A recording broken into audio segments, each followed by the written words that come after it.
Hello everyone, welcome to this video on full stack web development by Simplilearn. So in this video, we'll explore how to become a full stack web developer in 2024. So full stack development means you learn both front end, the part users see like layouts and design, and backend, the behind the scenes work like managing data and servers skills. So in this full course video, we'll cover essential topics like HTML, CSS, JavaScript and frameworks like Angular and React for frontend, as well as Node.js, SQL and MongoDB for backend development. By the end of this video, you'll be equipped to build complete web applications and kickstart your career as a full stack developer.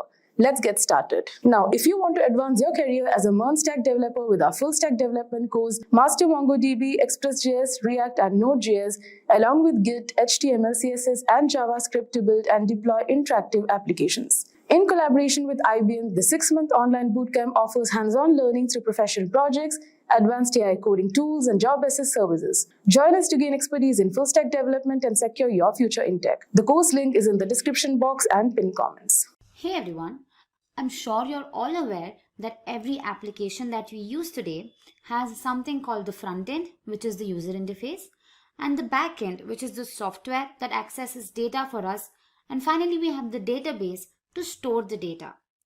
Now these three together form something called as the full stack.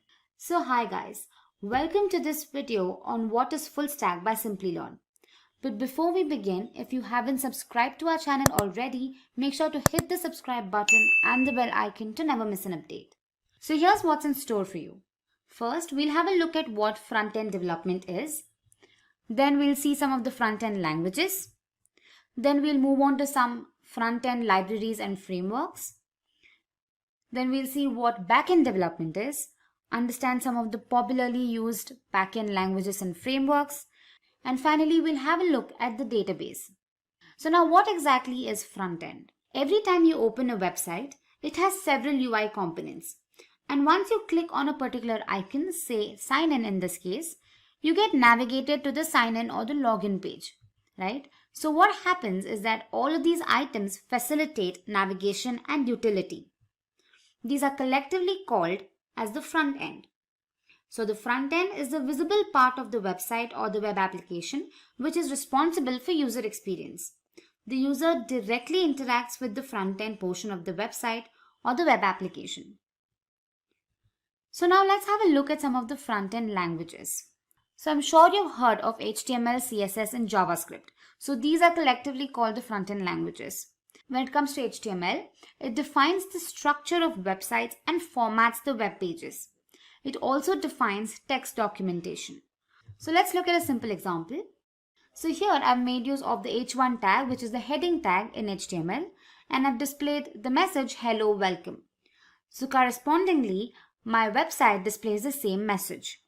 So HTML is responsible or it defines what is being shown on the website. Next up is CSS. Now CSS is a style sheet that allows you to alter and style different web components, be it size, font, spacing, etc. It makes the content on the website look more decorative, correct? So now if you have a look at the code here, I've added some styling. I've changed the font style to italic. I've made the text bold and I've changed the color to red. And again, correspondingly, all the changes are seen on the website. Moving on, we have JavaScript. Now JavaScript is a very powerful client-side scripting language and it is mainly used for enhancing the interaction of a user with the web page.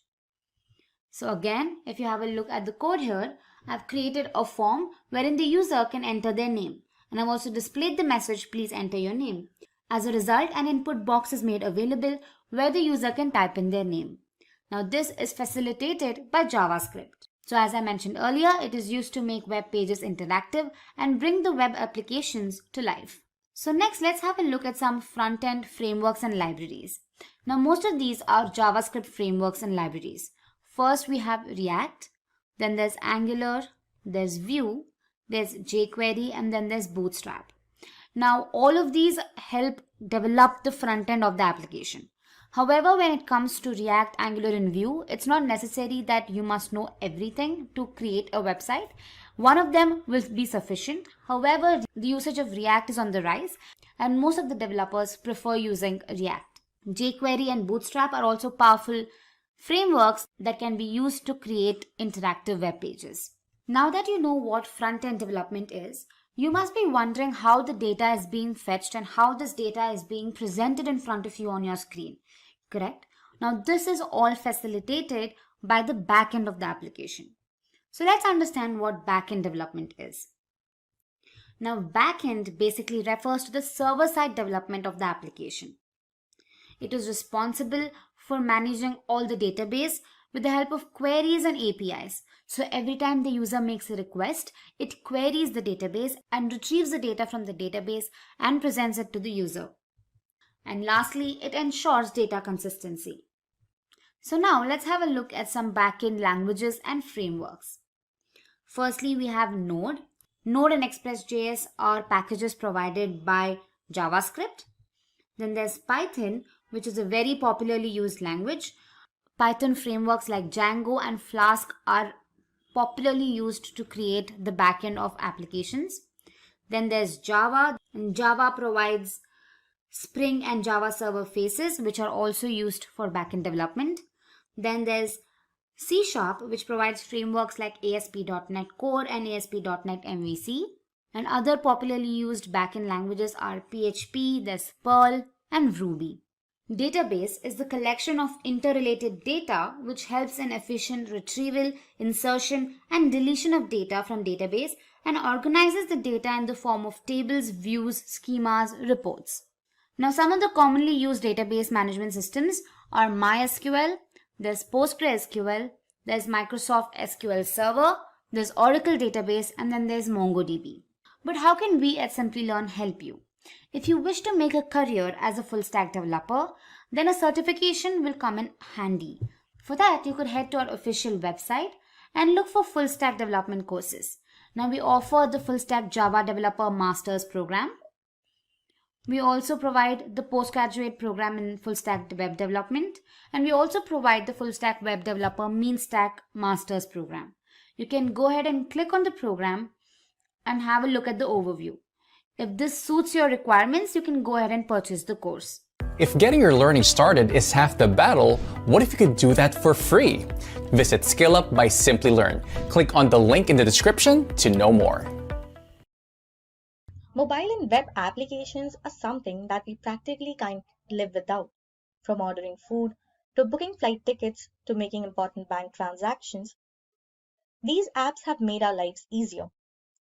To cope with the changing demands with respect to user experience and security, web development needs to take a robust and efficient approach. This video tells you what the future of web development will look like. So let's begin by understanding what web development is. A web development involves building and maintaining websites and other web applications. A web developer is expected to convert a web design into a website. They're responsible for how a website or web application looks and functions, from its user interface and page layout to backend systems for gathering data. So a lot goes into building a website. There are several tools, frameworks, and packages that help create web applications. HTML, CSS, JavaScript are the basic languages required to develop a website. JavaScript offers several frameworks and libraries like React, Angular, and Vue. JavaScript and its environment like Node.js and Express.js. Node is an open source cross-platform runtime environment that allows developers to create server-side tools and JavaScript applications. Knowledge of the basic command line like npm, Node Package Manager, is essential. But I'm sure you're aware of all this. So what's going to be new? Well, according to experts, there are 4 major future trends in web development. So let's start and decode them one by one. First up is TypeScript.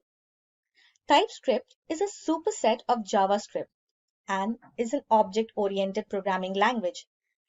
In simple terms, it is just JavaScript with other impressive additional features. TypeScript supports all JavaScript libraries and frameworks. With an increase in code complexity, JavaScript had to fulfill the requirements of OOP. Hence, that led to the introduction of TypeScript. TypeScript helps with quicker code development, thus improving performance. There are a few improvements with TypeScript that give it an upper hand over JavaScript.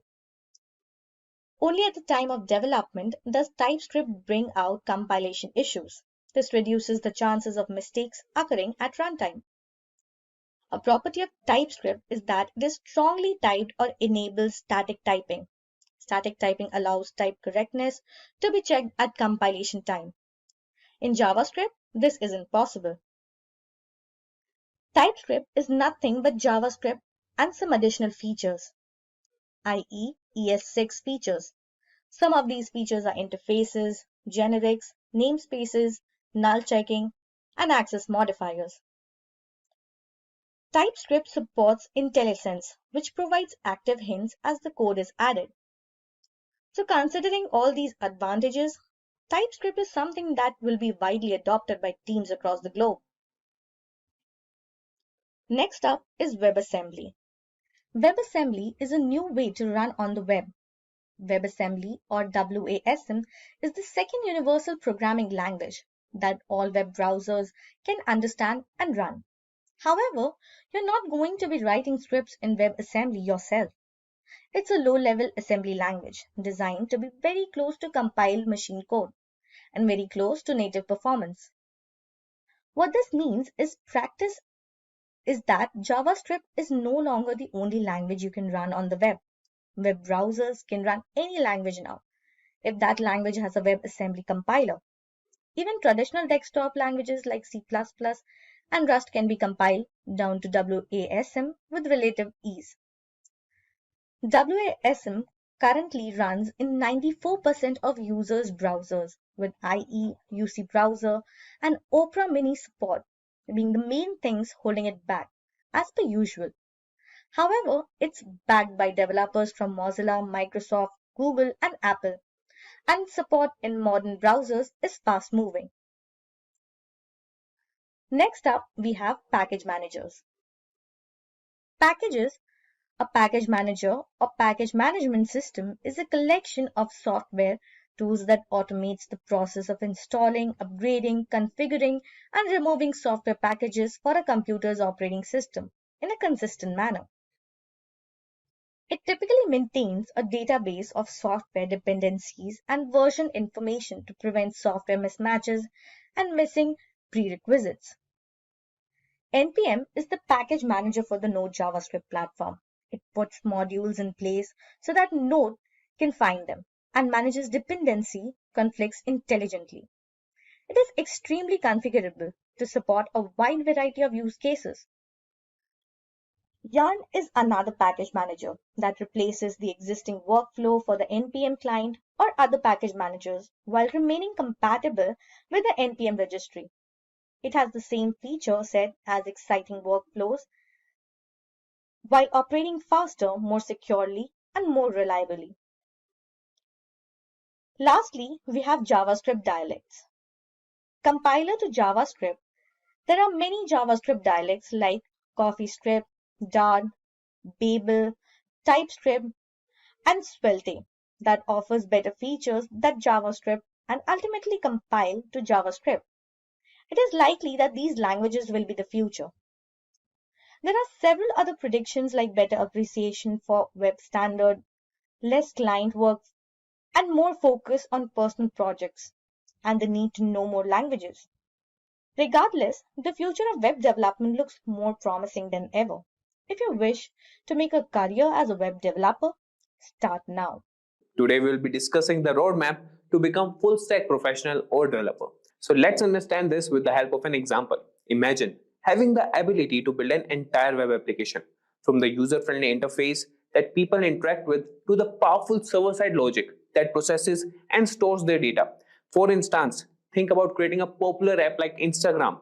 As a full stack developer, you would design the front end, including the layout, images, and interactive elements, while also developing the back end that manages user accounts, stores photos, and handles data securely. Full stack development is all about versatility and mastering a range of skills across both the front end and the back end. This comprehensive knowledge allows you to ensure that every part of your application works seamlessly together, providing a smooth and engaging user experience. It's a journey of continuous learning and practice, but the reward is a highly sought after skill set that opens up numerous opportunities in the tech industry. So let's get started with introduction to full stack development. So guys, full stack development involves working on both the front end and the back end web applications. As a full stack developer, you will handle everything from user interfaces to server management, making you a versatile asset in the tech industry. And if we talk about front end development, so it focuses on the part of the application that users interact with directly. This includes the layout, design, and interactive elements of a website or app. You will use languages like HTML, CSS, and JavaScript to create a seamless and engaging user experience. On the other hand, back-end development deals with the server side of the application, and this includes managing databases, server logic, and application architecture. And you will work with server-side languages such as Node.js, Python, or Ruby, and handle data storage with databases like MySQL or MongoDB. And as a full-stack developer, you combine both these skill sets, allowing you to build complete applications from start to finish. And this versatility makes you a valuable asset because you can understand and manage both the client side and server side of applications, ensuring they work together smoothly. Now we'll start with the roadmap, and the first thing to learn to become a full stack developer is learn the basics of web development. So to start your journey as a full stack developer, you need to learn the basics of web development, and this includes understanding the core technologies that form the foundation of web applications. So the topics to cover are: number one is HTML, that is hypertext markup language. And this is the standard markup language used to create web pages. It structures the content on the web page, that is, you can learn HTML with understanding the basic tags and how they structure a web page. And for the HTML project, you can create a simple web page with headings, paragraphs, links, and images. Now moving to the next technology, that is CSS, that is cascading style sheets. So this language is used to describe the presentation of a document written in HTML. It controls the layout, colors, fonts, and overall style of the web page. And to learning that, you can explore how to style your HTML using CSS, learn about selectors, properties, and values. And you can style your HTML page by adding colors, fonts, and layout adjustments. And then comes the JavaScript. So it's a programming language that allows you to create dynamically updating content. And you can control multimedia, animate images, and much more. And you can understand the basics of JavaScript such as variables, functions, loops, and events. And you can add interactivity to your HTML pages such as form validation for a simple image gallery. And with a solid foundation in these basics of web development, that is HTML, CSS, and JavaScript, you can now move on to mastering front-end frameworks and libraries that will enable you to build more dynamic and responsive applications. So now you have got the basics of web development. It's time to dive deeper into front-end frameworks. And these tools help you build more complex, interactive, and efficient web applications. So you can cover the number one, that is React. So it's a JavaScript library for building user interfaces, particularly single-page applications where you need a fast and interactive user experience. And then comes Angular, that is a platform and framework for building single-page client applications using HTML and TypeScript. And then we have Vue.js, that's a progressive JavaScript framework used for building user interfaces and single-page applications. If we talk about how you can learn them, so you can learn React. You can start by understanding the core concepts of React such as components, JSX, state, and props. And you can build a simple application like a to-do list or a weather app to get hands-on experience. And if we talk about Angular, you can explore Angular's core features such as modules, components, services, and dependency injection. And you can create a simple project like a task manager or a data dashboard to practice these concepts. Now talking about Vue.js, you can get familiar with Vue.js reactivity system, directives, and components. And you can develop a small application like a note-taking app to apply what you have learned. And you could have another examples and use cases, that is for React, you can build a dynamic user interface that updates in real time. And similarly, you can go with Angular and Vue.js. Now with a strong grasp of front-end frameworks and libraries, you have now equipped to create engaging and dynamic user interfaces. Next, we will explore the back-end development to understand how to manage server-side operations and databases. So understanding back-end development. So after mastering the front end, it's essential to understand back-end development. And this involves handling server-side operations, databases, and application logic, which are crucial to building fully functional web applications. And we can cover number one is server-side languages. So you can learn languages such as Node.js, Python, or Ruby. So these languages allow you to write the logic that runs on the server. And after that, we can learn the frameworks. And you can explore frameworks that simplify backend development like Express.js or Node.js, Django for Python, and Ruby on Rails for Ruby. And then comes the databases. So you can understand both SQL, that is MySQL or PostgreSQL, and NoSQL, that is MongoDB databases, which are used to store and manage data. Now we talk about learning server-side languages. Here comes the Node.js, that's a JavaScript runtime built in Chrome. So you can enable JavaScript to be used for server-side scripting. And you can start by building simple server-side scripts. For example, create a server that responds with hello world when accessed. And if we talk about Python, you could have a versatile language known for its readability and efficiency. You can explore basic scripting and automation tasks. And talking about SQL databases, you can learn to interact with relational databases using SQL and create and manage tables and write queries to fetch data. So with a solid understanding of backend development, you are now equipped to handle server-side logic, manage databases, and build complete web applications. Next, we will look into the how to manage databases more efficiently and integrate them with your applications. So now we'll learn database management. So to become a proficient full stack developer, understanding database management is essential, and databases are critical for storing and retrieving the data that your application uses. You can start with SQL databases like MySQL and PostgreSQL, which use structured query language to manage data in a structured format like table, rows, and columns, and learn how to create and manage databases and write queries to insert, update, delete, and retrieve data. Designing relational databases for various applications is crucial for managing structured data efficiently. For instance, you can design a database for an online bookstore with tables for books, authors, and orders. This will help you understand how to structure data and perform operations like joins and aggregations to retrieve complex data sets. Now coming to NoSQL databases. So on the other hand, we can explore NoSQL databases like MongoDB, which store data in a flexible JSON-like format, making them suitable for unstructured data. You can gain skills in creating and managing collections and documents and perform CRUD operations to handle data efficiently. For example, building a database for a blogging platform where each blog post is a document in a collection will give you hands-on experience in managing unstructured data. This is particularly useful for applications requiring flexible schemas and high scalability. And you can integrate databases with applications. That is a third option. So integrating databases with your application is also crucial. You can learn how to connect your backend server to the database using ORM, that is Object Relational Mapping tools like SQLize for Node.js, SQL Alchemy for Python, or Active Record for Ruby on Rails. So these tools help simplify database interactions and allow you to work with database records as if they were objects in your programming language. For example, creating a RESTful API that interacts with your database to manage your user data for a web application will give you practical experience in building full-fledged applications that can handle dynamic content and user interactions. Now that you have a good understanding of database management system with learning all three formats, that is SQL, NoSQL, and integrating database with applications, the next step is to get comfortable with version control, which is essential for managing and tracking changes in your code. So version control is essential for managing and tracking changes in your code.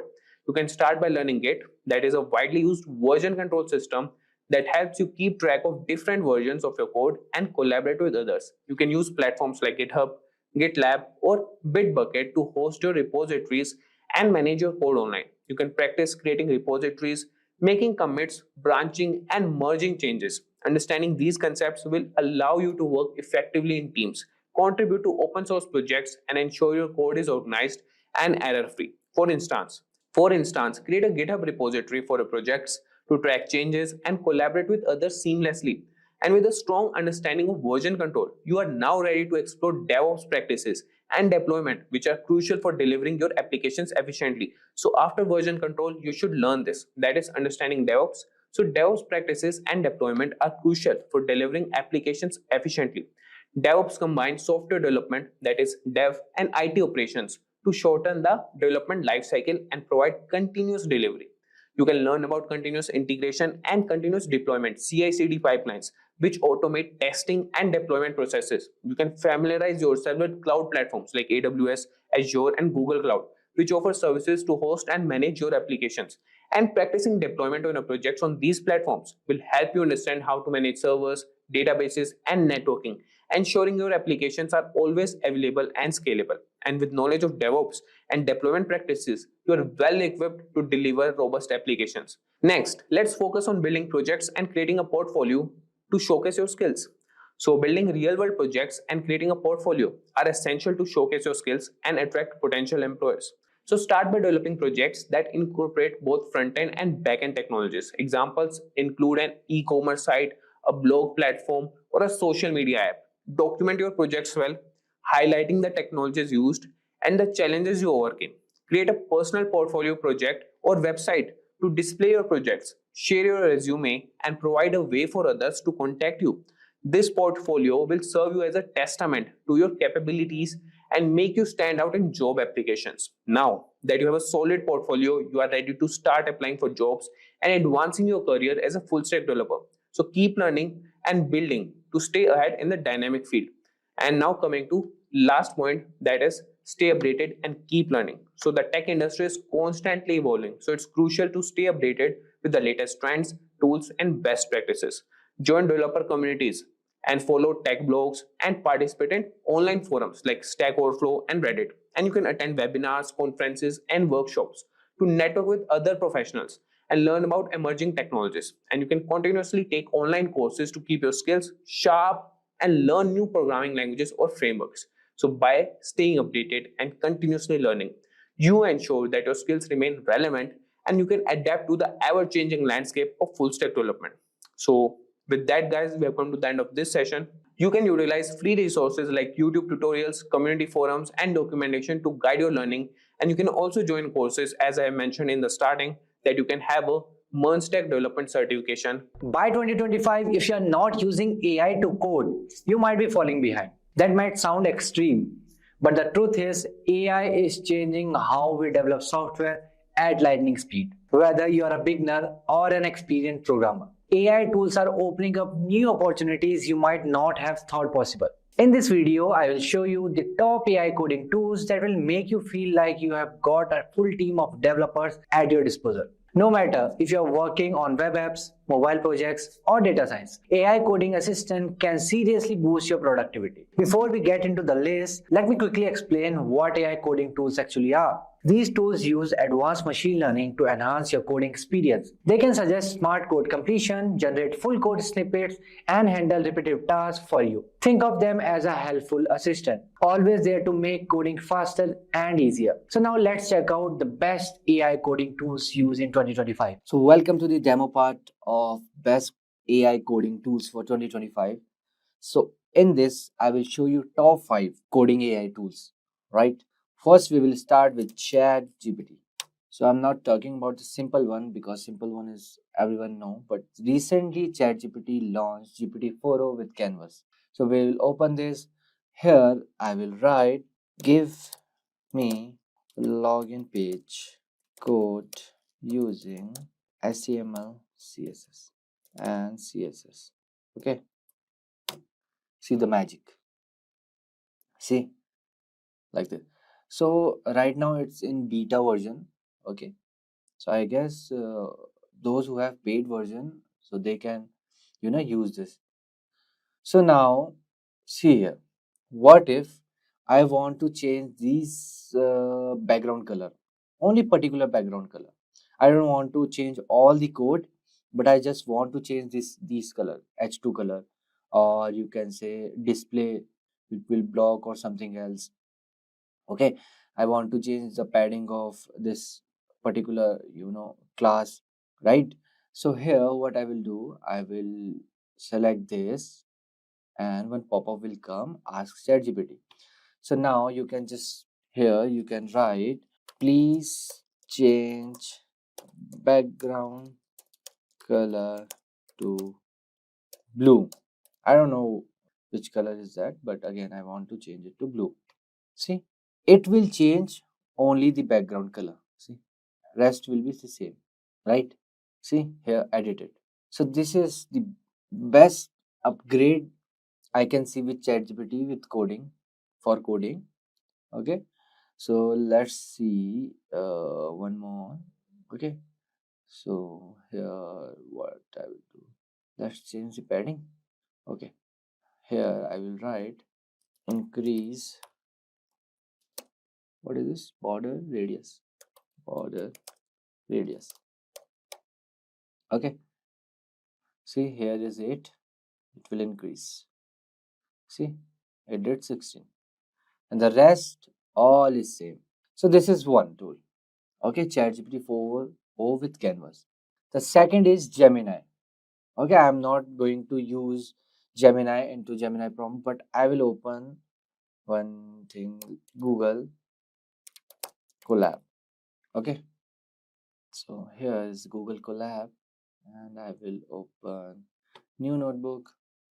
So here you will get Gemini inbuilt. Here you can see Gemini inbuilt. But first you have to log in. See, start coding or generate with AI. If I'll click on generate with AI, so it will ask me like this. So I will write, okay, give me code to find odd and even in C++. Okay, you can write anything. So I will write enter. See, it's generating and code is here in minute of seconds.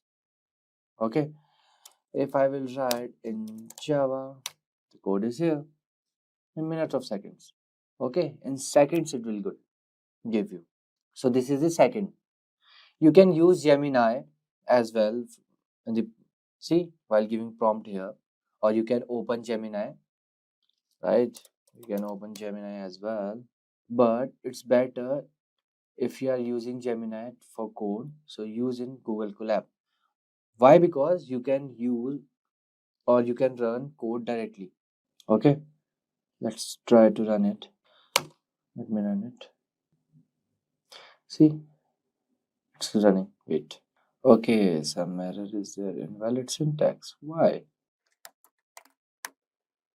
Okay, why it's giving error? Because I opened this, notebook only.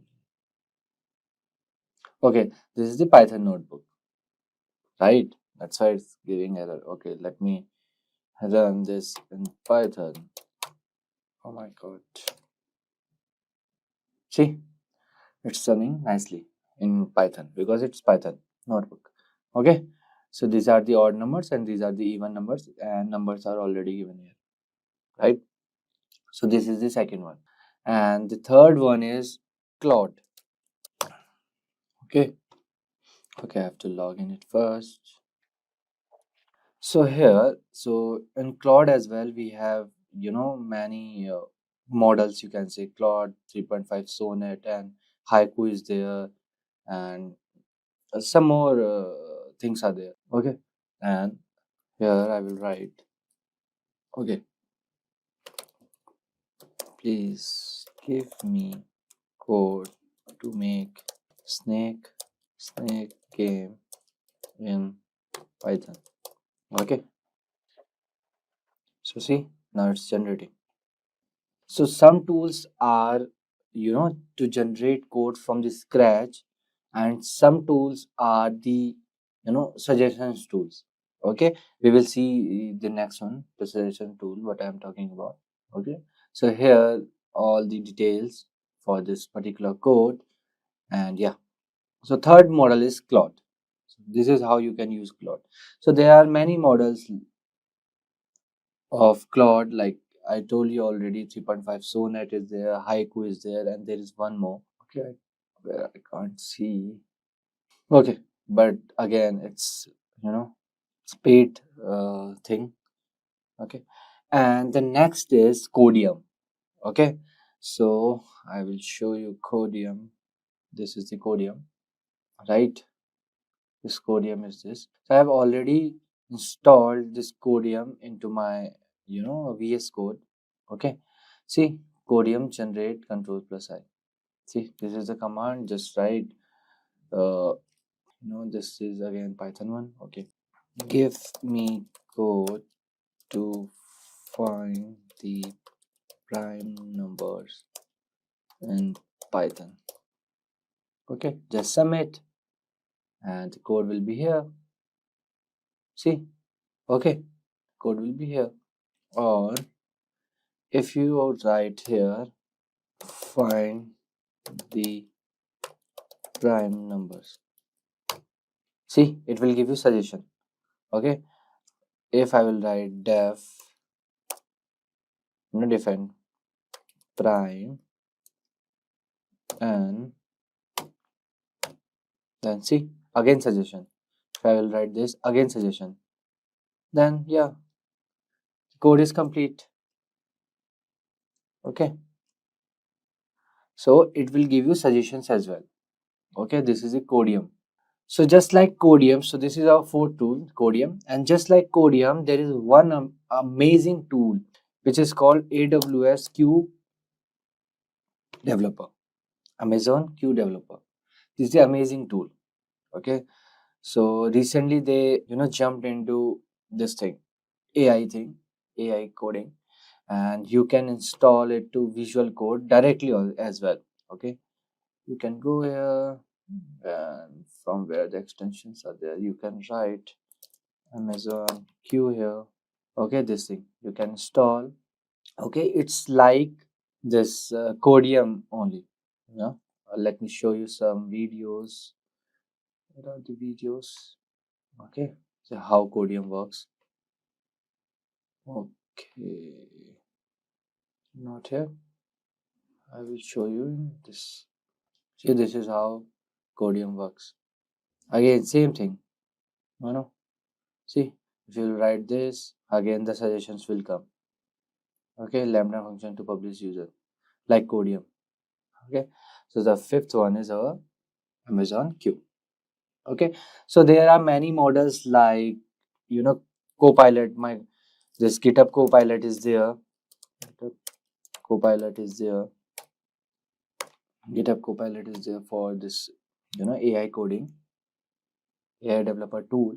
And if you are curious to make a website within a second, so there is one more app called this tool, you can say WebSim. Okay, see what you like to create today. I will write here Amazon, but okay, let me first, yeah. So but they use Sonnet 3.5, means Claude. They are using Claude. So I will write here, I want to create Amazon.in. See, it will create website for you. No coding, nothing, all directly it will give you website. Okay, it's loading, I guess. So this is how you can use WebSim. Right? See, OnePlus Node, this came. Okay, I just gave Amazon.in and the website is here within a second. Okay, so these are some important tools to learn or how to use them in 2025 for 2025. Using AI tools for coding is essential to be in the race. Okay, so these are some coding. Did you know that over 80% of Fortune 100 companies are using hackathons to spark innovation and drive their products forward? That's right. According to Forbes, these intense coding marathons are no longer just a fun challenge. They are a powerful tool to push boundaries and uncover new strategies. And here in India, the hackathon scene is booming too. Just last year, the Government of India awarded an impressive 2.1 lakh to the winning team of a national hackathon. Exciting, right? But here's the thing. Hackathons aren't just for big players. They are the perfect launchpad for students, startups, and entrepreneurs to turn their dreams into reality. Take Hack in the North, for instance. It's India's largest student organized hackathon, where young minds from top universities come together for 36 hours of non-stop innovation, coding, and problem solving. Launched in 2016, it has become a powerful platform where future tech leaders are born. If you are a college student or have probably seen these events happening on campus, but maybe you have held back from joining, or perhaps you're a total beginner wondering where to start, don't worry. Hackathons aren't just about hardcore coding. They are a hub for creativity, collaboration, and learning. In today's video, we will guide you through the top 5 hackathons in India you need to keep an eye on this year. From the Smart India Hackathon to international challenges like NASA's Space App Challenge. Plus, we will share some expert tips to help you increase your chances of winning and standing out in these high-energy competitive events. But before we dive in, make sure you subscribe to the channel and hit the bell icon for more engaging content. So, let's get started. So first up on the list is Smart India Hackathon, one of the biggest hackathons in India. Organized by the Government of India, this hackathon focuses on solving real-world problems in sectors like healthcare, agriculture, education, and smart cities. The main goal is to inspire students and become innovators and problem solvers. Now, let's talk about how can you apply for this hackathon. The registration usually starts in the month of December, and the hackathon itself happens around February or March. To participate, you'll need to form a team with members from your college. Since the hackathons is open to college students, your team will need to submit a solution idea and a problem statement as a part of the application process. As for eligibility, the hackathon is only for students. Whether you are an undergraduate, postgraduate, or PhD student from an accredited Indian institution, winners receive cash prizes and government recognition. So if you have got some cool idea to solve a real problem, don't miss out on this one. Next, we have Hack in the North, the largest student-organized hackathon in India.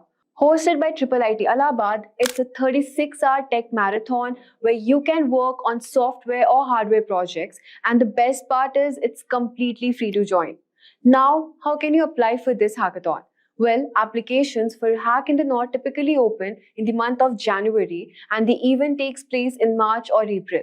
You can apply individually or as a team, and if you don't have a team, no worries. You can form one at the event too. There are team building rounds to help participants with similar skills and interests connected. In terms of eligibility, it's open to all the students. From high school to postgraduate, you don't need to have prior hackathon experience. So if you have never joined one before, this is a great place to start. Plus, it's free of cost. So why not give it a shot? Next on the list is Bharatiya Antariksh Hackathon. If space and technology are your thing, then you need to check out this Bharatiya Antariksh Hackathon. This hackathon is organized by ISRO and focuses on space sciences, geospatial technology, and artificial intelligence. Teams are invited to come up with innovative solutions for real challenges in these areas. So, how do you apply for this one? The application process usually begins in the month of July, with the hackathon happening later in October. You'll need to apply as a team of 3 to 4 members, and submissions are made online through ISRO website. Just keep an eye on the registration dates. As for who's eligible, students from any background can apply. Whether you're a high school student, college, or even a professional with a passion of space tech, winning teams get the opportunity to present their solution to ISRO experts and can win cash prizes. Last year, the top team won around 1.5 lakh. This is an amazing opportunity. If you're interested in space technology, do give it a shot. Now, let's talk about NASA International Space App Challenge, a global hackathon where participants from all over the world work on real-world problems using NASA's open data. The focus this year is on climate change, and teams will develop tech solutions to help reduce its impact. So how can you apply for this one? Well, the applications usually open in the month of July or August, and the event takes place in October. You can apply as a team of 2 to 6 members directly on NASA's Space Apps website. If you can't attend in person, you can even participate virtually. So you can join from anywhere. As for eligibility, the hackathon is open to everyone. Students, professionals, beginners, anyone. You don't need to be a coding expert to join. Winners receive cool tech gadgets, software licenses, and mentorships from NASA's expert. Plus, who wouldn't want the chance to say they worked on a NASA project? Next on the list is Hack MIT. Lastly, we have Hack MIT, one of the largest and most prestigious hackathon in the world. Held at MIT's campus in the US, this hackathon is open to students globally. Teams work on projects related to a wide range of topics, from sustainability to healthcare and interactive media. Let's talk about how to apply. Applications for Hack MIT open in August and the event happens in the month of September. You can apply as a team of up to 4 members directly on their website. And even though it's hosted at MIT, students from all over the world are welcome to apply. As for eligibility, only undergraduate students can participate. So if you're currently in college, you are good to go. Hack MIT also offers more than just coding. There are workshops, mentorship sessions, and fun activities throughout the event. It's a great way to connect with bright minds globally and create something amazing. Let's talk about how to boost your chances of winning. First, pick a problem that stands out. Judges love projects that solve real-world issues with creative solutions. Make sure your idea has a clear impact. Next, focus on creating a functional prototype. It doesn't need to be perfect, but having something that works will impress the judges. Time flies during hackathons, so prioritize the core features of your project and finally present your project well. Explain how you came up with this idea, what problem it solves, and why it matters. Judges are looking for long-term potential, so show them how your project can be applied beyond the hackathon. Hackathons are not just about winning, they are chances to learn, meet new people, and have fun while building something amazing. Whether you're a beginner or a pro, these top hackathons in India offer a great opportunity to dive into the world of tech and innovation. So here are the topics that we're going to be discussing. So first we'll see what full stack development is, who is a full stack developer, then we'll move on to the responsibilities, and then we'll dive into the detailed roadmap. And then I'll also let you know about the salaries of full stack developers. And finally, how you can get certifications. Alright, now, what exactly is full stack development? Now consider a web application. Let's say Instagram. So every time you refresh the page, new images are loaded. So this is what the user experiences, right? New images are loaded onto his feed. But what exactly happens behind the scenes is that the backend fetches new images from the Instagram servers, and these images are then loaded onto your Instagram feed, right? The app is so easy to use and leaves the users extremely satisfied. In case of any application, there's always the front end, the back end, and the database. So the process of building all of these aspects for an application is called full stack development. So I hope you understood what exactly full stack development is. So moving on, let's see who a full stack developer is. Now basically a full stack developer works with both front end and the back end of an application. He has to be familiar with languages like HTML, CSS, JavaScript, and also one or more back-end frameworks like Node.js and Python. Now, these developers have got all the web development skills to build websites and applications from start to finish. Now that we've understood what exactly a full stack developer does, let's look at some of his responsibilities. Now, the first responsibility is developing the front end. So as discussed, they must be able to develop the user interface for the users with the help of HTML and CSS. Next up is design the backend. Now this is also the most crucial part of app development. They should be able to design robust backend architecture to ensure the smooth functioning of fetching and updation. Next up is to design database and servers. Now databases and servers must be resilient to any outages and must maintain consistency. Next up is cross-platform compatibility. Now depending on the platforms, there could be some discrepancy and alteration in the functioning of an application, right? It's crucial to make sure that the applications behave accordingly on all these platforms. Next up is developing APIs. Depending on the planned architecture, the developer must be able to develop APIs. The application must also be responsive and interactive and keep the user completely engaged. And lastly, it should meet all the technical and consumer requirements. So these were the few responsibilities of a full stack developer. Moving on, let me explain to you a simple roadmap of how to go about to become a full stack developer. So this roadmap basically shows you the prerequisites and skills one should have to become a successful full stack developer. Alright, so let's go ahead and begin with tools and software. Now the first and the most rudimentary requirement is a text editor. Now the most widely used editor is VS Code. It is free, open source and can be used to code in different platforms like Windows, macOS and Linux. Next up is a web browser. So you can either use Firefox or Chrome, but Chrome is highly preferred. Now also you could need a few editor extensions and VS Code has a few of them. Some of them could be Live SAS Compiler and Live Server. Moving on, you need to have a good hold on HTML and CSS. So HTML is a markup language that is used to define the content that appear on your web page, right?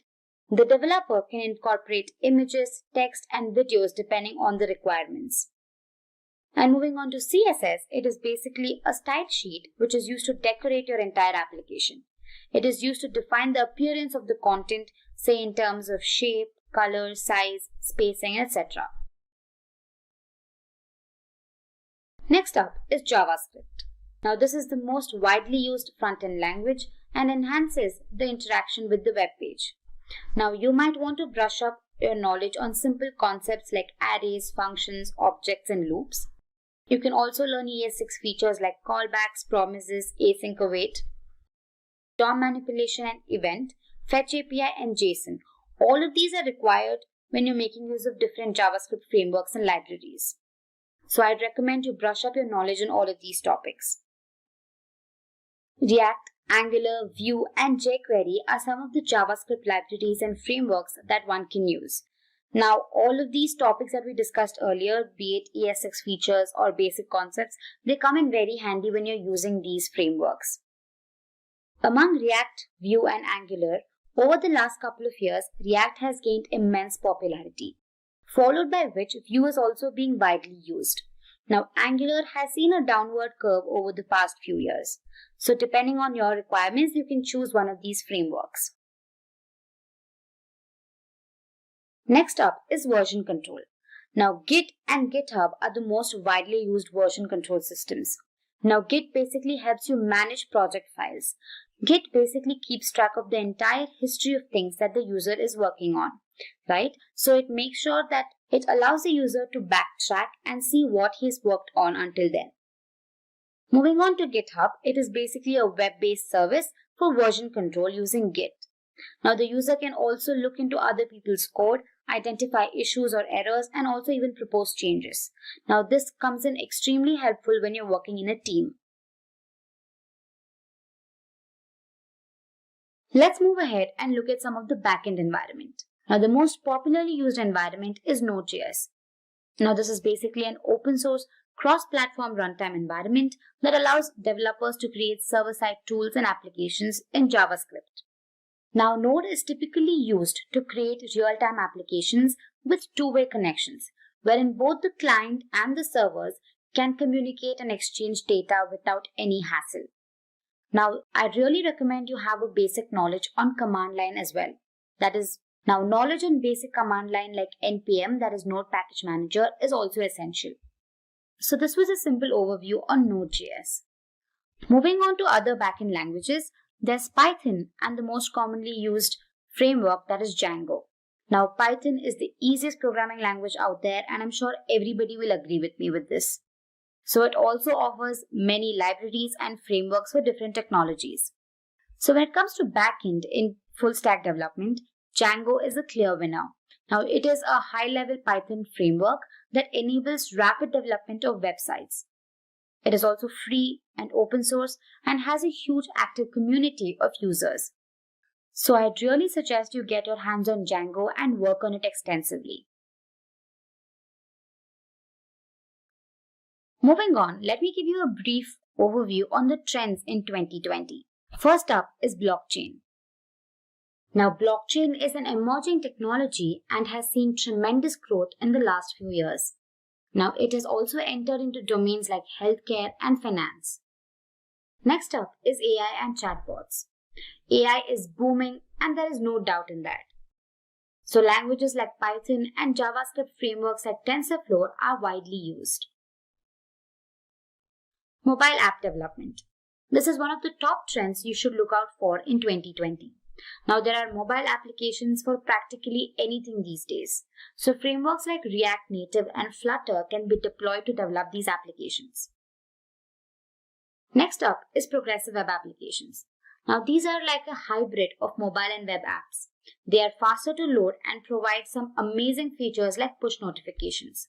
Another important feature is their ability to work offline. Lastly, we have IoT. With the increasing number of devices getting connected to the internet every second, development of IoT applications is also on a rise. So these were a few trends that you should look out for in 2020. Moving ahead, let's look at the salary of full stack developers. Now, according to PayScale, the average salary of a full stack developer in India is around 5,90,000 rupees per annum. The average salary of a full stack developer in the US is around 75,000 US dollars per annum. Alright, so moving on to the fun part. Let's go ahead and look at a simple quiz. Now here is the quiz question.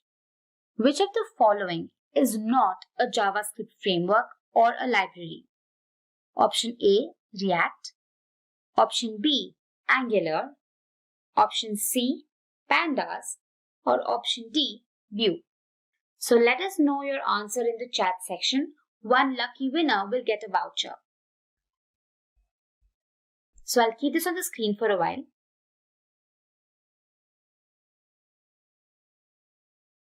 Mind you, which of the following is not a JavaScript framework or a library?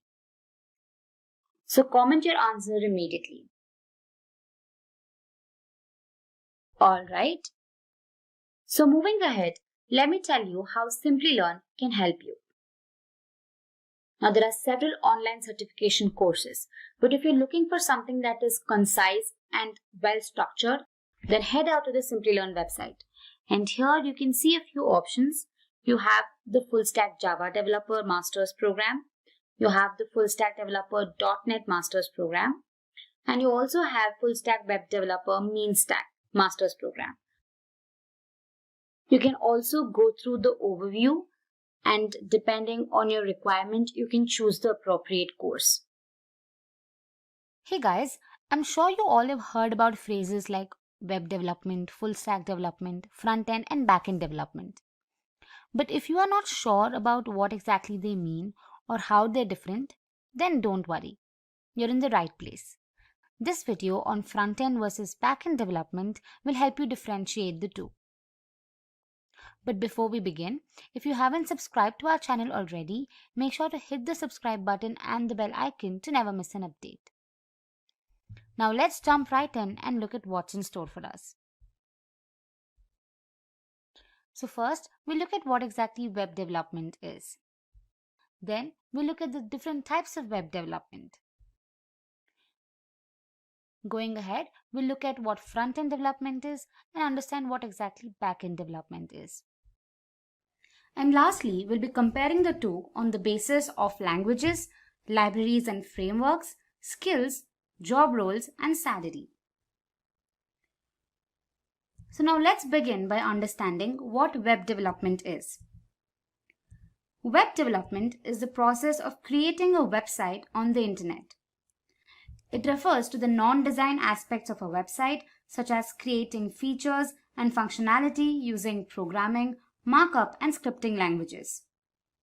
Developers concentrate on the technical aspects of web development, such as architecture, programming, application integration, and graphics. Now let's look at the different types of web development. Now web development could include the front end and the back end. Now together, they form something called as full stack development. Now I'm sure you're wondering what they actually mean, so let's go ahead and understand them. Let's begin by understanding what front end development is. Now, front-end development is the part of the website that codes and creates front-end elements of a website, which are features that are directly viewable and accessible by the client. Now, essentially, a front-end developer is in charge of everything you see, be it styling, graphics, text, alignment, navigation, colors, etc. And he attempts to improve the user experience to make it as seamless as possible. Now, these front-end developers also contribute to the overall design and aesthetic along with debugging. Responsiveness and performance are the two main objectives of front-end development. Then what exactly is back-end development? You guessed it right. Now, web development that occurs at the back end of programs is accurately termed as back-end development.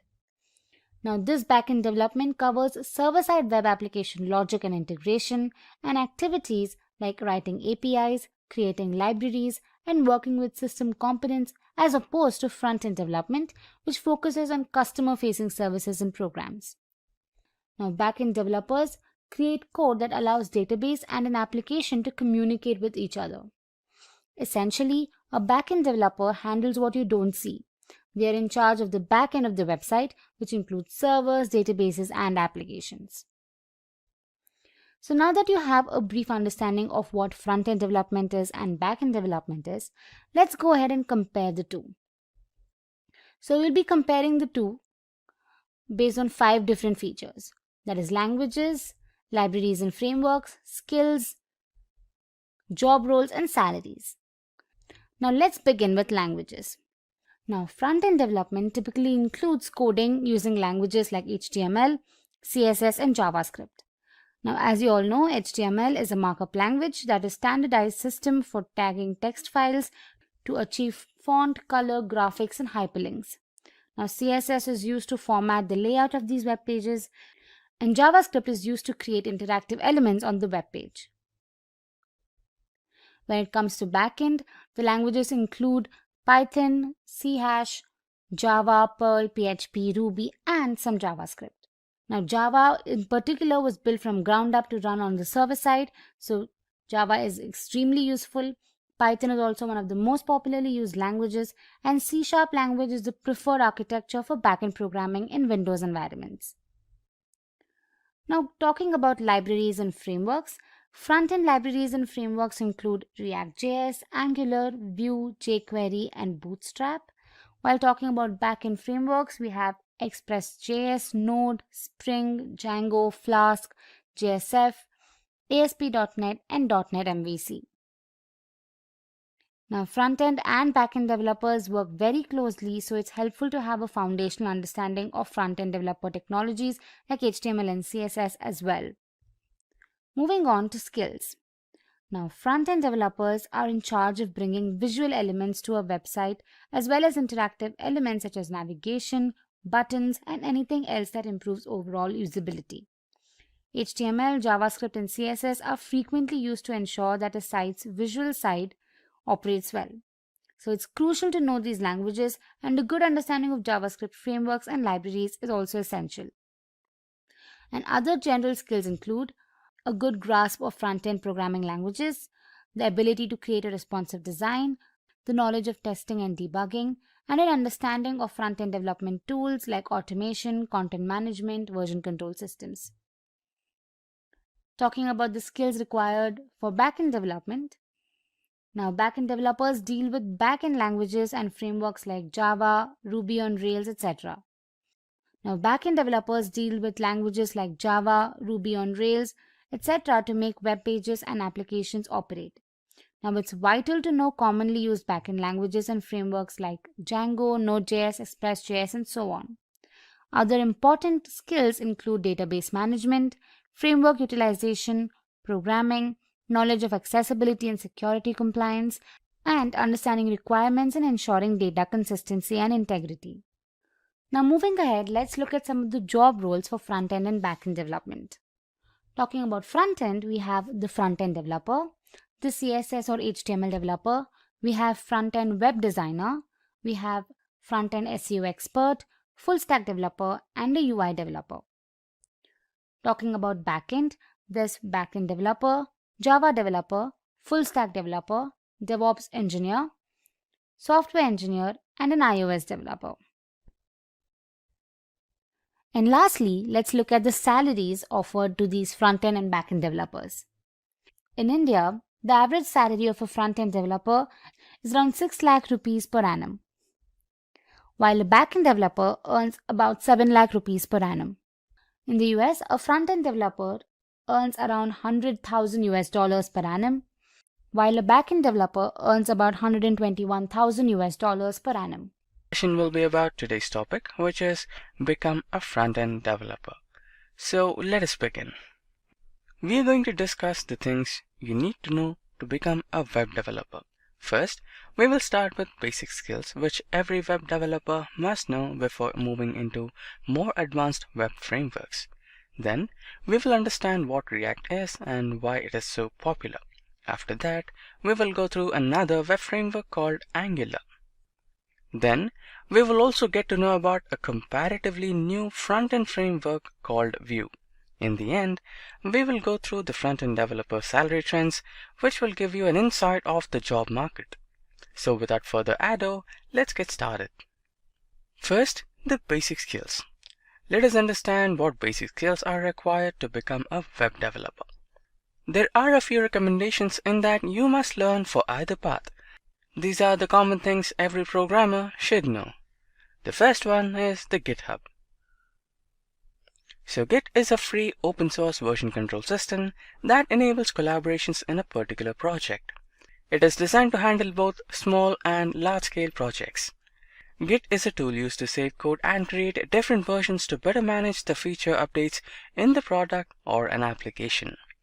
So followed by the GitHub, the next important thing we have is the data structures and algorithms. A data structure is the location used to store and organize data. An algorithm is a collection of steps to solve a particular problem. Learning data structures and algorithms allow us to write efficient and fast computer programs. So followed by data structures and algorithms, we have the text editor. Get familiar with the text editor of your choice. Visual Studio Code is the top choice for most of the web developers, and my personal choice too, because of the large support of languages and, of course, the speed. The text editor is where you write all your code and the terminal is where you execute it. So followed by the text editor, we have the command line. The command line is an important tool to get familiar with. It is how you run your code after writing it on a text editor.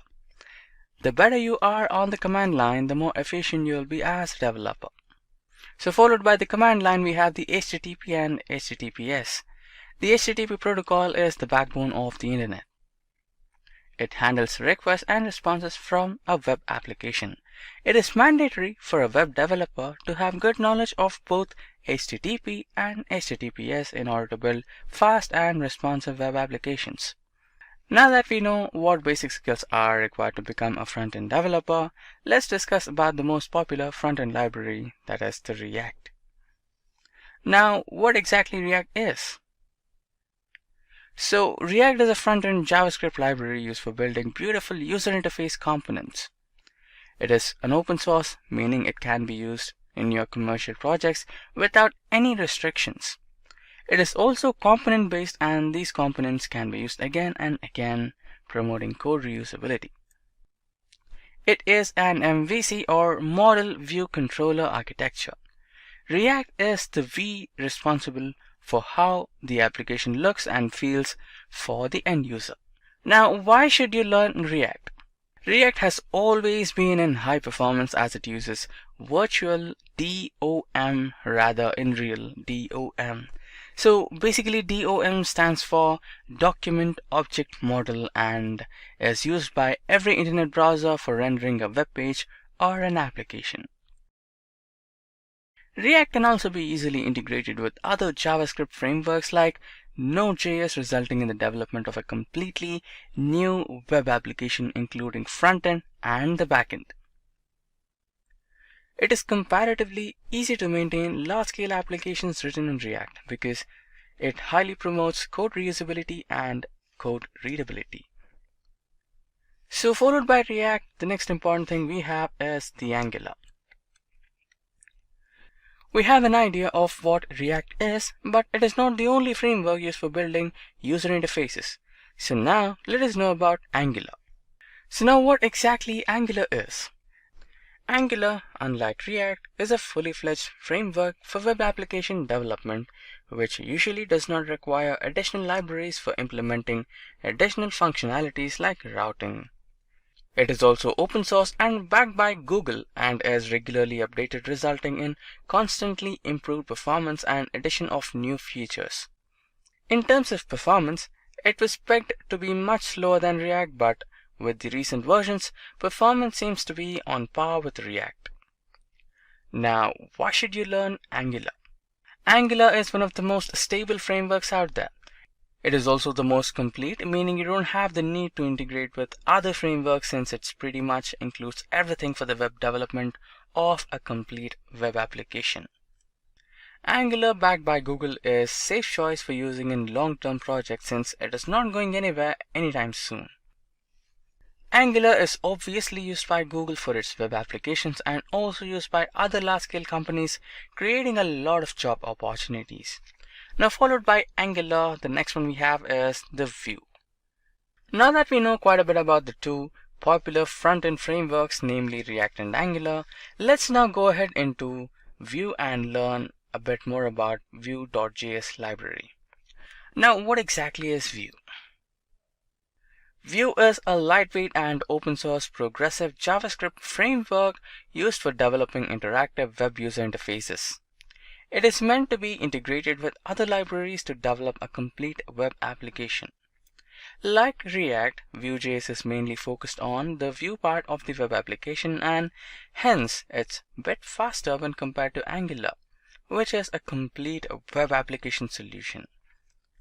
Vue.js is commonly referred to as Vue and pronounced as Vue.js, or Vue is rightly so.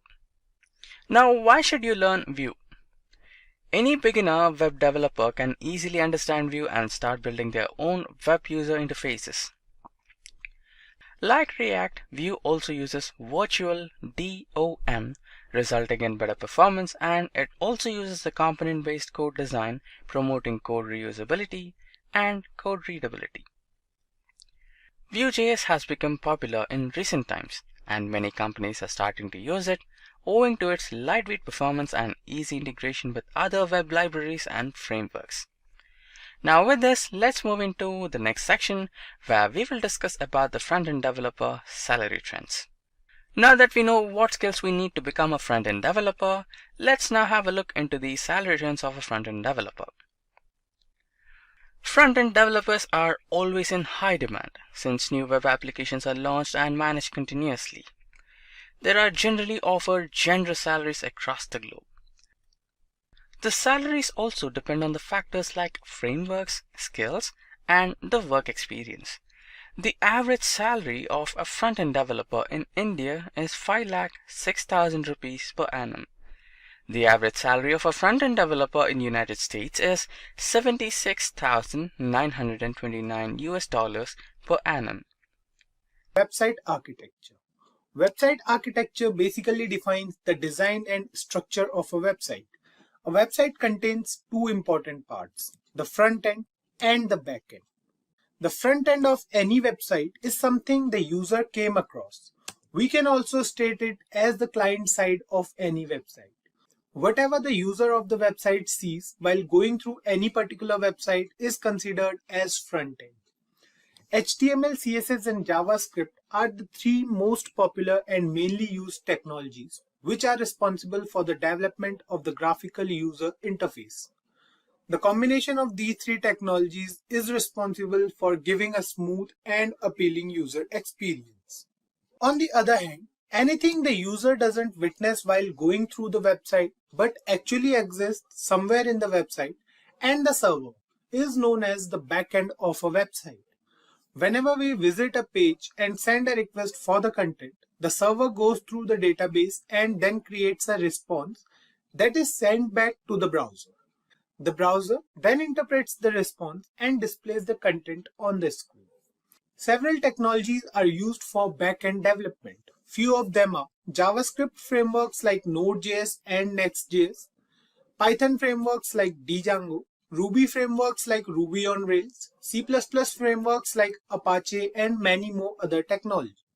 Let's move ahead and we'll now go through what HTML is. HTML stands for Hypertext Markup Language. Introduced in the year 1993 by Tim Berners-Lee, the same person who invented the World Wide Web in the year 1989. The first version of HTML was written in 1991 but released later in 1993 as HTML 1.0. HTML got many updates with time, and the current ongoing version of HTML is HTML 5.0. HTML is also known as the most basic building block of the web, which is used to create the structure of any website with the help of numerous predefined tags. It helps the browser to understand the structure and style of a document or file for viewing over the internet. It allows our web pages to host videos, images, and other applications. It also facilitates navigation within web pages or between websites through hypertext. Hypertext refers to the links present in any website to connect different web pages and create a whole website. HTML has a lot of use cases. Web development. HTML code is used to design how a browser displays web page elements such as text, hyperlinks, and media files. Internet navigation. Users can easily navigate and insert links between related pages and websites, as HTML is heavily used to embed hyperlinks. Web documentations. HTML makes it possible to organize and format documents similarly to Microsoft Word. Moving on to the installation part. HTML does not require any special software to work. If you have Notepad installed in your system, that's enough to start using HTML. The best part about HTML is its ease of use. Let's move on to the editors part now, and we'll then download a particular editor for a complete HTML playlist. An editor or IDE, which stands for Integrated Development Environment, is a software application that comprehends facilities to a programmer for software development. Just like Photoshop makes it easier to edit photos, in the same way, IDE makes it easier for a programmer to write code. The number of IDEs present in the market today is huge. Some of these editors are Notepad++, Atom, and VS Code. These editors are free to use. On the other hand, editors like Sublime are free but with some limitations. To access all the features of Sublime, we have to go for the premium version for the license, and then we can use it for software development. My personal choice for an editor is the Visual Studio Code. There is a reason behind using VS Code as an editor.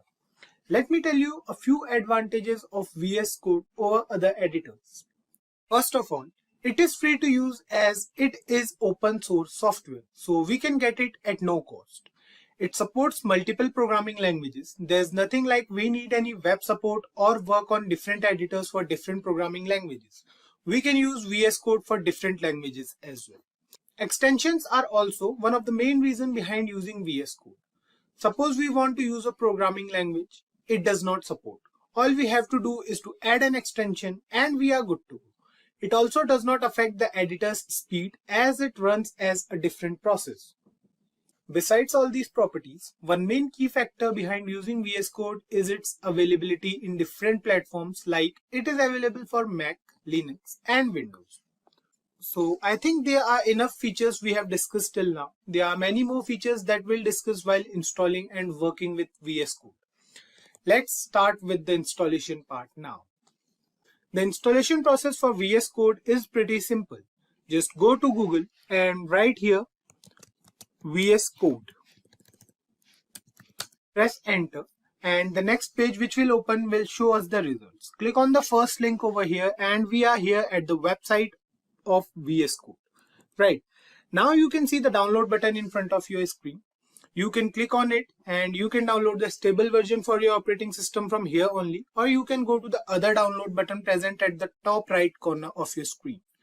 Click on the button over here. So you can see Here we have all the extensions as well. These are the top extensions. We have to download them inside VS Code once the downloading part overs. So here you can see the download starts. Now sit back and relax until the download finishes. Once the download completes, open the setup file from your downloads and it will take us to the license agreement page. Now agree over here, click on next, and it will take us to the browser part. So here what we have to do is we have to choose a location for the VS Code file to locate. So you can choose any location. So for now, I'm clicking on next over here. Now you can see we have a different folder. So we can click on browse and then select it and then click on next. So here we can see we have some additional features. So what we'll do is we'll create a desktop icon. Now you can see other options as well. So click on them as well. Click on next and now click on install. The installation will start. Once we are done with the installation part, click on finish and the VS Code will start automatically. Fine. So here you can see we have the welcome page over here. What we can do is we can open a folder from here. So if you have any folder, so what we can do is we can open it from here. Now what we'll do is we'll create a new file. So here you can see we are in a file. What we have to do is we have to save this file now. So click on file, click on save, and now we can save this file at any place or any location we can see. So what we are going to do is we are going to go on desktop. We are going to create a new folder over here. We are going to name it as HTML. Now inside HTML, what we are going to do is we are going to write here the name of our file. So we'll write here first, then we'll write here the extension. So what we have to do is we have to write here first.html. And here you can see we have an HTML file over here, right? So you can see we have 4 options over here. The first one is for opening a folder or any particular location. So click on open folder. Now what we are going to do is we are going to open HTML over here, and you can see we have the HTML folder open. Now we have the file over here as first.html, which we created recently. Then we have the search button over here to search anything or to replace anything. The next button we have over here is for the source control. Then after this we have the debug button as well, and then we have the extensions. So these are the features VS Code provides us, and below here we have the accounts option and the settings option. What we can do from here is we can change the font size and different settings, right? Now the next button we are going to discuss is the extensions button. Here we can find many extensions given by the VS Code Studio community. They are free to use. So for now, we'll use these 2 or 3 extensions. So what we can do is we'll click on HTML CSS support. So you can see I have already installed these extensions over here. So then we have JavaScript and TypeScript nightly and the live server extension. So this extension is pretty important, the live server one and the HTML CSS support. You can leave the JavaScript and TypeScript nightly for now. So we have to install these 2 extensions for now. So I have already installed it. You can install them in your computer. Now, the next thing we have to do is, so we can start writing our code here on. I've already told you that while saving any file, make sure that we are saving that file with a .html extension. So what we have to do here is we have to put an exclamation mark over here and press enter. And you can see we have the basic HTML code, which we'll need in almost every project. We can simply start with it if we have basic computer knowledge. We got you covered if you are a newbie to HTML. Please stay connected with us and you guys will understand HTML in a very fun and exciting way. Before we go through the different tags present in HTML, let's discuss what a tag is. A tag refers to a special word wrapped in angular brackets which are used to define a particular type of content on a web page. After using a tag in an HTML file, the browser decides how to render or display the content on the screen. The list of tags present in HTML is pretty huge. We'll go through some basic tags in today's video and we'll go through the remaining tags while working with them. So let's start with the most basic tag we have in HTML. You can see here we have a basic program written over here. All the tags mentioned over here are mandatory for all HTML programs. The first thing we have here is the doc type as HTML. You can see it over here. We have written doc type HTML. So this is not an HTML tag but an instruction for the system about the type of document. Basically, we are telling the system that this is going to be an HTML document so that all the browsers can know that this particular document is an HTML document and work accordingly. The next tag we have here is the HTML tag. You can see the HTML tag starts from here and goes till end, right? We have ended this HTML tag at the end of our HTML document. Now this tag is necessary for all HTML documents. If we are working on an HTML document, then this tag is what we are going to need. The HTML tag represents the root and the end of the whole document. This is a container tag that contains all the other tags within it. So this tag is pretty mandatory in all HTML documents. Now the next tag we have here is the head tag. You can see the head tag over here, and the ending of this head tag is present over here. We have certain tags present inside this particular tag. Now you can see that this head tag contains meta tags and the title tag, right? You can see the meta tag over here. We have 3 meta tags, and then we have a title tag as well. Now the meta tags doesn't appear on the page itself, but only in the page's source code. Meta tags are essentially little content descriptors that help search engines what a web page is all about. Now the next tag we have here is the title tag. The title tag is used to define the title of our web page. Basically, we write the name of our web page inside this tag. For example, if we see here, the title of our web page is document for now. If we change the title of this HTML document and write here something like first document. Fine. Now save the program, open it with live server. Now you can see it over here that the window name is changed to first document. There is no change in the web page itself. So what we are going to do is we are going to reduce the size of our VS Code and the browser. We are going to keep them side by side here, so that any changes we made in this HTML document are reflected in the web browser. Other tags we can use inside the head tag are the style tag, the script tag, and the link tag. Now the link tag is used to link any external CSS file to a HTML page. We have to provide the source of that file, and then any styling changes we make in that particular file will get reflected in the web page.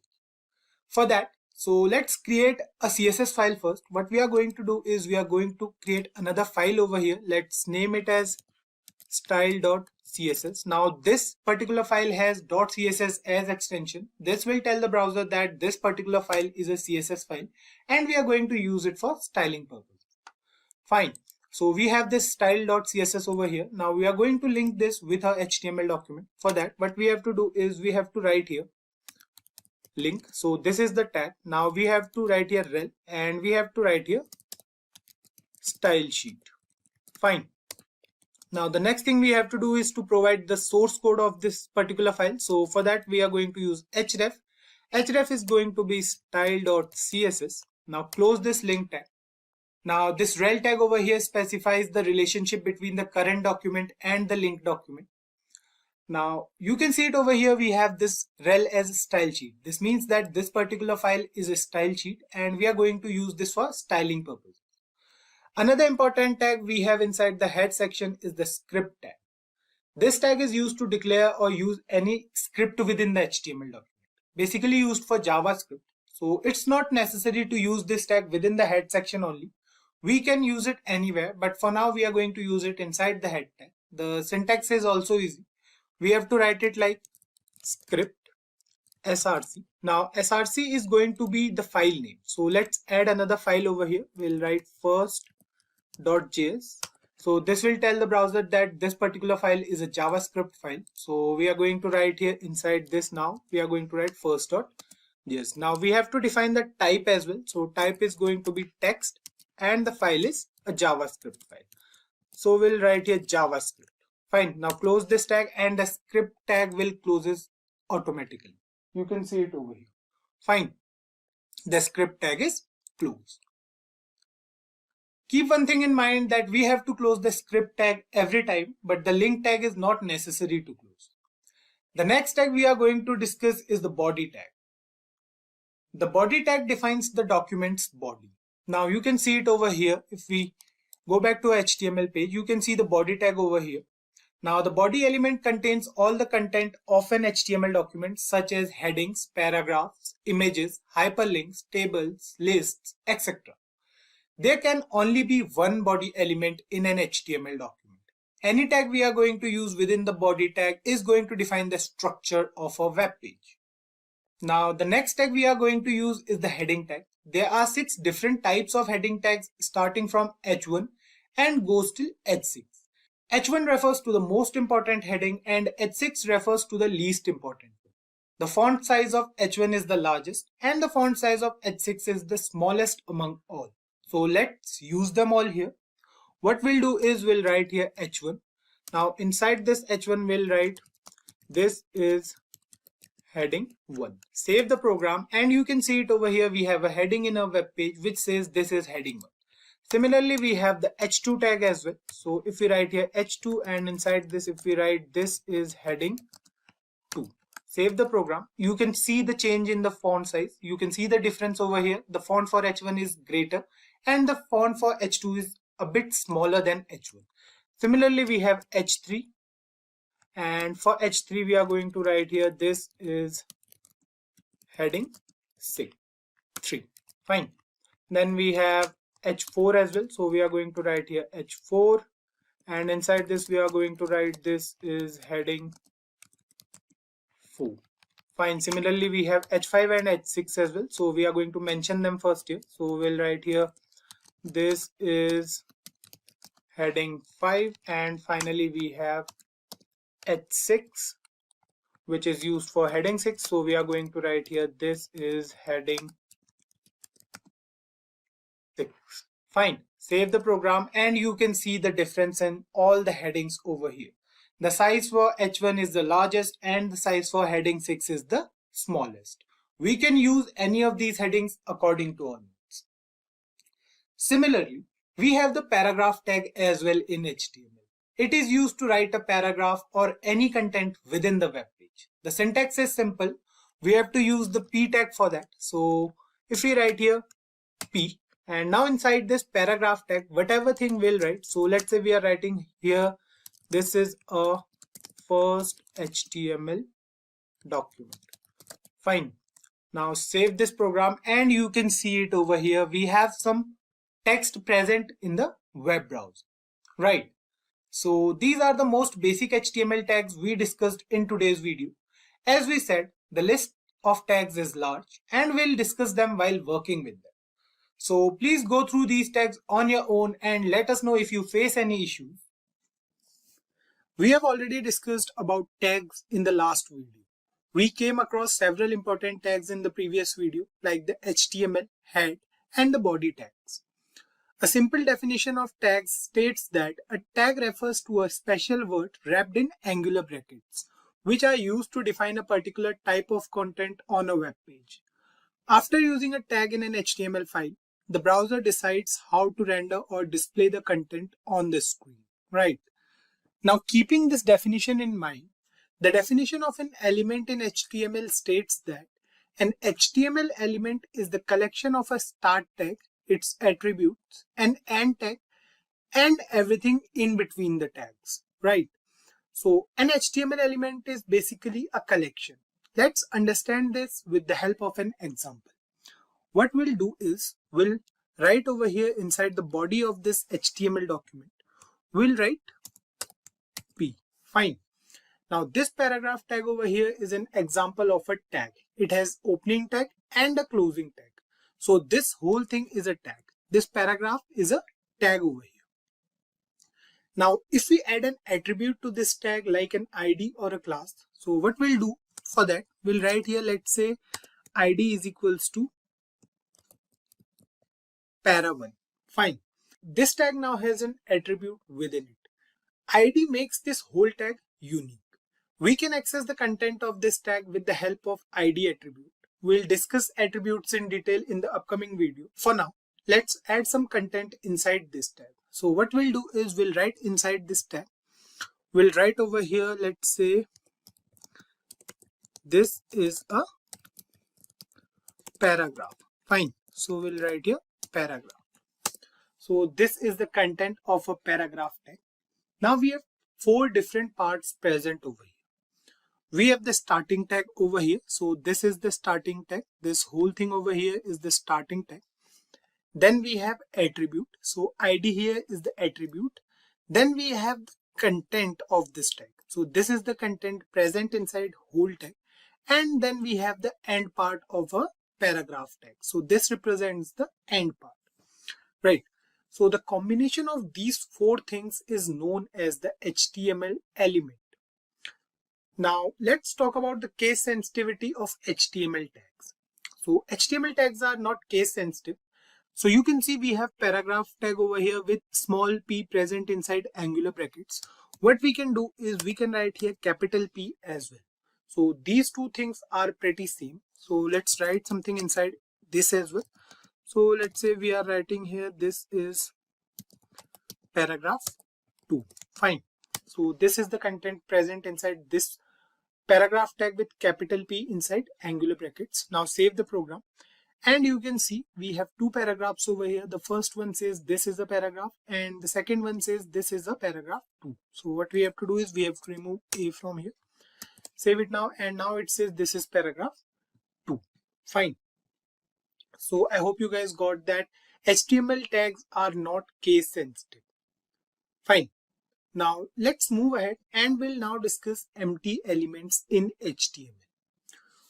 Most HTML elements have a start tag and an end tag that indicate where the element begins and where it ends. For example, we have this paragraph tag over here. This is the start of this paragraph tag and this is the end part, right? So this indicates that this paragraph tag ends over here.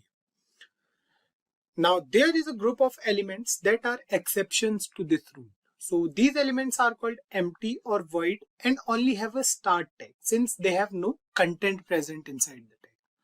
So they must not have an end tag in HTML. Example of empty elements are like the break tag we have image, link and many more such tags. The list is quite long. So what we'll do is we'll add an image using the image tag. So image tag is basically an empty element. So we'll use that particular element and you guys will understand what empty elements are. So as mentioned earlier that empty elements do not require any closing tag. So what we'll do is we'll write here inside angular brackets, img is the tag name.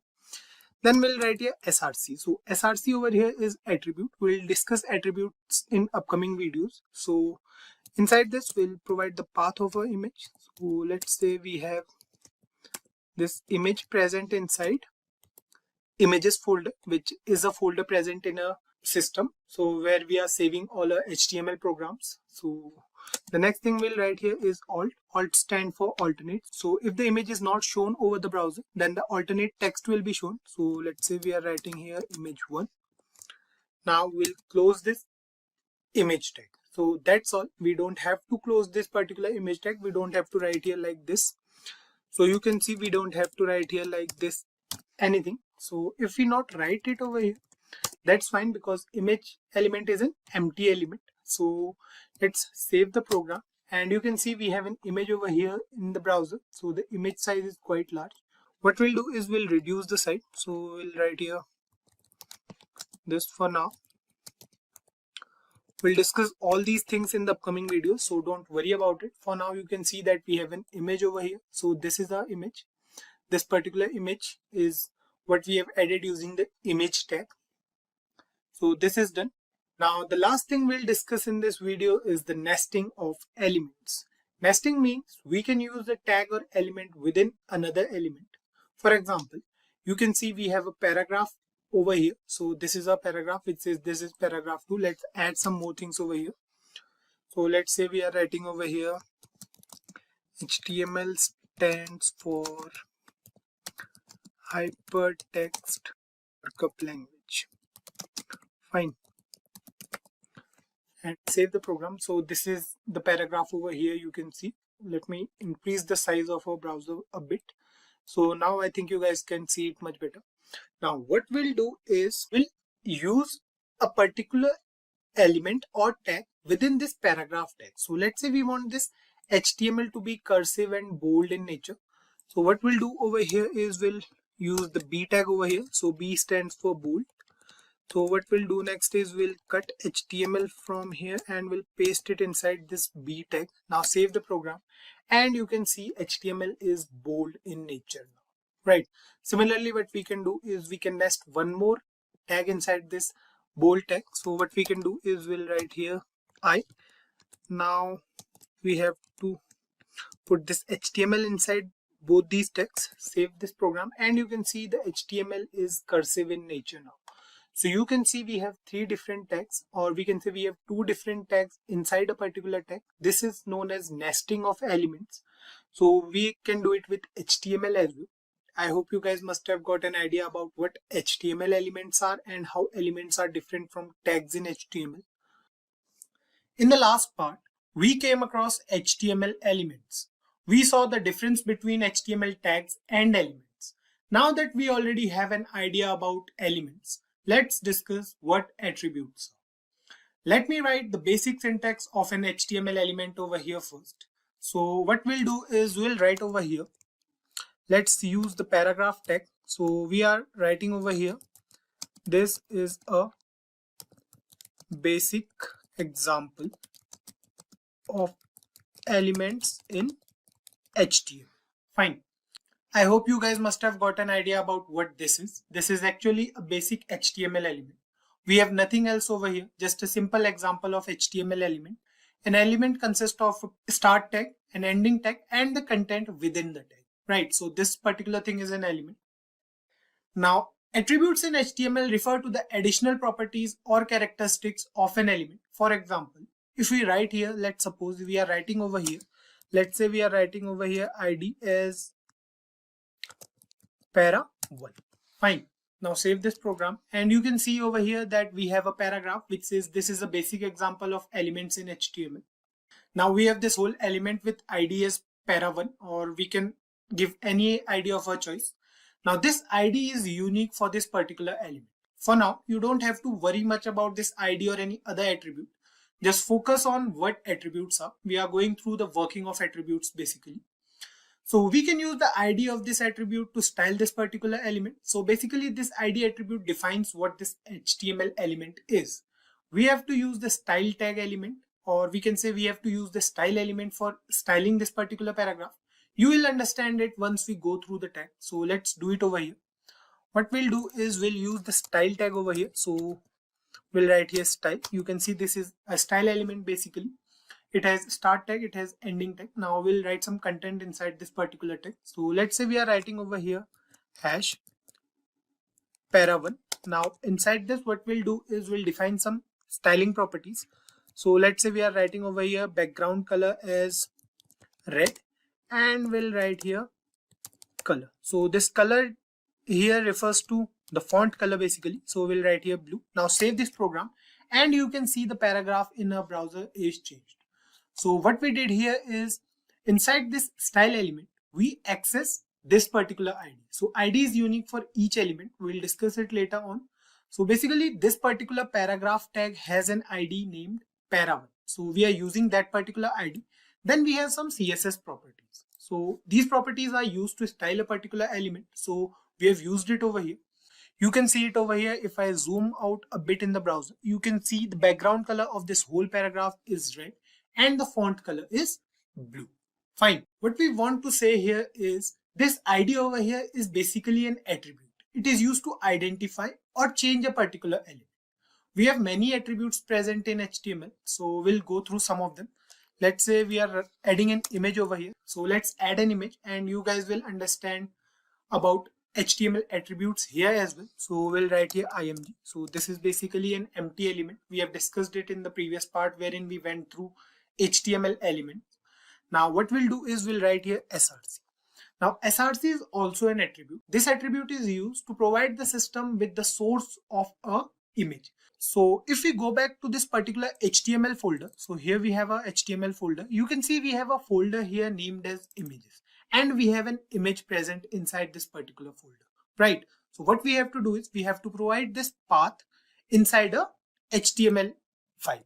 So what we are going to do here is we are going to get back to VS Code, and inside here we'll write images. So this is our folder name, and we have a file name html.png present inside that particular folder. So src is the attribute, and this particular thing is the value of our attribute. Right. Now the next thing we are going to do here is we are going to write here alt. Now inside this alt, let's say we are writing HTML over here. Now this alt attribute is used when we add an image on. So basically what happens is when we add an image to a web browser, sometimes what happens is the image is not shown over the browser. So in that case, the alternate text will be shown. So if this particular image is not shown in the browser, then this particular text will be shown. So let's save this program. We'll open a web browser here side by side as well. You can see that this particular image is present over here in a web browser. The size of this image is quite large. We can change the size in two different ways. We can either use the ID attribute here as well and then use that particular attribute in the styling tag or CSS file to change the size of this image, or we can simply use the height and width attribute in the image tag over here. So that's the simple one. So what we are going to do is we are going to write here height. Height is an attribute. We have to define the height in pixels. So we have written over here 300 pixels. Save the program and you can see the height of this image is 300 pixels now. Same thing goes for width as well. If we write here width and if we define the width as 300 pixels as well, save the program and you can see now the height and width of this particular image is 300 pixels, right? So guys, this is all about the basics of attributes in HTML. I hope you guys understood this. We'll go through each attribute while working on those attributes in the upcoming videos. So don't worry about it if we haven't covered all the attributes over here. We'll go through them in the upcoming videos. Before we move on and discuss the different formatting tags in HTML, let's understand what formatting is. Formatting refers to the process of making the text present on a web page more appealing to the user. For example, let's say we want to add a heading in our HTML document, and for that we want a specific font size. Let's say we want to add a heading with a bigger font size. For this purpose, we have the heading tag present in HTML, which provides us with 6 different font sizes, with H1 being the tag with the greatest font size and H6 with the smallest one. We have already discussed it in the previous videos as well. Now we need to make sure which font size we want and we can use the heading tag accordingly. Let's understand this with the help of an example. Let's suppose we are working on a web page wherein we want a heading. So let's say the heading is what is HTML. We want the font size to be bigger. So simply we'll write here H1. We have already mentioned it that H1 has the biggest font size of all the 6 heading tags, right? So inside this we'll write what is HTML. So let's suppose this is the heading. Now on saving the program, you can see here on the browser that we have a heading with larger font size. So what we can do for now is we'll remove this heading from here. Now save it and you can see we have only one heading as of now. We have the heading as what is HTML. We can also write a paragraph after this heading tag that will explain what HTML is using the paragraph tag. So let's do it over here as well and you guys will understand it much better. So here we are going to use the break element. So this is basically an empty element used in HTML for line break. So what we are going to do is we are going to put it over here. So this is the tag, BR tag or break tag we can say. Now what we are going to do is we are going to write here inside the paragraph tag, HTML stands for, let's write it in capitals. We'll write here hypertext markup language. Fine. So here we have a paragraph that says HTML stands for hypertext markup language. Now what we want to do is we want to add another heading to this web page, which will define the uses of HTML. So basically what we are doing is we are going through the sizes of heading tags. So we want another heading, let's say over here. Now the main heading of our web page was what is HTML, and we want it to stand out among all the headings present in our web page. That's why we use the H1 tag for that heading. Now for the next heading or for the new heading, we'll have a little bit smaller size than the main heading. So what we are going to do is we are going to use the H2 tag or the H3 tag for that. So let's use the H3 tag for now. We'll write over here H3. So basically we are going to write it after a BR tag. So we are going to use the BR tag over here, or the break tag we can say. Now we are going to write here uses of HTML. Fine. Now save the program and you guys can clearly see the difference in font size of both the headings. Let me zoom in a bit here in the browser. So now you guys can see it much better. There's a difference in the size of heading 1 and heading 3, right? So this difference is what we are talking about till now. There are 6 different sizes for a heading tag in HTML. We can use any of these heading tags according to our need. Figure out which one of these 6 tags is best suitable for your web page and use them. Simple and easy. Let's move ahead and we'll now discuss some more formatting tags present in HTML. Let's move ahead and we'll now discuss some more formatting tags present in HTML. The next tag we are going to discuss is the bold tag. This tag is used to make the text bold or strong. So there are 2 different tags for the same task. For making the text bold, we can either use the bold tag or simple B tag we can say. The other tag we can use is the strong tag. The functionality of both tags is similar. So we'll use them side by side so that you guys can see the difference, or they are basically same. So what we are going to do is we are going to write here after this BR tag, we are going to write here B. So B stands for bold tag. Now we are going to write something in here. So let's say we are writing over here HTML. Now again after BR tag we are going to use the strong tag. Fine. We'll write same thing here. The content will remain the same. So we are going to write HTML over here. Now here we used both tags with similar content present inside them. Save the program and you can see we have 2 similar outputs here on our web page. The outputs are exactly similar. The working of both the tags is the same, right? Now let's recall the nesting of elements in HTML from the previous video. We have said earlier that we can use an element within another element in HTML. We are going to nest this bold tag inside our first paragraph tag. It means that we are going to nest this bold tag over here. So what we are going to do is we are going to use bold tag inside the full form, or we are going to put the full form of HTML inside the bold tag. Fine. So save it. And you can see we have hypertext markup language written over here in the browser in bold, right? It looks better than the previous one. Just like the bold tag, we have 2 more tags present in HTML to make the text on screen look more appealing to the user. The italic tag and the underline tag.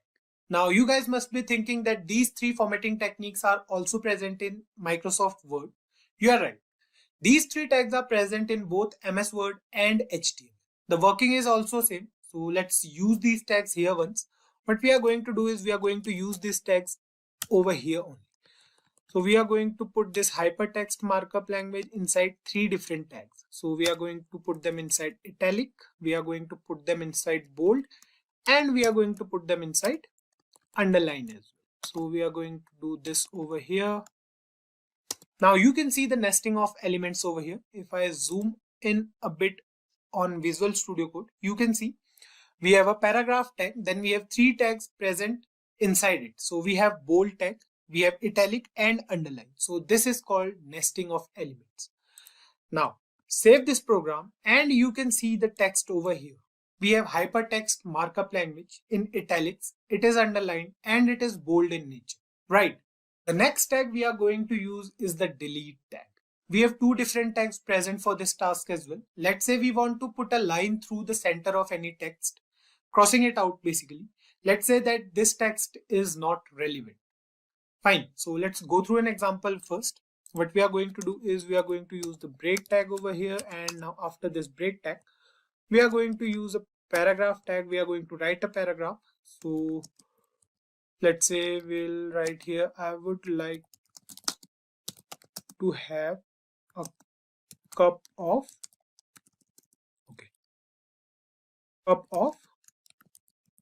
coffee. Fine, save it, and you can see we have this paragraph or sentence over here on the browser. Now what we want is we want to delete this particular word, or we can say we want to put a line through it. Fine, so what we are going to do is we are going to write here strike. Fine, we are going to put coffee inside this strike tag because we want this particular word to cut. And then let's say we are writing over here tea. Fine. So save it now, and you can see it over here. It says I would like to have a cup of coffee, has a line over it, and then we have written tea. So you guys can understand the meaning of this sentence by yourself, I guess. You can use this tag anywhere according to our needs. We can achieve this same thing with the help of the delete tag as well. What we have to do is we have to write here in place of strike. What we are going to do is we are going to copy this piece of code from here. We are going to paste it here. Now instead of strike, we are going to write here delete. So del, this is the tag, and we are going to close this tag as well. Now we are going to write coffee inside it and save the program, and you can see we have the exact same output with this tag as well. Fine. Another tag we have in HTML for formatting is the mark tag. Now the mark tag in HTML is used to mark any particular text. The text will be highlighted with yellow color. For example, let's say we are writing something over here, or we can just paste this again, and we are going to remove this part. Now we want to mark the word coffee, let's say. So what we are going to do is we are going to write here mark. This is the tag, and inside this tag we are going to write coffee, let's say. Fine. Save the program, and you can see it over here. We have this sentence which says I would like to have a cup of coffee, and coffee is highlighted over here, right? So this is the mark tag, and we can use this tag for formatting. Now the last tag we are going to discuss in today's video is the font tag.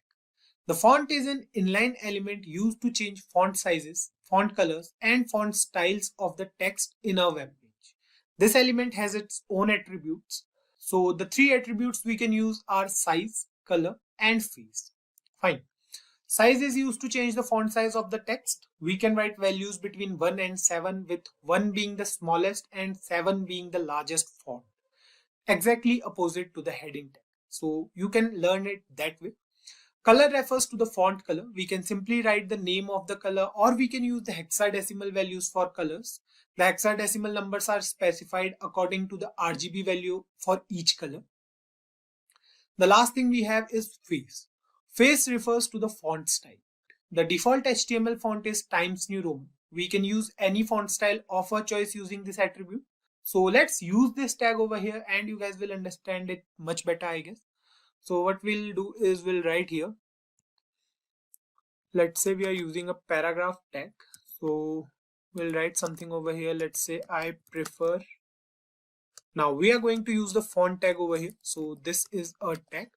You can see it in red color. Now we have three different attributes, right? So the first attribute we have is size. So we'll write here inside size, let's say the size of this font is 4. Then we have color. So color defines the font color. So let's say the font color we want is red. And then we have the face. So let's say we want the font style to be Verdana, and we'll write something over here. Let's say we are writing this over red. Fine. Now save the program, and you can see it over here. It says I prefer red. Fine. So let's complete this sentence. What we are going to do is we are going to write something after this font tag as well. So let's say we are writing over here red over blue. Save the program, and you can see it over here that we have this particular sentence which says I prefer red over blue. So let me increase the size of VS Code so that you guys can see it clearly. So here you can see we have this paragraph tag. Then we have written inside it I prefer, and we have kept this red word inside a particular element, font element basically. This font element has three different attributes: size, color, and face. Now let's change the size of this to 6 for now, and we'll check the output, save the program, and you can see red over here is quite large in size, right? It looks different. So I hope you guys got this. Formatting an HTML document is mostly done using CSS, but now HTML also allows us to format our documents using different tags. Basic formatting, we can say. So formatting is making the web page more appealing using these particular tags. So the list of formatting tags present in HTML is quite long. We can't discuss all of them here, but if we use any of those tags in the upcoming videos, then surely we'll discuss them over there on.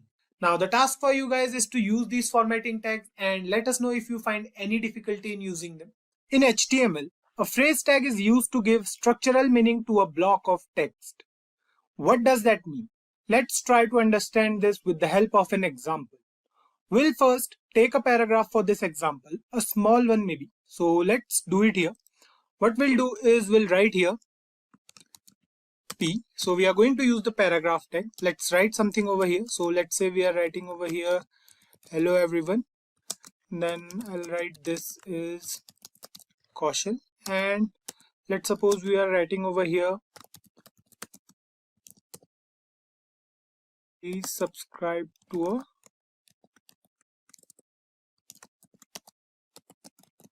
YouTube channel. Fine. Save this and you can see here that we have the same paragraph here on the browser.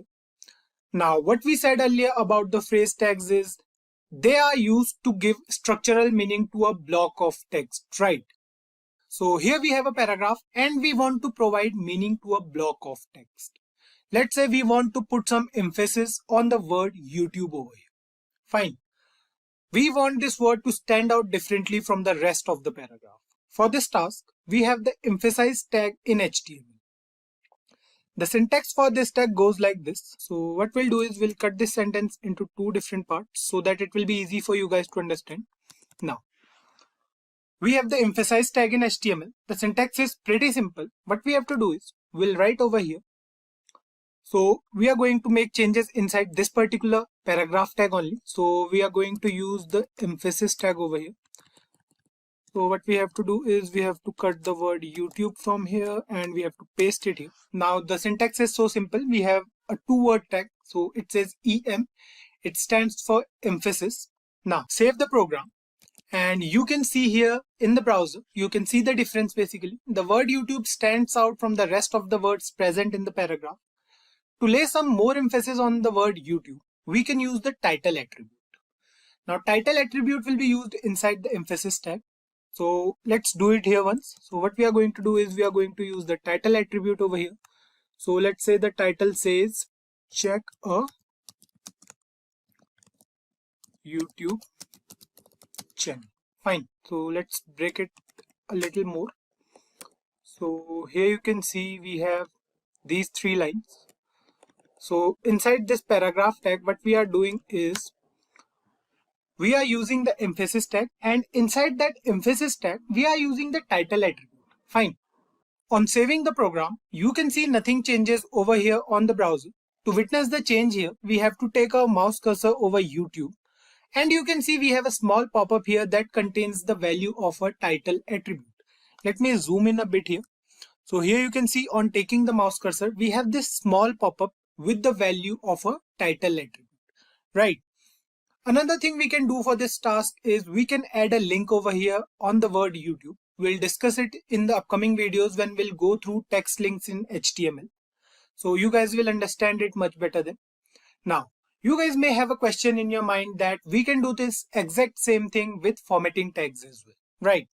Yes, of course we can do that, but formatting refers to the process of molding the text for a better look and feel of the text, while phrase tags are used to provide meaning to a block of text. It's not necessary that if a tag falls under the category of formatting tags, then it can't be a phrase tag. The difference lies in the purpose of using that particular tag. I hope you guys are getting it. The next tag we are going to discuss is the mark tag. We have already discussed this tag in the formatting tags as well. So let's discuss it one more time. The mark tag in HTML is used to mark any particular text. The text will be highlighted with yellow color. So we have discussed it previously. Now what we are going to do is we are going to copy this piece of code. So we are going to copy the whole paragraph from here and then we'll paste it here. Now instead of using the emphasis tag, we are going to use the mark tag over here. Fine. So we are going to change the tag name from emphasis to mark for the opening and closing tag. Save it now. And you can see we have another paragraph over here which is almost the same or which is exactly the same. It says hello everyone, this is Kaushal. please subscribe to our YouTube channel. Now the thing to notice here is the word YouTube. It is highlighted in yellow color, right? So the title attribute will work same over here as well. If we put our mouse cursor over the word YouTube, you can see we have this pop-up with the same title value, right? So one thing to notice here is the title attribute is basically the differentiator between the formatting tags and the phrase tags. It means that the tag remains the same, but the way of using it defines the purpose.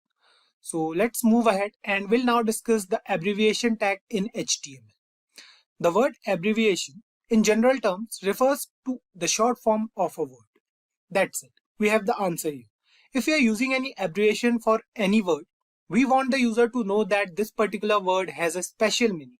Then we can use the abbreviation tag. So the syntax goes like this. What we'll do is we'll again use the same paragraph and we'll paste it over here again. So what we are going to do is we are going to remove this empty space from here so that you guys will be able to see the whole code or as much code as possible. So what we are going to do now is we are going to use the abbreviation tag. Fine. So we'll remove this piece of code from here. We have to put this over the word YouTube. So what we are going to do is we are going to write here abbreviation, and inside there we are going to write YT. So this is the short form of YouTube basically. Now save the program and you can see that we have another paragraph, but there's no difference over here as of now. The word is simple. It's not standing out basically, right? So this is because while using the abbreviation tag, we must necessarily use the title attribute along with this tag. So let's do it here. We have to write here title and we have to write here YouTube because YT stands for YouTube. So we are going to write here YouTube. Now save the program and you can see here that the abbreviation YT is now underlined with a dotted line. Fine. This indicates that the word YT is used as an abbreviation here and the user will know that something is different over here. On taking the mouse cursor over it, you can see we have the value of our title attribute. You can see it says YouTube. So this is basically the short form of YouTube, YT over here. Now the next tag we are going to discuss is the address tag. This tag is used to display the address in the web browser. The content is written within the opening and closing address tag is considered as an address in HTML. So this is the address we generally use. Fine, not an IP address or nothing else. The general address we use for our location or for our address. So let's use this tag over here. We'll write here address and this is the tag. Now inside this tag we are going to write YouTube office, let's say. Then we have 123 street. So this is going to be the street name for our address. Then we have, let's say, sector. So let's say the sector is 456. And then we have the place name as Noida and the country name as India. Fine. So this is an address and let's save the program. You can see here the difference in the browser. The address tag over here has a different font. This tag is used to indicate that this particular block of text is an address. So you can see it over here. This is our address. Now if you want to see it clearly, let me remove these three paragraphs from here. Save the program now and you can see we have address over here. So if you want to write it in different lines, so what we can do is we can use the break tag over here, then over here again, save the program and you can see we have the address over here. The font is different. That's the only difference between address tag and other tags. The next tag we are going to discuss is the short quotation tag. This tag is used to add double quotes within a sentence. The syntax is simple. So what we'll do is we'll write something over here. Let's say we are writing over here a paragraph. We are writing over here, let's say again, please subscribe to a. Now we want the word YouTube inside double quotes, right? So for that we are going to use the quotation tag. This is the syntax. We have to write simple Q and we have to put the word YouTube inside it. Fine, then we'll write here channel and we have to to put a space over here, save the program, and you can see it says please subscribe to our YouTube channel with YouTube present inside double quotes. Fine. So the last tag we are going to discuss in today's tutorial is the code tag in HTML. This tag is used to represent programming code in HTML. The text will look like we have any code from a programming language. For example, we'll write here code. This is the tag. Now inside there we'll write, let's say we are using a for loop in JavaScript. So we'll write here for I is equals to 0. Then we have I less than 3. So let's give some spaces over here, and then we have I plus plus. Fine. Then after this we have inside here console.log, and we are going to print hi. Fine. So if you are new to this language, just ignore it. It's just a simple piece of code from JavaScript. So save it now, and you can see we have this code over here. Now what we are going to do next is we are going to use break tag over here first, then we'll understand it. Fine. So we are going to use the br tag here again and here again. Fine, save it now, and you can see the code now. You can see we have the same output on the browser as the text present in VS Code. The font is exactly the same. So this represents a piece of code in HTML. We can use the code tag for that. So guys, these are some of the basic phrase tags we discussed in today's video. As we mentioned earlier that the list is quite long for all these tags. We'll discuss them in future whenever we use them. I hope you guys got it. Till now, we have covered different types of tags present in HTML. We came across the formatting tags and the phrase tags present in HTML. In the last part, we also covered the differences between these tags. Apart from all the differences these tags have, they are still similar in one aspect. That is, these tags are used to change the appearance of a web page. Whenever we use these tags, we change the look and the feel of a web page. Now, the meta tag is a bit different from these tags. This tag does not impact the appearance of a web page. It is used in the head section of the HTML document and does not require any closing tag to work. What this tag does is, it gives information about the data we have on our web page. Meta refers to metadata. Metadata means data about data. For example, if we have a website that provides the user with some data, it can be any kind of data, and the user can go through it to gain some information. But the information about the data present on a website is given by metadata only. What does it mean to provide data about data? For example, if we go to Google and search for a keyword. Now, how Google works is it goes through the keywords present in any particular website and then shows the user that particular website. Those keywords here refer to metadata, and we have to put them inside meta tags in HTML. The description we get while searching for a website is also present inside the meta tag of any HTML document.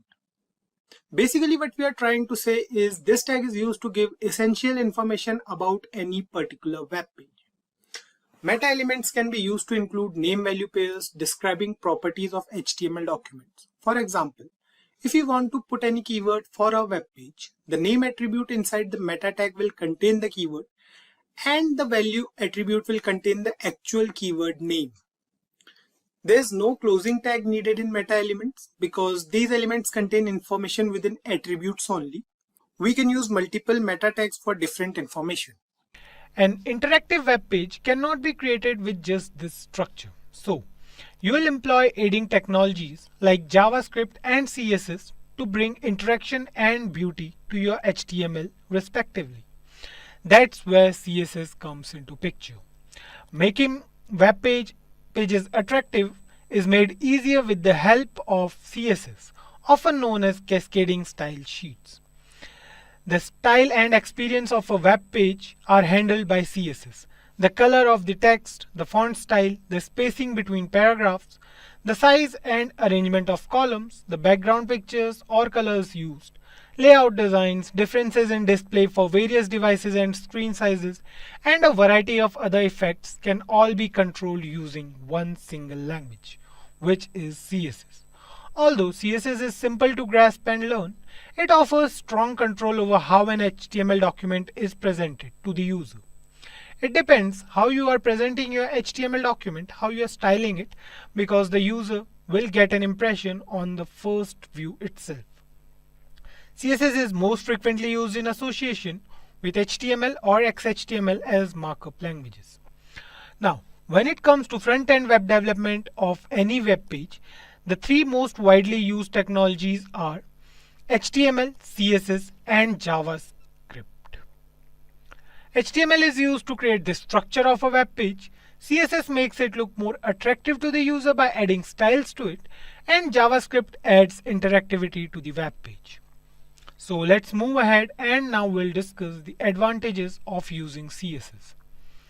The first one is time saving. CSS is a time saving since you can create it once and reuse it across a number of HTML pages. There's a style available for each HTML document, or we can say each HTML element, that you can select and apply to as many different websites as you desire. If you utilize CSS instead of manually writing HTML tag attributes each time, pages load faster. You only need to create one CSS rule per tag and it will be applied to every instance of that element. So quicker download times results from less code. Simple maintenance. To make a modification that affects all elements on all web pages, just modify the style sheet. Everything will update instantly. Also, CSS provides a great range of characteristics than HTML so that you can provide a considerably better styling experience. CSS provides a considerably wider range of properties as well than HTML, so you can give your HTML page a much better look than you can using HTML attributes. Better styles than HTML. Now, style sheets enable the material to be optimized for multiple types of devices, allowing for multiple device compatibility. Different versions of a website can be displayed for printing or for handheld devices like PDAs and cell phones by using the same HTML document. So, let's move ahead and now we'll understand how CSS actually works. A browser must merge the content of a document with its style information before displaying it. It goes through several steps to process the document, which we have outlined here. Remember that this is a greatly simplified explanation because different browsers will perform the procedure differently when a browser loads a web page. But this is what usually takes place in a browser. The browser starts loading HTML. Example, it receives it from the network. It transforms the HTML into a document object model. In the computer's memory, the document is represented by the document object model. In the same time, it also loads CSS as well. Most of the resources that the HTML document links to, including embedded images, videos, and even connected CSS, are subsequently fetched by the browser because it is handled a little later in the process. We are not discussing JavaScript here to make things easier for you guys. The browser parses the CSS that was fetched and groups the various rules according to the type of selectors they use, such as element, class, ID, and so on. It determines which rules should be applied to which document object model nodes. Based on the selectors, it discovers and applies the appropriate styles to each node as needed. This immediate step is called render tree. So this is the creation of DOM tree. After the rules have been applied to it, the render tree is organized in the manner in which it should look. The screen displays the page's visual representation. This stage is called painting. So guys, this is how CSS actually works on a web page. I hope you guys must have got an idea about what CSS is and why one should use CSS on a web page. We'll dive deeper into all CSS concepts in the upcoming videos, so we'll go through all the CSS aspects one by one. CSS uses the color values to specify the colors on a page. They can be specified using predefined color names, hex or RGB format. There are nearly 140 standard color names. Hexadecimal is a 6-digit representation of a color. The first 2 digits represents a red value, the next 2 are green value, and the last is a blue value. All the other colors can be created using the combination of these 3 colors. There are several websites available where you can know the hex value of the different shades of color. As you can see, the black color is signified by hashtag and the 6 zeros. The red is hashtag FF and the 4 zeros followed by it. The RGB color value is specified using the RGB property. This property takes 3 values, one for red, green and blue. The value can be the integer between 0 to 225 or a percentage. As you can see, the black color is signified by 000, the red by 25500, the blue by 00255 and the green by 02550. Now let's move to an example to understand how we can add the colors to our page. In this example, we will see how we can add colors in different ways to our HTML. So we are on the Sublime Text Editor. As you can see, we have the standard boilerplate ready with an H2 and a paragraph on our page. Open the style tag and make the font size of the paragraph to 25 pixels so it is clearly visible.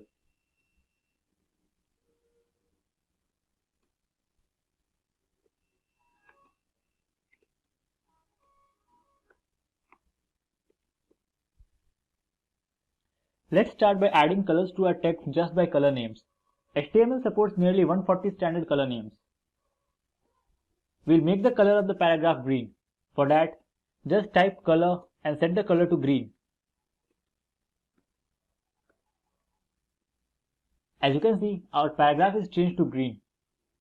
Let's try one more. This time we will add the color red. Just refresh. As you can see, the color is now changed to red. There are nearly 140 HTML standard colors that is supported by the web browser. You can also add colors using the RGB format.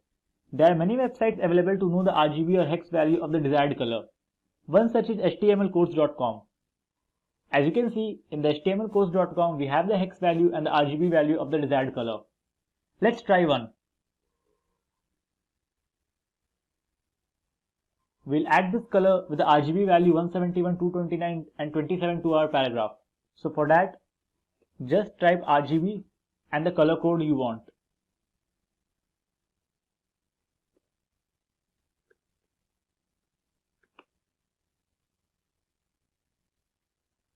As you can see, the color is not changed to our RGB value.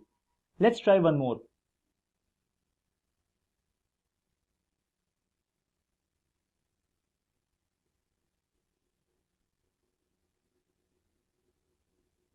This time we'll use this RGB value to our text.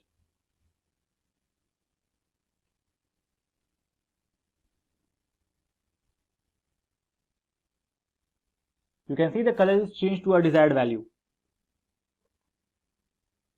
In this way, you can use the RGB format to change the colors. The next way is using the hex values. Hexadecimal is a 6-digit representation of a color. The first 2 digits are red, next one 2 are green and the last are the blue value. Let's see how you can use the hex values. As you can see, the hex value for this color is #31787F. We'll use this value to our text.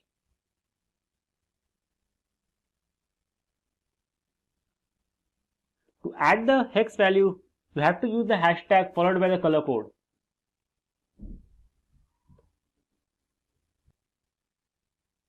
You can see that color is changed to our hex value. Let's try one more.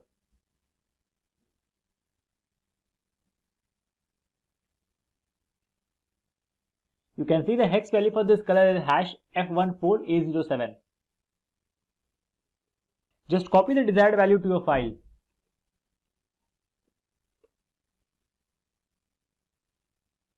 You can see the color changes. You can also add color borders to our heading. Do that, just mention the border style along with the color code.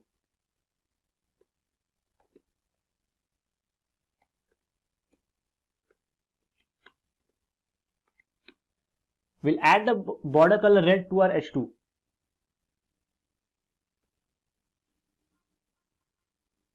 Now you can see we have the border around our H2.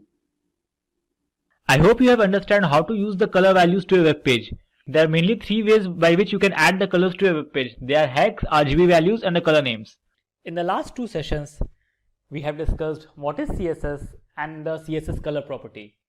In this session, we'll discuss how you can set the background image on your web page. We'll see the several properties related to background image and how you can use them to customize the image around the web page. So without further delay, let's get going. So let's begin by discussing about the background property of the CSS. The background image property specifies an image to use as a background of an element. The background is defined in the body element of the HTML code. To add a background image on an HTML element, use the HTML style attribute and the CSS background image property and mention the path of the image inside the URL attribute. There are several properties of the background that are used to define the image on a page. Some of the common ones are background image, background repeat, and background position. By default, the image is repeated so it covers the entire element. Let's switch to the text editor and see how we can add the background image to our page. So, we are on the Sublime text editor. Let's start by opening a style tag. The background image is always set on the body tag. So type body and open the curly braces. The background image is always set on the body tag. So open the body tag with curly braces and start typing background image. Use the URL value of the background image to set the path of the image. Make sure the image is in the same folder as of the HTML file. Here we have our file nature3.jpg. So mention the path inside the double quotes.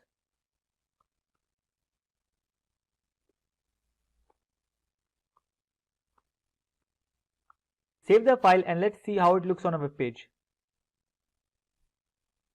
As you can see, we have the image on the web page. Let's format this image a little bit. We'll start by setting the background size. So type background size and there are three values to the background size. First one is auto. It will set the image as it is. Save the file and let's see how it looks on a page. As you can see, the size of the image is as same of the original size. The color value will set the image size that will be fit to the web page. As you can see, the image is set to the whole web page. We can also set the image size to manual. Let's say we want the image size of width 500 pixels. So now as you can see, the width of the image is 500 pixels. Next, we will set the background repeat property. There are three values to background repeat. First is no repeat. With the no repeat value, the images will not be repeated on a page. Now, as you can see, the images are not repeated. Second is repeat X. It will set the images to be repeated on the X axis.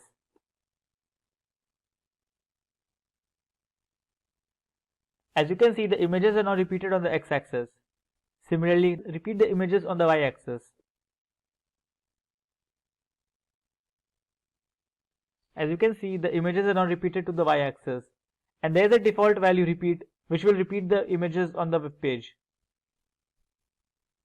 So let's keep it to cover. So let's keep the background size to cover and set the background repeat to no repeat. Let's save the file and look it on a web page. Now, as you can see, the image is fully fit to the web page. Let's add a text above our image to see how it looks like. So I'll add a paragraph tag and type some random text here.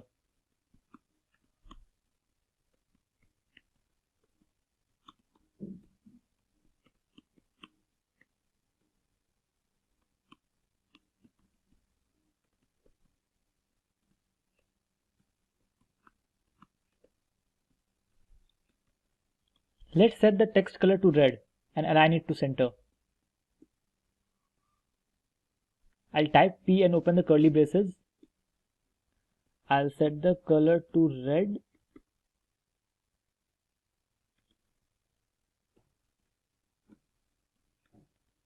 And I'll set the text aligned to center. Let's save the file and see how it looks on a page.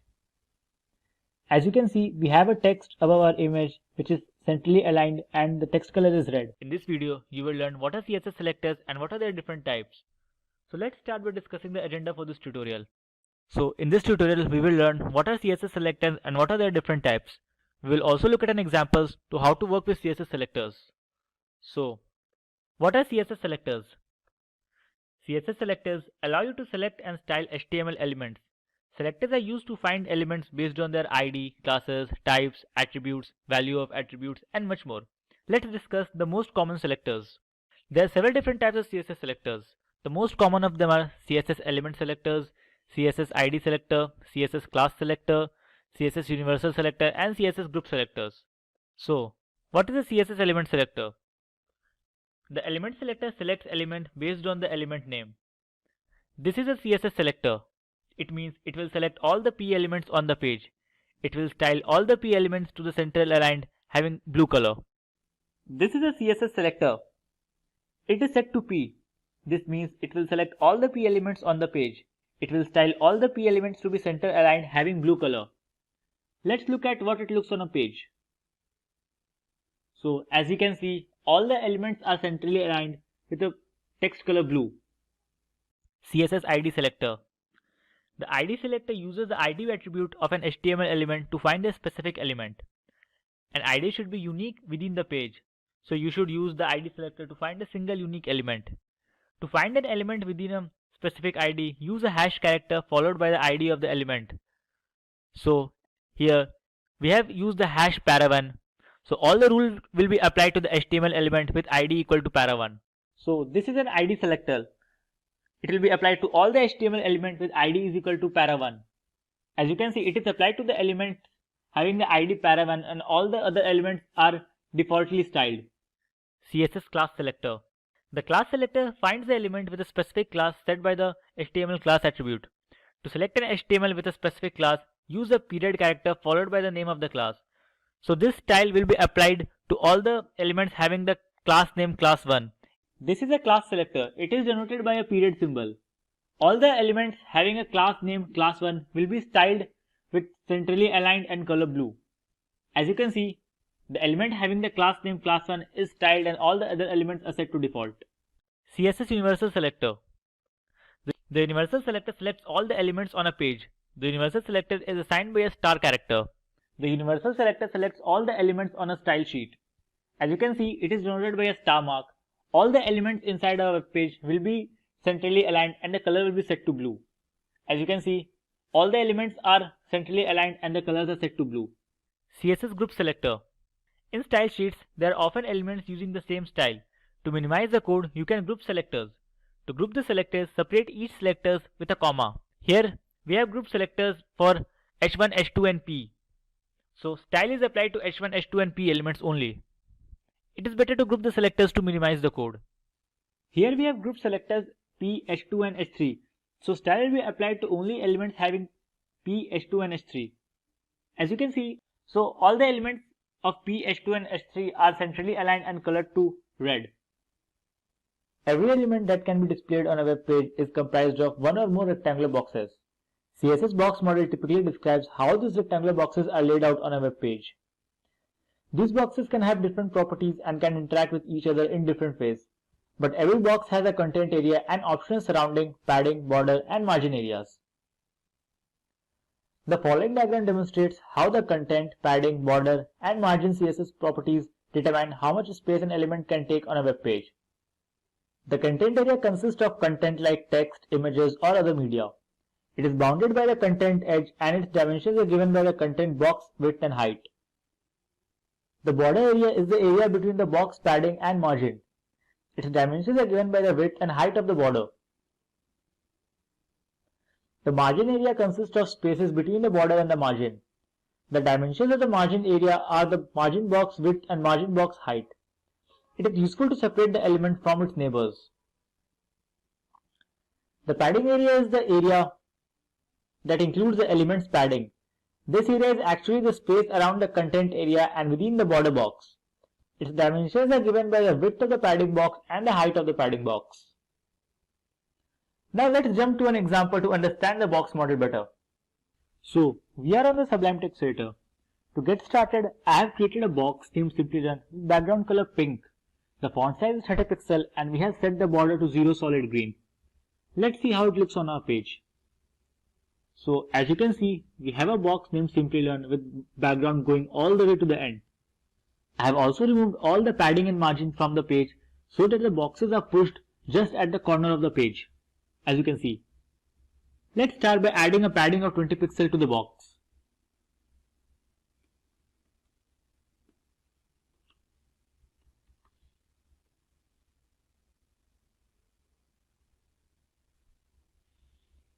If you save the file, you can see the box increased by 20 pixels from all the sides. Padding occurs inside the background of an element. It goes around the content of the element. Most of the buttons inside the CSS is designed using padding so that the background of the button becomes wider than the actual text. The next thing we can do is change the border of the element. If we change this border size to 15 pixels, we will get a nice solid background of color green.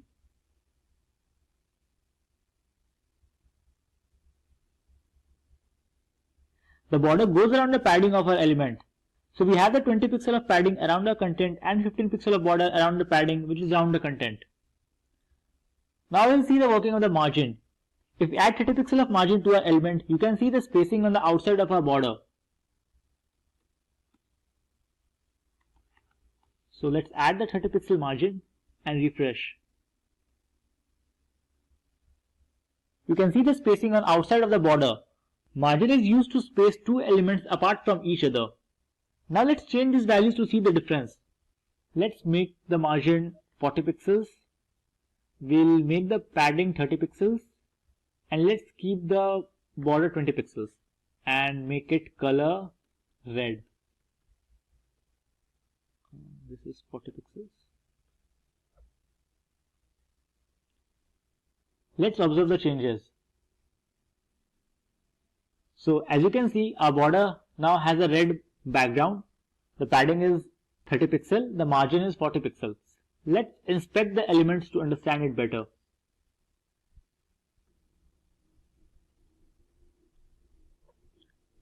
By clicking on inspect, you can see the different styles. Here in the computer tab, you can see the box model. This is the content area, this is the padding area, this is the border, and this is the margin area. We have the margin of 40 pixels around the border. So you can, when you click on this area, you can see the margin gets highlighted. The border area gets highlighted of 20 pixels. This is the padding and this is the content. You can change the size of the content by adding the height and width. So let's try adding height and width. We'll give the height 50 pixels and we'll give the width also 50 pixels. Just save the file. Now when you refresh, you can see the content area 15 to 50. What is a flexbox? Flexbox, also called flexible box model, is basically a layout mode or model that provides an easy and clean way to arrange the items within a container. If you are using a CSS for a while, you must have used the old block model where you assign width in terms of percentage or fixed width and then use the float to arrange the items on the page. Suppose for example, you want to arrange 3 boxes in a row. Then you have to enter everything manually from width, height and to padding. Flexbox can do all these things with ease. Some of the concepts of flexible box model is the ability to alter the item width and height to best fit in the containers available in the free space. Flex model is direction agnostic, which is different from the box model, which is vertically biased, and the inline, which is horizontally biased. Flexbox works for both. Flexbox is more effective in small scale layouts. So here are the main properties of the Flex. Okay, so let's jump to some code and learn how these Flex properties work. Okay, so we are on the Sublime Text Editor. To get started, let's add a div inside a body here and we'll give a class of Flexbox container, since this will be the container where all our Flexbox items will reside.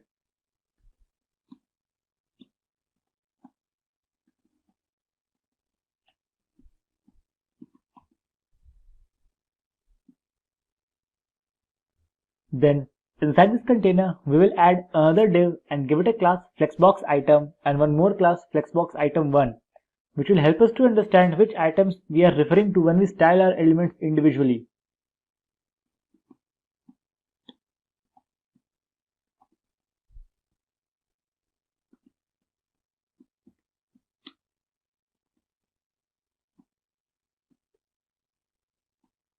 Let's just save the file and see how it looks on a page.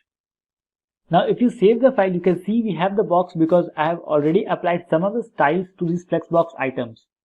Let's just see the styling. So you can see we have the items styled, just a basic styling, so that we get the box on the web page. Now let's just copy these and add 2 more flexbox items, and you will see we have 2 more boxes on our page. Just copy and paste them below. Give them the class name flexbox item 2 and flexbox item 3. Just save the file.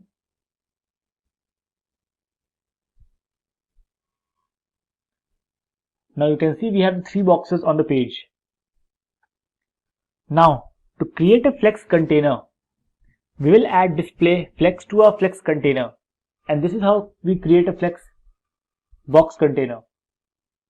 So here we will just add display flex. Just save the file. Now you can see all the items are in the same height and they are all in the same row. You will also notice that if we shrink our browser, the items adjust themselves accordingly to fit within the browser.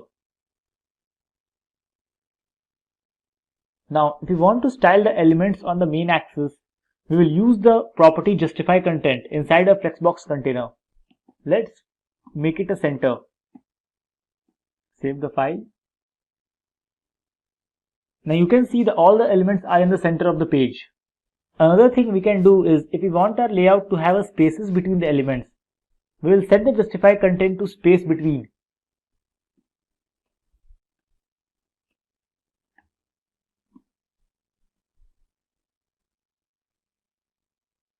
You can see all the items are now evenly spaced. If you want to lay out your items on the cross axis, we will use the align items property. The default value for this is stretch. If we want to keep the size of our items, we will use the center, and then all our items will be center vertically. Before Flexbox, aligning the items vertically inside the container was nearly impossible. With Flexbox, you can do it easily.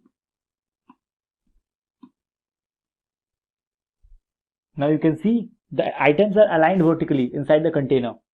Now let's just delete everything and we'll just keep the display flex. Now if we want to have a column layout instead, we will use the flex direction and change it to column. Flex direction, column. Now if you refresh the page, you will see all the items are shown up in a column. Now we can start talking about the different properties that can be applied to our different Flexbox items as opposed to Flexbox container items. The Flexbox container is only for laying out and spacing between your items as well as the positioning of your item inside the container. The actual Flexbox item properties are used to override those item properties or to apply different sizing to these elements. Now if we want our first item that it does not shrink when we shrink our browser, we'll set the flex shrink to 0 to our first item. So we'll set the flex shrink to 0. Now if you go back to the page and try to shrink this, you'll see the first item remains the same. It does not shrink. Now, in the same way, you can set the items to grow in proportion with the web browser. Suppose we want our Flexbox item to grow with as the page grow and cover all the empty spaces. So we'll set this flex grow to 1. Now you will see all the empty spaces are taken by the second item. Let's say we want our second box to be the center of the container instead of stretching to full height. We can use the align self property and set it to center.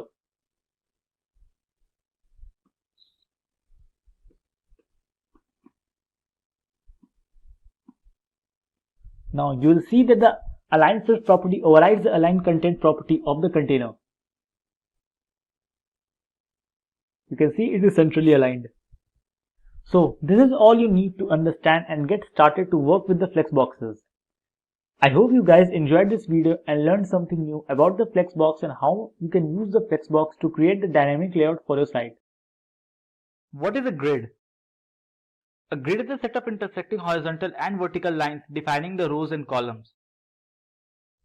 And what is a grid layout? So CSS grid layout is the most powerful layout system available in CSS. It is a two-dimensional system, meaning it can handle both columns and rows, unlike Flexbox, which is largely a one-dimensional system. You work with grid layout by applying the CSS rules to both the parent element which became the grid container, and the elements children, which became the grid items. The CSS grid layout excels at dividing a page into major regions or defining the relationship in terms of size, position, and layer between parts of a control-built HTML primitives. You can see this is the basic layout of a grid system. Like tables, grid layout enables an author to align elements into columns and rows. However, many more regular layouts are either possible or easier with CSS grid than they were with tables. For example, a grid container's child element could position themselves so they actually overlap and layer, similar to the CSS positioned elements. So here are the features of the CSS grid layout. They are fixed and have flexible track sizes. You can create a grid with fixed track sizes using pixels. For example, this sets the grid to the specified pixel which fits to the layout you desire. You can also create a grid using flexible sizes with percentages or with the new FR unit designed for this purpose. You can place the items into a precise location using the grid line numbers, names, or by targeting an area of the grid. The grid also contains an algorithm to control the placement of items not given an explicit position on the grid. You can define an explicit grid with a grid layout. The grid layout specification is flexible enough to add additional rows and columns when needed. Features such as adding as many columns that will fit into a container are included. It also gives you control of overlapping content. More than one item can be placed into a grid cell or area, and they can partially overlap each other. This layering may then be controlled with the z-index property. So, here are the basic terminologies you should know to work with the grid system better. The grid line is the dividing line that make up the structure of the grid. They can either be vertical or horizontal and reside on either side of rows and columns. A grid column is a space between two adjacent vertical grid lines. The size of a grid column is determined by the grid template columns property. On the other hand, a grid row is a space between two adjacent horizontal grid lines. Its size is determined by the grid template rows property. The grid cell is the single unit of a CSS grid. And in grid design, a gutter is basically the width of the space between columns. A gutter margin is the white space formed by the adjoining inside margins of two facing pages in a book, or a space between columns on a page. So, with this, let's now move on to the hands-on demo and see how the grid system works in actual world. If getting your learning started is half the battle, what if you could do that for free? Visit Skill-Up by Simplilearn. Click on the link in the description to know more. So we are on the Sublime Text Editor open with a project with some basic background styles and nothing inside the body. You can see this is the basic background style we have pre-applied just to have a good look of the box model. We'll start by creating a container and wrapping our grid items in it. So let's create a grid and give it a class named grid container.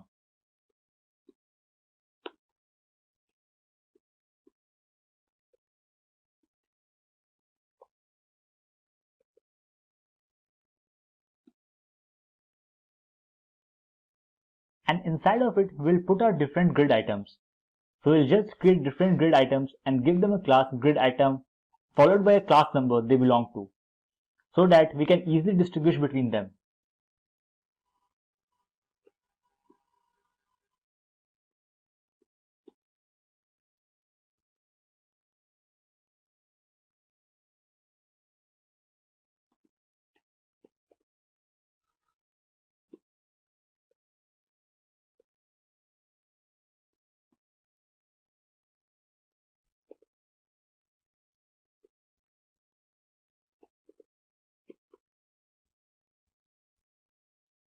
Just copy paste this 5 times. So we'll have the 5 elements on our page.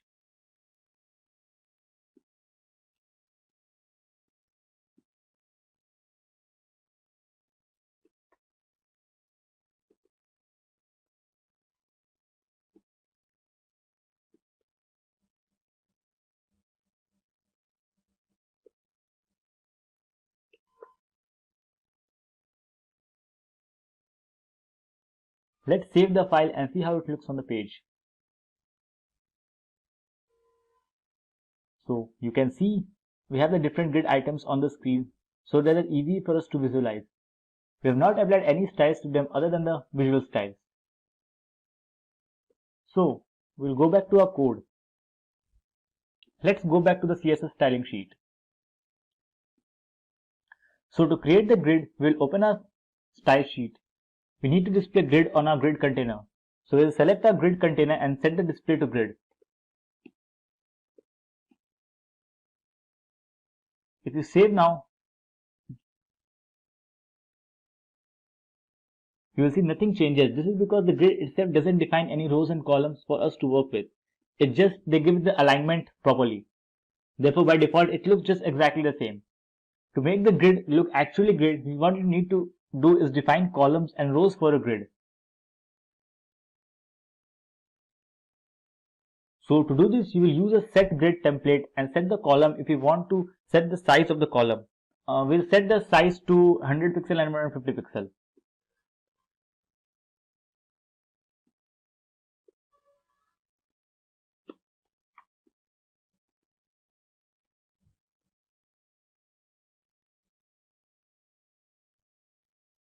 Now, if you refresh, you have the 100 pixel column on the left and a 150 pixel column on the right, and then the grid captures our next row. But what if we want our box to flexible size themselves according to the items inside of them? Here, we'll use a fraction unit. Instead of a 150 pixel column, we want one fraction of our size, and instead of a 100 pixel, we want the two fractions of our size. So we'll just replace with two fractions and this with one fraction. Now if you save the file and go back to the page, you will see that the items on our left here in our first column are twice as large as the item on the second column. And that's because of the FR units we have defined. You can see the difference in the sizes. The item 1 is the twice of the size of the item 2. Another thing you can do is with columns is use repeat. Suppose you want 4 columns of a size 100 pixel wide. You can just write repeat command and inside of it how many times you want to repeat the size. So we'll just delete this and use the repeat. We'll set the number of times we want to repeat and the size of the columns. Now if you save the file, you will see we have a 4 columns of 100 pixel wide. We can do the same things for row. Just set the grid template rows and define the size you want.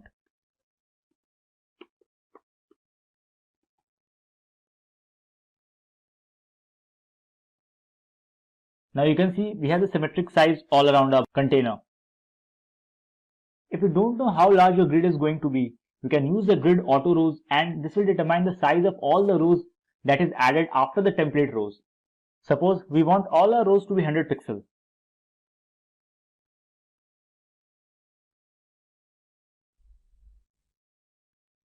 So we'll just delete the grid template rows and set the grid auto rows to 100 pixels.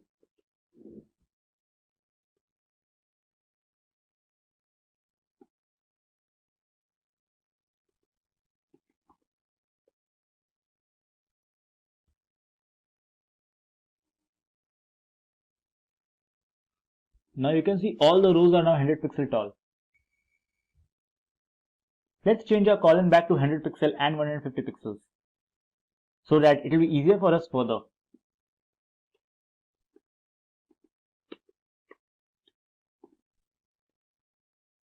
We'll just delete this grid auto rows. Now we'll talk about the spacing of the rows and columns apart from each other. We can do this with the help of the grid gap property. Grid row gap will give some spaces between the rows. Similarly, the grid column will give you the spaces between the columns.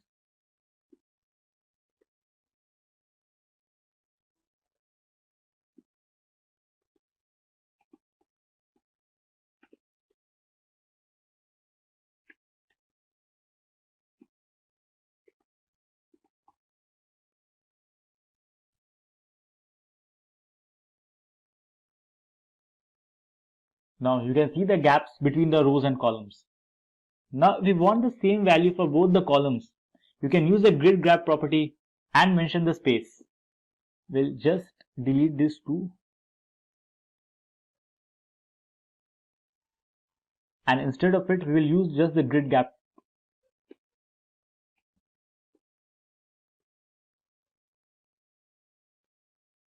And set the size to 20 pixels.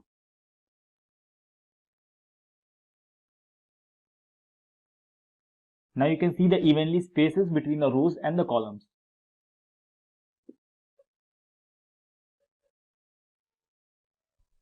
This is all you need to know about the sizing of the different columns and rows.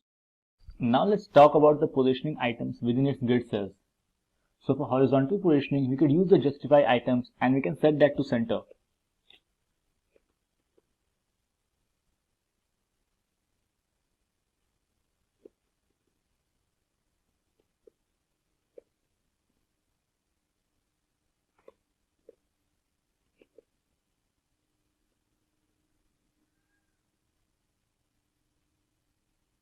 So that centers each item within the cell. By default, it is set to stretch. You can also set it to start.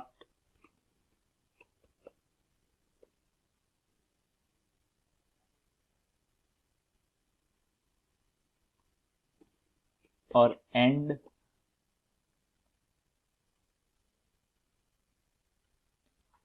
Or space around.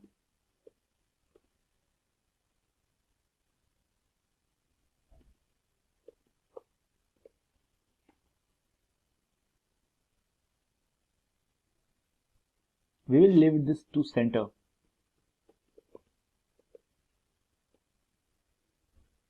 To vertically position the content, we could use the align items.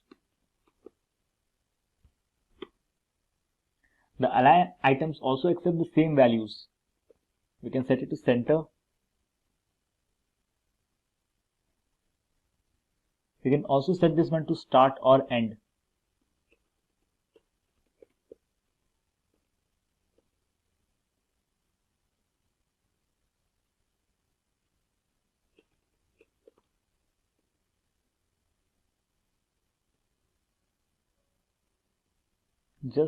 We'll keep this to center as well.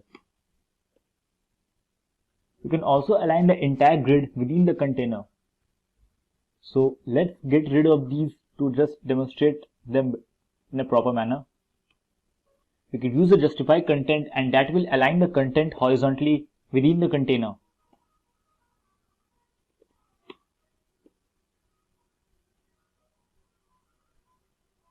We can also set this to start or to end.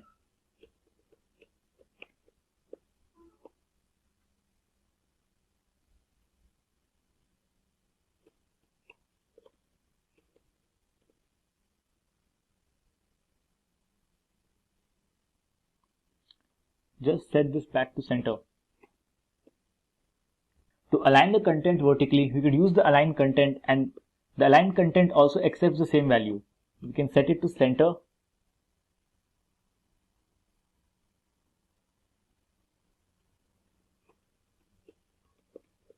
Or start.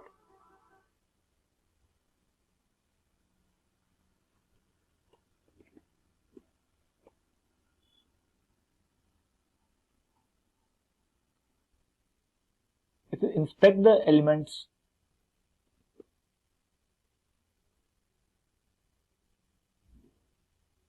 you can see they are aligned centrally between the container. We'll just close this.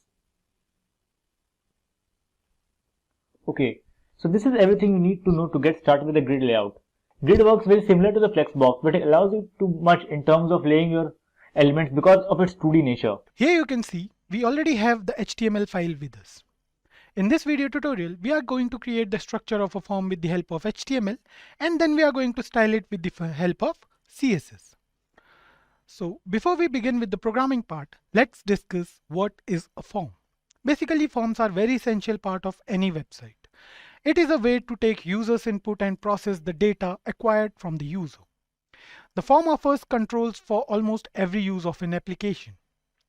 With the help of form controls and several form fields, we can take small as well as large input data from the user. And then we can use that data. You guys must have seen it in different websites where we have login and sign up forms. So in login form, what we usually do is we enter an email and a password, or a mobile number and a password, a combination of any of them. And then the website allows us to open an account for that particular website. On the other hand, on a sign up form, we need different type of data. We need name, then we have to put a age and several other form of data, right? Like the phone number, email, everything we have to put in a registration form. So these are the types of registration form we usually see, but apart from that, we can create other forms as well. So let's discuss why CSS is necessary to create a form. As we all know, HTML is used to structure a web page. So with the help of HTML, we can create a form. But to make the form look more interactive to the user, we need to style it. That's where CSS comes into picture. CSS is used to style a form, and it will make a form look more interactive to the user as well. So without any further delay, let's start with the programming part, and we'll create a basic form with the help of HTML and CSS in this video. So don't worry, we'll create some more forms in the upcoming videos. So in this particular video, we'll see how CSS is used along with the form. So here you can see we are in the HTML part of a form. So we'll create a form first. So the most basic element, HTML element to create a form, is the form element. Now we are going to take some unordered list, or the UL element. Now we are going to take the li. So as you guys all know, UL and li, both the elements are used in combination always. So let's label the form. So we'll write label for. We'll take certain parameters and we'll write here name. Fine. This is going to be the name. We'll write here name, save it, and just refresh the page. So here you can see we have the name present on a web browser. So the next thing we are going to do is we are going to create some more input fields, right? So to create an input field, we have to use the input element always. So we'll write here input. We have to define type. Type is going to be text. And then we have to put a name. Name is going to be ID. So ID is going to be the name. And then we'll write here user name. Fine. So here you can see we have an input box. Let me just increase the size a bit. So here you can see we have an input box with name as the label, and then we have an input box. So similarly, we'll create some more input elements first. So we'll just paste them here for 4 times. So here you can see we have 4 different placeholders. So let's just remove this one, and we are going to keep it simple for this particular video. So we'll write here label for mail. Then we are going to take email from the user. So we'll write here email, and input type is equals to, we'll write here email. ID will also mention as mail, let's say, and name we are going to write here user email. Fine. So save it. Here you can see. Now we are going to do the same for another one. So here what we'll do is we'll write here message. So we are going to label this as message. We are creating another input field. So we'll write here input type is equals to, okay, let's just do one thing. Let's just remove this input tag from here, and we are going to use the text area in place of it. So we'll write here text area, ID as, let's say, message, and then we have to write here name user underscore message. Fine. Close it, and the text area is done. So here you can see we have a text area as well. We have 2 input fields and a text area. So we are going to create a form out of it. Fine. So we have all the HTML elements. Now what we are going to do is we are going to style this form basically. So before that, let me just create a button as well. Okay, so we'll write here button type is equals to submit, and we'll write here submit. Fine.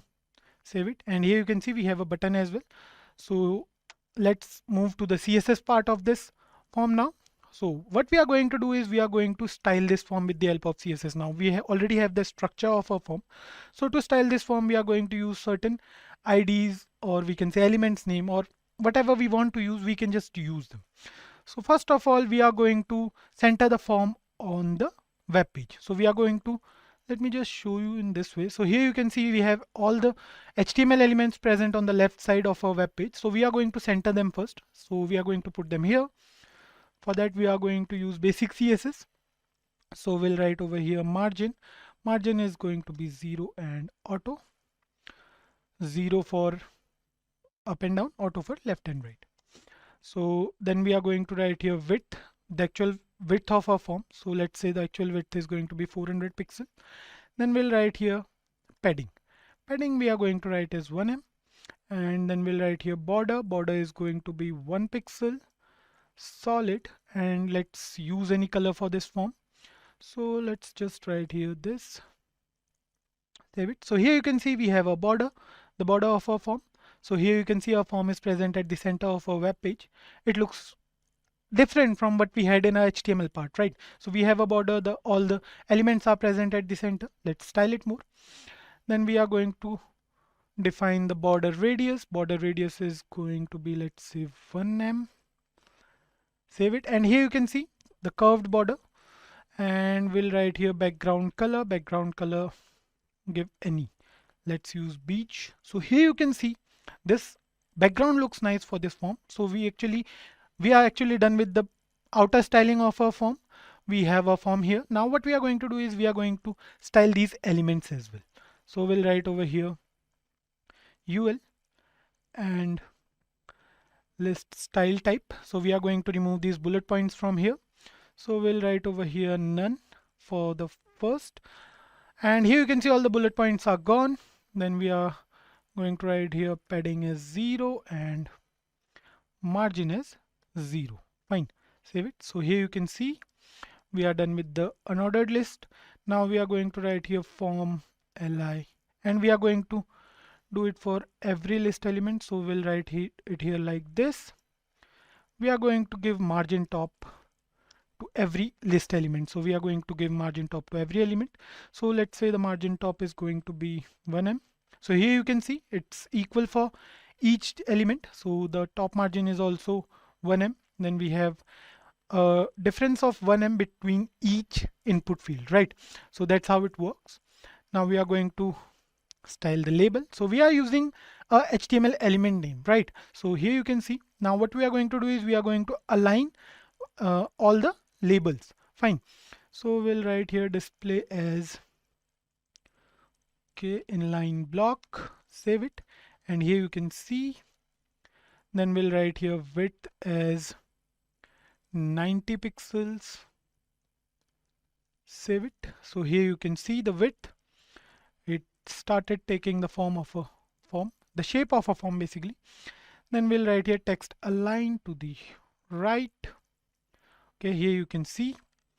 Now what we are going to do is we are going to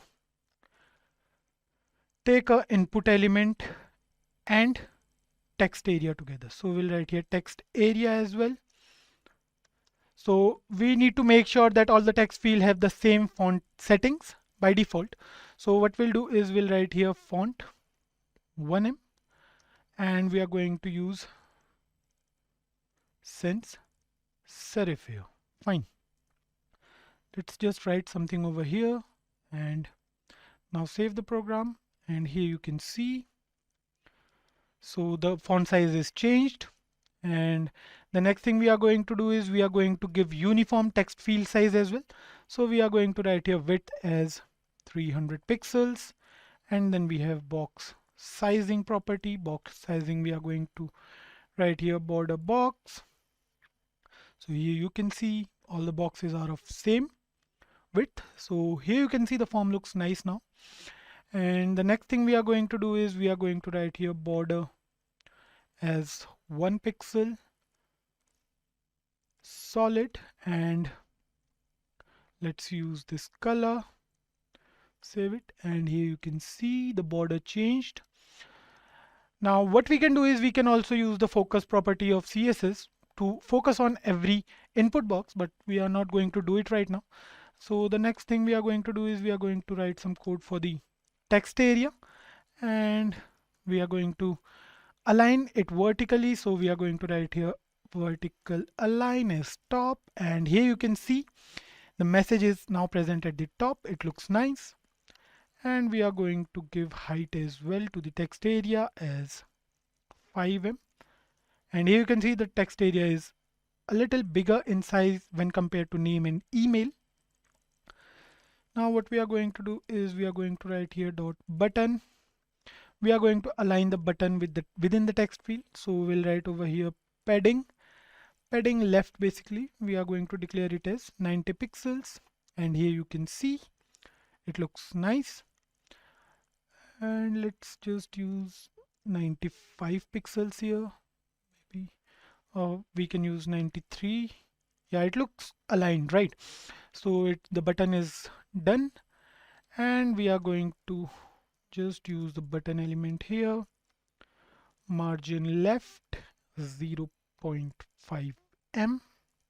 Save it, and yeah, the form is, we are done with the form. So this is the basic CSS form. So we used HTML to create the structure, and then we use CSS to make it look a bit more interactive than it was with the help of CSS. So don't worry guys, we can do a lot of things with CSS. We can make a web, we can say form look more interactive, way more interactive than we can even think. CSS is actually interesting. We can do a lot of things with this form as well. But this time what we are doing is we are going to see how CSS is basically applied to a form to make it look more attractive to the user. So the background color and all plays a vital role in making a form look attractive to the user. So talking about how actually a form works. So here you can see we have 3 different input fields. We have name, email, and message. Just write name over here. Okay. And just let's write here Kaushal and a message, submit it. And here you can see it says please include an @ in the email address, because here in HTML we have used the type as email for this input box. So how actually a form works. We create the structure of a form with the help of HTML, then we use CSS to style and make it look more attractive to the user, and then at the end JavaScript is used to validate that particular form. But now HTML also provides some sort of validation to any form with the help of type and some other attributes. So here we haven't used JavaScript till now. So what will happen if we are going to create a full-fledged form with backend and front end both? We'll take input from the user, we'll submit it, and the data will be sent to the server, and then we can retrieve any data from the server, or we can submit the user data to the server as well. So HTML, CSS and JavaScript comes together to actually create a form. This time we are done with the HTML and CSS part. We have created a form and we have styled it with the help of CSS. JavaScript was developed in the year 1995 by a person named Brendan Eich. Brendan was working for Netscape Communications while he developed JavaScript in 10 days. There were a few changes in the name of JavaScript. Initially it was Mocha, which was later changed to LiveScript, and then it finally became JavaScript. The start of JavaScript wasn't that good, as so many developers who were using Java at that time. They considered JavaScript as a language for designers and non-engineers. No one ever knew that this small side scripting language would have a great future. Today, more than 90% of the websites out there, they are using JavaScript somehow. Many of you guys gets confused with Java and JavaScript.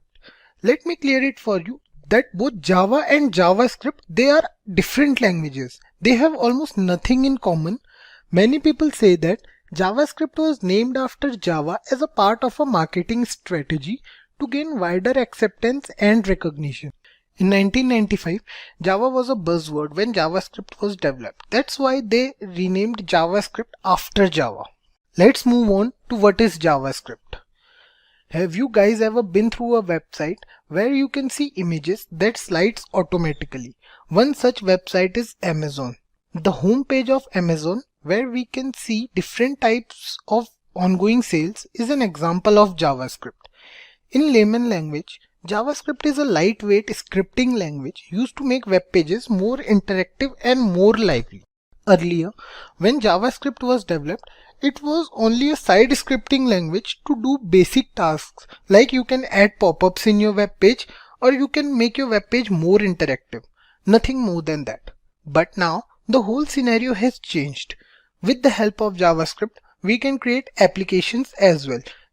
If we talk about applications, let's take an example. Let's suppose we want to create an app.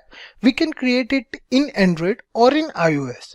But we have to learn few different languages to create those apps. For Android, we have to learn Java and XML, and Swift we have to learn for iOS. But with the help of JavaScript, you can create hybrid applications which can work on any platform without any problem. Tech giants like Google, PayPal, Amazon and YouTube, they are using JavaScript these days. The evolution of JavaScript in the past few years was unbelievable. Suppose you want to create a single page website. Every one of us is familiar with Gmail, let's suppose. So Gmail is a single page website which looks more like a desktop software than a website. So Gmail is based on Angular.js. It is a popular framework by Google which is free of cost, and it is totally based on JavaScript. Now let's go over some of the features of JavaScript. These features are actually why it is considered that using JavaScript is advantageous over other languages. So let's start with some of these points. JavaScript is not a proper programming language. Indeed, it is a scripting language which works in the runtime environment just like Python. So there are few other languages like C++ and Java. They need a compiler to work. But with JavaScript, you don't need a compiler. Once you are done with the script, it will interpret and show you the output in the browser directly. Next up is lightweighted. JavaScript can provide programming facility to some extent. In JavaScript, you don't need to specify any data type or return type, which helps in making development more quicker. That's why it is known as lightweighted. JavaScript is both client-side as well as server-side technology. Client-side technology runs on the user's computer, whereas the server-side technology runs on the web browser. Initially, when JavaScript was introduced, it was introduced as a client-side technology. But with the introduction of Node.js in 2009, one can now work in the backend as well. There is a way to validate the user's data before sending it to the web server, and we can do that with the help of JavaScript. The data will be checked for correct form and value. All we have to do is start a loop, give it the condition to check the data. JavaScript is also platform independent, although originally designed to work on browsers only, but now it is a platform independent language, which means once you are done with the script, you can use it on any browser or platform without any problem. JavaScript is an object-based scripting language, although many programmers do not consider JavaScript as a true object-oriented programming language due to its lack of class concept.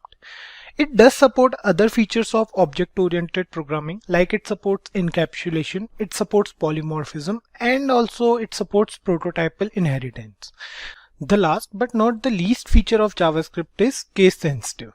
So when it comes to keywords, identifiers, names and functions, JavaScript differentiates between capital and lowercase letters. We have to keep this in mind while programming. Now I will quickly go over some of the JavaScript applications where JavaScript is currently being implemented. First one that comes to every person's mind is web development. It was also the main motive behind developing JavaScript. We have technologies like Angular, we have Node.js, we can create beautiful web pages. Also, JavaScript can be used along with HTML and CSS to make those static looking web pages more engaging. If we talk about other applications of JavaScript, we can use it in app development, either mobile app or web app. Like we took the example before that how hybrid apps made with the help of JavaScript can take over traditional Android and iOS app. One of the most important and unique application of JavaScript is in smartwatches. The Bangle.js is an open sourced smartwatch powered by JavaScript. Gordon Williams, the man who is currently working on this project, it is said that this new open sourced stack built around JavaScript will replace the onboard firmware soon.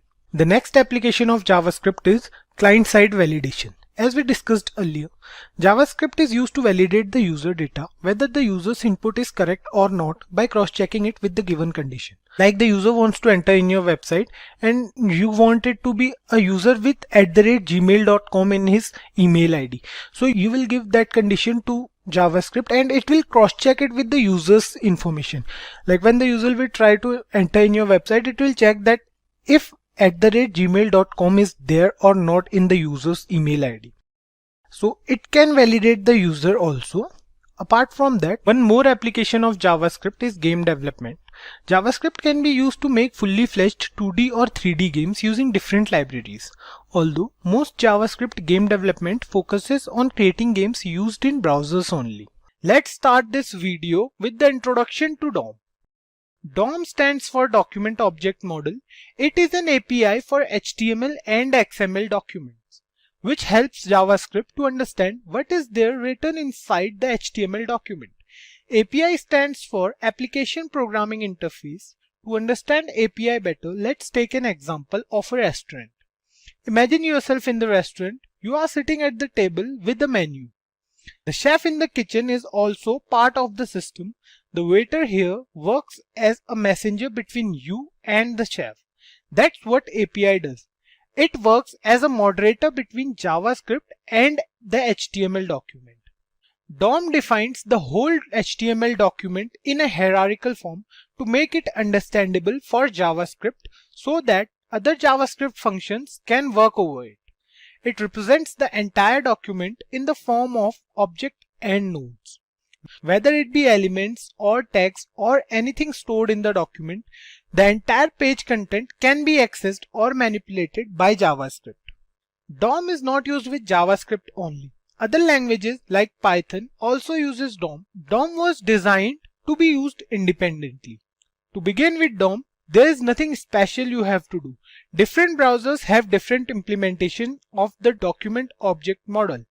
Every browser uses DOM to make the web page of the document accessible by JavaScript. Let's move on and see what is document object model with the help of an example. I believe you guys have the basic knowledge of HTML and CSS, a prerequisite for this course. Let's start things off with a basic HTML example. Here we have a code that consists tags like HTML, head, body, heading tag, etc. We have the HTML tag here, the opening HTML tag and the closing HTML tag. Inside the HTML tag, we have the head tag, which contains the document's header part. Inside the head tag, there is a title tag that contains the title of the web page. Then comes the body tag, which contains a heading tag and two div tags with IDs as div1 and div2. A div tag defines a particular section in the HTML document. The ID used within the div tag, it is an attribute basically that has to be unique within the document to make the element unique from other elements. Next up, we have a paragraph tag with a class attribute within it. CSS and JavaScript uses classes to select and access specific elements. Don't worry guys if you have no idea about it. Let us first see the output of this code before going to the document object model of this whole document. So guys, this is the output of the previous code we just came through. Here we can see the title of the web page as well as heading after it. There were two different div tags used in the code. Here is the output of both the div tags. The question here is, where are those ID and class attributes seen in the output? The answer to this question is there's nothing on this web page that can show both of them. We can use them in our CSS file or through JavaScript to specify the containers in which they are used. So we have concluded how a normal document works and how the browser interprets the HTML code. But how JavaScript uses this code is a bit different. That's where DOM comes into play. When the actual HTML document is loaded in the browser, another representation of that document is created, known as document object model. Here's the model you can see on your screen. Each of the tags used in HTML document is correspondingly represented as objects in the DOM, like starting from the HTML tag and covering all the other tags like head, title, body, and few more. The same hierarchy as there was in the HTML document goes with the document object model also. Document to object model is simply the same HTML document with different representation. The reason behind this different representation is that it's easy for JavaScript to interpret this format. JavaScript can't understand tags, but it can understand these objects. JavaScript can easily manipulate these objects using different functions, which we will see in future while working on these functions. For example, if you want to access the text present inside the heading tag, you can do it by accessing the heading tag with JavaScript. You can also work on the style of this text with the help of JavaScript as well. JavaScript uses the concept of nodes. It can access nodes of the document object model. There are many types of nodes present in the DOM. The basic three types are element node, attribute node, and text node. The element node consists of all the tags used in HTML document, like the head tag and the body tag. The attribute node contains the attributes used in HTML document. By now, I hope you have understood the concept of attributes. So JavaScript can access these attributes as well, and the user can work upon them as per requirements. The text here in the HTML document, that is simply. It can also be accessed with the help of JavaScript. It is the value of that particular element. Variables are named storage that a program can manipulate. As the name suggests, a variable is a value that can change according to conditions. Variables refers to those memory blocks inside the computer where we can store information. Let's suppose you want to store any value inside your computer. So variable will represent the location of that value.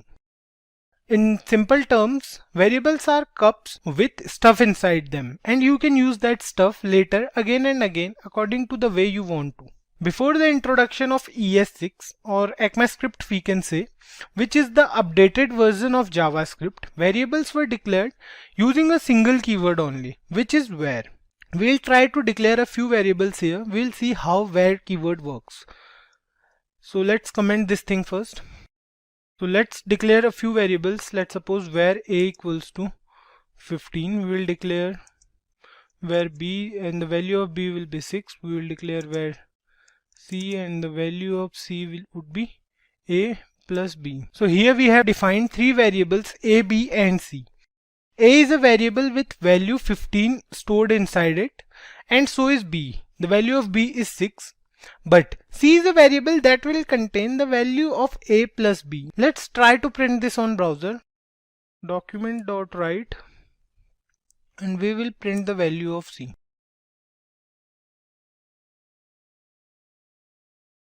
Save it, and here you can see the value of c is 21. That's the correct answer. So similarly you can also print a and b as well. Let's print a and b as well here. What we will do, we'll copy this line, we'll paste it for a, and we'll update this here as well so it won't create any confusion. So here you can see the value of c is 21, the value of a is 15, and the value of b is 6. It shows the value of all the three variables we declared. But with the introduction of ES6 or ECMAScript in 2015, two more ways were introduced to declare a variable. These are let and const. We shall discuss these two terms in the later part of this session. Let me show you how to declare a variable. There are a few things you have to keep in mind while declaring a variable name. Here we have seen we use three variables a, b and c. That was an easy task to do, but giving a variable any name, like something other than a single alphabet. So you have to keep a few things in mind while naming them. Start them with a letter, underscore or a dollar sign. You can't use any sign except underscore or dollar. So if you are giving a variable name, you can't use any other sign except the underscore or the dollar sign. You can use these two signs only. You can't use any other sign. You can't use a number in the starting. Apart from that, let's suppose you want to give it a name as 9BE. You can't do that in JavaScript. JavaScript won't allow you this. If you try to save it, it will throw you an error, invalid or unexpected token. So you can't do this in JavaScript. There is no limit for the length of the variable name. But you can't use reserved keywords in a variable name. Like let's try to create a variable with name as class. Class is a reserved keyword in JavaScript.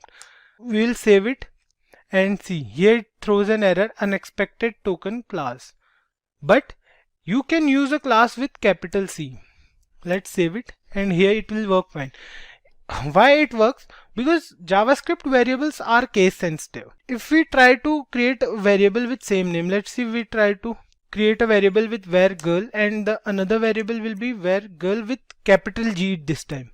JavaScript will treat these two variables differently. These two are different variables for JavaScript, as JavaScript is case sensitive when it comes to variables. Let's declare a few more variables. Let's remove it. We'll declare a few more variables. Let's comment this part as well. We'll declare a few more variables. Suppose we declare a variable with keyword var and we'll name this variable as bike name. Var bike name and press enter. If we leave this variable without assigning it any value, the by default value will be undefined. Let's try to print the value of this variable. Right, we will try to print the value of bike name. Save it. Here you can see the value it shows is undefined. So the by default value of a variable, if you do not assign it any value, will be undefined. Let's try to give it a value. Let's suppose we try to give bike name. We use equals to operator to assign it a value. To assign, let's suppose we'll assign it Yamaha. Semicolon and press Ctrl+S to save this, and here you can see the output as Yamaha. You can also assign a value to the variable during declaration, as we have done in the previous examples. Here we have assigned the variable's value at the time of declaration only. Let's move on to let and const. So we will discuss let and const, but first we will compare let with var. Let is also used to declare a variable just like var is used, but there is a limitation to use let. Let is not accessible outside the block in which it is declared. So we will use let here only. Let bike name equals, and we will change this value as well. We will change it to hero, let's say. Save it, and here you can see the output as hero. But if we try to put this code inside a block, let's suppose we put this code inside this block, a pair of curly braces, and we will again try to access document.write. We'll try to access bike name again from here. From outside the block we try to access this. Save it, and here you can see bike name is not defined. It is an error in line 18. So what's happening here? Basically you can't access a let variable outside the scope. You can't access it from here, but it will work with var. If we try to replace let with var and save it, here you can see it says hero and hero, because first it will interpret this method and then it will interpret this as well in case of var. Due to its limited scope, let variables are used when there is limited use only. Like in for loop or in while loop, we will learn these loop in future. Let will not allow you to redeclare any variable. Let's understand this with an example. Here's the code as well. We have declared var bike name and we'll remove this. And first we'll try to do this with var. Let's suppose var bike name equals to TVS. Ctrl+S. It says hero and TVS. So the variable name, the bike name is same in both cases. Here and here as well. These are same, but with var keyword you can do that. Let will not allow you to do this. If we use let here in place of var, we'll write let as here as well, and we will change the value as well. We will give it as Kawasaki and let's suppose Suzuki here. Save it. See, bike name has already been declared. So that's what let won't allow you to do. You can repeat the same let variable in different scope. It won't create any problem, but it will not allow you to redeclare any declared variable. So let's move on to const. We use const when there are values we don't want to change or that will never change basically. So the keyword const is little misleading, as it defines a constant reference to a value, not the constant value. We can't change the primitive value, but we can change the properties of constant objects. Let's write another piece of code for const keyword. So let's declare a variable const x is equal to 5, comma, y is equal to 7, let's say. Const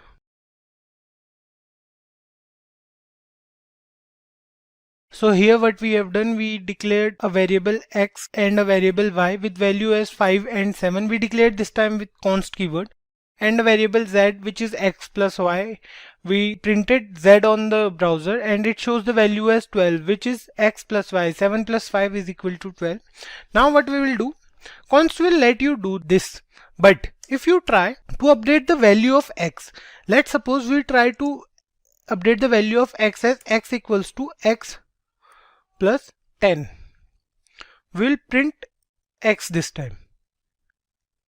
Document.write x. Let's save this. It will throw an error, assignment to a constant variable in line 24. So here you want to update the value of x. You can't do this with const keyword. You can do this with let and where as well, but you can't do this with const. Also, const won't allow you to redeclare any variable, just like let.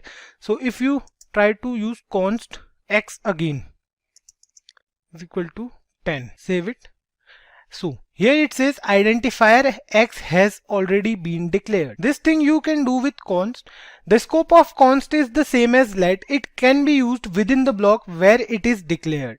Data types is an essential concept in every programming language. To work on any variable, you should know its type. It refers to the kind of data which is being stored inside a variable. The type of variable is holding basically. Every programming language has its own set of data types which is unique in its own way. We discussed earlier that JavaScript is a lightweight scripting language because we don't need to specify any data type in JavaScript. After all the variables in JavaScript are loosely packed, or we can say JavaScript is a dynamically typed scripting language. We shall discuss these properties later in this video. For now, let me tell you about different data types present in JavaScript. So, JavaScript data types are divided into two categories: primitive data types and non-primitive data types. Primitive data types are stored in stack, whereas non-primitive data types, they are stored in heap. I don't want you to go deep in these two terms as if you are new to programming, so we'll leave it. Just keep one thing in mind, that primitive data types are base data types, whereas non-primitive data types are objects, or we can say they are derived. Primitive data types, they are further divided into 5 categories.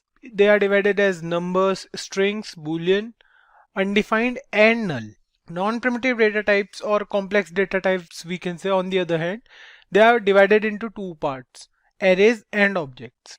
We'll have separate videos on these topics. For now, let's discuss primitive data types. To understand primitive data types much better, let's declare a few variables here. Let's say we declare var x and give it the value as 16. We'll declare var y and we'll give it value hello world. We'll declare one more. Let's say var flag and the value will be true. Here we can talk about those properties of JavaScript which I mentioned earlier. JavaScript variables are loosely packed and JavaScript is a dynamically typed scripting language. These 2 points refer to the same thing. Here you can see we have defined 3 variables: x, we have defined variable x, we have defined variable y, and flag as well. The values for all 3 variables is different from one another. See, variable x is holding a value that is 16, variable y is holding a value hello world, which is a string. So 16 is a number, hello world is a string, and variable flag is holding a value that refers to a boolean value. In place of true, we can also write false here. So what's happening here? Here you can see there is no data type. If you are coming from a C++ background or a Java background, this will be a little bit weird for you guys, because in C++ and Java, we used to do it like we'll define an integer. Let me show you.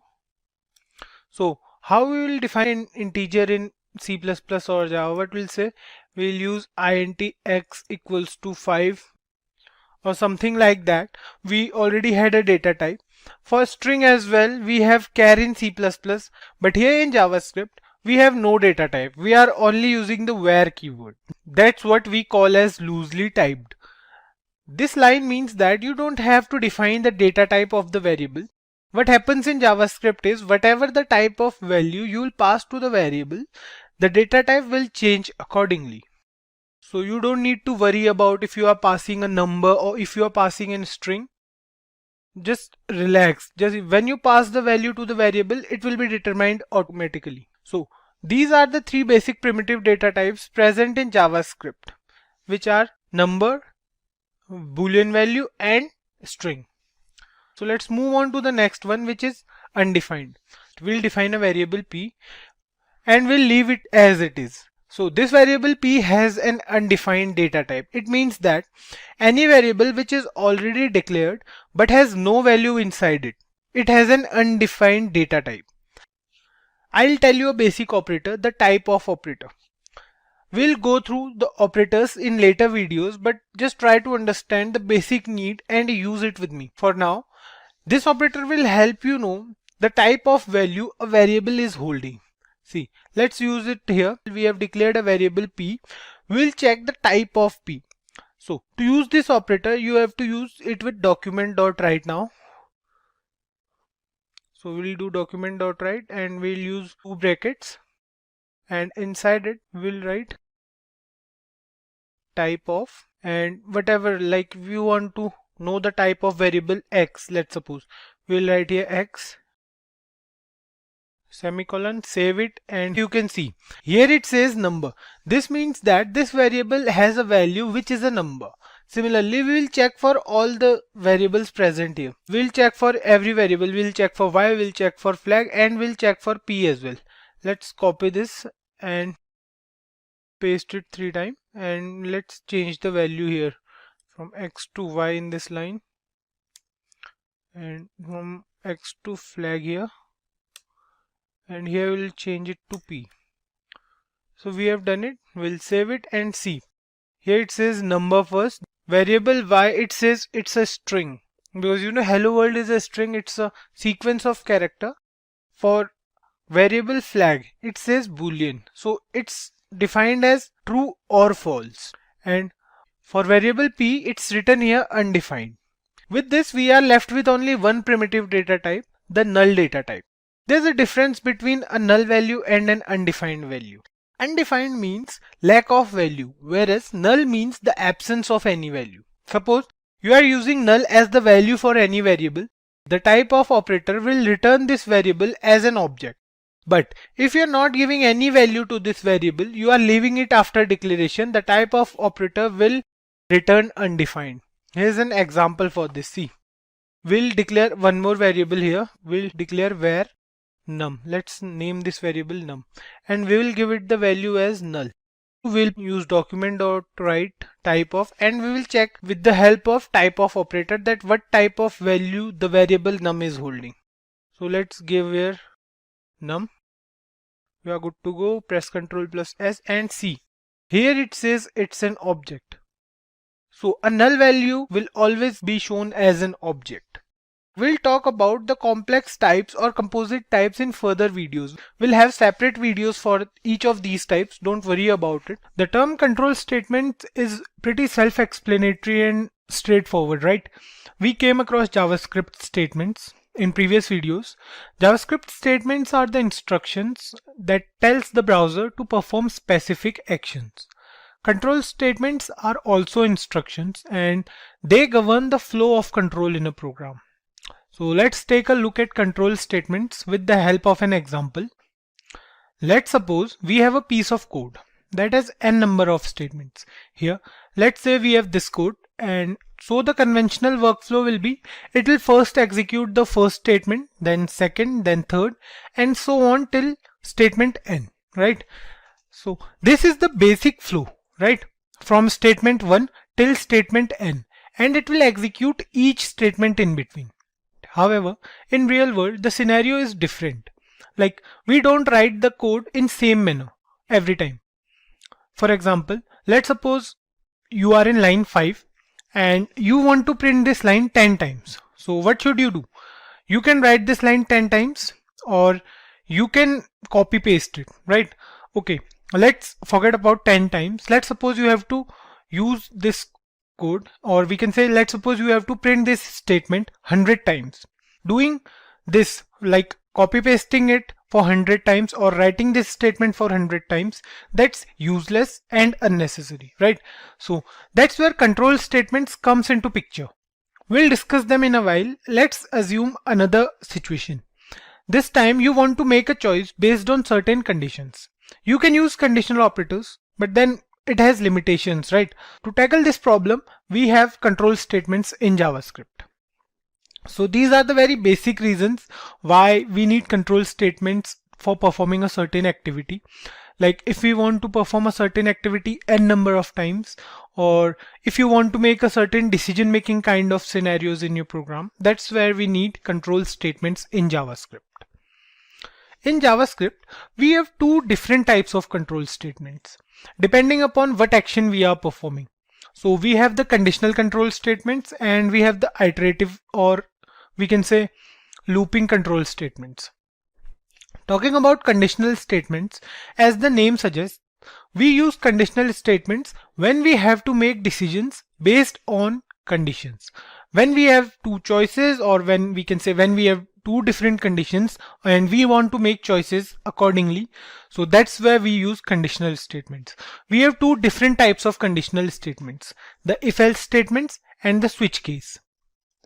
Talking about the iterative statements, as the name suggests, if you want to perform any action more than once or maybe n number of times, instead of writing them again and again, we use loops. So loops are basically statements.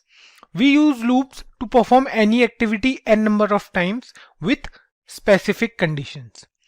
So in JavaScript, we have four different type of loops. We have for loop, while loop, do while loop, and foreign loop. So the for loop, while loop, and do while loop, you might have heard about them earlier because they are also present in other programming languages. But this foreign loop, this is a new type of loop present in JavaScript. We use foreign loop with objects. We'll go through objects in upcoming videos, and of course we'll be looking at each of these control statements in detail. We'll have a particular video for each of these topics. Now let me introduce to you the break and the continue statement. They are not the types of control statements, but they do assist in other control statements.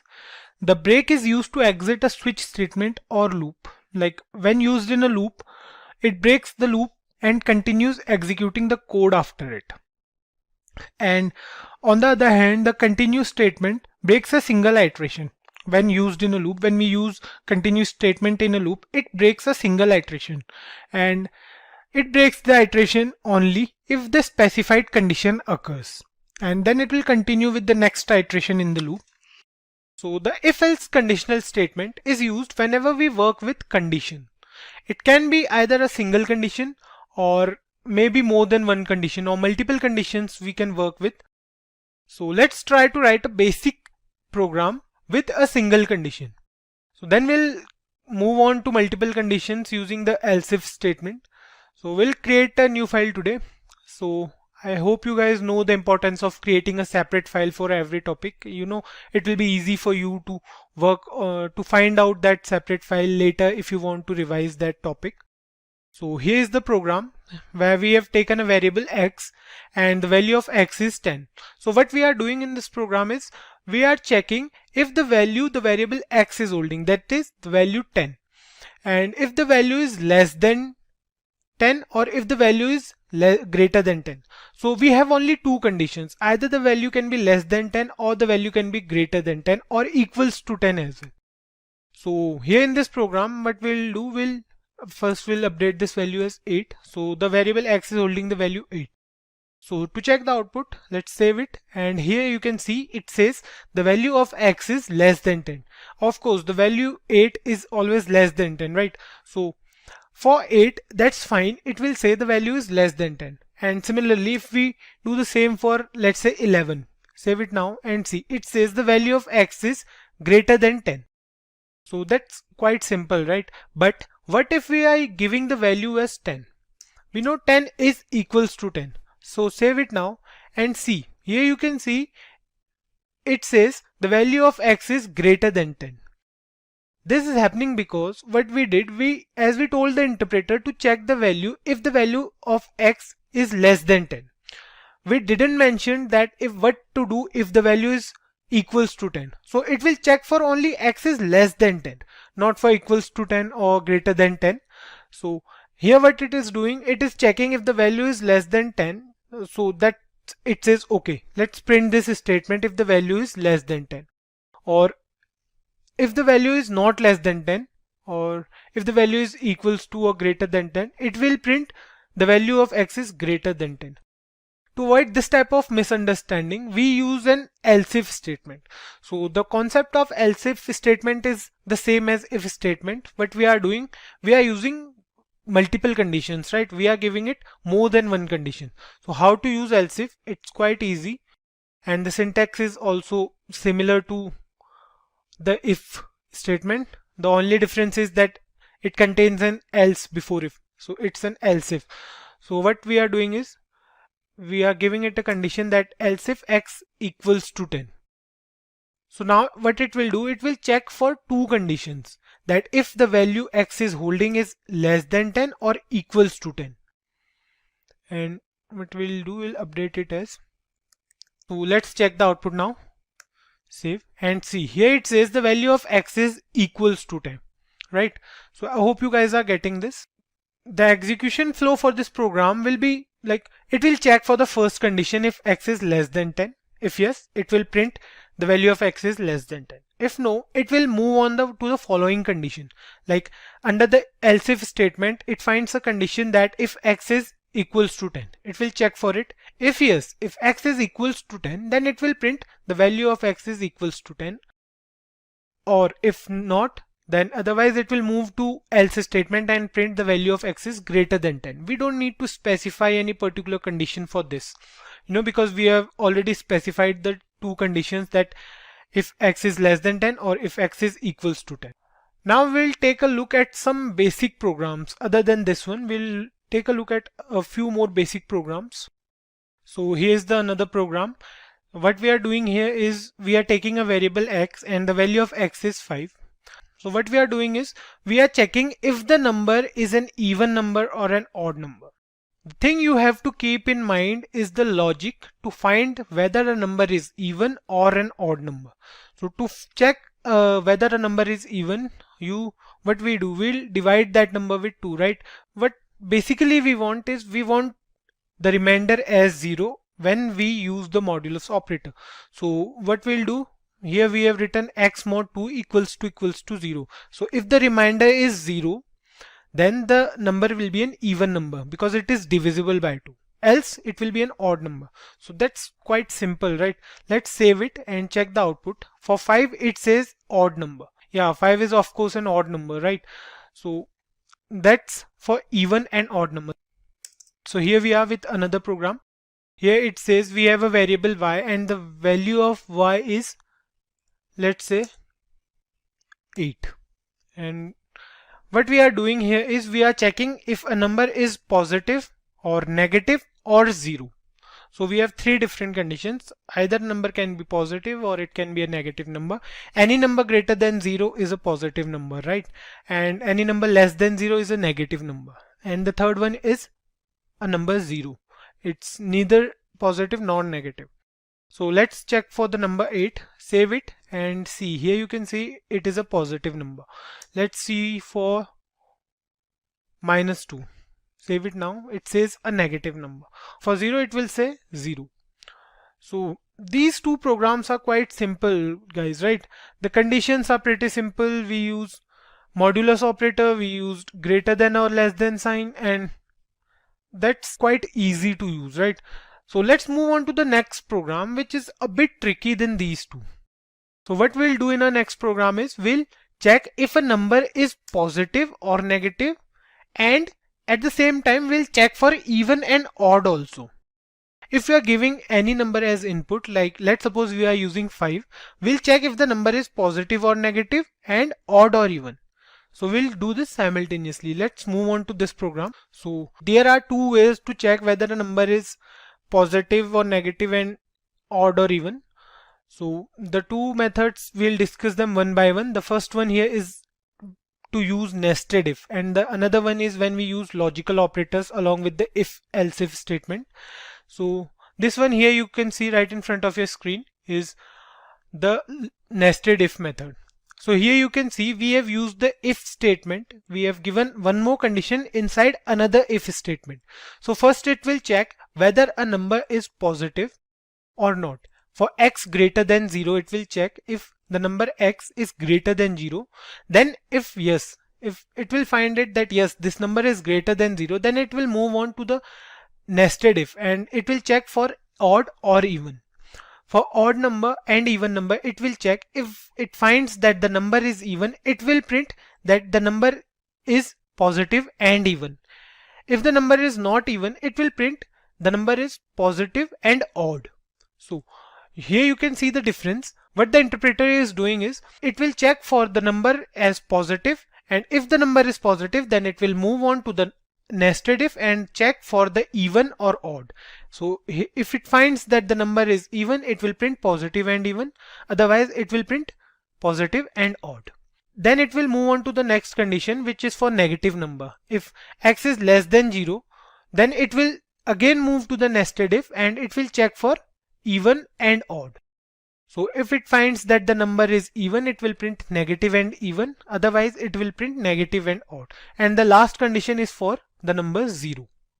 Let's try to find out the output of this, and what we'll do, we'll update the value of x as 8. So save it now. Here it says the positive and even. So 8 is a positive number and even as well. Let's update the value of x as -5. Save it now. It says negative and odd number. -5 is a negative odd number, right? So that's how it will check for positive or negative and odd or even.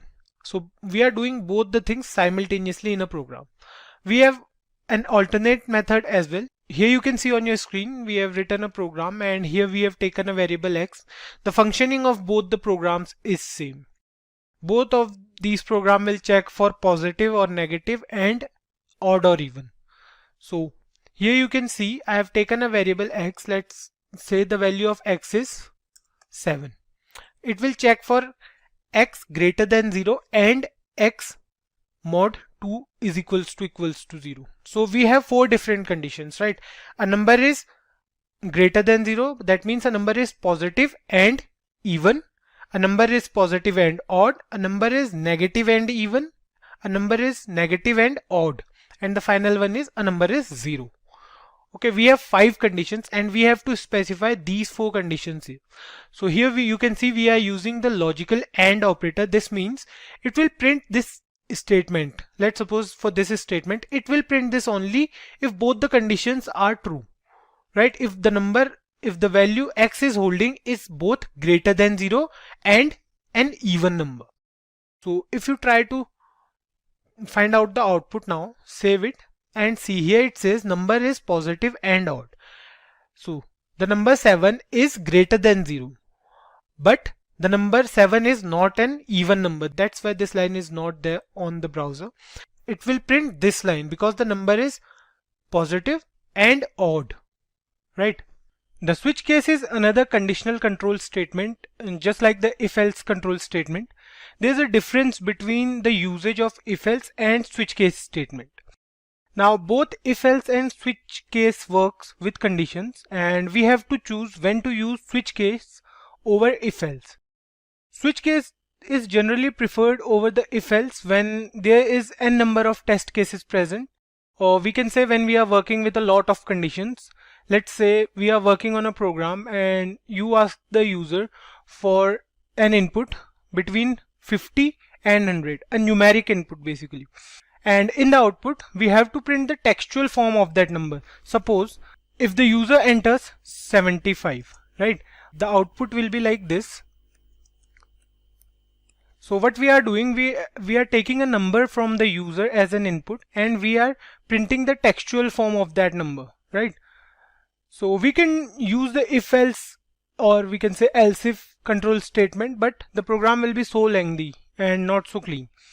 Also, switch case is much more efficient than if else when it comes to execution time. Like if we have n number of conditions, then using switch case is a better option.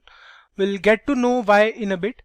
So let's move on to the programming part, and today we'll write a program where we have to find the month in a year by accepting its number. So we have 12 months in a year. For example, if we enter 4, then the output will be April. And if we enter 8, then the output will be August, because August is the 8th month of the year, right? So I hope you guys are clear with the question. Of course, we can do this program with the help of if-else statement, but we discussed earlier that using if-else in such cases is not efficient, right? We can use switch case in this scenario. So let's create a variable first. Let's say we are creating a variable where month, and you can give any value to this variable from 1 to 12.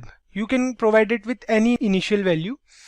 So let's create a variable first. Let's say we are creating a variable where month, and the value we are providing it 1 as the hardcore initial value. For simplicity, again we are not taking the input from the user or from the browser.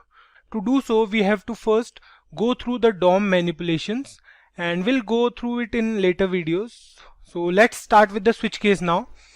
The syntax for switch case is quite simple. Just write down switch and pass the variable month. So we have to check in this round bracket for the variable month, because you know any value you are providing to month, the switch will check the program accordingly. So for now we have taken the value as 1 for month. We can take any value, like we can take 3, we can take 11, 12 or any value other than 1 to 12 as well. So whatever value you are providing to the variable, you can provide the variable to the switch statement, right? So next up we have an open and a curly braces. For the body of the switch case, we have to test for 12 different conditions inside this, starting from 1 to 12, right? So the syntax goes like this. You have to write case, and then the value month variable might hold, like 1, 2, 3 and so on, followed by a colon, right? So we have to write the value 1 and a colon, not a semicolon but a colon. Keep this thing in mind, guys. And below that we are going to write what we want when the value is 1, like what the output we want when the value is 1. So we have to write document dot write and whatever you want as the output. Like for 1, the first month is January, so we are writing here January and a semicolon. So if the value of the month is 1, you will get the output as January. Save it, and here you can see the output is January. Let me increase the font size for this as well. So here you can see the output is January, right? Next, we'll use a break statement. If you guys remember, we discussed the break statement in the control statements video, right? The break statement is not actually a type of control statement, but it assists other control statements, or we can say it helps us manage the control statements, right? What this statement does is, once we are done with our output, we get our output, right? Once we are done with case 1, we get our output as January. This break statement helps us to come out of the switch case. So to understand this much better, let's write here one more case. So let's say we are writing here one more case as case 2, and the output will be document dot write. The second month is February, right? And February here I can write. So we'll include one break here, like we'll come in the first case and include a break statement. So here's how you can write a break statement, how you can include a break statement in your code. So let's check the output now. So for now it says January. So if we don't include this break statement here, when the interpreter will execute this code and it will see that the case is 1, right? So it will print January, but it will print other statements as well. So for example, if we remove this break statement and save it now, see, you can see here the output as January and February. January and February both are getting printed on the output. So we need a break statement to break it here. See, the value is 1, and if we include break statement here, the moment the interpreter finds the answer, the correct answer as January, it will come out of the switch case. So I hope you guys are getting this. Similarly, we'll write all the cases for all the months. Let me show you all the cases. So here you can see on your screen that we have 12 different cases from 1 to 12, one for each month, depending on the value the variable month is holding, right? The output will be June if the value is 6, and if we say 10, the output will be October, and so on and so forth. Now, the question here is, what if we try to write a random value for the variable month?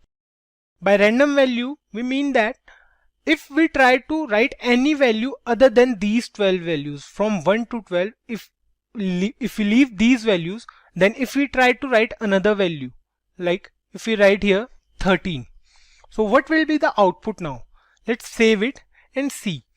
There's no output and there might be no error for this as well. So if you try to check for an error, go to inspect and check out. See, there's no error, right? So in that case, we have one more case, like we have default case. So let me show you how to include default in your program. What you have to do is write here default with a colon and write document dot write, and let's suppose we are writing here wrong input. What is happening is, let's try to run this program first. Press Ctrl plus S, and now you can see it says wrong input for value 13. So what is happening is, the switch case will first check these 12 cases, and any value other than 1 to 12 will get the output as wrong input. It works the same as the else statement, right? In else statement, we don't need to specify any particular condition. Any condition other than the if condition or else if condition will fall inside the else statement. It's not necessary to add default in your program. It's just if you want to give the user a prompt that he has entered a wrong value. So you must include this default case in your program every time while using switch case, because it's quite useful, you know. Okay, so this is the complete program to find out the month by accepting its number. If you try 6 and save it now, it will say June. If we try 10, save it, it will say October. If we try 12, save it, it will say December. So I hope this is clear to you guys.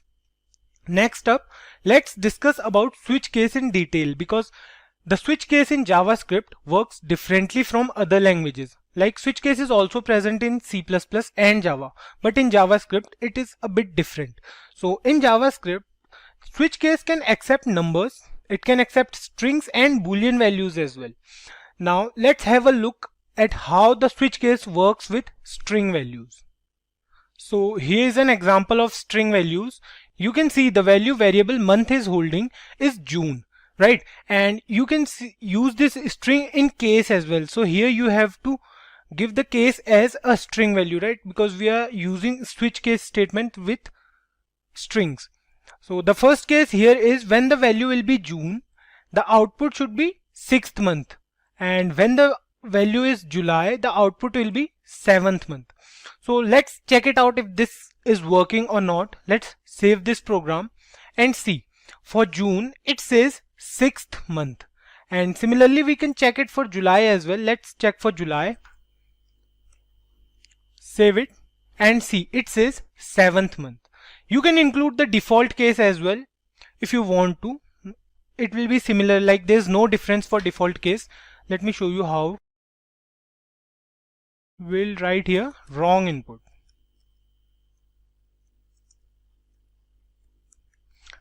And save it, and now let's try to change the value here. Let's say we are using May. Save it and see, it says wrong input. What if we use a numerical value here? Let's try to use 2. Save it now, it says wrong input for 2 as well. It will give you the output when the value is either June or July. So any other value you try to use here, it will give the output as wrong input. In the same way, it works for Boolean values as well. Let me show you how it works for Boolean values. So what you have to do, instead of 2, you have to give here a Boolean value. Let's suppose you are writing here true. And for true, you have to change the case as well. For true, you have to change the output as, let's say for true, the output will be 1. Okay, and similarly for false, the output should be 0. And the output should be wrong input for any other case, right? So save it now and see. Here for true, it says 1. The output you can see here is 1. And if you try to do the same for false, like let's write here false, and now try to check the output. See, here it says 0. You can see the output is correct, right? We will discuss our first iterative control statement, that is the for loop in JavaScript.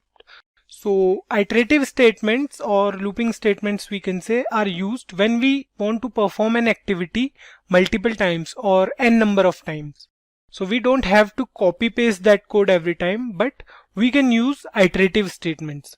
Using iterative statements will make our code clean and definitely more efficient. So we have 4 different types of iterative control statements, right? We discussed it in the previous video. Let's move on to for loop, which is our first iterative control statement, and we'll move on to the programming part directly. So before we start, one thing to keep in mind, guys, is that we use for loop when we are clear with the number of iterations in advance. So let's start with our first program. In this program, we will print the multiplication table of 10 from 10 into 1 to 10 into 10. Let's start with coding. First we write the for keyword, and then we have 3 different parts. We have the initialization, which is separated by a semicolon. Next up we have the condition. And finally we have the increment or decrement. So this is the syntax for loop. Next up we have the open and the closed curly braces for the body of for loop. We'll change these 3 values, as these are not the actual values, right? Our parameters for these 3 different parts of the loop are going to be different. So let me comment this one. So what we'll do, we'll leave it here only. We'll change it from here. So in the initialization part, what we are going to do is we'll create a variable. Let's say we are creating a variable where a and the initial value of a will be 1. This initialization happens only one time, when the for loop begins. We have to be careful about the condition we are going to use, because sometimes what happens is the loop runs forever because of a wrong condition, which will ultimately crash our program. So in the condition, what we have to do is we have to give a value, as in for how long our for loop should execute. Here in this case, we want to print the table of 10, right? We want to have 10 iterations. So what it will do, it will start from a equals to 1 and it will go till this final condition. So let's suppose we are writing here a less than equals to 10. It will start from a equals to 1 and it will go till a less than or equals to 10. And next up we'll use the increment operator. We want to increment the value of a by 1 every time, right? So we'll use increment operator, a plus plus, or we can say a equals to a plus 1. Both are the same things, right? So here the condition will be like this: for variable a equals to 1, a less than equals to 10 and a plus plus. So here you can see the loop will execute from a equals to 1 till a equals to 10 and the value will be increased by 1 every time because we have used the increment operator, right? Next up, the body of for loop will go like, so what we want to print here, we want to print the table of 10, right? So we'll use document dot write, and inside document dot write we'll use the h1 tag. So what we want to do is we want to print the table of 10, right? So we'll multiply 10 by a. For every iteration the value of a will be multiplied by 10 and then it will be printed on the browser. So we'll close the h1 tag here in the semicolon. So here you can see we have printed 10 into a. Let's save it and check the output first, and then we'll look at the execution flow of this program. See, Here the multiplication table of 10 is printed on the browser. You can see 10, 20, 30, 40, so on and so forth till 100. So what is happening is, firstly, the for loop is also known as the entry control loop. It means that the condition is checked initially. The first time the for loop runs, we perform initialization only once. So here the value stored at variable a is 1. Initially the value is 1.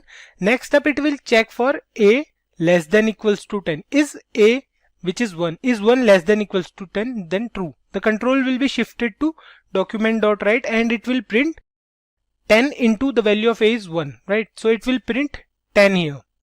Next thing, it will go for the increment and the value of a will be changed to 2 from 1. 1 plus 1, or we can say 1 equals to 1 plus 1, right?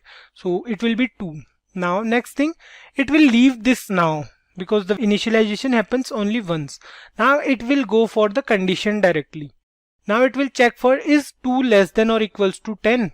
If yes, then again the control will be shifted here and it will print 10 into 2 because the value of a is 2 now. And after that it will print 20 here, and after that the value of a will be increased to 3 because we have used a++.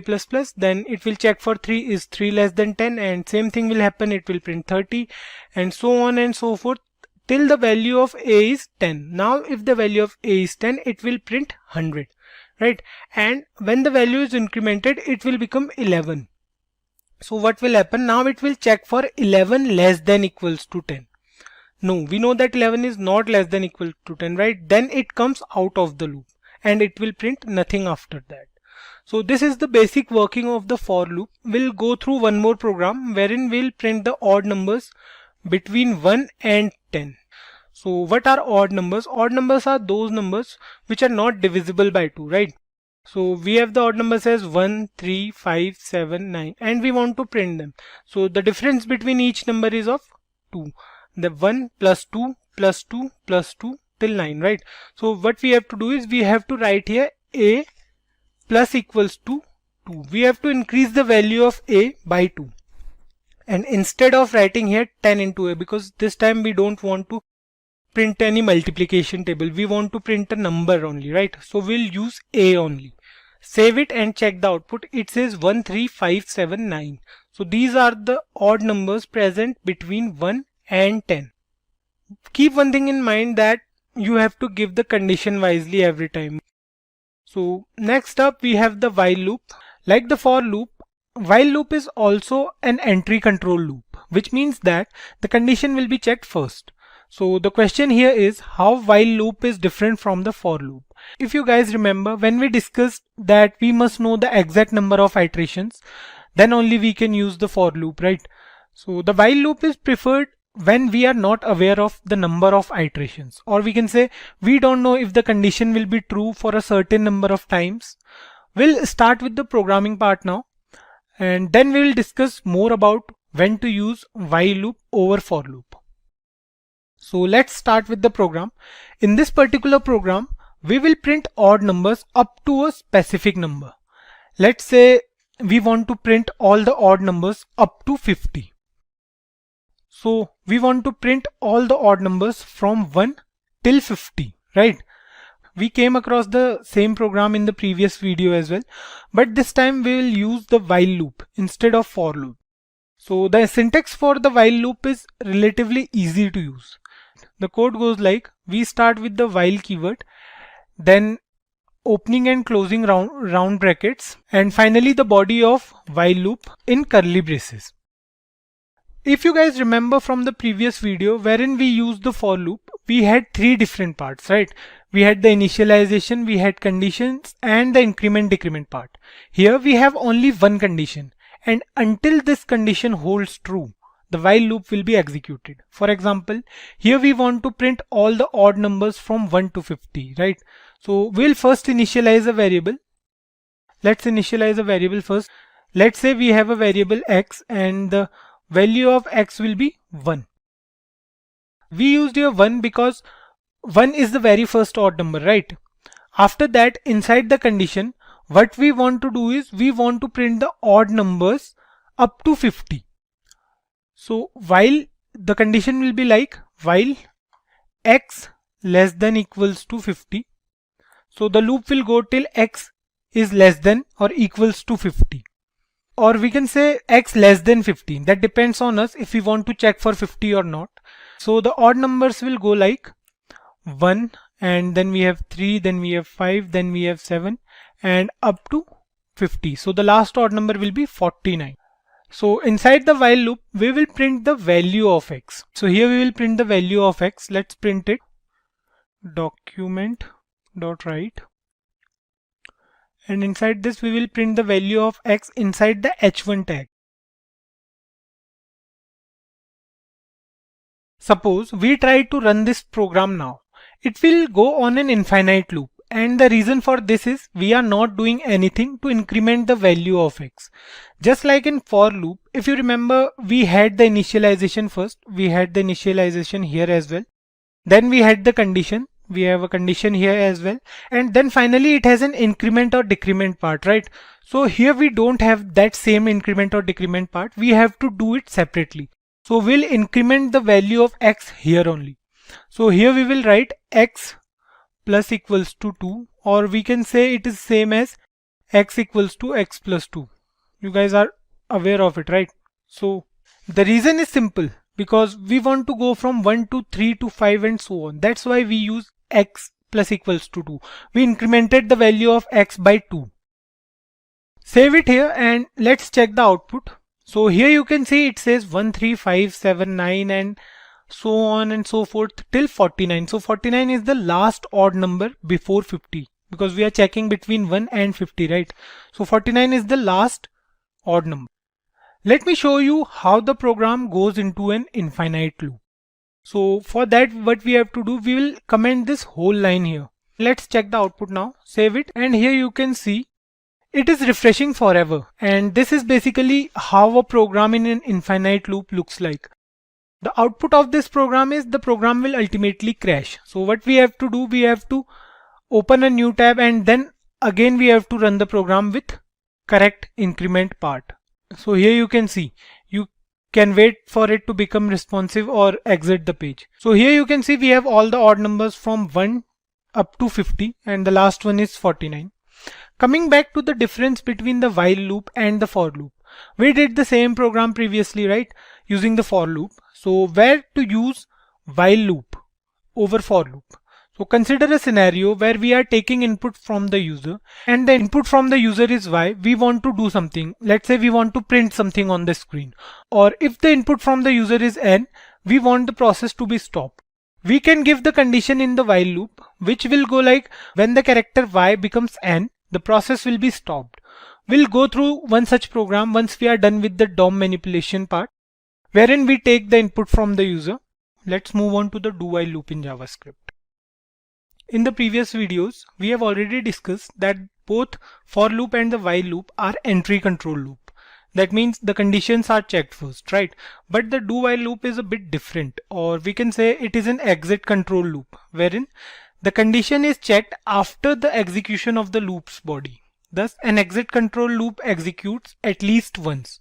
Even if the test condition fails, or we can say the condition is wrong, the loop will execute once. Using the do while loop is relatively easy. It seems like we are giving the system a command to do something while the condition is something. So let's start with the syntax now. The syntax goes like this. We write the keyword do and we have a pair of curly braces for the body of the loop. And after that we have the while keyword and here we will write the condition. Make sure you are using the semicolon after the while loop. It's necessary while using do while loop. Keep this thing in mind. So we have two parts in the do while loop, the do part and the while part, or we can say the condition part. While part is the part where we write the condition. So let's define a variable first. Let's say we are using a variable. We are using a variable x and the value of x will be 5. So here we have taken 5 as a random value. You can take 1 as well. Now inside the condition part of the do while loop, this is the condition part where we are using the while keyword. So we'll give a condition. Let's say we are using while x greater than 5. It will check for the condition that if the value of x is greater than 5, or if the value of x is smaller than or equal to 5, it will come out of the loop. In the do part, we will write what we want to do. Let's say we want to print a single sentence here. We write document.write and whatever sentence we want to write. Let's say we are using welcome to Simplicode. So here you might be thinking that the condition is false, but the condition will be checked after the first iteration in the do while loop. So no matter what the condition is, the first iteration will happen always. So if we try to save this program and let's try to run this, here you can see the output is welcome to Simplicode. A single line is printed. What is happening here is, although the condition we used was wrong, but the condition will be checked only after the first iteration. When the do while loop will perform this particular statement, when the document.write will be performed, after that it will check for the condition if x is greater than 5 or not. If we use here 6 instead of 5, let's try to write here 6 instead of 5, and if we run this program now, it will go into an infinite loop because we are not performing the increment decrement operator here, right? As we have discussed in the previous videos, the importance of increment decrement part. So we need to do it here after the document.write part. So what we'll do here, we'll write x minus minus. Today we are using x minus minus, and for the other two loops we use the plus increment operator, right? So the x minus minus is the same as x equals to x minus 1. Let's check the output now. Save it. Here you can see the output is still welcome to Simplicode. The execution flow of this program will be like, it will first perform the iteration before checking the condition, and it will print here welcome to Simplicode for the first time. When the loop will start executing, it will first perform this statement and it will write here welcome to Simplicode. So then it will perform x minus minus, means the value of x is now 5 because we are decrementing the value by 1. So when the value of x is 5, then it will check for the condition if x is greater than 5 or not. So here we can see clearly x is not greater than 5 because x equals to 5 and it is equals to 5, right? So it will come out of the loop. Let's make few changes in the code here. Suppose we use here 10 instead of 6 now. And let's print the value of x as well. It will be easy for you to understand. So we'll print here x and we'll use a space so that it will be clear for you. We'll use here the br tag, and now let's try to run this program. Here you can see the output goes from 10 to 6 and it prints welcome to Simplicode every time, right? If you guys are wondering where we use the do while loop, sometimes it may happen that even though the condition is false, but we have to execute that command. We use the do while loop when we want the code to output some sort of menu to the user, or to generate the menu at least once. We'll get to know about the do while loop in future videos when we create a program specifically for the do while loop. This video is just a syntax demonstration.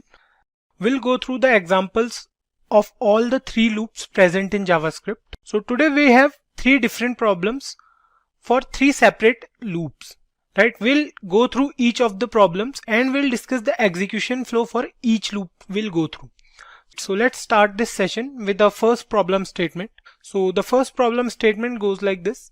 So here we have to write a program to check whether a number is prime or not. I hope you guys are aware of what prime numbers are, right? So a prime number is a positive number that is only divisible by 1 and itself. For example, 2, 3, 5, and we have 7 and 11. These are the first few prime numbers, right? If we take an example, let's say we are taking an example of 7. So 7 is a number which is divisible by 1 and 7 only. No other number can divide 7, right? So here in this code, we have to check whether a number is prime or not. So let me take you through the code. So here is the code to check whether a number is a prime number or not. Let me take you through this first. So we have a variable number, and the value of variable number can be any random value, like any number you want to check if the number is prime number or not. You can give that value to the variable number. So here we have taken 83. Next up we have a variable is prime, whose value is a boolean value, right? It can be true for a prime number or it can be false for a non-prime number. So we have used comments in this program to make it easier for you guys to understand. So here we have used the if statement to check if the number is 1. because we know that 1 is neither a prime number nor a composite number, right? So we have to check if the user enters the value 1, or if we are giving the value 1, we have to check for it. So if user enters the value 1, it will print this statement that 1 is neither prime nor composite. Here in else if, we are checking if the value of number is greater than 1 or not.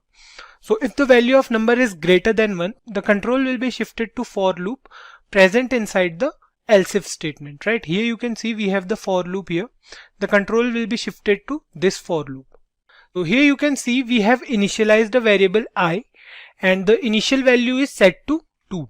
That's because any prime number is divisible by 1 as well, right?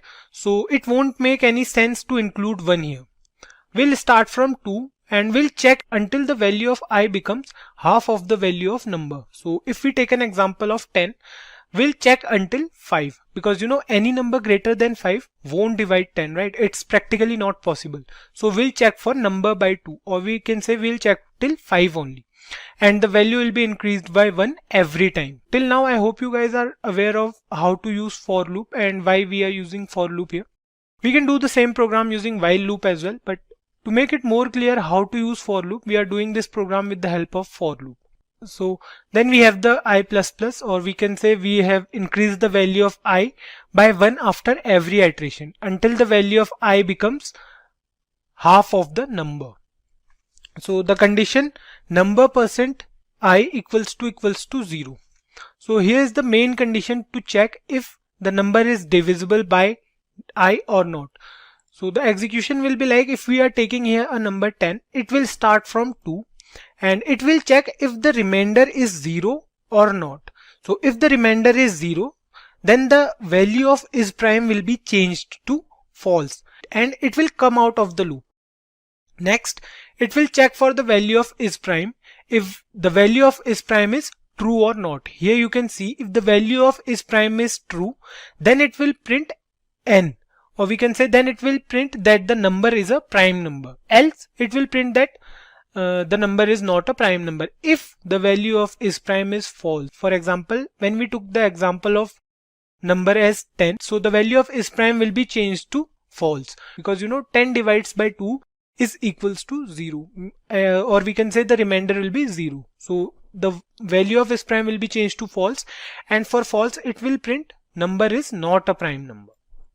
So at last we will check if the number is less than 1. If the number entered by the user or any other number we have taken, like if we take here -5, so it will print the number is not a prime number, because by the usual definition of prime numbers, any negative number cannot be a prime number. That's a usual definition, right? So we have to keep this thing in mind, and here in this else loop we'll print that if any negative number is entered, we'll make sure that the program gives the output that the number is not a prime number.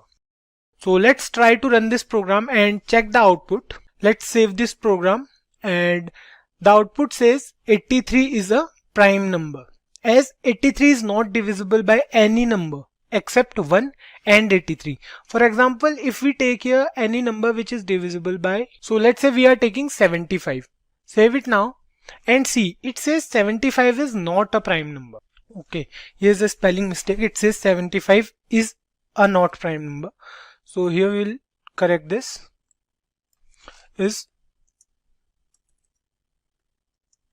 So we are done with it and save it now. Now it says 75 is not a prime number, as 75 is divisible by numbers other than 1 and itself, right?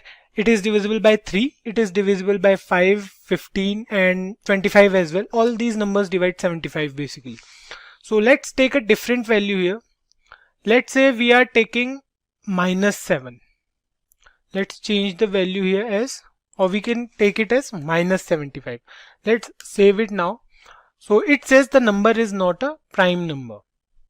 Or if we want to try for 1 as well, let's take it as 1 and let's check the output now. So it says 1 is neither prime nor composite number, because we have given here the condition if number is equals to 1, then it will print that 1 is neither a prime nor a composite number. You can try this program with the help of other loops as well. So let's move on to the second problem statement. But before that, let me take you through the same program using the while loop. So here you can see we have used the while loop for the same instead of for loop. Here you can see we have used while I less than number by 2, and we have given the increment condition here, and we have initialized the value of I at the start of the program. So if we try to run this program, it will give us the same output. There will be no change in the output. So we can use while loop as well. So we'll use the while loop in other program. Let's move on to the second problem statement. So in this example, we'll learn to write a program in JavaScript to check whether a number is an Armstrong number or not.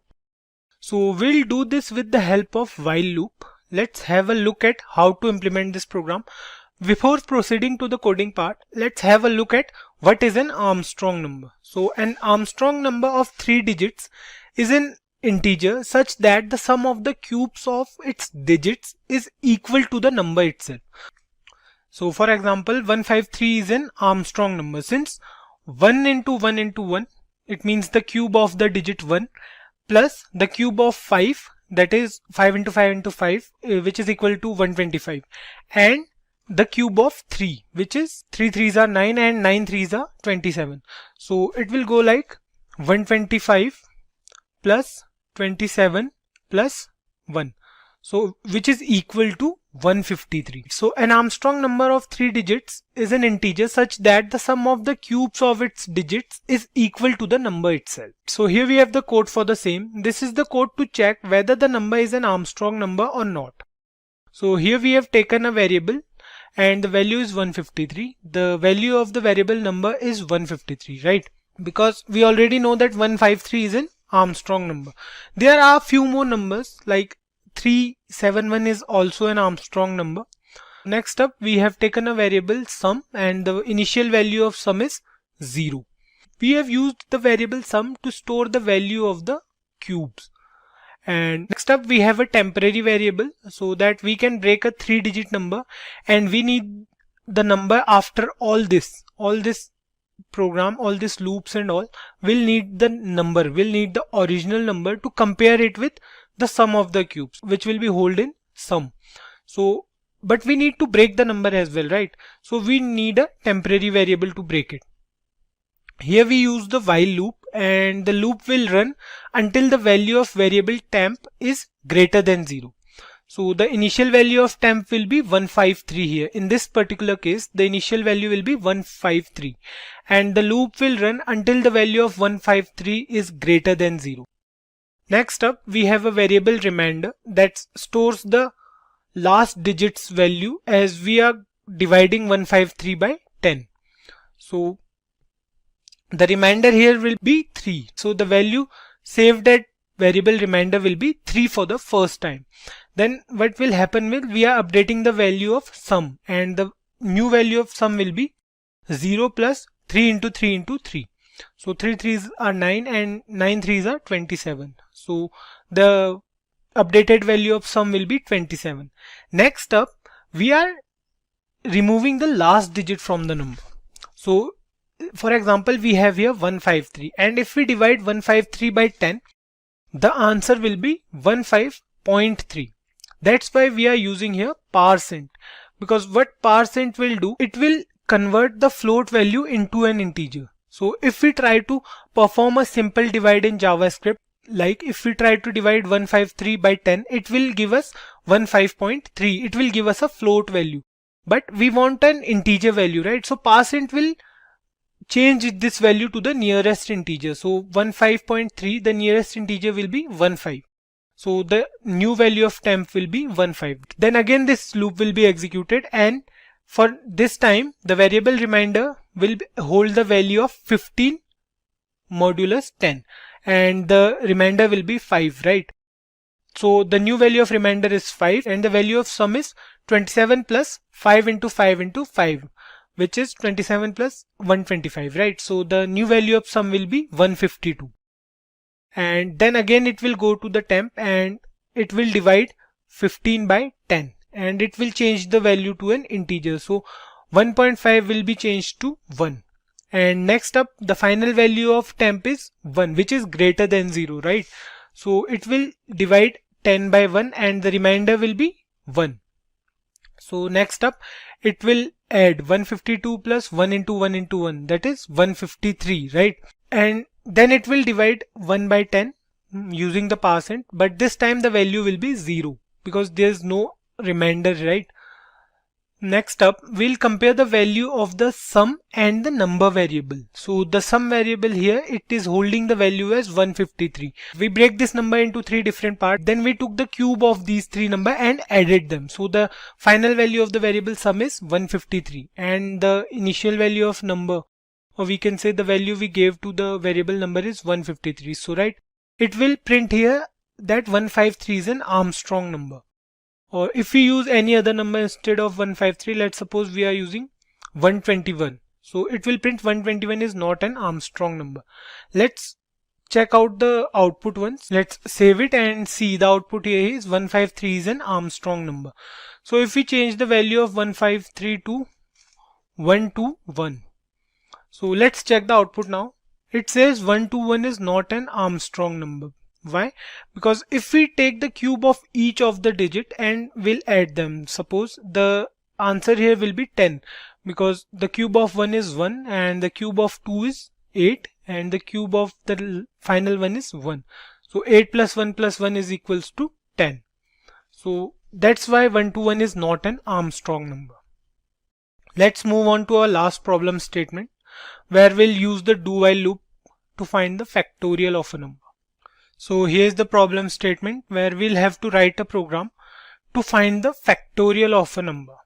So factorial of an integer is the product of an integer and all the integers below it, or we can say before it till 1. So if we take an example of 5, so the factorial of 5 will be, it will multiply each number before it. If we take 5, the factorial will be 5 into 4 into 3 into 2 into 1, or if we don't include 1, that's totally fine.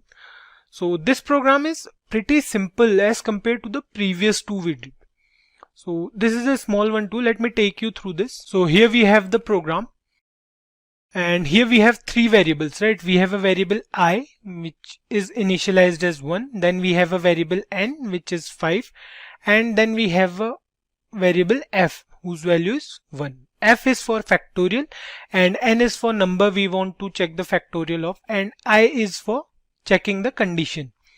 So here what we will do, we'll use a loop where if we, for example, if we are taking 5, then the loop will go from 1 into 2 into 3 into 4 into 5 from 1 to that number. It's not like if we are using from 5 towards 1, but we are going from 1 towards 5. The answer will be same, right? Because we are multiplying all the numbers in both the cases. So here we took 5 as the number. Next up we have a variable f and the value of f is also 1, as you know. So here we are using the do while loop. For the first iteration it will perform this. So the value of f for the first iteration will be f equals to f into I, which means f equals to 1 into 1, which is 1. So the value of I will be increased and it will become 2, and now it will check for while 2 is less than equals to n.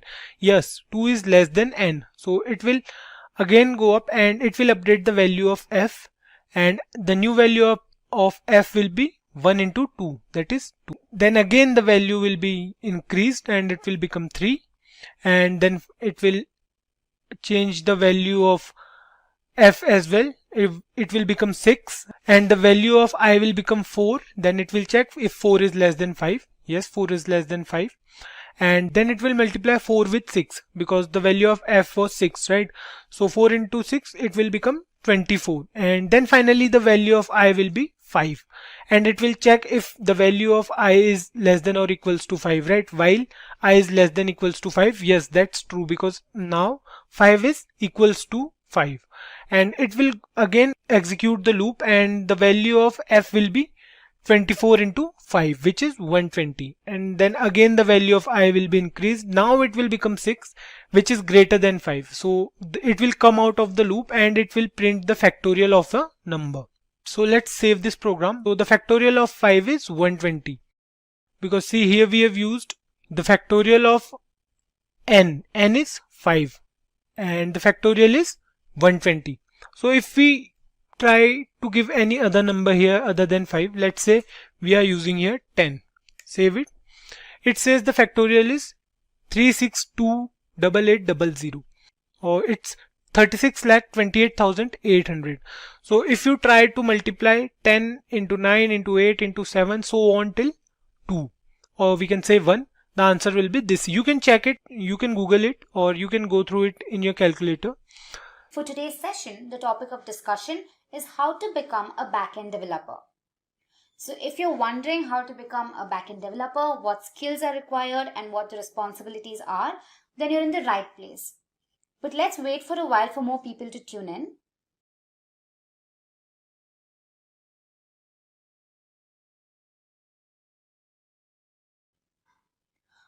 I'd also like to thank all our viewers for actively participating in these sessions. Alright, so whilst you're at it, if you haven't subscribed to our channel already, make sure to hit the subscribe button and the bell icon to never miss an update. Okay, so I see a lot of people tuning in.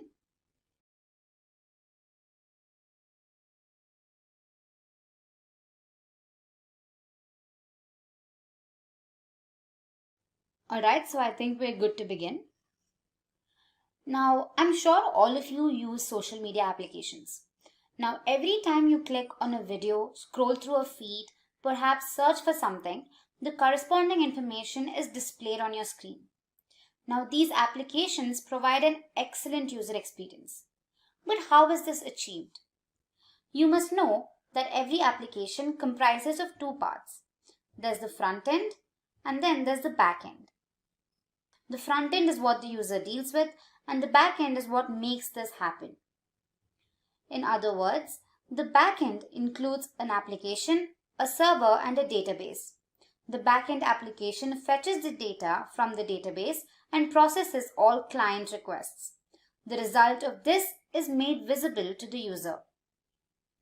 So now the question arises, who is a backend developer? A backend developer's role is to focus on details like building an effective website architecture, scripting and writing code that serves as a means of communication between the website's database and the browser, and lastly, to ensure data integrity and consistency. So now, let's look at the skills required to become a backend developer. It is vital for you to have good understanding of programming concepts like data structures and algorithms. This includes stacks, queues, linked lists, trees and graphs, sorting algorithms, and search algorithms. Next up is programming languages and frameworks. One of the most critical skills of a backend developer is a depth of knowledge in backend programming languages. This includes proficiency in JavaScript and its environments like Node.js and Express.js. Next, there's Java. This language was particularly built from the ground up to be run on server side. Popular frameworks include Spring and Java Server Faces. Next up is Python, which is the most popularly used language today. It is flexible and easy to use. Python frameworks like Django and Flask are used for backend development. And lastly, there's C# and its frameworks like ASP.NET Core and ASP.NET MVC. Other languages include Perl, PHP, and Ruby. Now, because backend and frontend developers work so closely together, it is also helpful to have a foundational understanding of front-end web languages like HTML and CSS. Now, proficiency is essential not only for performing daily tasks, but also for working alongside front-end developers for developing solutions. Next, we have database management systems. A backend developer writes code that is used to perform relational mapping to fetch data from the database. Some popularly used DBMS are MySQL, SQL Server, and PostgreSQL. Next up is version control. Again, popular ones are Git and Subversion. They help manage the project files and keep track of the entire history of things that the developer is working on. And lastly, there's cloud hosting platforms. These platforms allow you to deploy your product on the cloud service provider so that it can be accessed from the World Wide Web. Most popular ones are Amazon Web Services, Google Cloud Platform, Heroku, and Microsoft Azure. Of course, there are non-technical skills that are required of back-end developers. Those who choose this profession should be comfortable with analytical processes, have well-developed problem-solving capabilities, be interested in emerging technologies, have good communication skills, and be able to work independently and sometimes as a part of a collaborative team. Now that you're familiar with the skills, let's have a look at the responsibilities of a back-end developer. First up is forming an understanding of the performance needs and goals of the website to develop effective, successful solutions. Development and management of application programming interfaces. Development of systems for websites to accept and securely store data, such as those required for payment processing systems. Then there's writing code, testing and development solutions for code-related issues. Then there's organization of system logic. Other responsibilities also include development of site architecture using proper methodologies like Agile Scrum framework, and also providing solutions to system problems. Lastly, let's have a look at the salaries of a backend developer. The average salary of a backend developer in the United States is around $102,000 per year. The average salary of a backend developer in India is around 7,23,000 Indian rupees per annum. In this session, we're going to cover the topic of what is Angular. I'm sure all of you use mobile and web applications, be it from social media to healthcare, e-commerce and net banking. These apps are used by billions of people across the globe. Now, the main reason we use these apps is that they offer seamless user experience and interface. But how are they developed to provide such reliability? One of the frameworks that is widely used to build such robust apps is Angular. So let's dive into the session now. So here is a list of topics that we're going to be covering. First up, we'll see why Angular was introduced. Then what is Angular? Features of Angular, Angular architecture, advantages and limitations of Angular, the learning curve of Angular, and finally, we'll look at some of the companies that deploy Angular. So without further delay, let's begin. Why Angular? Now, JavaScript is the most commonly used client-side scripting language. It is written into HTML documents, enabling interactions with web pages in many unique ways. So, as a relatively easy to learn language with almost pervasive support, it is exceptionally well suited to develop modern applications. But the question arises, is JavaScript ideal for developing single-page applications that require modularity, testability, and other features? Perhaps not. However, we have a variety of frameworks and libraries designed to help us with such things. With respect to front-end development, Angular and JavaScript together bring in structure and consistency to your web applications and also provide scalability and maintainability. Now, Angular is specifically developed for single-page applications. So now the question arises, what exactly is Angular? Angular is an open-source JavaScript framework written completely in TypeScript. Now, it was primarily aimed to develop single-page applications and is maintained by Google. Angular as a framework provides a few advantages while also providing a standard structure for developers. It is designed for web, desktop, and mobile platforms. Now, if you have a doubt here as to what exactly single-page applications are, let me help you with that. Now, these single-page applications are basically applications that get loaded just once. So the main page gets loaded onto your browser.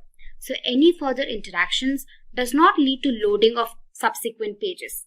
Anything that has to be done further is just an addition to the already loaded page. So these single-page applications are primarily developed using Angular. Moving ahead, let's look at the features of Angular. We have 4 features that we're going to be discussing. We have the document object model, TypeScript, data binding, and testing. Now let's look at them one by one. Now the document object model treats an XML or an HTML document as a tree structure. Now here, every node in the tree structure defines an object representing a part of your document. Angular uses the regular DOM. Now let's suppose you've made 10 updates on a single HTML page. So every time you make a change, the corresponding DOM or the tree structure needs to be updated. Now Angular updates the entire tree structure of HTML tags. Moving on to our next feature, we have TypeScript. Now TypeScript defines a set of types to JavaScript, which helps you write JavaScript that is easier to understand. Now all the TypeScript code compiles down to basic JavaScript that can run smoothly on any platform. Now TypeScript is not mandatory for developing an Angular application, but it is highly recommended. The main reason it's highly recommended is that it offers better syntactic structure while making the code base easier to understand and maintain. Now TypeScript can be installed as an npm package. Now to do that, you just have to run the command npm install -g TypeScript on your command prompt.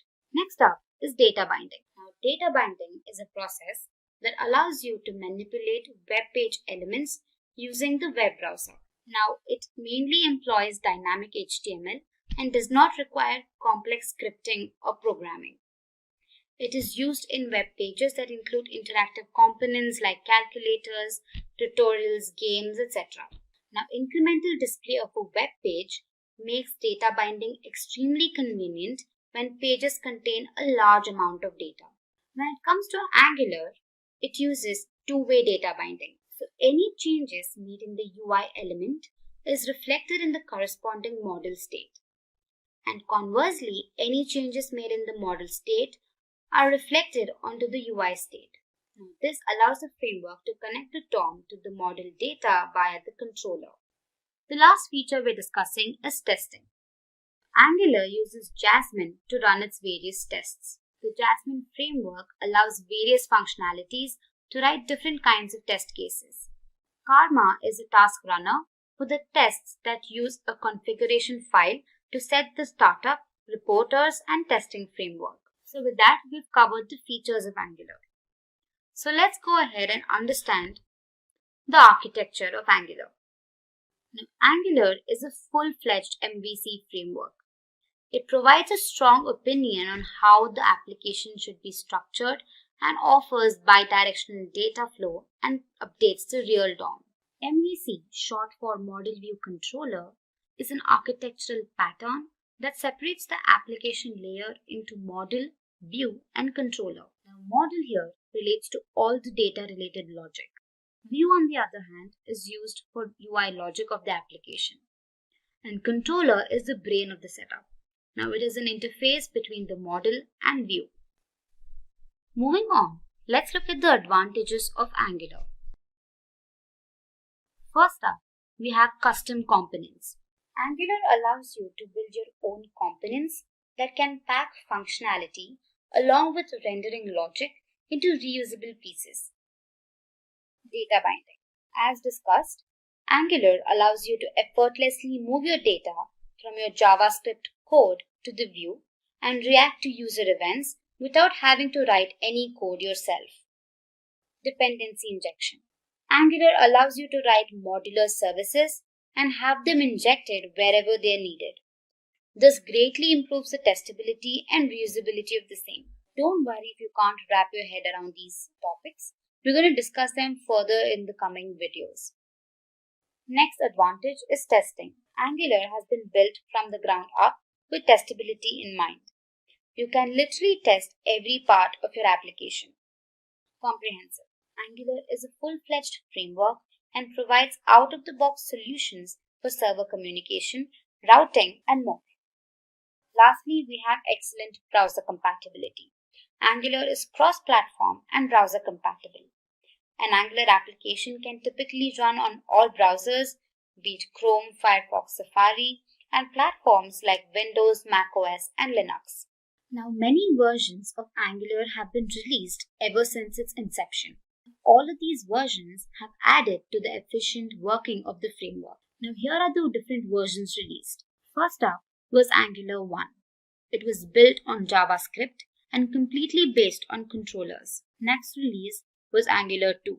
Now this incorporated the component-based approach, wherein the entire UI was divided into several components and lastly integrated to give the final logic. Next was Angular 4. It included router updation. Angular CLI or Command Line Interface 1.0 was introduced, however not deployed. In this release, the Angular CLI was optimized and commands like ng-update and ng-add were added. In the Angular 7 release, prompts were introduced which provided tips in CLI about the functions being used. In Angular 8, IV renderer and Bazel were introduced. And finally, the most recent release was Angular 9. Now this came with the better framework and Angular material. Now this completely switched to the IV renderer as a default compiler. Now that we've learned about the pros of using Angular, let's look at some of the limitations of Angular. First up is a steep learning curve. Now since Angular is a complete full-fledged framework, it becomes difficult for learners to begin with. You need to be acquainted with simple topics and then move on to more advanced topics to become proficient in this language. Next up is limited SEO options. Now, Angular offers limited SEO options and poor accessibility to search engine crawlers. It's verbose and complex. Now, a common issue faced by the Angular community is the verbosity of the framework. It also poses to be complex compared to other front-end tools. And lastly, migration. Now, one of the drawbacks of Angular is poor migration. Now, it becomes difficult to port legacy code to Angular-style architecture. Also, with each new release, it is painful to upgrade and a lot of them are not backward compatible. Next up, let's look at the Angular learning curve. Now, if you wish to learn Angular, you need to be acquainted with basic topics in Angular. Some of them are directives, modules, decorators, components, services, dependency injection, pipes, and templates. Now, once you've mastered your basics, you will want to go and understand more advanced topics such as change detection, zones, AOT compilation, and rx.js. However, the learning curve of Angular is clear-cut. In the beginning, it could be a little intimidating, but once you start using the tool, it becomes way more easier to comprehend and understand what is going on. And lastly, let's look at some of the companies that use Angular today. Many top-tier companies like Nike, Forbes, Google, HBO, Sony, Upwork, among others, readily deploy Angular. So moving on, let's look at the prerequisites for Angular. First up, we have Node.js. Angular uses Node.js as its base for a large part of its build environment. So as a result, to get started with Angular, you will need to have Node.js installed on your environment. So head to their official website and download the latest release for your corresponding operating system. Next up is the Angular CLI. Now this command line interface is a tool that makes it easier to bootstrap and develop your Angular applications. Now to install the latest version, run the command npm install-g at angular/CLI. You gotta run this command on your command prompt. And finally, to confirm installation, check for its version. Now the next thing that you will need is an IDE or a text editor to type your code. Now there are several IDEs that you can choose from, but in this series we've used VS Code throughout. So it is available on all platforms, so go ahead and download it if you haven't already. Now moving on to the final part is the demo. Now that you have a basic understanding of Angular and its prerequisites, I think you're ready to create your first Angular application. So let's head to our VS Code and begin. Here I've created a folder called Angular on my desktop and opened it on my Visual Studio Code. So to create your app, you need to open the terminal. Just go here and select New Terminal. And now type in the command ng new and provide the name for your app. So I'm just going to say Hello World. So now this is going to create, just say yes. So basically what happens is that when you run the command, it will automatically generate a skeleton application under the folder that is Hello World in our case. And it includes a bunch of files and installs all the necessary dependencies for the Angular application. So this could take a while. So once you've created your application, to run it, first change the directory. So let's say cd hello world. And now use the command ng serve. Now once it's compiled, you need to go to your browser and type in localhost 4200. And once you do that, you can see your UI. You can see that the application has been loaded onto your browser and it says Hello World app is running. So this is how you create your application. So let's go back to our VS Code.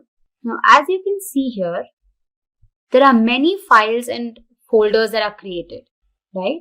So let's look at a few of them. Of course, we can't explain everything, but I'll brush through a few of them. So the first main component is basically the root component. Now the root component here is the index.html. So here, if you open the file and see, it's a very small crisp code, right? But the most important thing in the file is this app root element. So what this does is it's basically the marker for loading your application code. So this is extremely important. So the next important file is the main.ts. Now this is a part of the bootstrapping piece. Alright, so the index.html file is responsible for deciding which files are to be loaded, correct? The main.ts file, on the other hand, identifies which Angular module is to be loaded when the application starts. So this is just a brief explanation as to what they are doing. Next, we have the app folder. Now here, we have the app.module.ts file. Now this application module file can be thought of as the code configuration of your application. So here's where the source code starts from. And moving on, we have the app.component.ts. So these are all TypeScript files, hence the extension TS. Now this file basically is the root component of your application. And then we have the HTML file for the same, which defines the appearance of what you can see on your browser. So let me just change the message that is being displayed. So I'll say, hey, welcome to this Angular tutorial. So let's save this. And when we go back to our browser, we can see the message, hey, welcome to this Angular tutorial being displayed. So like this, we can make a simple change and then it gets rendered onto your browser. So this was just a brief explanation of what happens in the background of your application. First, we'll get acquainted to what exactly Angular components are. Then I'll help you create an Angular component by showing a quick demo. And lastly, we'll learn about component decorator metadata. But before we begin, make sure to subscribe to our channel if you love watching new and interesting technology videos. Also, hit the bell icon to never miss an update. So what exactly are Angular components? Now, I'm sure everybody uses web applications. And one of the most widely used applications is Gmail, correct? Now, to help you understand what components are, consider them as Lego blocks. Now, they basically are combined together to form the final application. So in this case, here we have the logo component, then you have a sign-in component, an image component, and then a create account component. Now, all of these components generally don't affect the working of each other. But however, when embedded, they define the UI of your application. So I hope you understood what components are. So to go ahead, let's discuss some of its common features. Now, firstly, they are the building blocks of an application. Generally, you have a root component, which is basically the app component, and then it branches out into other components, creating a hierarchy. And these components are a subset of directives. Now, don't worry about what directives are because we'll cover them later on in the series. But to give you an idea, there are three types of directives. You have the structural directives, the attribute directives, and the component directives. Only one component can be instantiated per element in a template. Now, components are typically custom HTML elements, and each of these elements can instantiate only one component. Now, don't worry, you'll understand this better when I show you the demo. Nextly, a A TypeScript class is used to create a component. Now this class is then decorated with the @component decorator. Now the decorator accepts a metadata object that gives information about the component. Now a component must belong to the ng module in order for it to be usable by another component or application. And finally, components control their runtime behavior by implementing lifecycle hooks. So this was just a brief introduction to what Angular components are. Now you will only be able to understand the working of components when I show it to you practically. So let's head over to our Visual Studio Code. Now here, back in my VS Code, I've created a folder called Angular Demo, within which I've created an Angular application called Demo Components. Once executed, the browser looks something like this. So if you haven't watched our previous video on getting started with Angular, that is Angular Hello World, I highly suggest you go through that video first. It helps you create your first Angular application. So now let's go ahead and create our first component. Now the command used to create our component is ng-gc and your component name. Once executed, it creates 4 different files. Now let's just see how this works on our VS Code. Now what you can do is head to your terminal and type in the command ng-gc and provide a name for your component. For example, I'm going to just call my component text component. Alright. So what it does is that it creates 4 different files. You can see you have 4 different files that have been created, and finally it updates the file that is app.module.ts, indicating that this new component has been created. So here in your source folder, within which there's an app folder, and again here you can see that your 4 different files have been created. First is the HTML file, wherein you can define all the code that you want for your component. Next you have the CSS file for your styling. Then you have the .ts file, which includes the component decorator. And finally you have spec.ts, which is basically a unit test file. Alright, and then in your app.module.ts, you can observe that the component that you've created, that is text component, has been imported. That is what the message conveys here. Alright, now let's go back to our app.component.html. Now this basically has all the code for your application, so let me just get rid of it. And I'm just gonna display a basic heading saying hello, welcome. Alright, so let me save it, and if you go ahead and look at your browser, hello welcome message is displayed. Now let's go back to our component.html file, and here let me provide a message. Let me say h3, and let me display a message saying welcome to this tutorial on Angular components. Alright, now in your text component.ts file, which is your TypeScript file, the selector mentioned here is app-text component. Now go ahead and copy this, and in your final component.html, go ahead and create your custom HTML tag with the selector that you just copied. Now this indicates that the component that you just created, that is the text component, is being incorporated in the final render.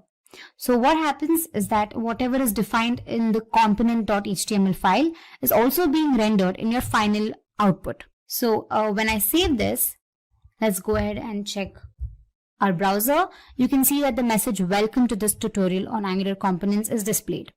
So this was a simple creation of a component. Now for this, let's give it some styling.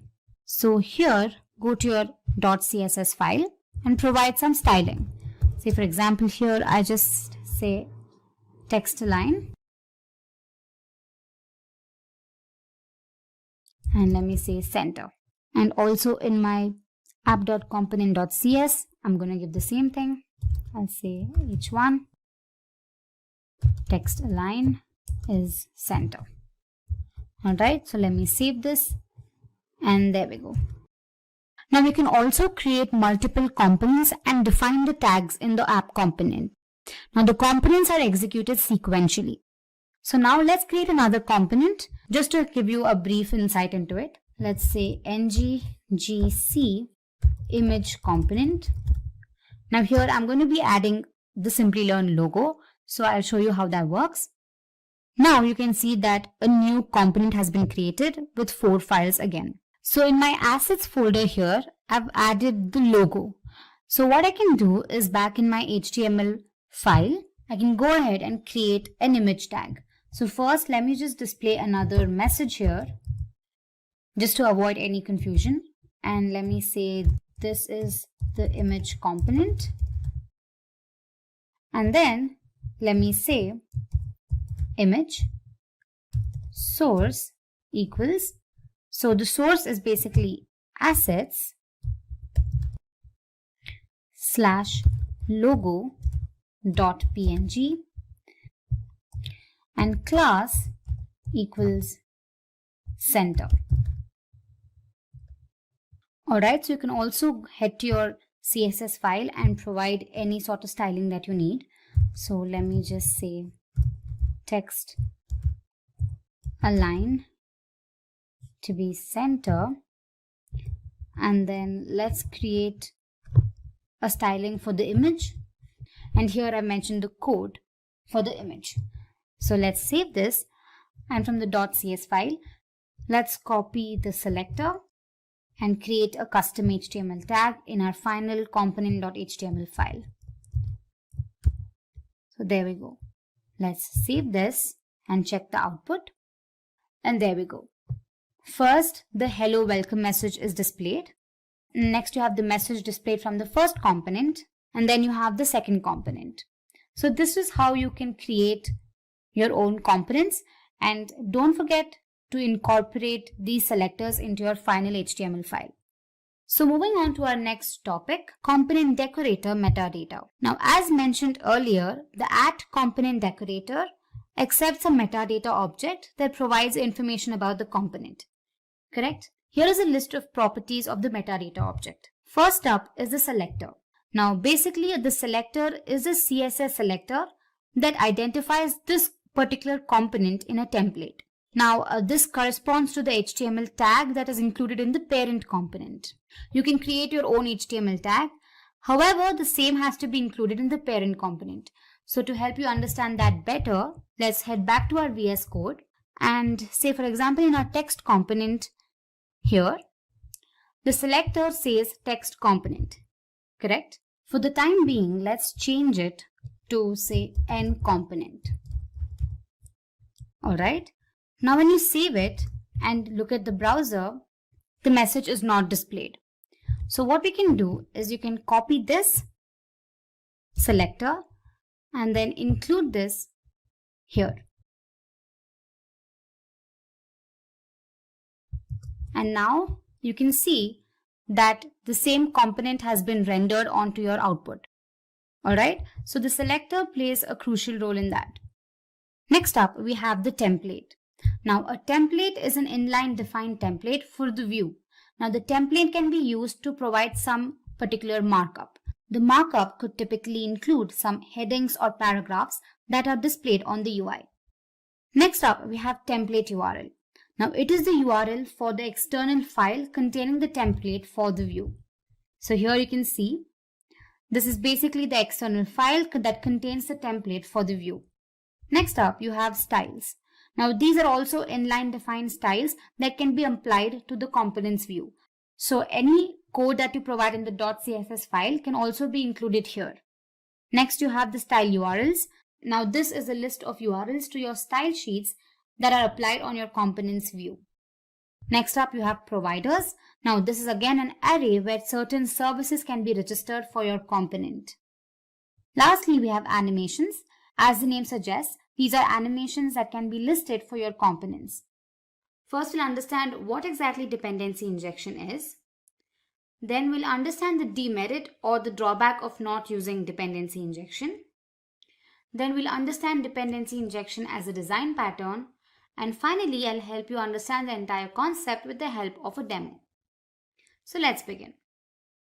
What exactly is dependency injection? So let's consider this. I'm sure you're aware that Angular uses the concept of components. The entire UI of the application is divided into several components. Now, what if all of these components perform similar tasks, be it accessing the database, rendering images, etc.? Now, instead of writing the same piece of code for every component, you could write the code once and then perhaps inject the same code into every component. Now, this is supported by dependency injection. Now, to give you a better example, consider two classes A and B. Now, let's assume that A uses the objects of class B, and normally in object-oriented programming, an instance of class B is created so that A can access its objects. But using dependency injection, we move the creation and binding of dependent objects outside of the class that depend on them.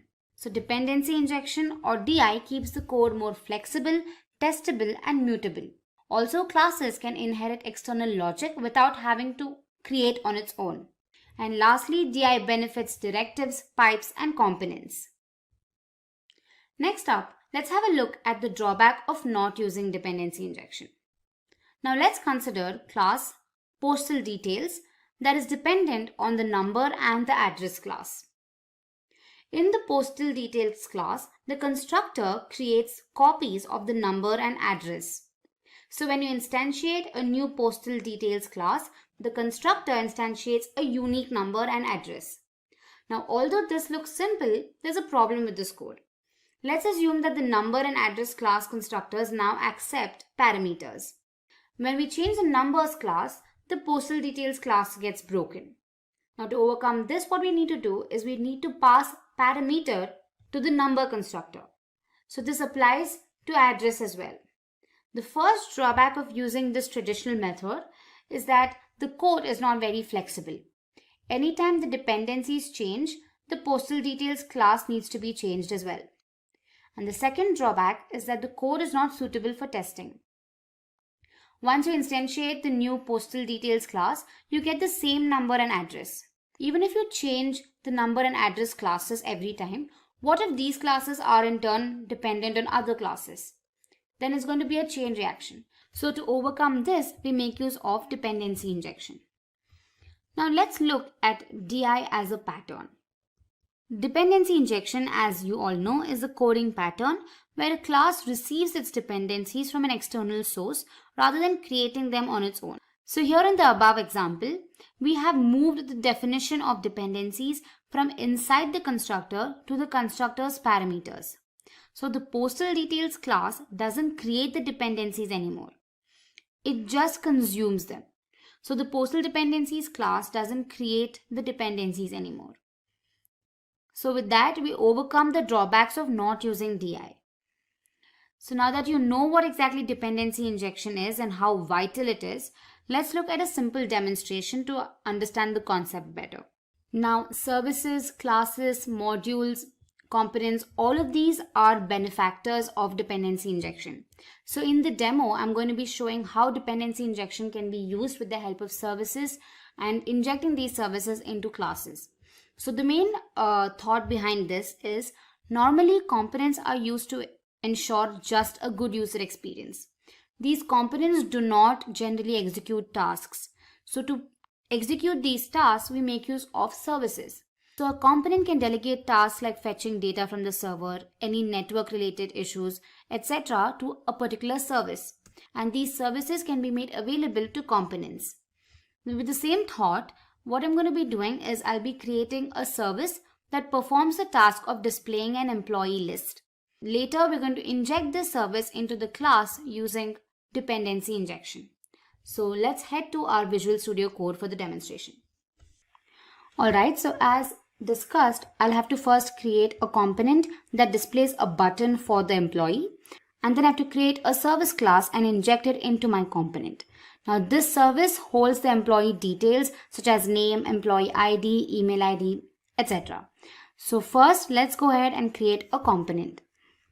So here, let me just type ngGC, and the name of the component I'm providing is empinfo.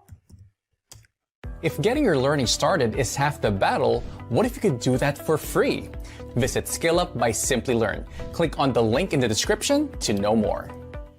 Alright, so as you can see here in my app folder, I have the component with 4 different files. Alright, so the next thing we have to do is we have to create a service.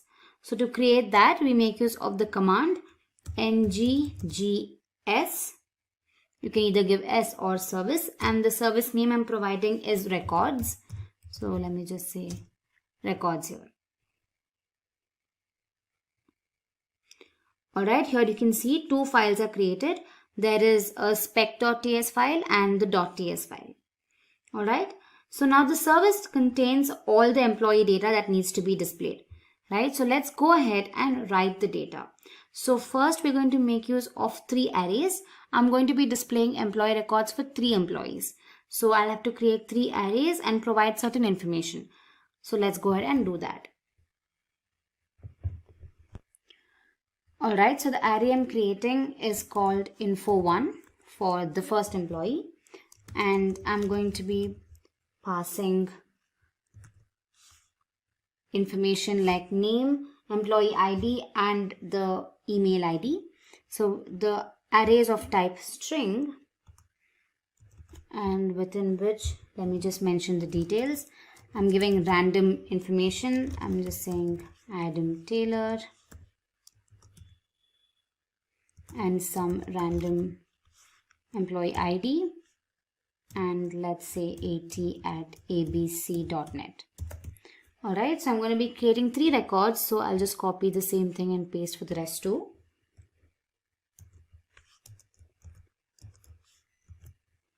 Let's just change here,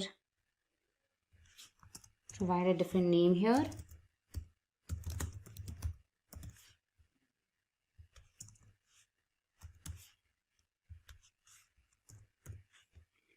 And same for the last one.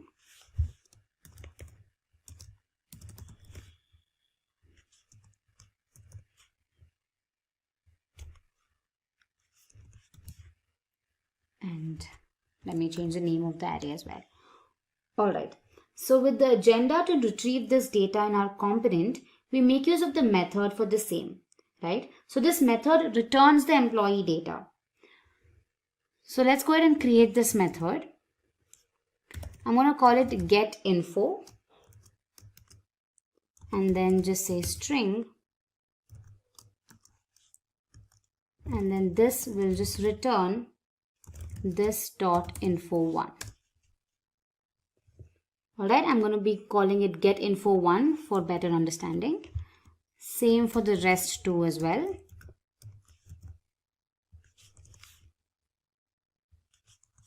I'm just going to return different arrays here. Alright, and lastly info3. Alright. Now in order to retrieve this information in our component, we need 3 more arrays, right? 3 more arrays that will receive this data. Let's go back to our component.ts file here and then type in the following code. So I've created 3 arrays again. Info received 1, 2 and 3. Now what we need to do is we have to accept the information that is being sent from the service, correct? Now as I mentioned, services are implemented with the help of dependency injection. So what we need to do is we'll have to first import the service into the component.ts file. The key reason behind doing this is that when Angular creates this component, an instance of this service class is also made to perform the necessary tasks. Correct? So let's go ahead and just import it here. So I'll say import records service from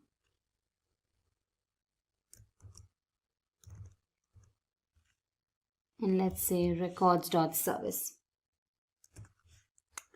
Alright, and what we have to do next is that we must also declare this instance that is being created in the providers array of the component.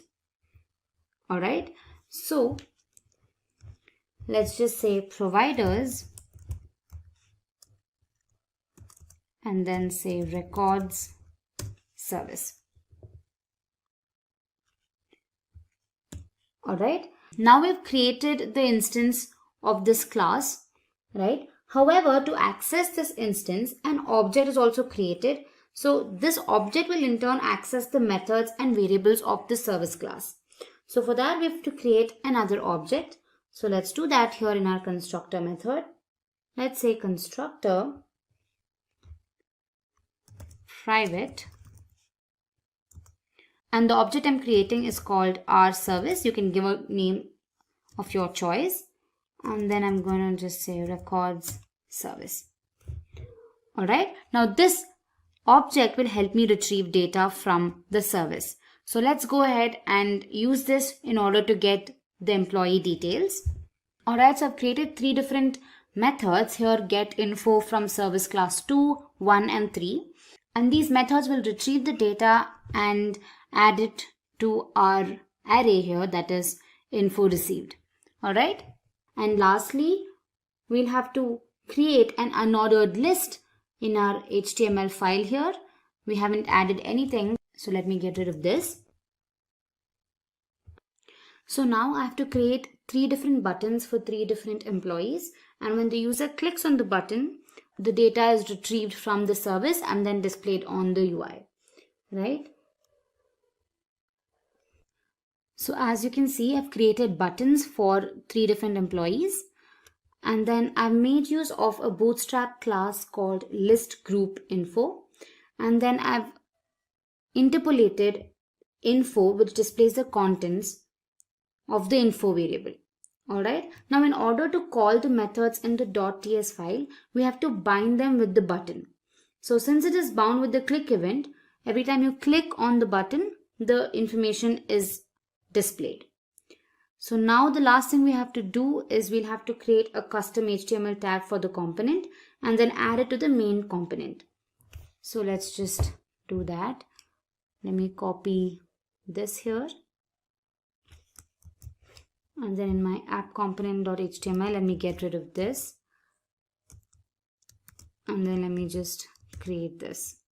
I've just created the custom HTML tag for my component. And now just to beautify the code, I'll write a heading. And let's say employee details.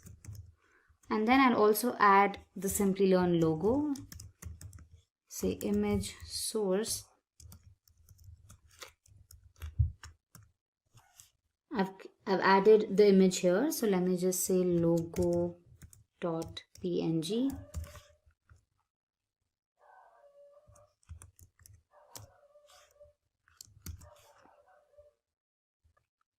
I've also added some styling to it. Alright. So now let me just save this and have a look at the browser. So here we go. We have the logo here and then employee details heading. And then we have 3 different buttons created, that is employee 1, 2 and 3. And when I click on it, the information of the employee is displayed, the name, the ID and their email address. So yeah, so this is how you can make use of dependency injection and inject a service class into a component. Dependency injection plays a crucial role in Angular. We'll understand what Angular forms are. Then we'll look at the different types of form building supported by Angular. Next up, we'll get acquainted with features like form control and group control. And we'll learn all of this with the help of a simple demo. So without further ado, let's begin. So what exactly are Angular forms? Now I'm sure every application that you use comes with certain amount of form filling, correct? Be it your login credentials or your sign up forms or any sort of registration forms, etc. So forms are an integral part of a web application. You need forms to update your profile or to enter sensitive information, or also to perform any sort of data related tasks. So now let's look at the different types of form building supported by Angular. First up, Angular supports 2 types of form building. First, you have the template-driven approach, and second, you have the reactive approach. Now let's look at them one by one. So talking about template-driven approach, in this method, the conventional form tag is used to create forms. So Angular automatically interprets and creates a form object with the help of the directives. Now controls can be added to the form using the ng-model tag. Now multiple controls can be grouped using the ng control group module. So it basically uses several module classes to provide controls. Now if you don't get this, don't worry, you'll understand better when I'm showing you the demo. Next up is JSON values. So a form value can be generated using the form.value object. Form data is exported as JSON values when the submit method is called. Lastly, basic HTML validations can be used to validate the form fields. In the case of custom validations, directives can be used. So arguably, this method is the simplest way to create an Angular form. So moving on to reactive approach. Now this approach is the programming paradigm revolving around data flows and propagation of change. Now with reactive forms, the component directly manages the data flows between the form controls and the data models. Now reactive forms are code-driven unlike template-driven approach. Reactive forms eliminate the anti-pattern of updating the data model via two-way data binding. So it does not use two-way data binding. And typically a reactive form control creation is synchronous and can be unit tested with synchronous programming techniques. So now let's go ahead and look at form control and form group. So consider a typical form consisting of fields like name, age, and location. Now a form control is basically a class that enables validation of these fields. For each input field, an instance of this class is created. Now these instances help check the values of the field and see if they're either touched, untouched, dirty, pristine, valid, invalid, and so on. So this allows you to check every field for the value. It makes it easier to understand which field's value is invalid or which field has not been entered, etc. Now moving on to form group. So a form group class represents a group of controls. A form can have multiple group controls. The form group returns true if all the controls are valid and provides validation errors if there are any. So I hope this was clear. So moving ahead, let's look at the demo to explain all of these features. I'm sure it will become extremely clear once you look at the demo. So for that, let's head to our VS Code. So back in my VS Code, I've created a component called form component, and I've also included the Simplilearn logo just to beautify the appearance. So once you execute the code, this is what you're going to see on your browser. So you just have the logo at the moment. The first thing we need to do is we'll have to import the forms module. All right. So, but before we begin, let me tell you what the use case is. So we're going to be creating a user registration form, which is going to include 4 fields. That is the first name, last name, email ID, and a password. All right. So now let me show you how to import the forms module. So in your main app.module.ts file, you'll have to import forms module from Angular Forms. All right. And then in your imports, you'll have to just call it here. All right. So this is just a simple step. And now once you're done with that, let's go ahead and start our form creation. So here in my component.html, let's enclose the entire form within a div tag. So here, let me say div class is a container within which let me just have one heading which says user registration. All right. And now let's go ahead and create our form. So first, let me just say form. Now I'm going to create a div class for every field. So say div class equals form group. I'll explain it to you a little later. Now first let's create a label. So label tag for, basically it's the first name.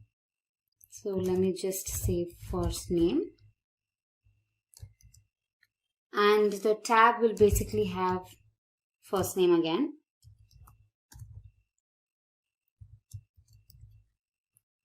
Alright, and let me just break the line. Next we have the field. So let's say input. Type is text. Name is first name. And we have a class which is the form control class. Alright. So this we'll have to do for all the other fields. So let me just copy this and paste it like 4 times. I'll also add the tag pre for spacing. Let's do that here. And finally, we'll have the button. So let's just add that here with a type submit. And let's just say submit on the button. So now let's go ahead and change these values here. So here let me just change it to last name. Here as well. And here as well. And in this case it is going to be email. So let me just change it here.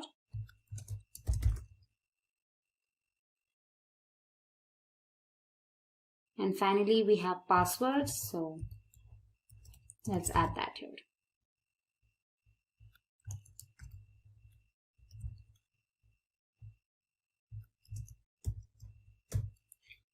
Alright, so let's save this and just have a look at our browser.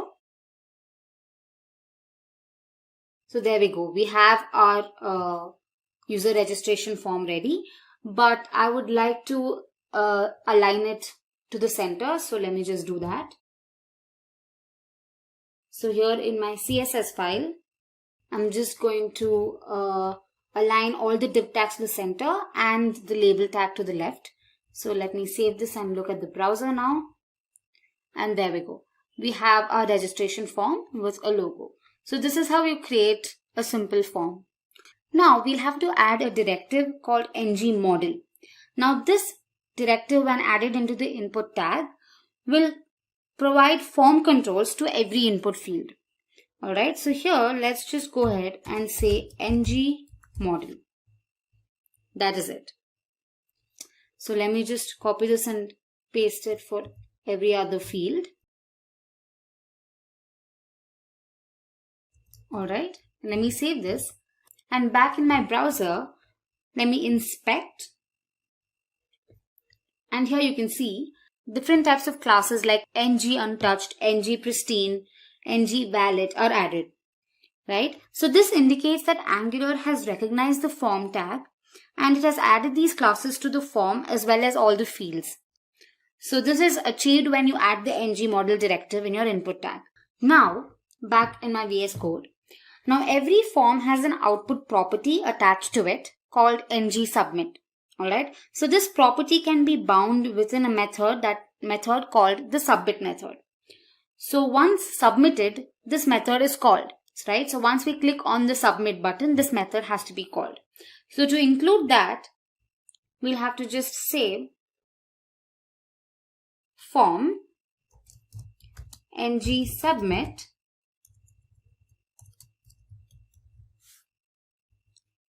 equals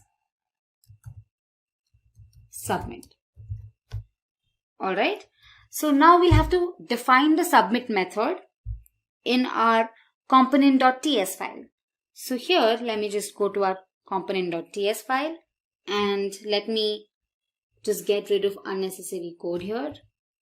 And let's define a function called submit. And then here, let me just console log form submitted.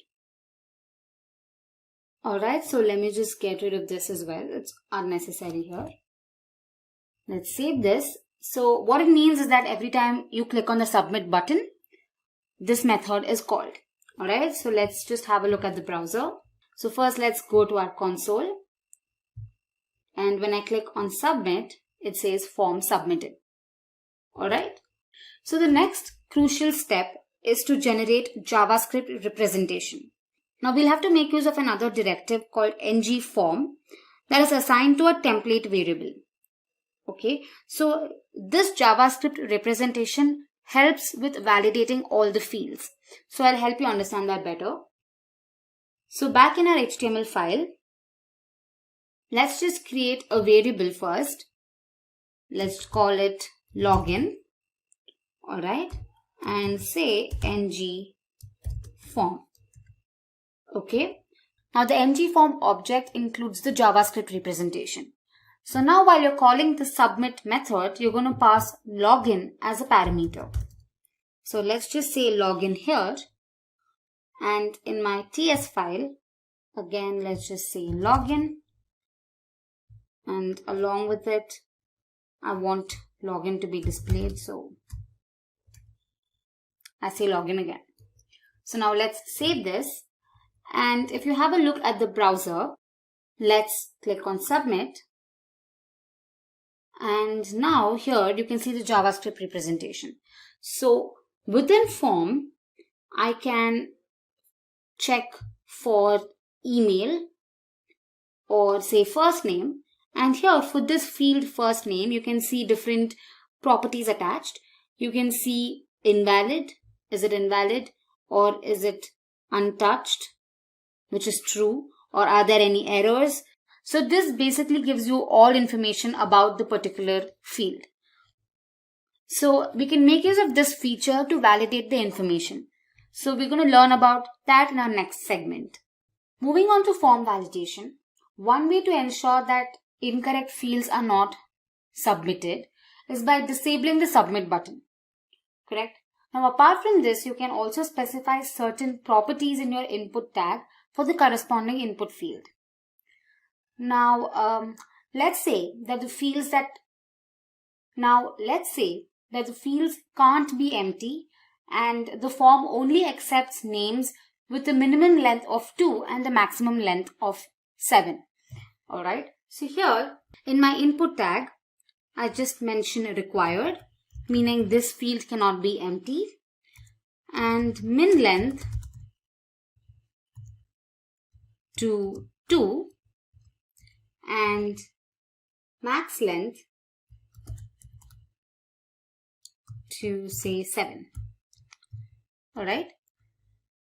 So to check this, let's go to our browser and here let me submit the form without filling the first name, and evidently there has to be an error. So when I submit it and I look here within forms and here controls, and my first name, you can see that an error is shown. Here it says required equals true. That means there is one error. Now you can make use of these form control objects. You can leverage form control objects to ensure field validation and display a message whenever an error occurs. Right? So to do that, you need to access these objects like errors or invalid or touched. All of these properties or objects need to be accessed. For that, we'll have to create a template variable. And then this variable is assigned to this object.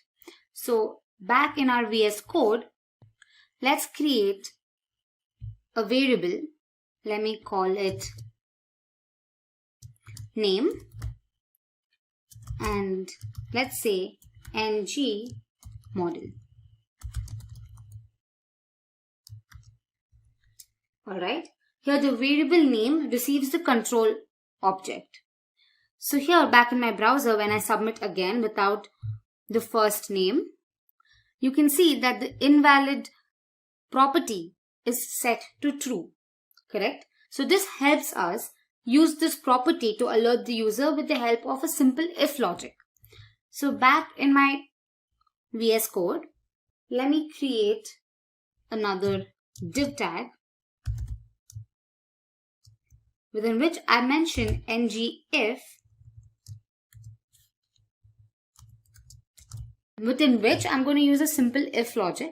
So let's say ngIf name, which is our template variable, name dot touched and name dot invalid is true, right? Then I'm going to alert. So I'm going to make use of an alert here. Let's say alert danger. Alright. So in my CSS file, I'll have to mention the simple styling for alert. So here, let me just say, so we're going to have the background color red for danger, alright? And here I'm going to display the message invalid in bold. So now let's go back to our browser and check it. So let me proceed without entering the last name. It says invalid here. So this was a simple demonstration to show you form validation. Of course, you can modify the code depending on your requirement. Say suppose the length of the first name is too short, then you can alert the user with a different message. Or suppose they have missed out on filling a form field, then you can again alert the user. So you can basically make use of the nested if condition, right? Now just to help you understand that better, let me just show it to you. Now back in my HTML file, instead of invalid, let me have another tag, a paragraph tag, within which I make use of ngIf again. Now ngIf name dot errors dot required is true. Then I display the message first name required. Alright. And if the length of the first name is not 2, now if the length of the first name is less than 2, then I'm going to display another message. So let me just say name dot errors dot min length. If this is true, then I'm going to say sorry, short first name. Alright, so let's save this and have a look at the browser. When I proceed without providing the name, it says first name required. But when I type in one character, it says sorry, short first name. But if I type in another character, it accepts. So I hope this made you understand how form validation works. So this was just a simple demonstration again. Now I highly recommend you explore these properties and play around with these objects. Trust me, it's really fun. So I hope this tutorial helped you out. First, let's have a look at the basics of routing. Now I'm sure that you've observed that the URL changes every time you click on a particular link or on an icon on the user interface, correct? Now this basically indicates that you are navigating throughout the application. Now to achieve this navigation, we use a mechanism called routing. Routing is essentially used to navigate through a website or a web application. But how is it achieved in Angular? Especially in Angular, routing plays a major role. It is used to create single-page applications. Now these applications are loaded just once and new content is added dynamically. Applications like Google, Facebook, Twitter, and Gmail are a few examples of single-page applications. The best part of using single-page applications is that it provides an excellent user experience and you don't even have to wait for new pages to load. which by extension makes single page applications extremely fast. But how is this new content loaded? Enter routing. Now, routing is the mechanism that, as discussed earlier, that is used to navigate through the application and load new content. Routing helps Angular configure the route and the component that needs to be displayed. Now, I'm sure you're going to understand the concept of routing better when you work on it hands-on. So in the demo, we're going to be navigating to the login and the home pages of a web application with the help of routing. So let's head to our Visual Studio Code. So basically, the objective of our application is to navigate to home and the login pages. So when I click on the login icon here, it loads the login page. And here you can see the extension /login. And similarly with home, once you click on it, some new information gets added and the URL changes with a /home appended. Alright, so this is the main objective of our application. So to create it, let's head back to our VS Code. Alright, so here I've created a folder called demo_angular and I've created a file called demo routing. Now the first thing you want to do is open the index.html file and make sure that the base tag is added. Now, although this is generally added when your app is created, if it is not, then add a base tag with href attribute which is set to a /. Alright, now this is generally done to tell Angular to construct the URL while navigating with a /. Alright, and the next thing you want to do is open your app.module.ts file and check if the app routing module has been imported. If not, go ahead and import it and then also mention it in your imports array. With that, the initial setup is done. Now to create the nav bar, the code that I'm going to be using is already explained in the previous video, that is Angular Bootstrap. I highly suggest you go through that video before watching this. So the code is already available. I'm just going to create a component and write the code for it and paste the code in it. So let's do that. Let me say nggc navbar.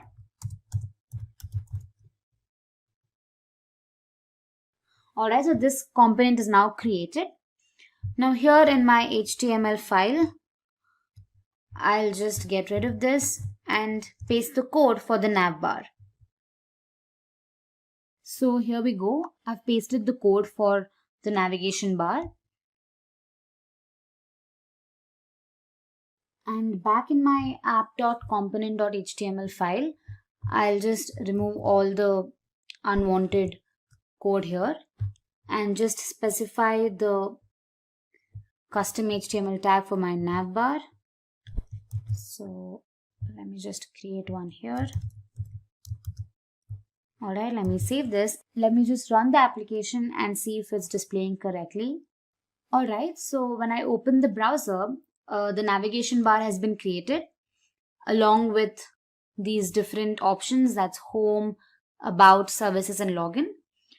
Alright, and we also have the Simplilearn icon here. Alright, now the next step is to generate the components to display the login page content and the home page content.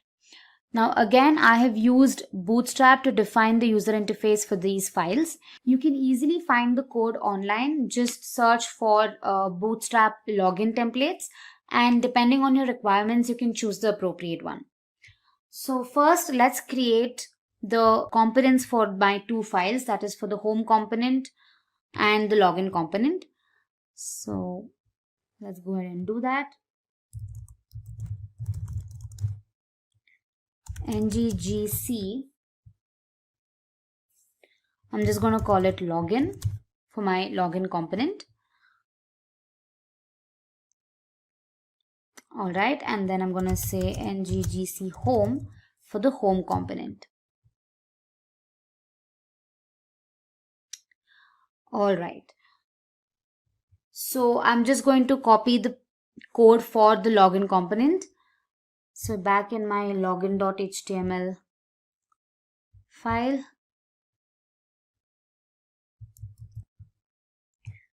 I'll just paste the code here.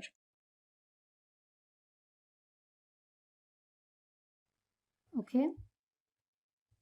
Also note that I've added the Simplilearn logo in my assets folder and then just provided the source for it here in my login component. Alright. So next up is the home component. And if you've seen the previous video, that is Angular Bootstrap, you might have seen that we created 3 different components, that is intro, courses and footer, which included the content for the intro message, for the courses and the footer message, correct? So here we're going to just paste the code for all of these 3 and then just display it when the home button is clicked. Alright, so what I'm going to do is I'll just paste it here. So this basically has all the content. One thing I want to tell you is that in the previous video, we made sure that the code was written in 3 different components. However, for this, I've just added all the code in the same component.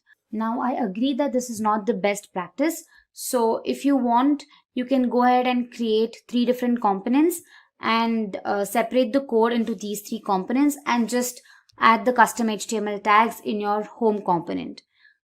I'm just hoping you're following me right now. And also here in my assets folder, I've added a video and the YouTube logo that needs to be displayed when the home icon is clicked.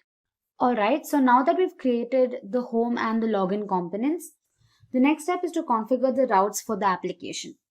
Alright, so here you can see that we have a file called app-routing-module.ts file. So here we have the routes and the router module that is imported, and we also have a constant called routes, which is strongly typed to routes from the router package. Alright, now this array is used to define all the possible routes in the application. Now each route is basically an object with a path. So here in my routes array, I'm just going to go ahead and create the paths. That is, we have 2 different routes, right? One is for login and one is for home. So I'm just going to create a path object. So let's say path. Sorry, within curly braces, I say path. And then the path that I'm going to give is login. This is basically what will appear on the URL. Alright. And the component that needs to be navigated to is nothing but the login component. So let me just say login component. As you can see, the login component has been automatically imported. Now same with the home path. So let me just say path home, and the component that needs to be rendered is the home component.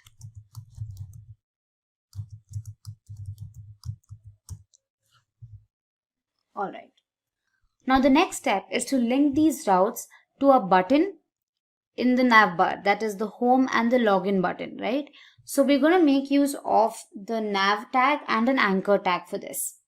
You can see that we have a nav tag and an anchor tag which encloses the login and the home components. Alright.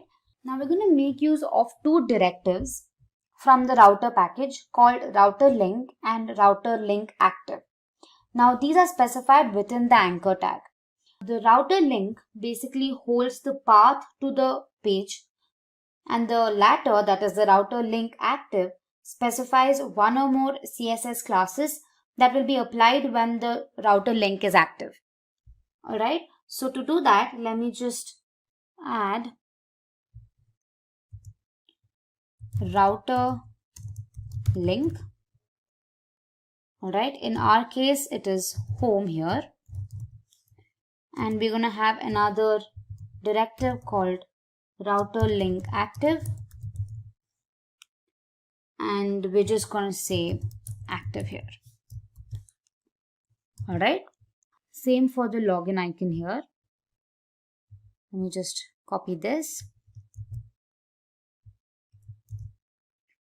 and instead of home, the path we created for this was login. All right.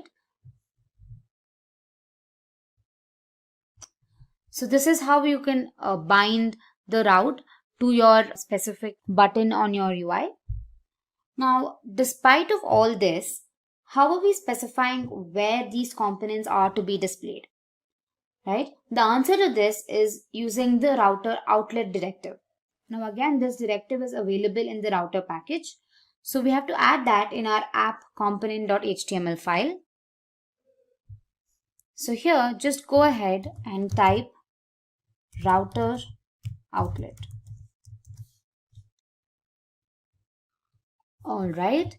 So with that, we've created a simple navigation bar which has different options, that is home, about, services, and link.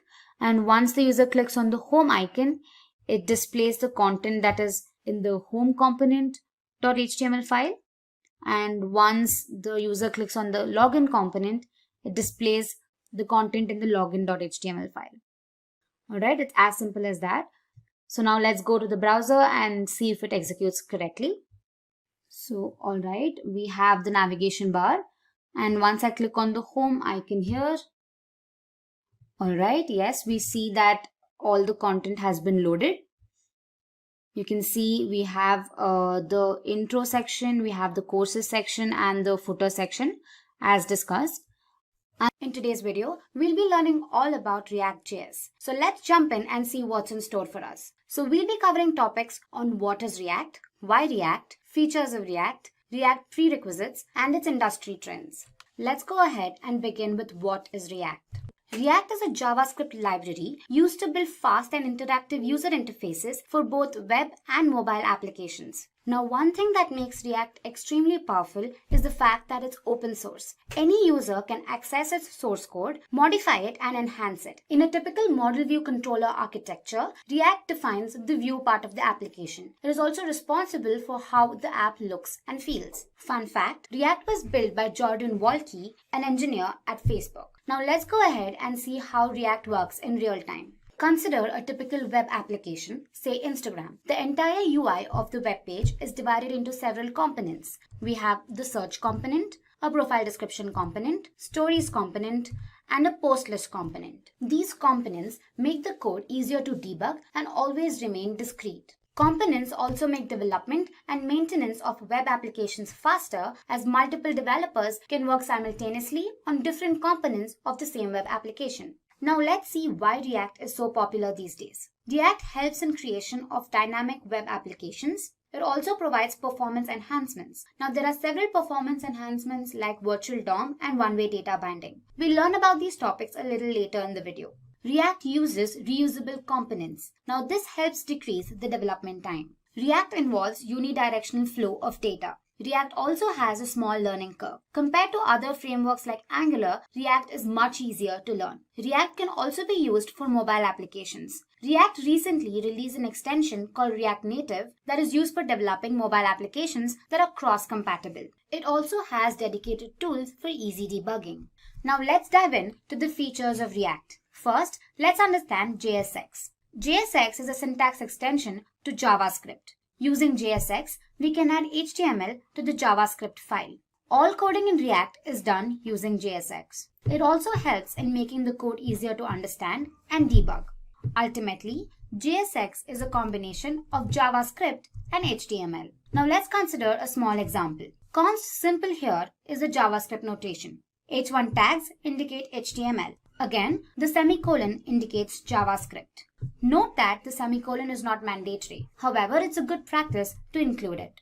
Moving on, the next feature is virtual DOM. DOM, which is an acronym for Data Object Model, actually defines how documents are accessed and manipulated in a web page. It represents the entire structure of the web page in the form of a tree. Now let's see how this actually works. React creates a virtual DOM that is the exact copy of the real DOM. Traditionally, whenever something changes in the web application, all objects in the real DOM are updated. This makes it extremely slow. Let's see how React counters this. Now consider two objects whose states have been changed. React now compares the virtual DOM with the virtual DOM snapshot that was taken right before the update. By comparing the new virtual DOM with the pre-update version, React figures out exactly which virtual DOM objects have changed. Now React only updates those objects on the virtual DOM. This makes a big difference when it comes to speed.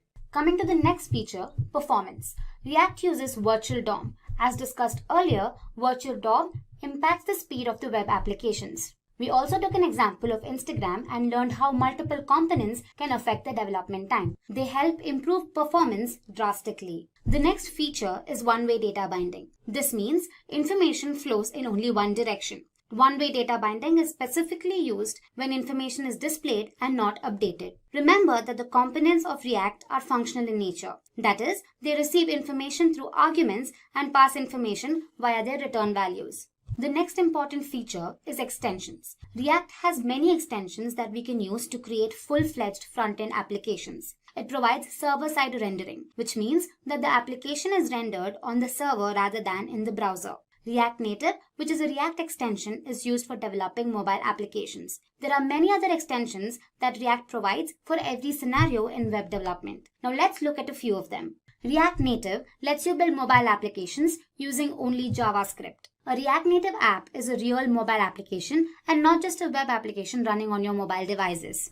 Thousands of applications like Facebook, Instagram, Pinterest, Skype use React Native.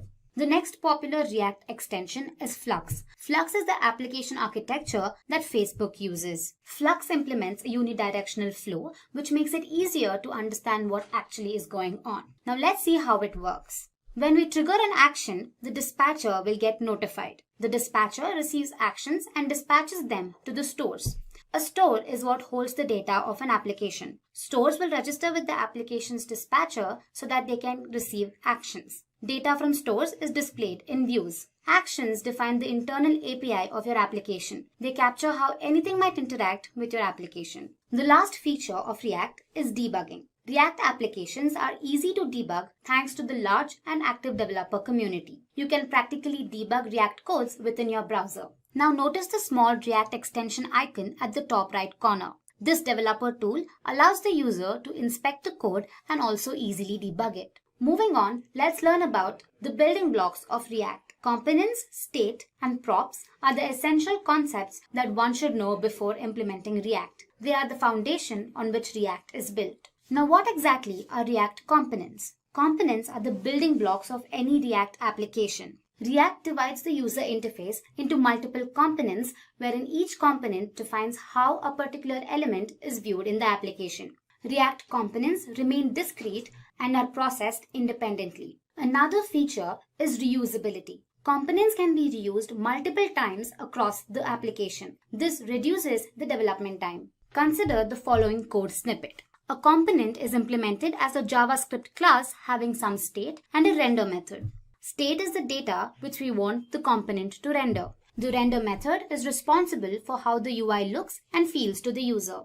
The next concept is state. State of a component is an object that holds some data. This data influences the output of a component. Every time the state of an object changes, the component is re-rendered onto the screen. Now let's see what props are. Props, or short for properties, allow us to pass arguments or data to components. Properties help make components more dynamic. It is important to define all the properties, their types, and their default value. Props are passed to components in a way similar to that of HTML tag attributes. Now consider the following code snippets. This shows exactly how properties are passed to components. Also, detailed illustrations on components, props, and state will be shown in the upcoming videos, so stay tuned for that.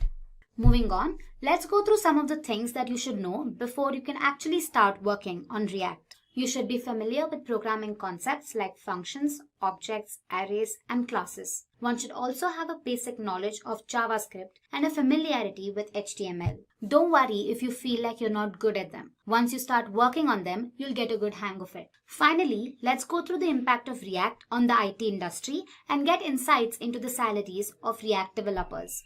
Statistics show that React developers earn way more than other web developers. According to PayScale, the average salary for a React developer in the United States is a whopping 91,000 US dollars. The average salary for a React developer in India is 7.25 lakhs per annum. Over the recent years, React has gained immense popularity and is being adopted by many companies. According to the data by Google Trends, React has had a better growth scale compared to other frameworks like Angular and Vue. Statistics show that front-end developers have wholeheartedly adopted this lightweight framework, foregoing other available options. If you are skilled and have a knack for front-end development, React can help you gain fantastic career opportunities. Lastly, talking about a few companies that use React devotionally, we have Facebook, Instagram, Netflix, Dropbox, WhatsApp, among others.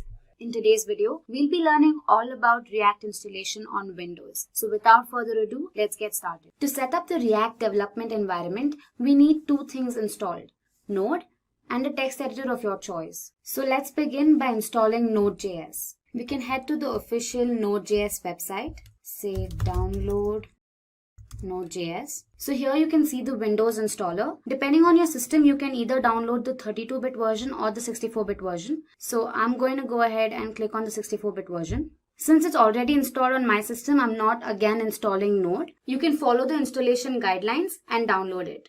Once you're done with Node installation, you can go ahead and download a text editor of your choice. So I'd suggest VS Code. So let's head to the VS Code page. Say download VS Code. Click on the first link and download the 64-bit version for Windows. Once you're done with the installation of both Node and your text editor, you can start creating your first React application. So for that, let's create a folder. I'm creating it on my desktop, while you can create it in any of your drives. Let's call it First React. Now open your command prompt. Now you can type in the path for the folder that you just created. So say cd users first React. Now go ahead and type in the command npm install -g create React app. Okay, so this command installs all the necessary React.js modules. Now to check if the version is correctly installed, you can type in create React app version. So you can see the version here. Now let's continue and develop your React application. Type in the command create React app and you can give a name to your application. So I say my app. Now this should take a couple of minutes. Okay. Once you've successfully created your application, they say to begin by typing the following commands. So let's do that. Say cd my app and npm start. This should typically start your application, and here we go. Alright. You can also open your application in the text editor that you've downloaded. So let's go ahead and open VS Code. VS Code, file, open folder, go to your desktop or the drive that you've saved your folder in. First React, my app, and I say select folder. So as you can see, all your modules have been imported. You can click on app.js and start editing. In today's video, we'll be learning all about the most basic infrastructure of React.js called components. Without delay, let's begin and look at what's in store for us. So we'll be touching on topics like what are components, types of components, nesting components, higher order and pure components, and a brief description about component lifecycle. Alright, to begin with, what exactly are components? Components are the building blocks of a React application, wherein each component represents a part of the user interface. Now to make it more understandable, consider the Facebook homepage. The entire UI can be broken down into several elements. Say we have the credentials component, the sign up component, the image component, and the logo component. Notice that each component adds something to how the homepage looks. Alright, reusability is one of the salient features of React components. One component can be reused several times across the application, and this improves the development speed. Components can also be nested. One component can internally consist of several other components. In its minimal form, a component must define a render method that specifies how exactly the application looks and feels. A component can also receive properties from its parent components. Also, you'll get a better understanding of all of these when we start working hands-on. So don't worry. So moving on, let's look at the different types of components. First, we have the stateless functional components, and then we have the stateful class components. Now, functional components are typical JavaScript functions that return HTML. Now, they can be contained in a .js or a .jsx file. Coming to class components, these are regular ESX classes. However, it's mandatory that they contain a render method that in turn returns HTML. They can also be contained in .js or a .jsx file. Okay then, let's go ahead and build our first React application using components. Alright, so I've opened my text editor, that is VS Code, to build my application. Also, I suggest you watch the React installation on Windows video to help you get started. The video briefly explains how to install Node and how to start building your first React application. In my case, I've opened a folder called React Component Tutorial, and here in my source folder, I have app.js. Now, app.js is the main component that gets rendered to the DOM. Let me show you that. Here in index.js, you pass app.js, which is a component that gets rendered to the React DOM. So app.js consists of several other components that can be nested. So as you can see, app.js is a functional component. And before moving on, let me get rid of all the unnecessary code. So let me delete all of this and return an h1 tag that says hello, welcome to Simplilearn. Let me save it, and if you look at the browser, you'll have hello, welcome to Simplilearn. Now let's go ahead and display another message. Say h1, this video is about components. Right, let me save it and let me check the browser. It gives you an error. So JSX uses a conventional rule which states that all HTML tags have to be enclosed within a div tag. So for example, I say div and I enclose it. So let me save and check my browser again. Here you go. So multiple HTML tags have to be enclosed within the div tag. Moving on, let's create our first functional component. To do that, I'll first create a folder in my source folder, say components. Within that, I'll create a file, say functional component.js. Alright, so the first thing we have to do is import React. So I say import React from React. The general syntax for a functional component involves the keyword function and say functional component. Now you say return an h1 tag, or I've already used h1 tags, so I'll say paragraph and I say this is a functional component. Alright. Before explaining to you how these components are exported and imported, let me show you the general syntax for a class component. So I create another file, say class component.js. I again import React from React. The general notation is using the class keyword followed by the name of the class extending from the base class React.component. So going ahead, I say class component extends React.component. Now the key feature of a class component is the usage of a render method. So I say render, within braces I say return a paragraph tag saying this is the class component. Alright.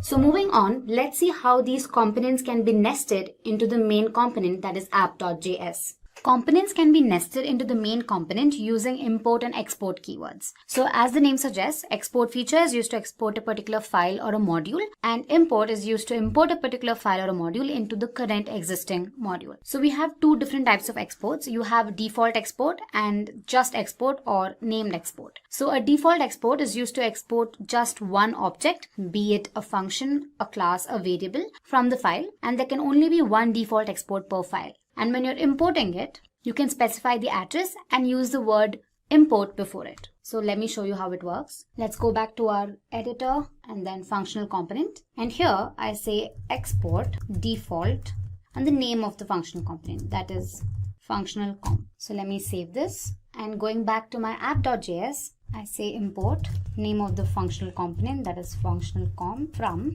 and I pass the path, this components / functional component. Also, let me get rid of these unnecessary files here. Now let's define functional component in our app.js component. So here I say functional comp. Let's compile it and check our browser. Here it says this is our functional component. Moving on to my class component, it's the same syntax here as well. I say export default name of my component, and in my app.js, I import it. Import class comp from the path. And again, I'll have to define it in my return method. I say, so let me compile it and check my browser.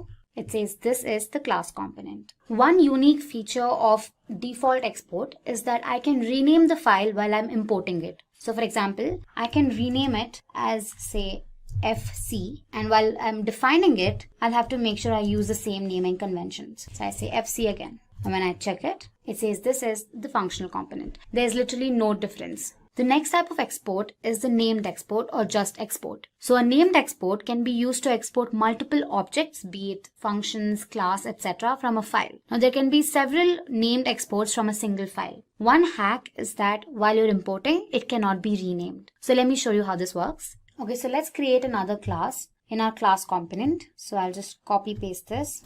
Let me give it another name, say class comp1. And the message that I want to display is, hey, I'm another class. All right. So when I'm exporting it, I don't want default. So let me take it off and say export here. All right.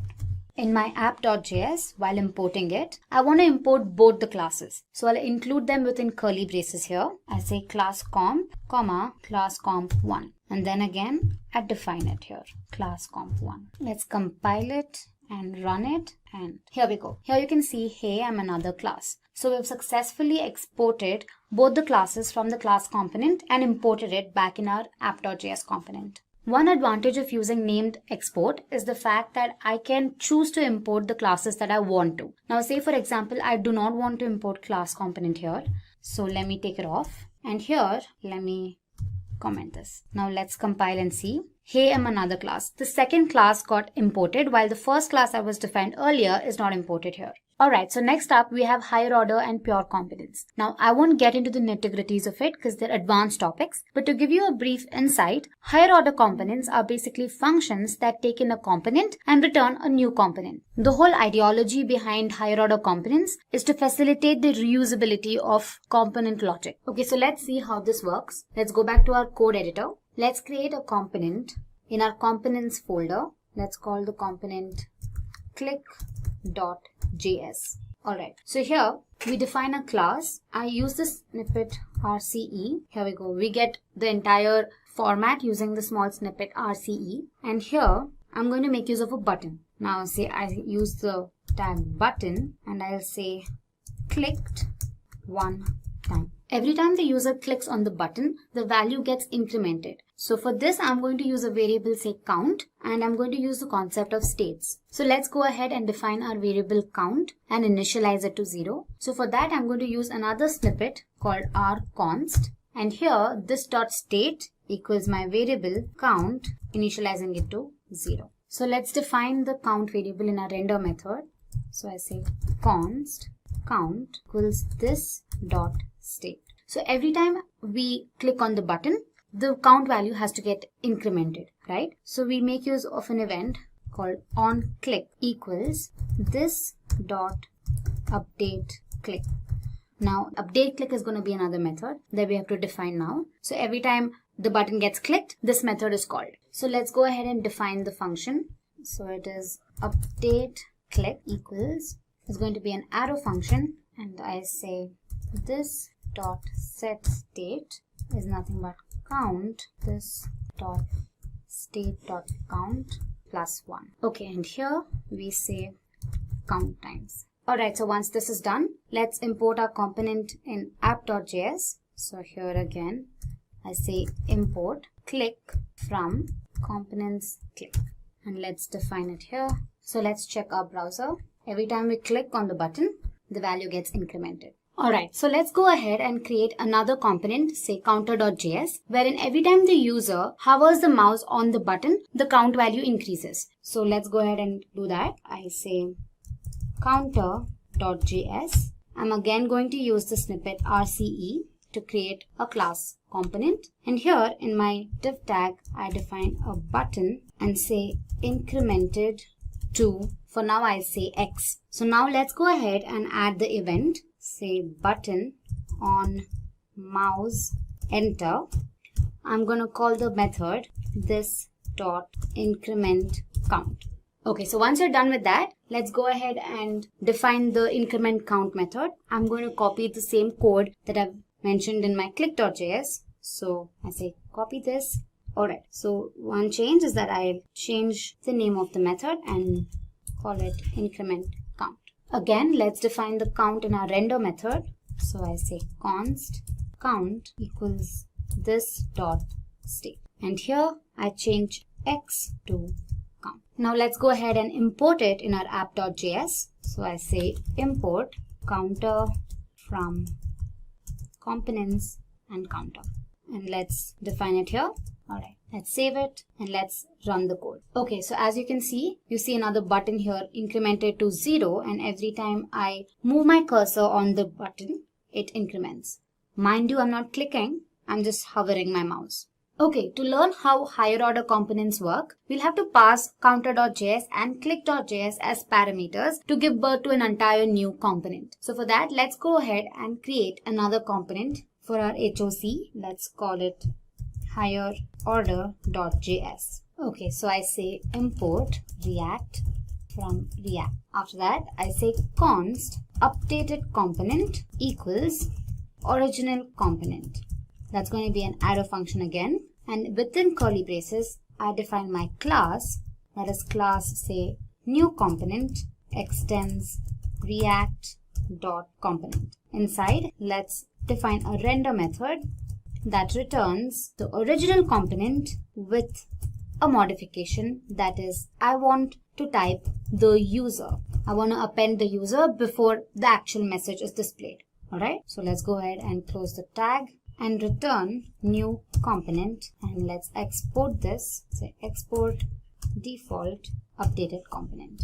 Now we import higherorder.js in our counter.js and click.js and pass these components as parameters. So let's do that. Let's go to our counter.js, and here I say import updated component from ./higherorder component. And here, while exporting, I say updated comp and pass this as my parameter. Let's do the same to click.js. Here I import updated comp from higher order component, and here I pass this as a parameter. Now here in our higher order component, we've defined a property name and initialized it to the user. So we'll have to include this in our other components, that's counter and click. So let's do that. And here, right before incremented to, I say this dot props dot name. Let me save it.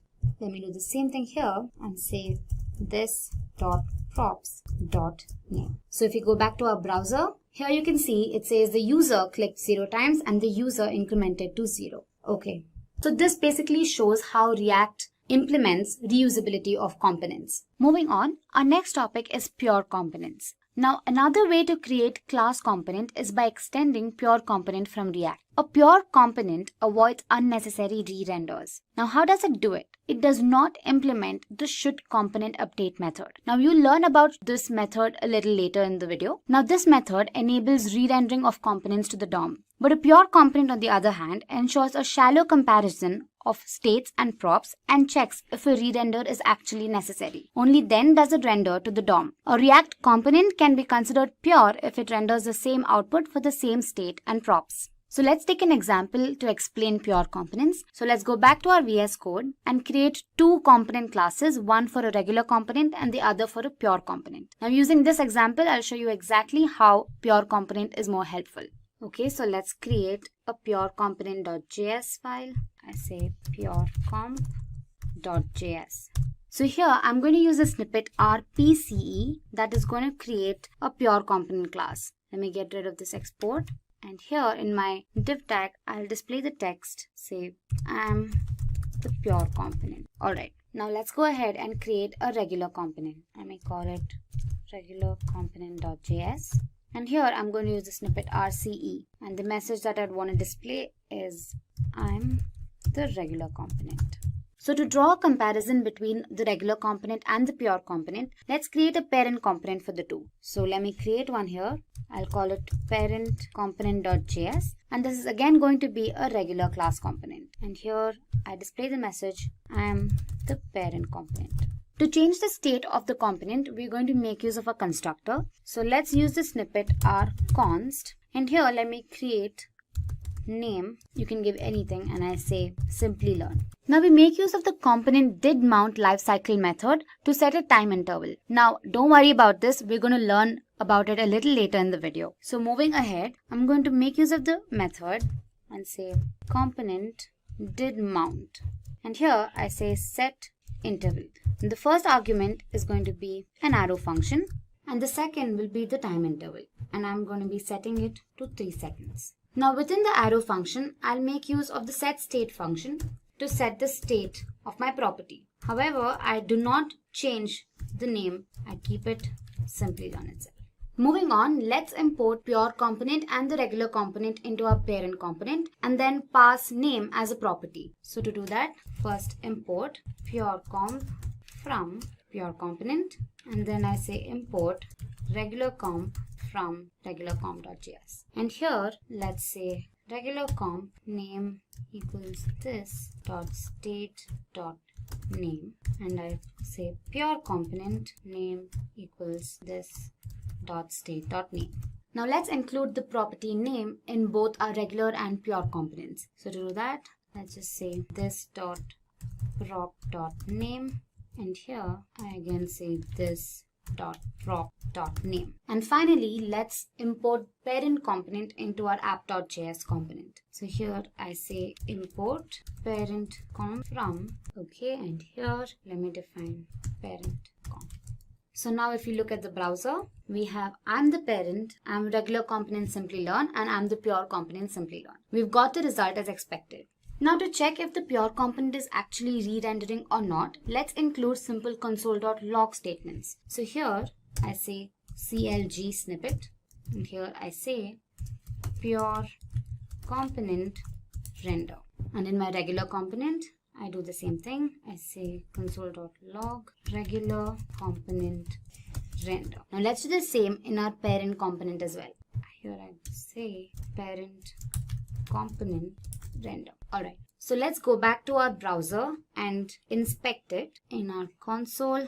First the parent component gets rendered, then the regular component, and then the pure component. After that, for every 3 seconds, only the parent component and the regular component is rendered. For the same state and prop, the pure component is not re-rendered. So in conclusion, pure components optimize React codes and also improves performance. So coming to the last topic, component lifecycle. So basically, component lifecycle explains the stages the component goes through. The entire lifecycle of a component can be divided into 3 parts. We have mounting, updation, and unmounting. So the first thing that gets invoked in the lifecycle is component will mount. It is invoked right before the initial rendering occurs. Then we have the rendering method. Now once a component is inserted into the DOM, component didMount gets invoked. Coming to the next phase, we have updation. When a component receives props, component will receive props gets invoked. Set state is called when the state of the property changes. So every time there is a change, React decides whether the next component's state should trigger a re-render or not. To do that, should component update method is called. Component will update is invoked right before re-rendering. After re-rendering, component did update is called that makes updates to the DOM. And the last phase is unmounting. Component will unmount method does all the necessary cleanup and erases all the allocated memory and cycles.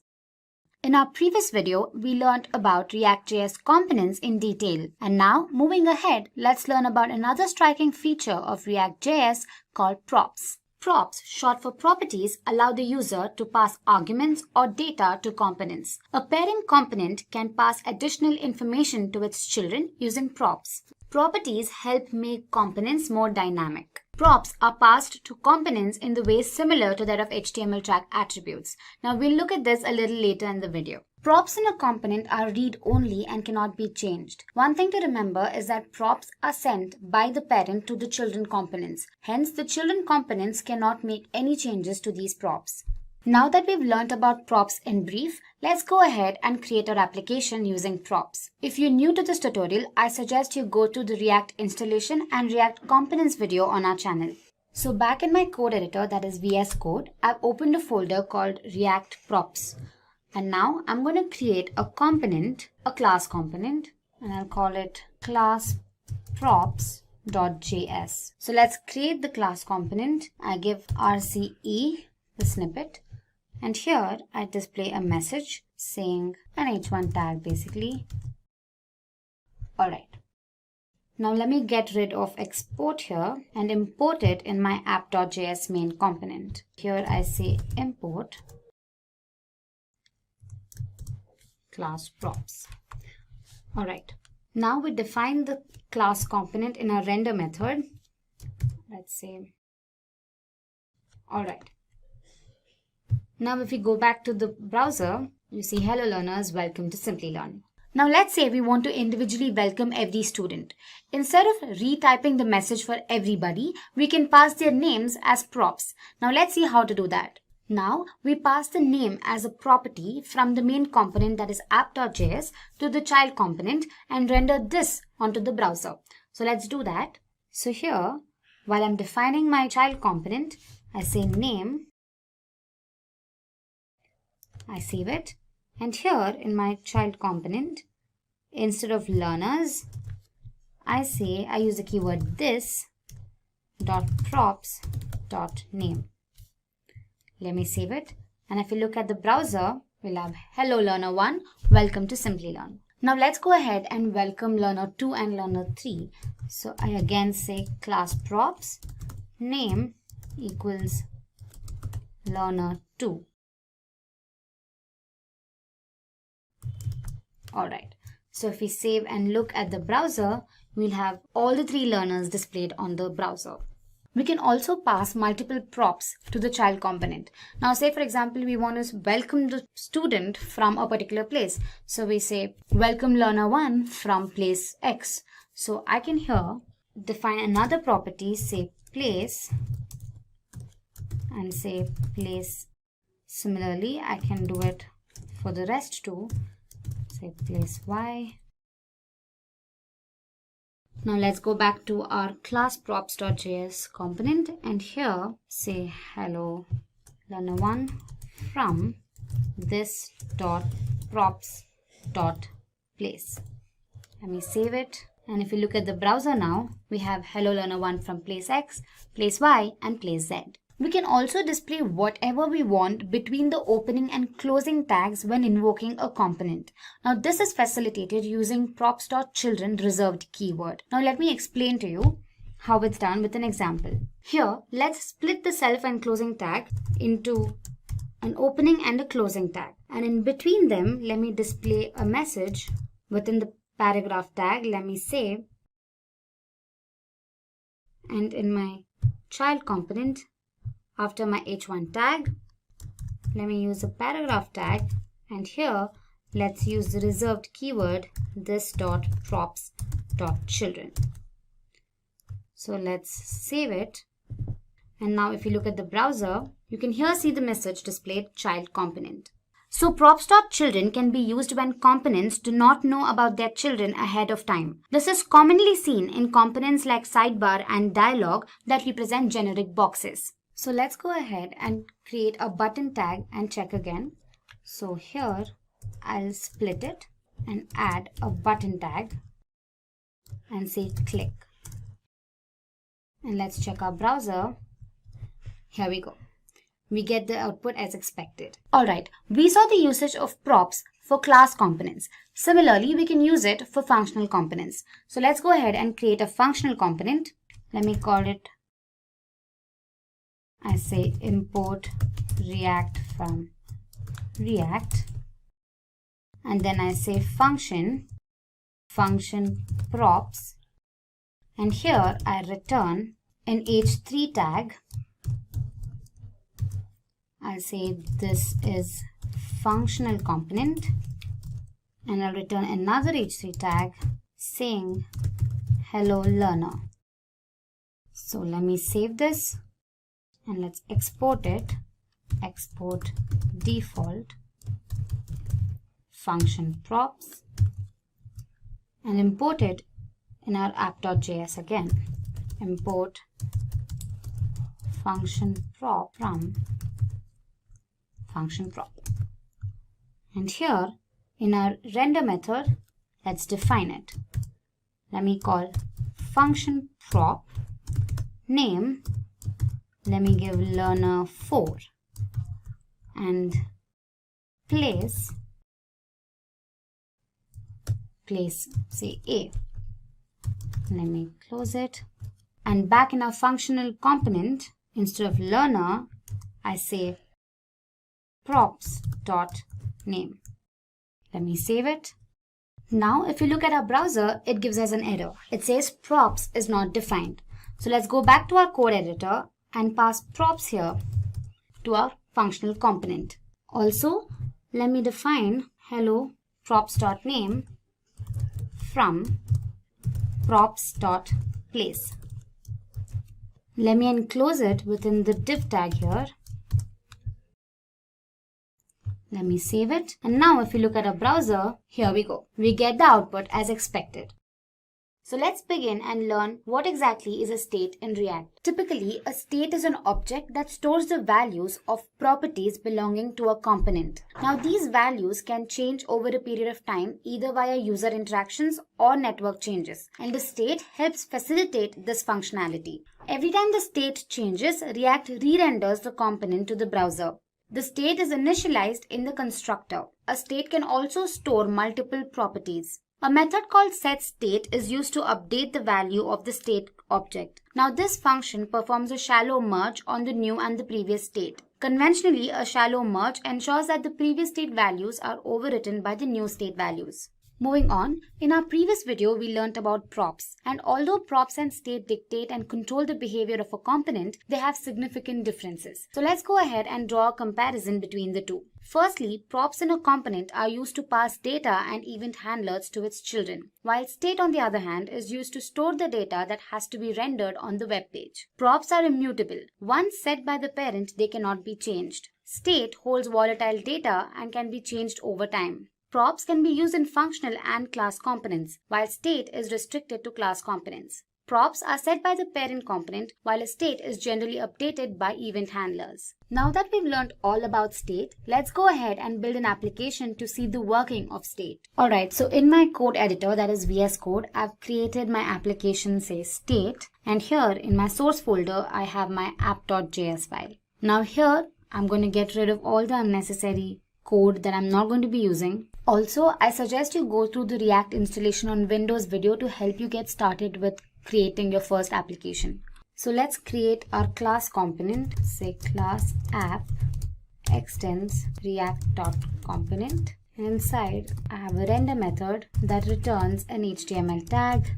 Let's display a message, welcome. Let's follow the JSX conventions and enclose all the HTML tags within the div tag. So I say div class name equals app. We also have to import the app.css file, import app.css. And so we save it, and if you look at the browser, we have welcome. Now let's beautify our code. To do that, let's add some styling. So here in my app.js class component, I say styles equals, and I say font style, and I set it to say bold, and I say color, say teal. And here in my h1 tag, I say style equals this dot styles. So let me save it. And if we look at the browser now, we have welcome in teal and it's bold. Now let's go ahead and create a class component to understand state. So first I create a folder and I call it components. And inside this folder, I create a class component and I call it new comp.js. And I use the snippet RCE to create the class component. To give you an insight into what we're doing today, we'll display a message asking the user to subscribe to Simplilearn. Once the user clicks on the subscribe button, we instruct them to click on the bell icon. And finally, we display a thank you message. Now to do all of this, we're going to make use of state. And as mentioned earlier, we initialize the state object in a constructor. So let's use the snippet rConst to create our constructor. Now in the state object, we initialize a property, let's call it message, and we display a message saying subscribe to Simplilearn. Let's save it. And here in our render method, let's say class name equals app, and let's create an h3 tag, and within the tag I display the message. So I say this dot state dot message. Let's save it, and now let's import it in our app.js component. So I get rid of export here, and here I say import new comp from components and new comp, and let's define it here and say new. So we save it and look at the browser, it says subscribe to Simplilearn. Alright, again, to make our code look more presentable, let's add in styles. So I'll just copy the same styles that I've added here and I paste them here, and instead of bold I make it italic, and I change the color to say purple. And again in my h3 tag I define style and initialize it to this dot styles. So let me save it, and now if you look at the browser, it's in italic and it's in purple. Okay, so moving ahead, let's create a button that reads subscribe, and once the user clicks on it, the button should read subscribed, and the message displayed above should instruct the user to click on the bell icon. To do that, let's first create a button. The message that I want the button to read is subscribe. However, this message gets changed once the user clicks on the button. So instead of explicitly mentioning subscribe here, I create a prop. I say sub and I say subscribe here. And back in my render method, I say this dot state dot sub. So let's save it. And if you look at the browser now, you have a button which displays a message subscribe. Now once the user clicks on the button, the message displayed should change to click on the bell icon to never miss an update. So let's create an event handler for that. So here, button on click, I call another method, and let's call the method button change. Okay, so this method should update the state and change the message and sub values. To do that, we make use of a setState method. Now a state can be updated in response to event handlers, server responses, or prop changes. Now all the updation can be done using the setState method. Now this is the general syntax used by the method. We'll however look at this further in the demo. Now the setState method conventionally enqueues all the updates made to the component state and instructs React to re-render the component and its children with the updated state. Now let's go back to our code editor and look at the working of this method. Now here I define the arrow function, button change. If you are not familiar with arrow functions, I suggest you read up on them. And this is the general syntax. And here I say this dot set state. And inside I change my message to hit the bell icon to never miss an update. And my sub value changes to subscribed. Let's save this. And now if you look at the browser, when we click on the subscribe button, the message changes to hit the bell icon to never miss an update. So moving ahead, let's use a bell icon so that the user can click on it. Once he clicks on the image changes and a thank you message appears on the screen. So for that, I have two images. I have bell A and bell B. So I drag and drop both the images in my components folder. Alright. Now let's import these images into our new comp.js file. Here I say import bell A from bell A.png, and again I say import bell B from bell B.png. Alright, let me save it. To display the image on the screen, we make use of the image tag. Now this tag has two attributes. One is the source attribute that specifies the URL, and the other is the alt attribute that specifies an alternate text for the image. So here in my component, I make use of a paragraph tag that will help display the image in the next line, and then I use the image tag. Now since my image changes once it's clicked, I have to define a property and pass the event handler click that will update the image. So here, before specifying the source, let's go back to our state and define another property that is image URL, and let's set it to bell A. since that is the image that I want to display first. Let me save it, and here in my image tag, I say source equals this dot state dot image URL. And then we have the all tag, and I do not want to display any message, so I leave it as it is. Now let's save it, and if you look at the browser, we have a bell displayed. However, now let's change the dimensions of the bell. I do not want such a huge bell. So back in my VS Code, I define style with width, say 30 pixels, and a height with again 30 pixels. Let me save this. And now if you look at the browser, we have a smaller icon. So once the user clicks on this image, the image changes and the message displayed here gets updated. To do that, we'll have to define an event. So let's go back to our VS Code, and here in my image tag, let's say on click, I define a method, say this dot image change. And now we define this method here. I say image change. I make use of an arrow function again. And again, I use the setState method. I update the image. So I say image URL is now set to bell B. And the message is updated to thank you, happy learning. So let's save this now. And if we look at the browser, we see the image, and once clicked on it, the image gets updated and the message changes. So finally, let me refresh the browser once and show the full execution. Let me refresh. Following the instructions, let's click on the subscribe button. And now it says hit the bell icon, and once I do that, the image updates and the message changes. So what exactly is Node.js? Now consider a scenario where a user interacts with a web application. The user only interacts with the front end of the application. But there's a lot of work that goes behind the scenes. Now in a web application, there's a front end, a server, and a database. The front end is developed using JavaScript and frameworks like Angular and React, while the server is built on Java, PHP, or Node.js, and the backend database that stores the data usually consists of MySQL or MongoDB. So Node.js is an open source, cross-platform JavaScript runtime environment for running server-side applications. It is used to develop I/O-intensive web applications like video streaming sites, single-page applications, online chatting applications, and other web applications. It is used by large, established companies and newly minted startups. Node.js was developed by Ryan Dahl in 2009, and at the same time of this session, its latest version is v13.3.0.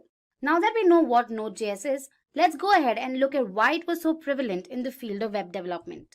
Here are a few points. First up, Node.js is extremely fast. Being built on Google Chrome's V8 JavaScript engine, its library is extremely fast in code execution. Node Package Manager has around 50,000 bundles for developers. So whatever functionality is required for an application can be easily imported from NPM. All APIs of Node.js library are asynchronous, that is non-blocking. It means a Node.js based server never waits for an API to return data. Node.js dramatically reduces the processing time while uploading video and audio files. It is also an open source platform and is easy for beginners for web development. The above reasons more than justify the popularity of Node.js platform and why it is being adopted by a large number of organizations and businesses today. So now moving on, let's familiarize ourselves with the parts of Node.js. Node.js consists of several components. Now let's look at them one by one. First up, we have modules.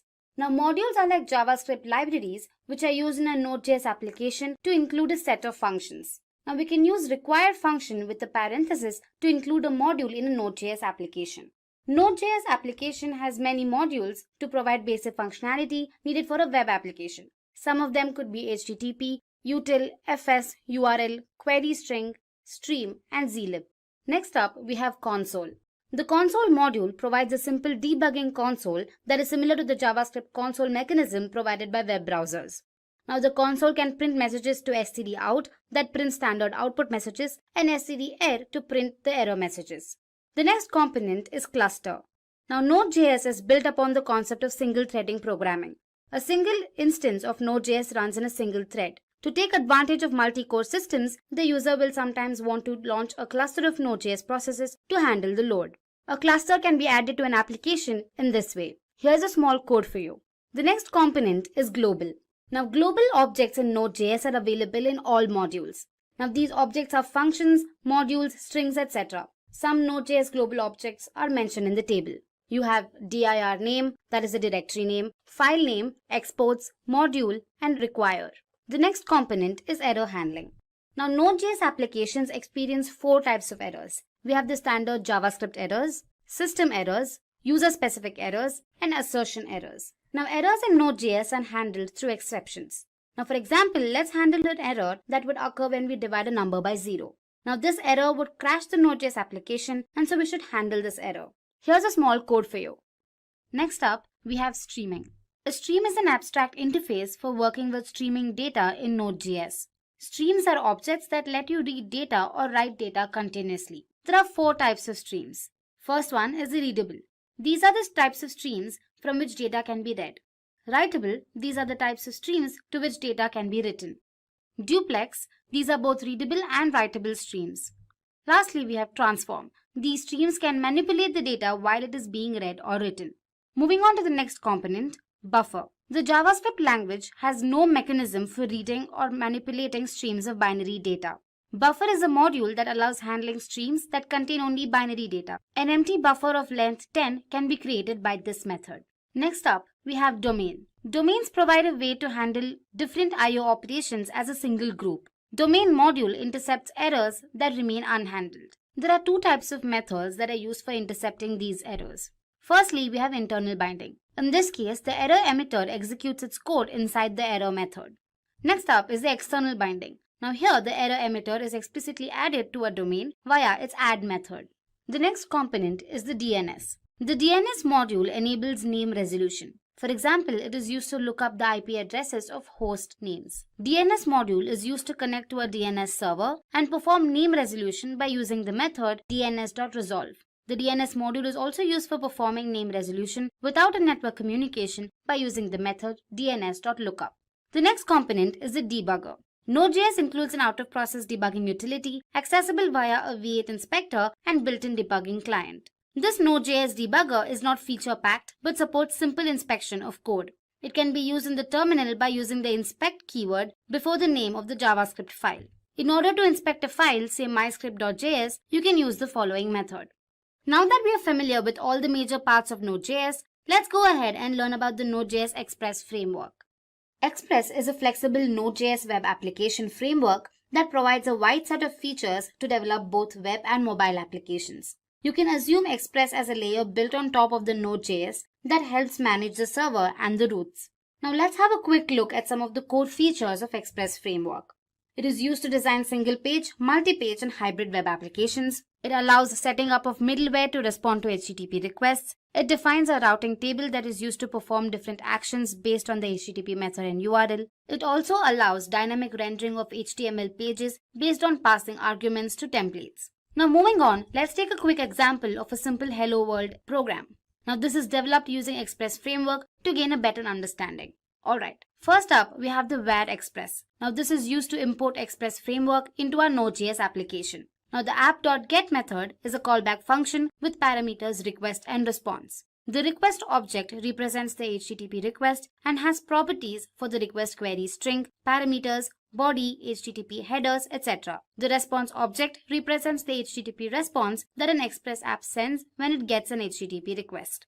Now the application will listen to the defined port, which in this case is 8081, and variables host and port will contain the address and the port respectively. Lastly, we have the console.log, which is used to show the address and port in the command prompt.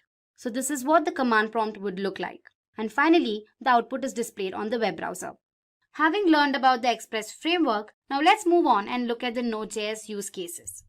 Now it is no doubt that Node stands out for its speed and intensive data exchange. So top industry leaders like NASA, PayPal, Netflix among others incorporate Node.js.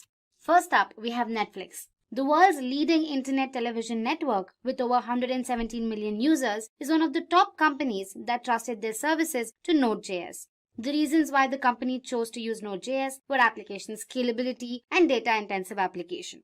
Now you must be wondering what application scalability is. It is basically the potential of an application to grow in time, being able to efficiently handle more and more requests per minute. And data-intensive application allows millions of people to stream Netflix simultaneously.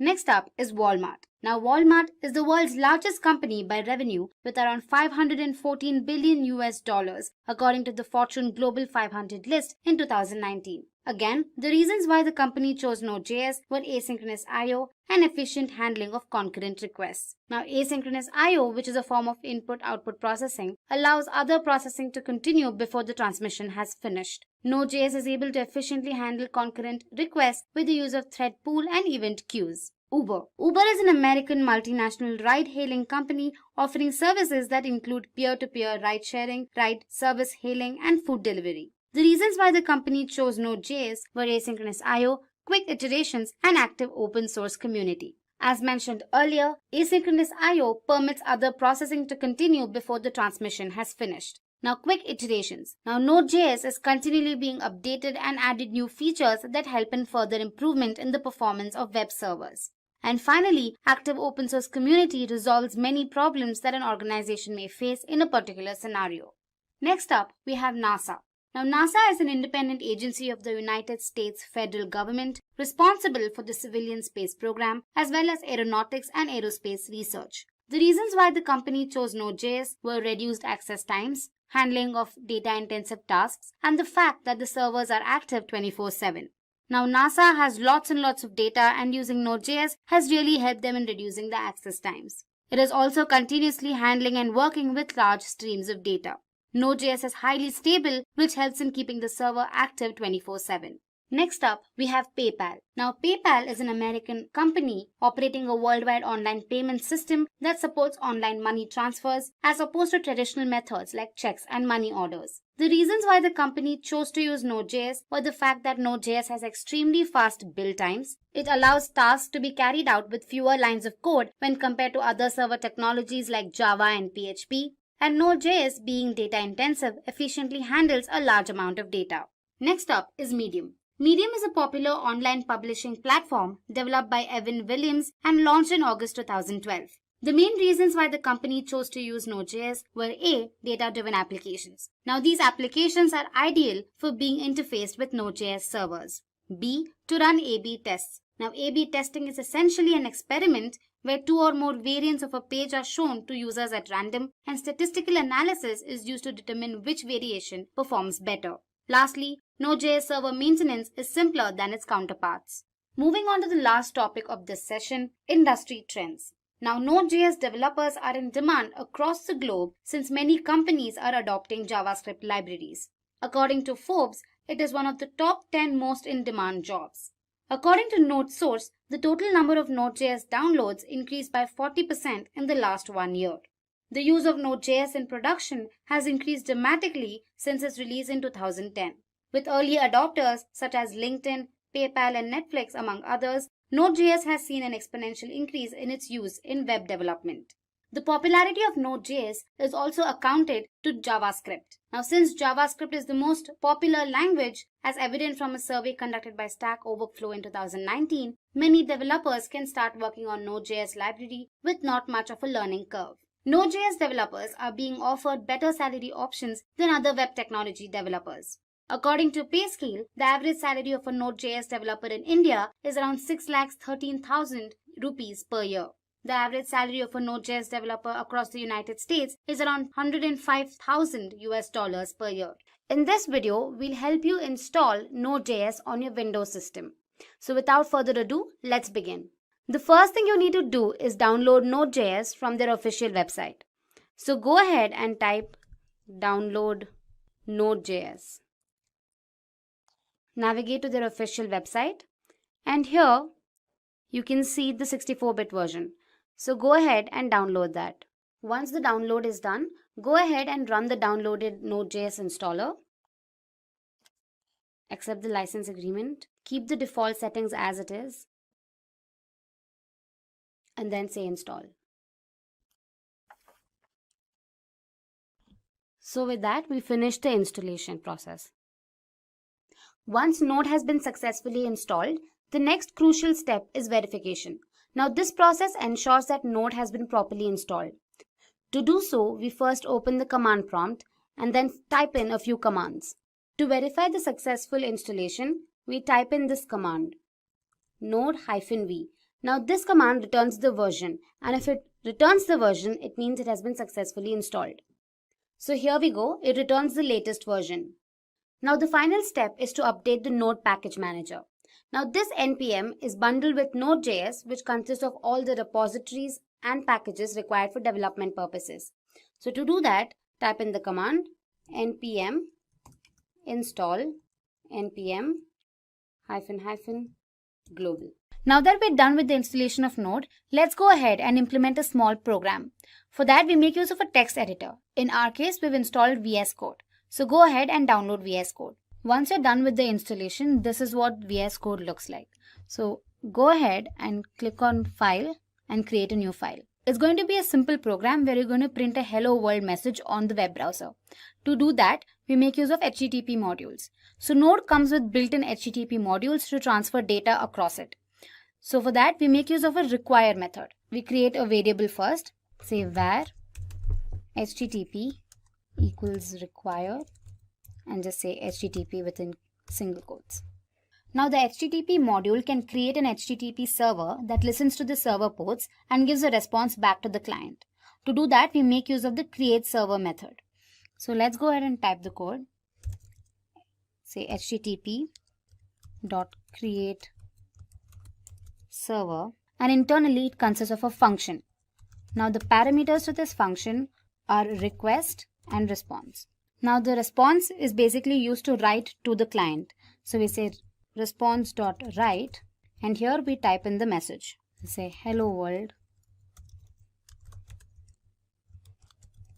welcome to this tutorial. Once you're done with that, you end the response. So the server listens to a port number to display the message. By default, it listens to the port number 8080. So we keep that as it is and we end it. Save your file, say demo.js, maybe demo1.js, and say save. Now to run the program, you have to open the command prompt. So open your command prompt and mention the path to your file. So in our case, it's our saved on the desktop. So cd desktop. And now to run it, say node demo1.js. Now you navigate to your browser and say localhost 8080. And here we go. Our message is successfully displayed. So let's talk about the Node.js architecture and understand why it's so good.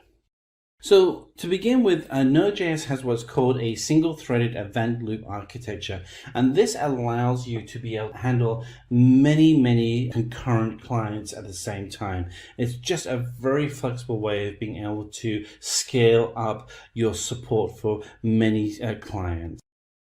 And then in addition to that, we have the JavaScript event-based model along with the JavaScript callback mechanism that allows you to have this standard approach to being able to connect with and talk and discuss interactions between the client and the server. It's good to have these kind of standards where you're not using something that's unique to a specific framework or a specific technology. This just makes it so it's more accessible for everybody. So if we look at the actual Node.js server itself, everything centers around the concept of the event loop. And the event loop has an event queue, an operation completed via requests, threaded pull, and then it'll actually do the actual computation or the file system interaction. All of this interconnects in a nice seamless loop. The great thing again with Node.js is that it's not new technology. It's been around for almost a decade. It's very well tried out. Many of the largest websites out there are running Node.js. So let's now dig into each of the parts of the Node.js architecture. So let's talk about requests. So the way that the request works is that you have your framework such as Angular on the client, and that will then send a request to the web server. And there's many ways that those requests can happen through web workers, through forms, and through other interactions. But at some point, a request is sent to the server. And so these requests can be for data, they can be for deleting data, they can be for updating data, they can be for interacting with services as mentioned before, but the goal is to have some kind of request. Now, once that request actually hits the server, and then we start actually getting into the queuing and threading process that centers around the event loop. And this is where Node.js really excels because it's able to use that single threaded model to be able to manage from just even a few requests to tens of millions of requests. So it receives the actual request and starts the event queue. And this is where that single threading process starts, is by queuing everything up appropriately. And then it then maintains the threads within a pool. So you have the queuing process as one action, and then you have a threaded pool which manages those threads as well. And then we have an event loop which goes through and actually receives and processes those requests. And then finally, what we're doing is we're actually then going to be interacting with a system, and that could be a database, it could be a cloud system, it could be an API file system, but we're interacting with something that's outside of the Node.js server. So the Node.js server itself is doing some actions on the server, but then it's also interacting with things outside of its own server environment. And so let's talk a little bit about that workflow. So requests come in, they go into the event queue, and they get spiraled through the event loop. And then we have non-blocking operators, which are going to be doing the input-output polling, such as KQ, ePoll, and other services. And from there, we're also going to be then interacting with the threaded pool, and we're using the blocking operations to manage that threaded pool. And that threaded pool is going to now then go outside of the server and interact with something beyond the server. So whether that is a database or file system or API or microservice, these are the things that can be interacted with. So let's go through what NPM is. So NPM itself stands for the Node Package Manager. No great shakes there. As the name says, it's responsible for all the packages and modules that are bundled within Node.js. So the Node Package Manager itself really has two key functionalities. The first is that it is a central repository for all packages and modules, which you can then search through online. You can go to search.nodejs.org and you can find all of the packages and modules that are out there. The second is that it's also a command line or terminal line utility that allows you to install those packages, so you can actually go through and you can see the version management and dependencies within those packages, and you can actually control the packages themselves. So why would you use NPM? So NPM is really useful for being able to extend the project you're working on. So when you're building out a project, one of the concepts I like to use is the concept of Lego bricks. Big fan of Lego. And what's great about Lego bricks is that they're all individually by themselves, very small, very specific functionality. But if you actually get a whole collection of Lego bricks together, you can build like crazy cool things. So think of when you're working with the Node Package Manager itself, is that each of those individual pieces that you're working with, each of those individual packages are their own Lego bricks, and by themselves you can then edit and update and maintain that piece separately from the whole environment. As long as your inputs and outputs, really the piece where you snap the Lego in or when you connect the Lego to something else, are interacted and open and well documented, then you can actually then use those modules effectively throughout your project.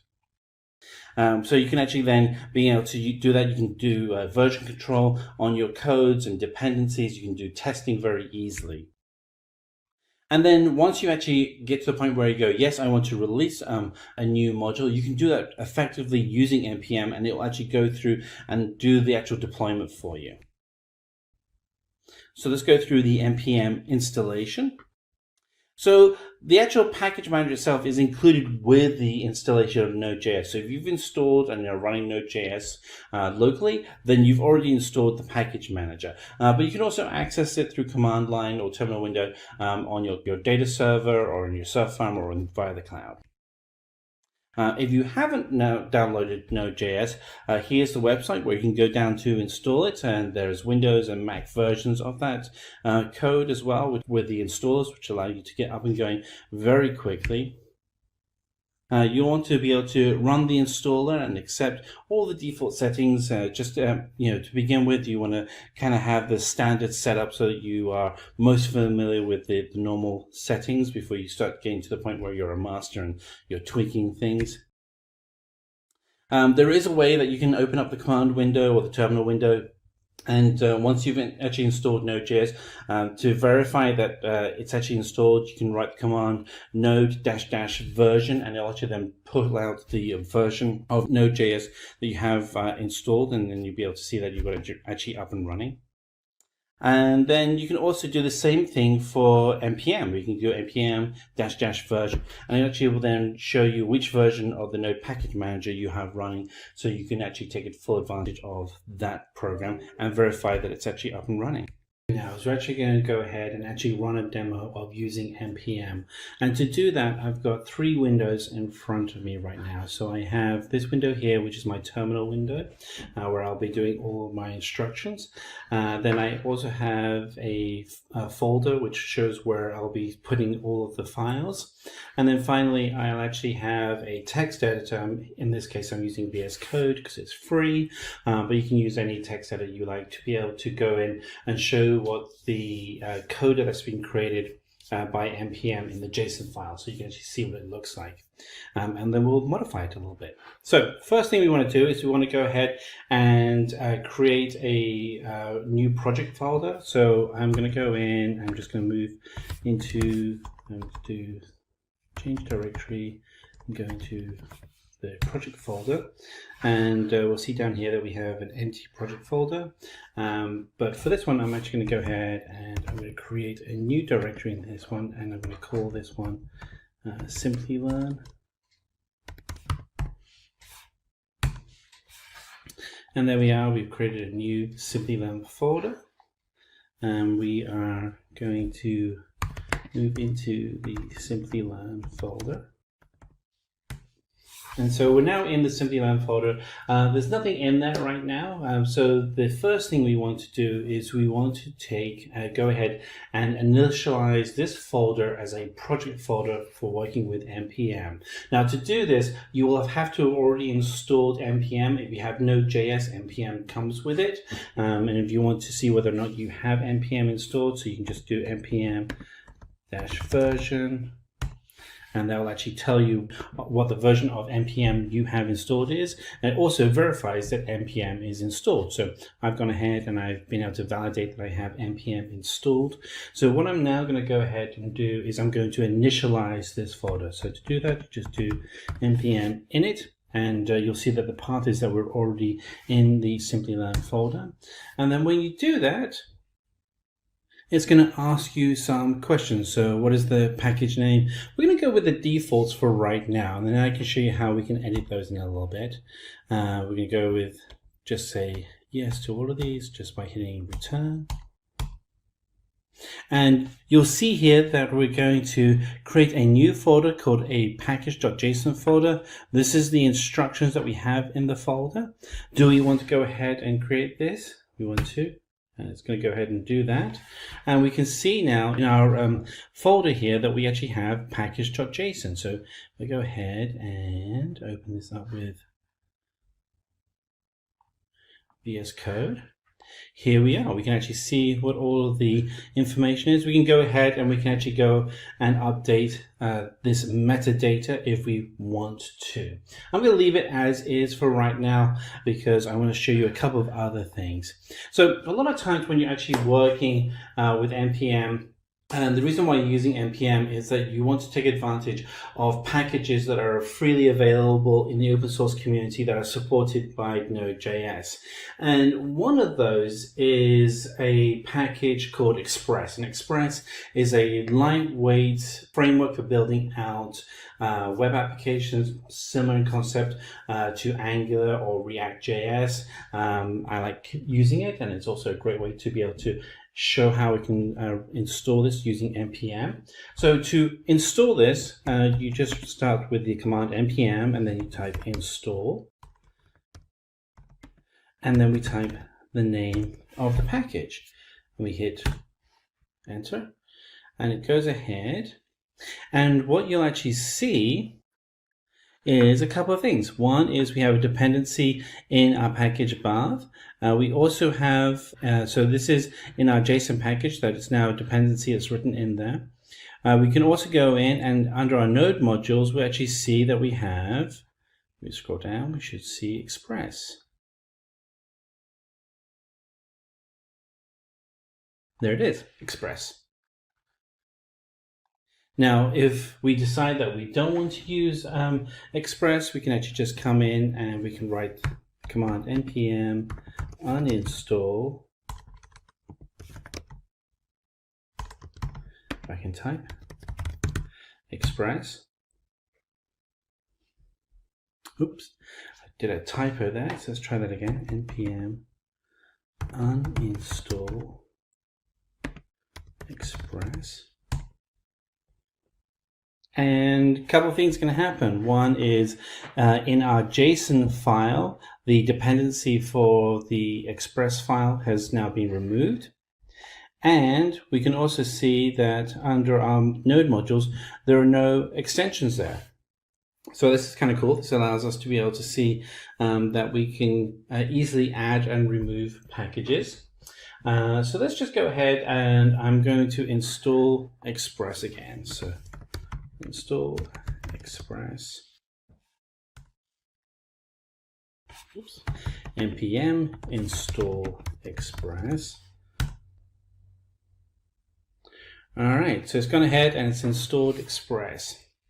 Now, one of the things that will often happen is that when you're working with a package, the actual JSON package, so you'll receive this file, and you want to be able to go ahead and install all of the sub-modules that come with it. So you can go through and you can manually install them like this, or you can actually run an install command so you can actually install all of them at once. I can just show you what that looks like, because we're going to actually go ahead and simulate as if we're going to install Bootstrap, which is another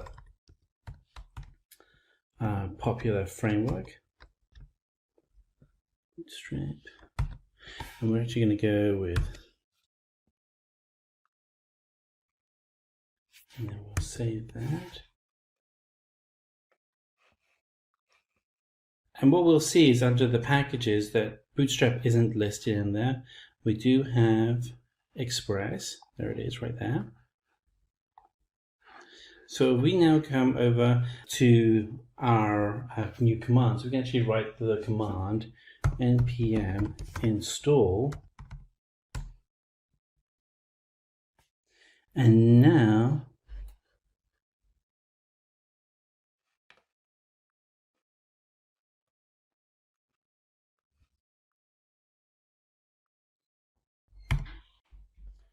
slight typo, let's try that again.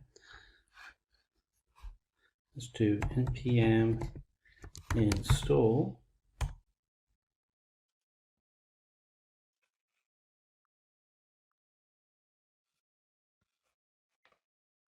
Okay, it does help to save your file. So let's go ahead and let's run npm install. And when you do that, what we'll now actually have is not just Express, but we'll also see that Bootstrap has also been added.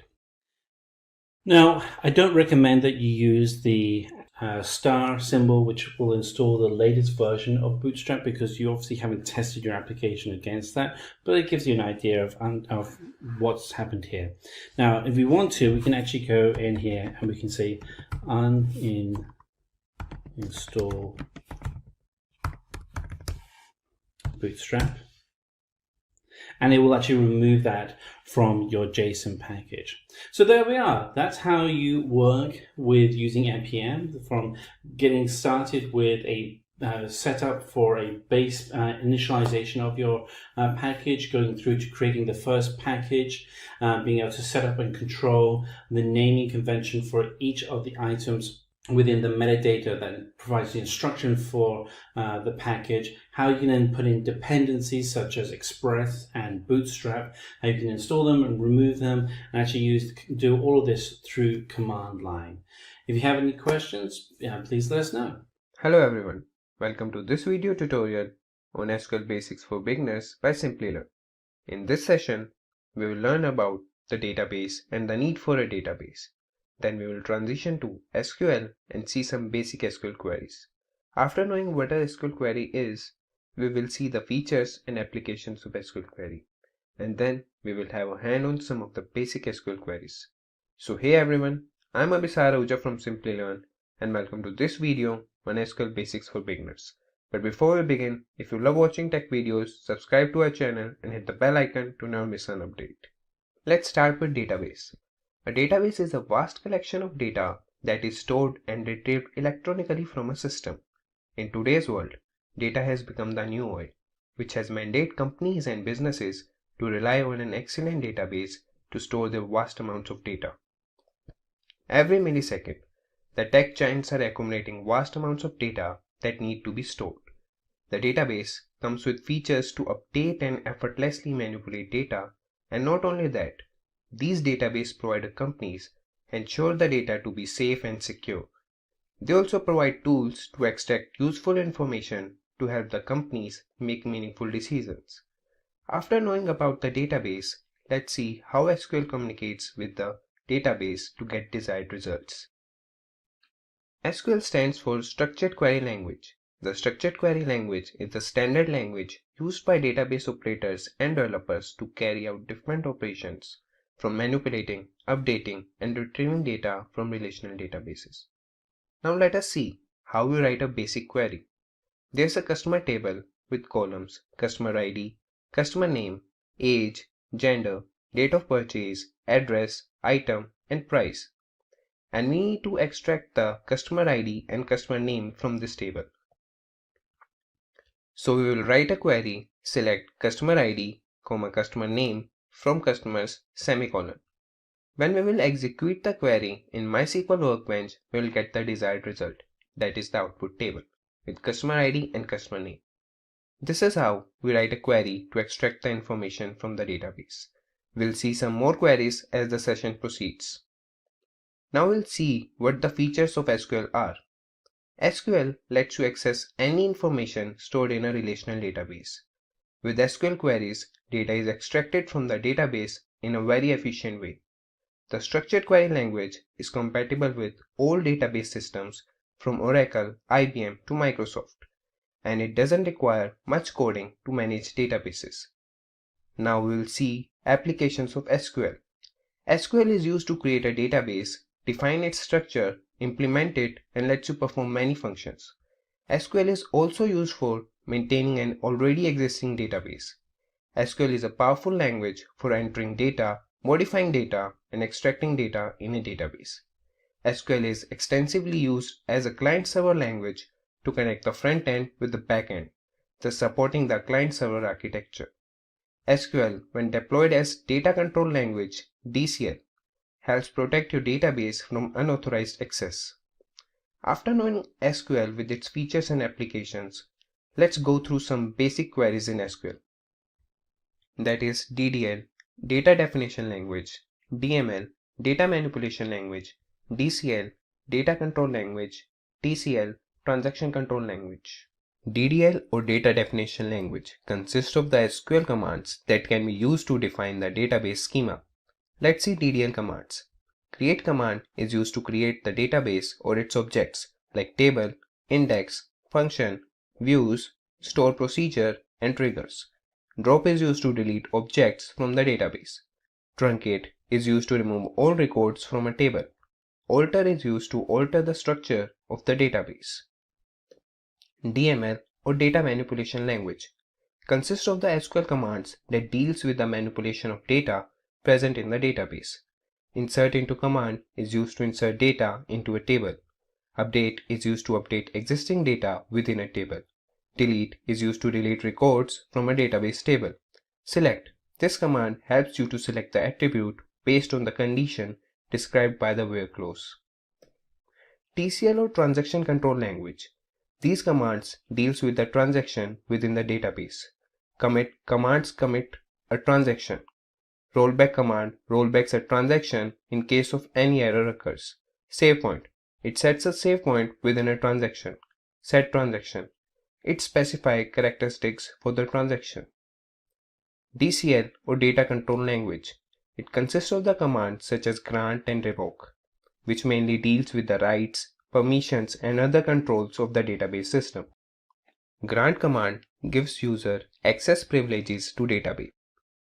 Revoke. It withdraws users access privileges given by using the grant command. Now we will have hands on some basic queries in MySQL Workbench. If getting your learning started is half the battle, what if you could do that for free? Visit SkillUp by Simplilearn. Click on the link in the description to know more. Now we will see some basic queries executing in MySQL Workbench. So we will start, and first query we will run will be use SYS, that is the database. This command is used to select the database in which we want to create or manipulate any data. Now we'll see another command that would create a table.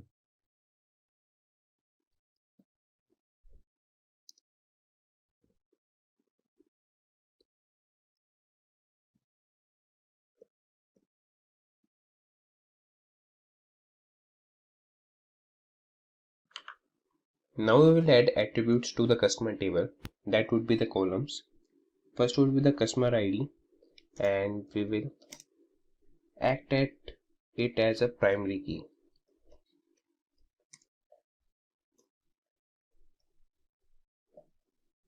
The next attribute we would add would be customer name, customer underscore name, and its data type would be varchar.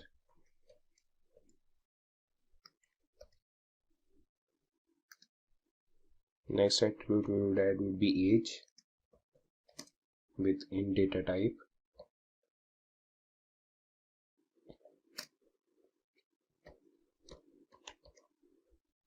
Next attribute would be gender with character data type.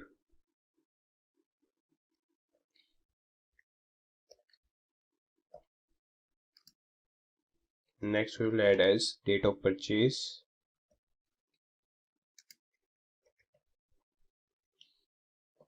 with date data type.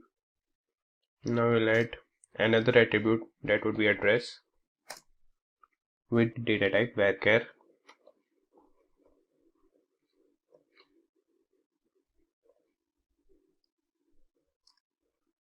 Next we would add the attribute item, that would be the item purchased with data type varchar. Next would be the price.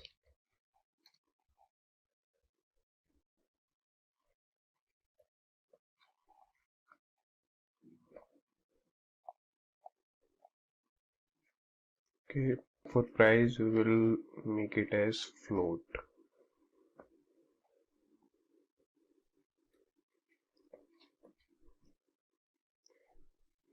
And let's shift this to next line, and now we'll execute this command. Yeah, you can see that the table is created. Now we have to insert values into it. For that we'll write a command insert into customers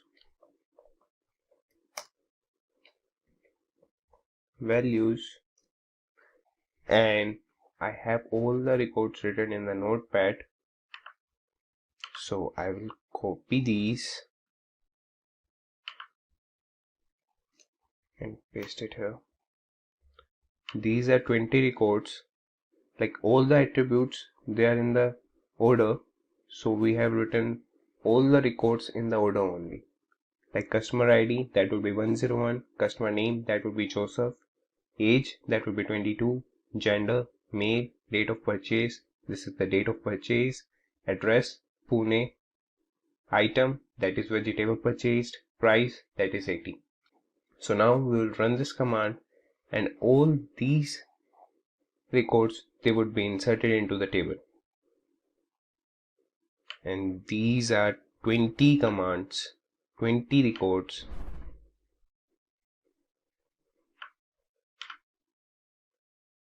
You can see insert into customer values. The command has been executed and they have been inserted into the table. Now we'll see the table. For that we'll write the command select star from customers.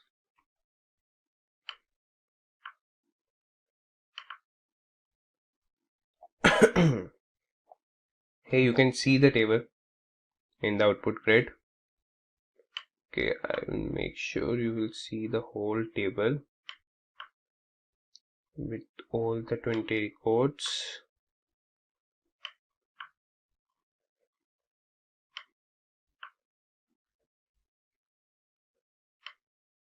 Yeah, you can see all the 20 records, they have been inserted.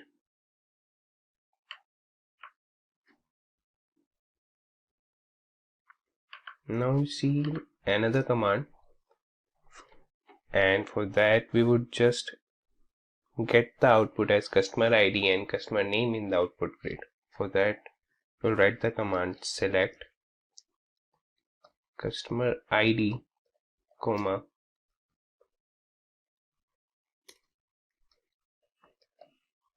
customer name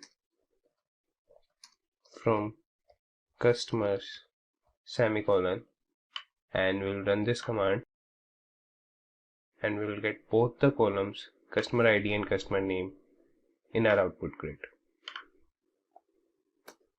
Now we'll see another command, that would be drop. The drop command just removes the component from the database. So we'll write drop table and table name, that would be customers, and semicolon, and we will execute this command. Now the table has been removed from the database. To verify whether the table has been removed from the database or not, we will run a command select star from customers, semicolon, and execute this command.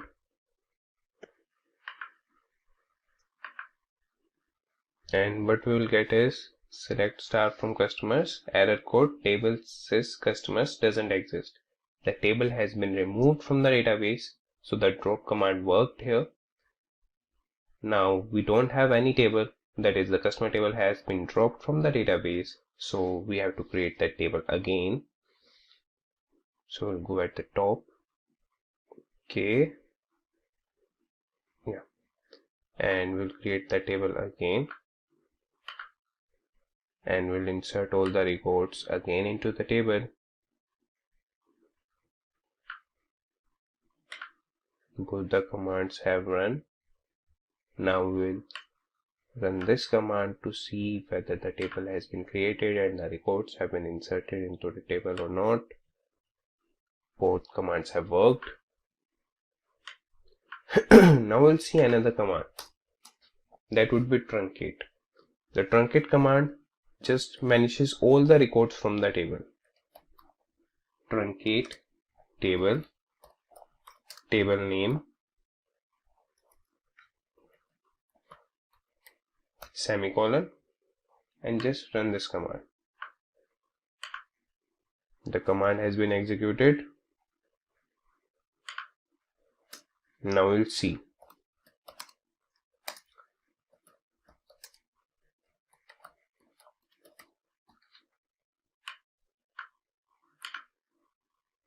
Yeah, you can see that all the records from the table has been vanished. So the truncate command worked here. Now to carry other operations, we have to insert all the records again into the table. We'll do that. We'll again go upwards and run this command insert into customers values and all the records, and we'll execute this command, and that command has been executed and all the records are again in the table. We'll run this command and check it. Yeah, you can see all the records that are inserted into the table. Now we'll see another command, that would be alter. Alter command is used to update any record into the table.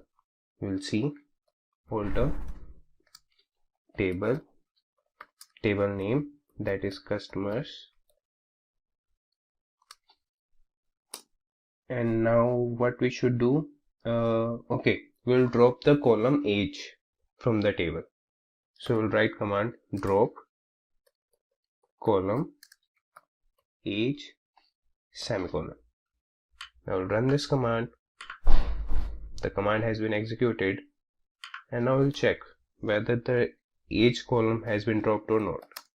Select star from customers semicolon, and we will execute this command. Yeah, you can see the age column has been dropped off the table, so the alter command has been executed successfully. Okay, so now we'll see another thing, like if you want to comment something during the execution, you can do that. Just write two minus signs and the text. This would be the comment, and you can also use slash star and the text inside it, and star and slash. So this is also the comment section. You can write comment with this syntax or with this syntax. They both work. Now we'll see another command, that would be update. This is also used to manipulate data in the table, to update any record into the table. So we'll write update table name, that would be customers. And what we should update, okay, we will update a record.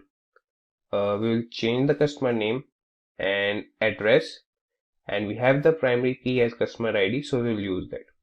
So update customers, set customer name equal to James, comma, and address equal to Boston, where customer ID equal to 101.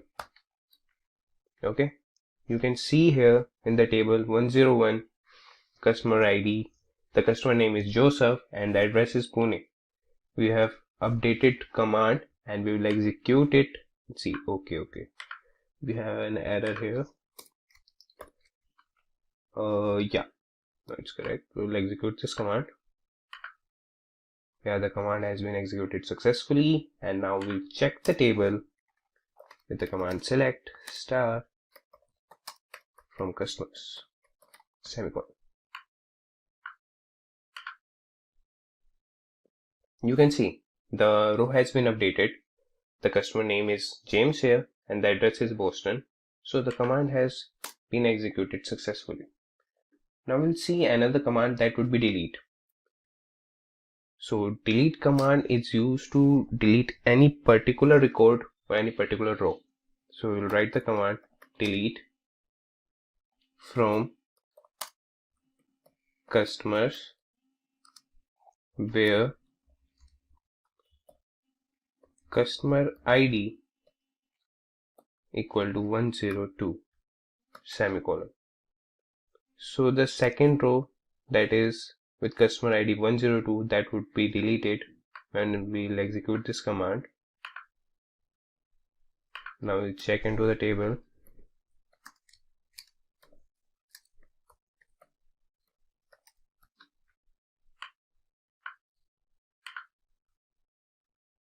Yeah, you can see the record has been deleted. Now we'll see distinct command that is used to return different values. So we will write command select distinct and the column name for which we want different values to be in the output grid. We would select address from customers and we will execute this command. Yeah, these are the address, or these are the cities in the address which are different and which are unique, and we have get that through the distinct command. Now we will see minimum command. Minimum command is used to get the records or get the data that is minimum of all the data. So for that we will write the syntax select minimum like min. In bracket we will write the attribute name or the column name for which we want the data to be minimum as less price. This would be the attribute name from customers.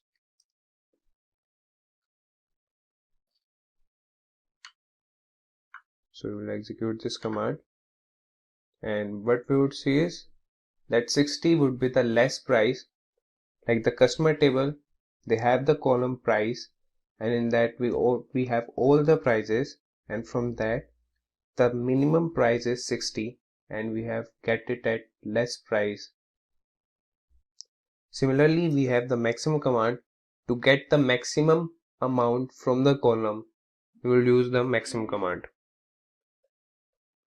Select max, in bracket we would write the attribute name as max price from customers,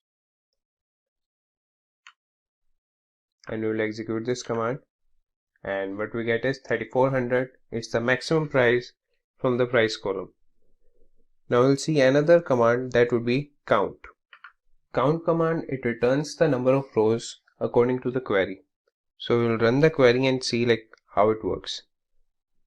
We'll write select count and the attribute name, that would be customer ID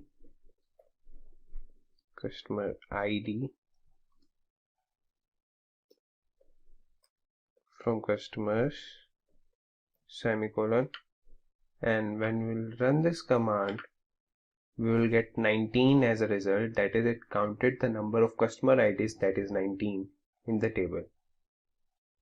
Now we'll see another command that would be average. So it just gets the average of the numbers, and how we do it, write the query select avg and the attribute name for which we want the average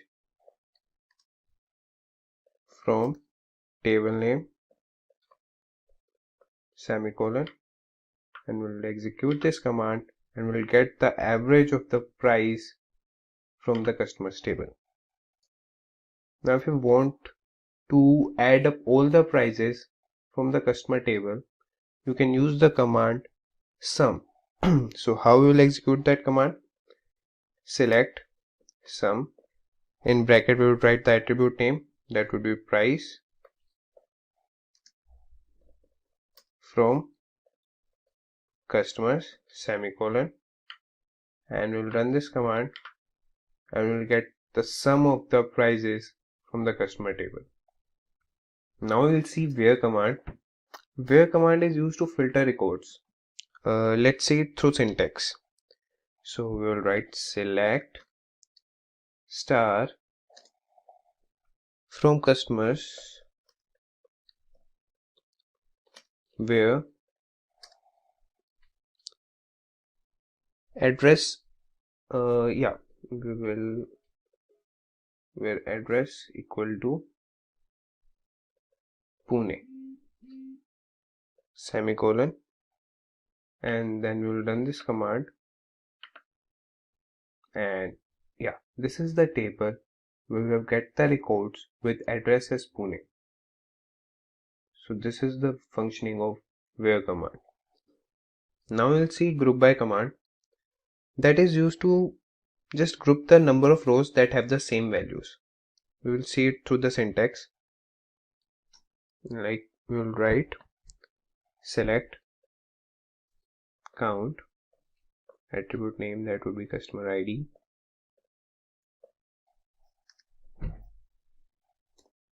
comma,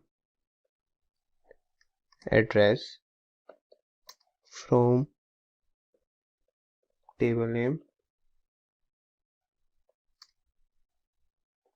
and group by accordingly with address. Here the comma will not come. Yeah, this is the command. Select count customer ID, comma, address from customers, group by address. When we will execute this command, yeah, we will get this table. That would be, these are the different addresses and these are the number of times, number of persons who live in this address with the count with respect to customer IDs. Now we'll see having close with the help of an example only. Select count, attribute name, that will be customer ID, comma, address from table name, that will be customers, group by address, having count customer ID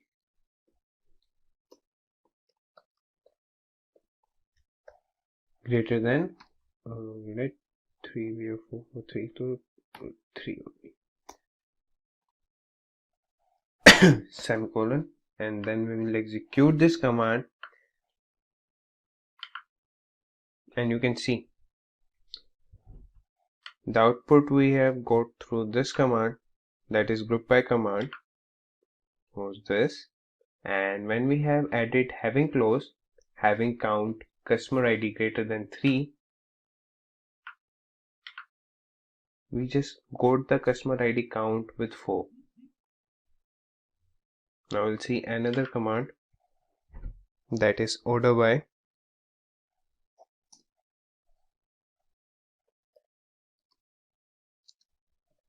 Select star from table name, that is customers, and we will order this output by address, semicolon.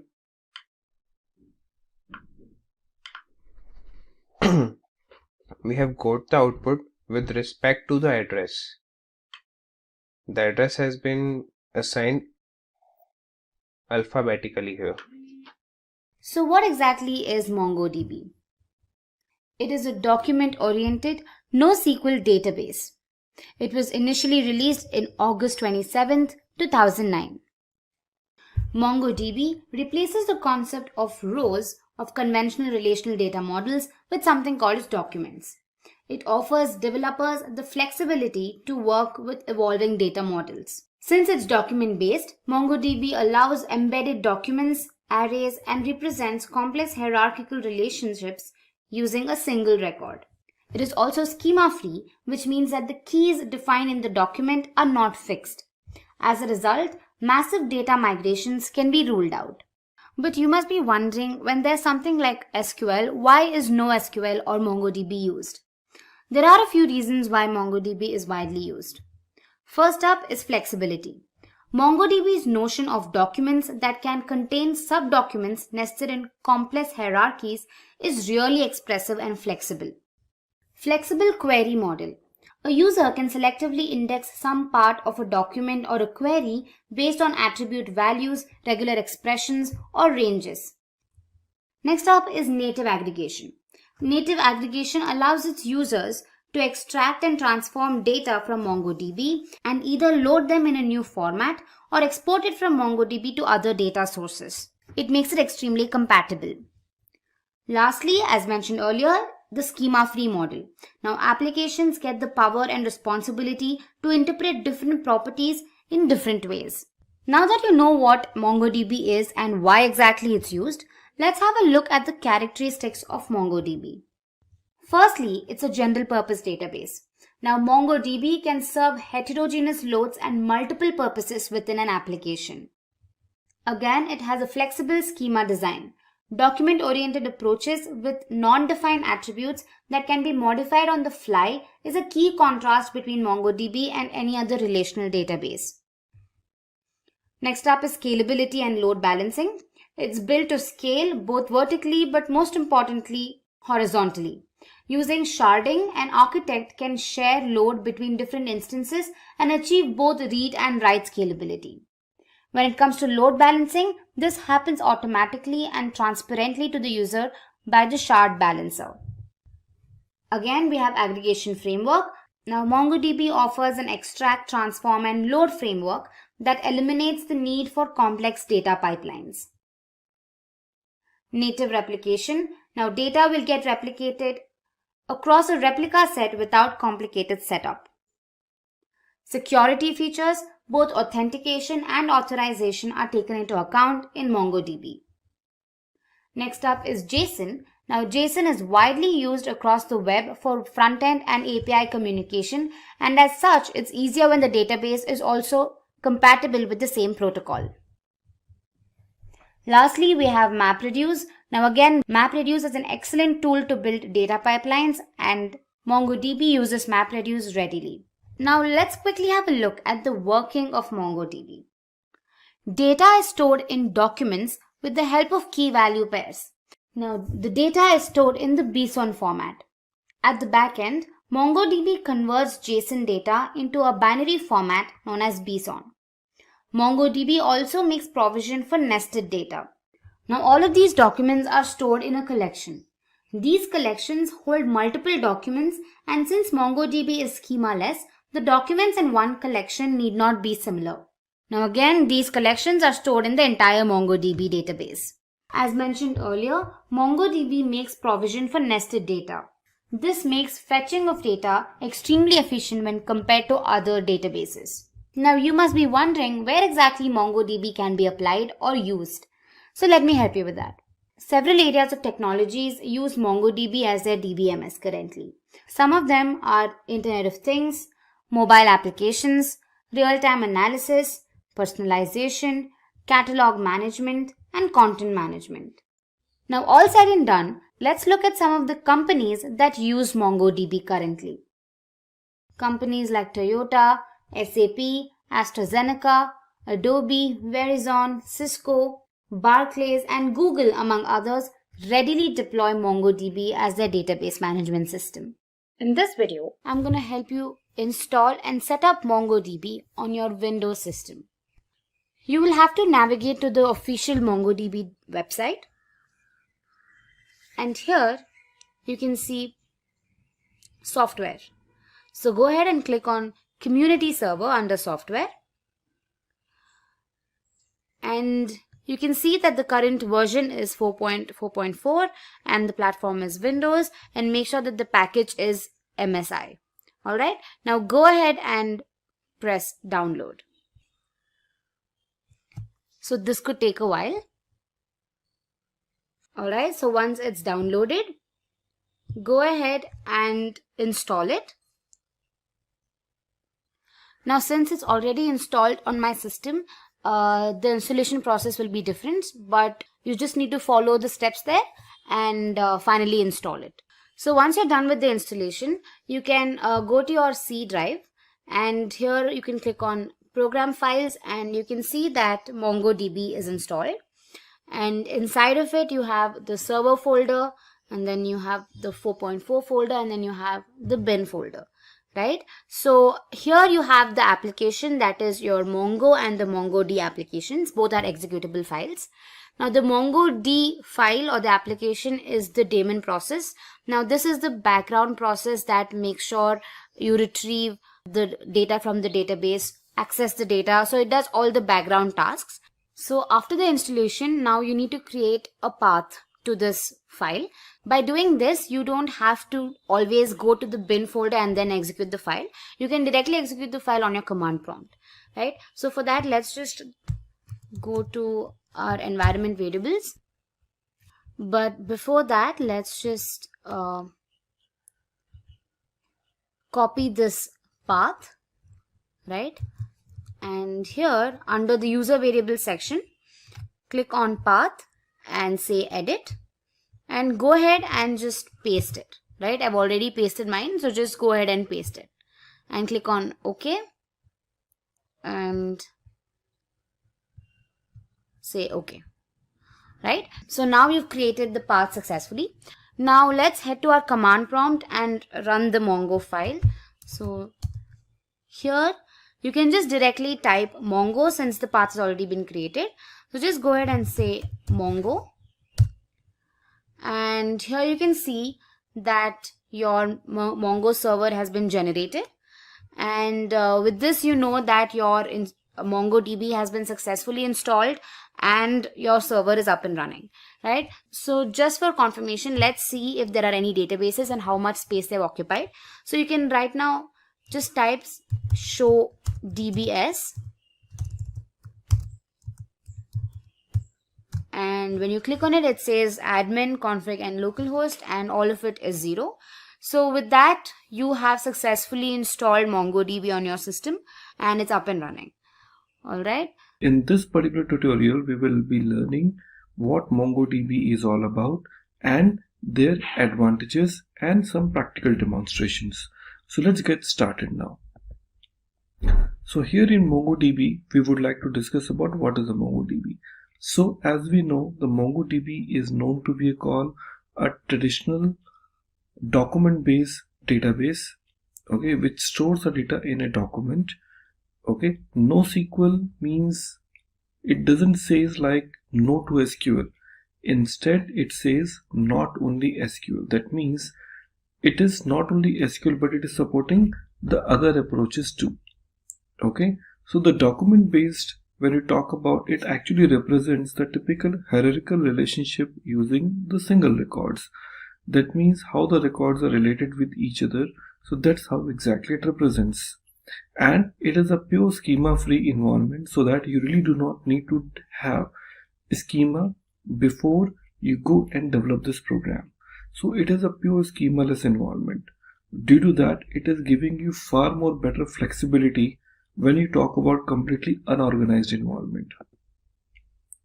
So what is NoSQL? So here's the idea about a NoSQL.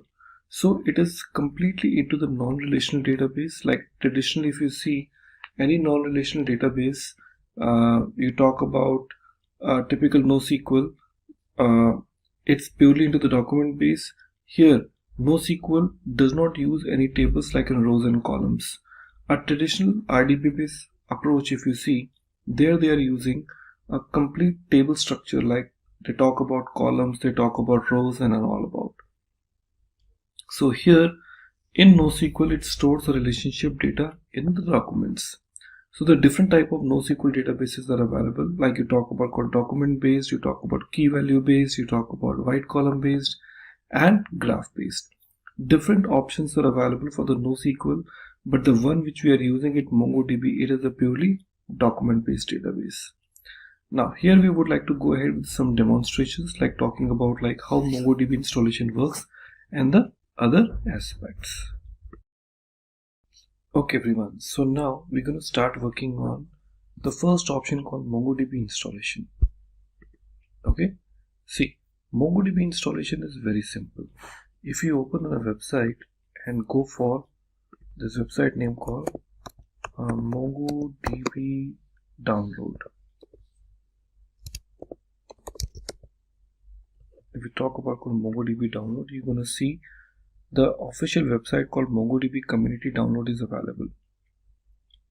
When you click here, so you can see it is taking the current version to 4.4.6. Mac OS, it by default detected my platform. However, you can select, depends on which platform you have it. And after that, you will be clicking on this download. Okay, so it will get ready for. If you are from Windows, I would say in this Windows, you can select appropriate option. Like two options are available. You can talk about MSI or talk about zip. My recommendation is you can stick to the zip out portion because it won't start any MongoDB services behind the scene. That is really helpful because you really do not want the MongoDB to be there running unnecessary even if it is not required. My suggestion is to stick to the zip file. So here, once the MongoDB is there, so you will be seeing there are two files available inside the MongoDB folder inside the bin. So once you download the zip, you will find two different type of files are available. Let me mention those. So inside the bin folder, you will see two files. One is called MongoD. Okay, the other file which is available called Mongo. MongoD is to basically start the MongoD server, and the Mongo is actually the client which will connect with the MongoD. Clear? So if you are in Windows environment, so once you are inside this bin folder of your zip file, you will get the MongoD. So you have to double click on this. It will start a new command prompt. So you do not need to do anything further. Just minimize this command prompt and go inside the bin folder again and click on the another binary file called Mongo. So it will get start as a client. Okay. Since I am using the MacBook, here the concept is little different about how MongoDB can be used. Okay, so this is just a basic way of how the Mongo is being used into your code. Okay everyone, so now as we are in the MacBook, so here to start MongoDB we have a very special way to start with. So here I'll start with my terminal, and here I would like to paste one very simple command to start my MongoDB database, that is called MongoD, and after that you have to say --db path.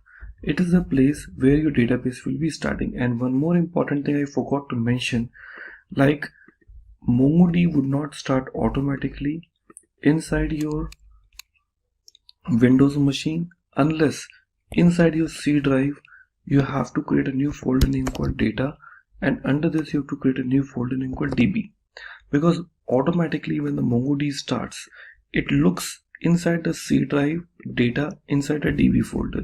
There your all records will get stored. So do not forget, whenever you're trying to use the MongoD, so you must have this particular folder structure in place in your local machine. Otherwise this is not gonna start. Every time you start your MongoD without this location, it automatically terminates. So to avoid those, make sure that you have this DataDB folder ready with you. However, you can also change the location of this particular folder structure, for which we will discuss it little later on. But as of now, we can see I'm giving my location that is called --db path /datadb. I hit enter. You can see now my MongoDB is starting now, and since it's stuck, so I have to start the new terminal now. So here I open another tab and type Mongo, and the moment I type Mongo, now you can see it is now connected with my MongoDB, and now it is ready. That's the first thing you need to remember. Okay, now to check which other databases are available to you, so you can just type show DBS. So it will show you the number of databases which are already there inside your existing newly installed MongoDB. But you can go back and create new database too. Here you can see some databases are already present. However, you go back and create the new databases into your system. And to create this database, we have a very simple option available here, name called use SimpliDB. If I say use SimpliDB, it automatically creates this database and take you inside. Let's see. Now you can see you say use SimpliDB, it automatically creates, though it is not there, but automatically takes you in while creating those. Okay, so that means you are in current database name called SimpliDB. So if you're not sure which database you are in, so you can just type DBS or DB, and it will show you that your current database is SimpliDB. That's it. So your database is set and we are all good to go ahead with our next level development. Hello everybody and welcome back. In a previous videos you have seen like how to create a database and how to identify whether my database is there or not. So if you remember, previously we have created our database using use keyword. So if I just see my databases which we have created last time, so how we can check this out? We can say show space DBS. Okay, so you can see we have got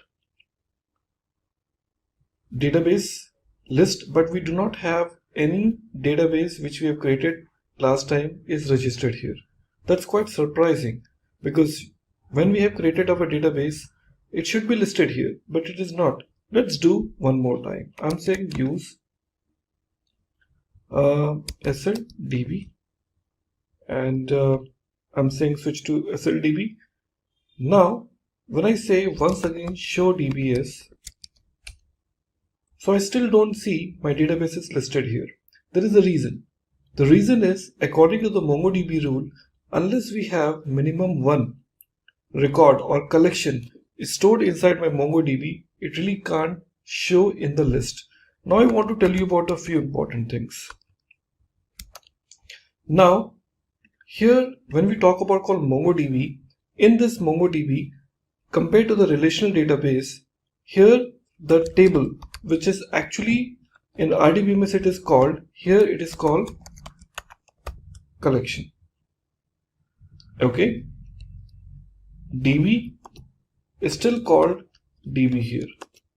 Okay, that means the database will be still called database, but row, what you use this word in a traditional RDBMS, here it is known as called document. If you remember, I told you like it is a document based database. So here every single record what you try to insert, it is not called a typical row, it is instead called a document. So every table is called collection and every single row it is called document.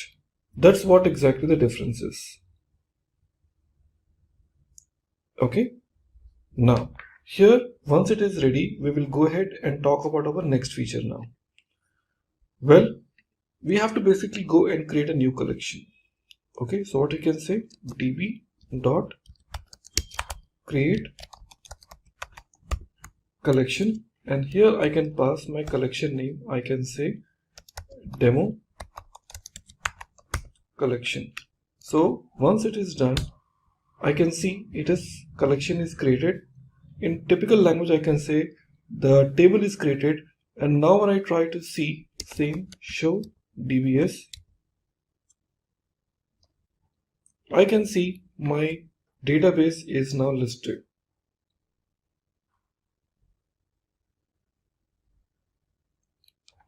Okay, that's how exactly it works. So the very simplest way of how we use in my code. Well, in our previous examples we have seen like how we can create a collection and we can give the name, and I can see the details are listed when I say show DBS. But there's again another alternative option available where you can just do that without even saying db.create collection. Well, if I want to create a collection, I really don't need this particular functionality called create collection. I can directly use this statement name called db.sl student dot insert, and here we would like to add the property like a name, and here we can say admin. Now what is that meaning is, when you say db.slstudent.insert and I hit enter, you can see this uninserted one, and surprisingly when you try to say press enter, you will see this SL student is not a collection which we have created earlier. So what this line does, this line not only create the collection for you but also add a record inside with this property called name, because that is a MongoDB and MongoDB is always following the JSON based structure, and due to that it goes with the key and value pairs. So DB is a predefined keyword, SL student is a collection name, insert is a command through which you are trying to insert a record. Now to check how many collections are there. Okay, so we have one property called show collections. When I say show collections, I can list down those number of collections, or else I can say tables in a typical RDBMS language which are there added in my system. So SL student, in which I can see the record is inserted. So if I want to confirm, I can simply say db.sl student.find. Find is a function through which I can list down those number of records which are added. I say find, and you can see that the records are received. At the same time, when I say db dot the name called demo collection, okay, db.democollection.find, I'll find no record. Reason because this collection was created but there was no record which was inserted in. But you will see when I write this command called slstudent.insert, it not only create a new collection for me but also insert the record into my table, also called a collection. That's where exactly it is giving you the advantage when you want the collections to be created along with the data. This is the way how you can really do this. Clear? But whenever you talk about db.createCollection, many people always think about what is the significance of having this db.createCollection. Look, db.createCollection is having its own significance. We never recommend this technique, okay, to create a collection, because when you create a collection, you always bring some restrictions, some terminology which missed out whenever you talk about this line. So having this db.createCollection, you can also offer some additional capping which is not possible when you use db.collectionName.insert. So you might be thinking what those cappings you're talking about. Let me try to brief you. When I say db.createCollection, and here we are providing the first name called suppose student. Okay, when I say student, so after this is student, additional parameters what we can pass is this. When I say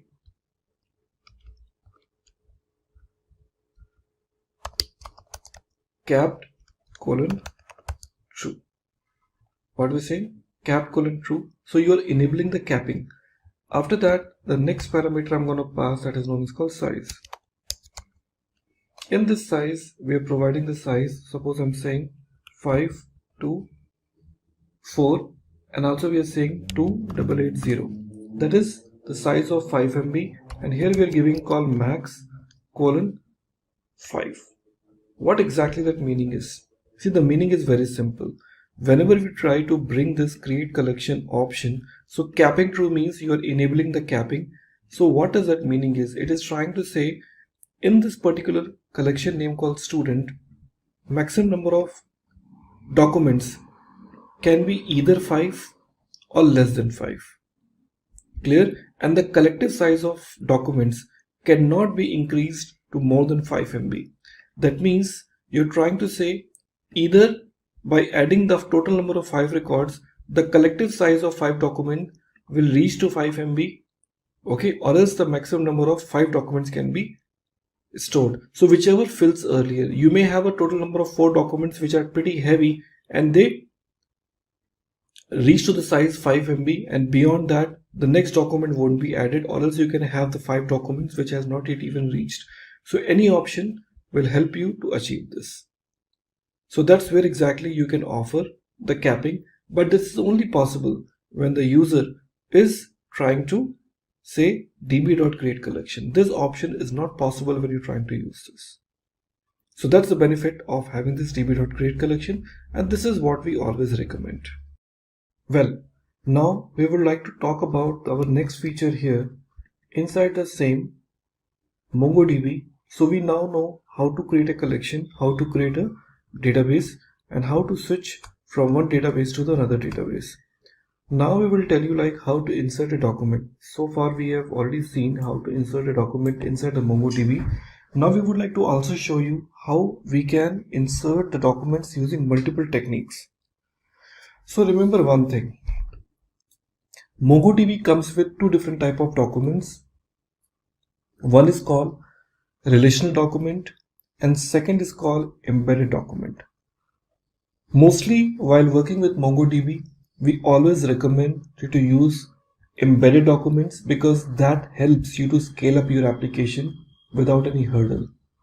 Okay, the embedded documents means what? That means the I would say the parent record as well as the child records both stores in the same location. Fine. So how exactly that is? Let's take a look about this example. Here we would like to insert some records by saying db.student. I do not have a student collection, but I'm just telling you db.student.insert. Here we would like to add some records. What I'm trying to say, the registration number. I'm just saying 1, 2, 3, 4. You can give anything. Now the next one we will talk about called name. This name we can say student1, followed by the next one. I'm talking about which course the student has registered, so we can say course. Inside this course we would like to say the course name. So let's say course name. We are giving the course name called MCA. Okay, followed by another property called duration. Okay, I'm giving this duration is called 3 years, like that. After that, this curly braces is closing. That means, see, the idea is like you see the course is an embedded document because from course you have got few more properties like in course name and duration. I'm closing this and starting the another property, and that is called address.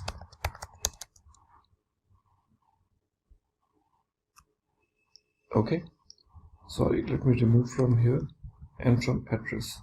And address we can say one more curly braces, and inside this address we can say city. I'm giving the name called what? Bangalore. The another one we are using that is called state. Let me remove this state colon KE. Okay, and the third property we're using that is known as called country. Here we are saying IE, that is called India. So it is closing here. Okay, and it is closing here. So the inner document and outer document both are closed. Hit enter and now you can see the records are inserted. One thing you might notice, the course and the address, these two are embedded documents and they do not have any primary key of its own. Instead, the course and address both are directly dependent on the student object or the student database. So I will say student have the registration number, fine, and the primary key. So the primary key will be associated with the most outer document and the inner documents are directly associated with them. And now when I try to say db.student.find, you can see now the records are fetched. I can understand many of you are thinking every time while adding the record we do not add any object ID, and here you might have observed and there also you have observed. Then what exactly that ID is? Now let me brief you. This ID is nothing but a unique primary key your MongoDB has offered you. That means MongoDB says whichever data you are inserting it, so by default with every single document MongoDB will associate this by default property called underscore ID, which you can't even ignore. However, you can override. I haven't provided any underscore ID as a property because this is a predefined property associated with every single MongoDB document. If you want to override it, you can override from this value to any value, because if you do not pass any value, this value will be automatically provided. That is a typical hexadecimal value. However, if you want to override it, you can override the value of underscore ID, but you can't change the key name. Let's try with some another record. So same record, if I try to add, let's go. I'm using call student2, and here I'm saying 1 2 3 4 5. Here if I want to override it, I can just say underscore ID colon. Now I can give the value called what? 101. This you need to remember. So I'm overriding this value with 101. Now adding it, now the records are added. Now let me call find. Now you see this time the records when I fetched. So in this record, the first record contains a default underscore ID. In the second record, it is the one which I have provided. And remember one thing, in MongoDB, you really can't offer any property other than underscore ID as a primary key. Here there is no concept of having the like in composite key which you used to do in traditional IDBMS. Here you have only underscore ID, and this is the only property which you can override it, else by default the new value will be given to you. So this is the first way of how the insert document has been done. We'll be telling you the another ways where the other documents are also added. Okay, so in the previous examples you have seen like how we can add the records, but I also tell you there is another alternative options are available if you want to insert the records in a bulk. That option is also possible in MongoDB. How we can do? Let's try to understand. Here we would like to use one very simple concept called var my emp equal to, now starting with a typical object like this, and after that I'm adding this, and within this I'm adding the first property called emp id colon 1. After this, okay, now you can see it is not understanding, because there is a challenge when we talk about call the logical part, because you go with multiple lines, it is not supporting. However, you have to follow the same lines now. emp id 1, and we just give the second property called emp name. So emp id, just remove this, I just say emp id, and I say emp name colon admin. Okay, adding it here. So first record here, again I'm adding another one that is called emp id colon 2. Okay, and now colon manager. Okay, again colon 3 and colon QA. Added. Okay, and this curly braces is closing. After this, your square bracket is also closing, and once it is done, you come down and say db dot new emp dot insert. Okay, and here you pass the name of the object called my emp, and you can see now it is telling you n inserted 3. That is known as called bulk insert, where you're inserting multiple records in a single shot. See how easy it is for you. Okay, now you simply use db dot, the collection name is what? Your new EMP dot find,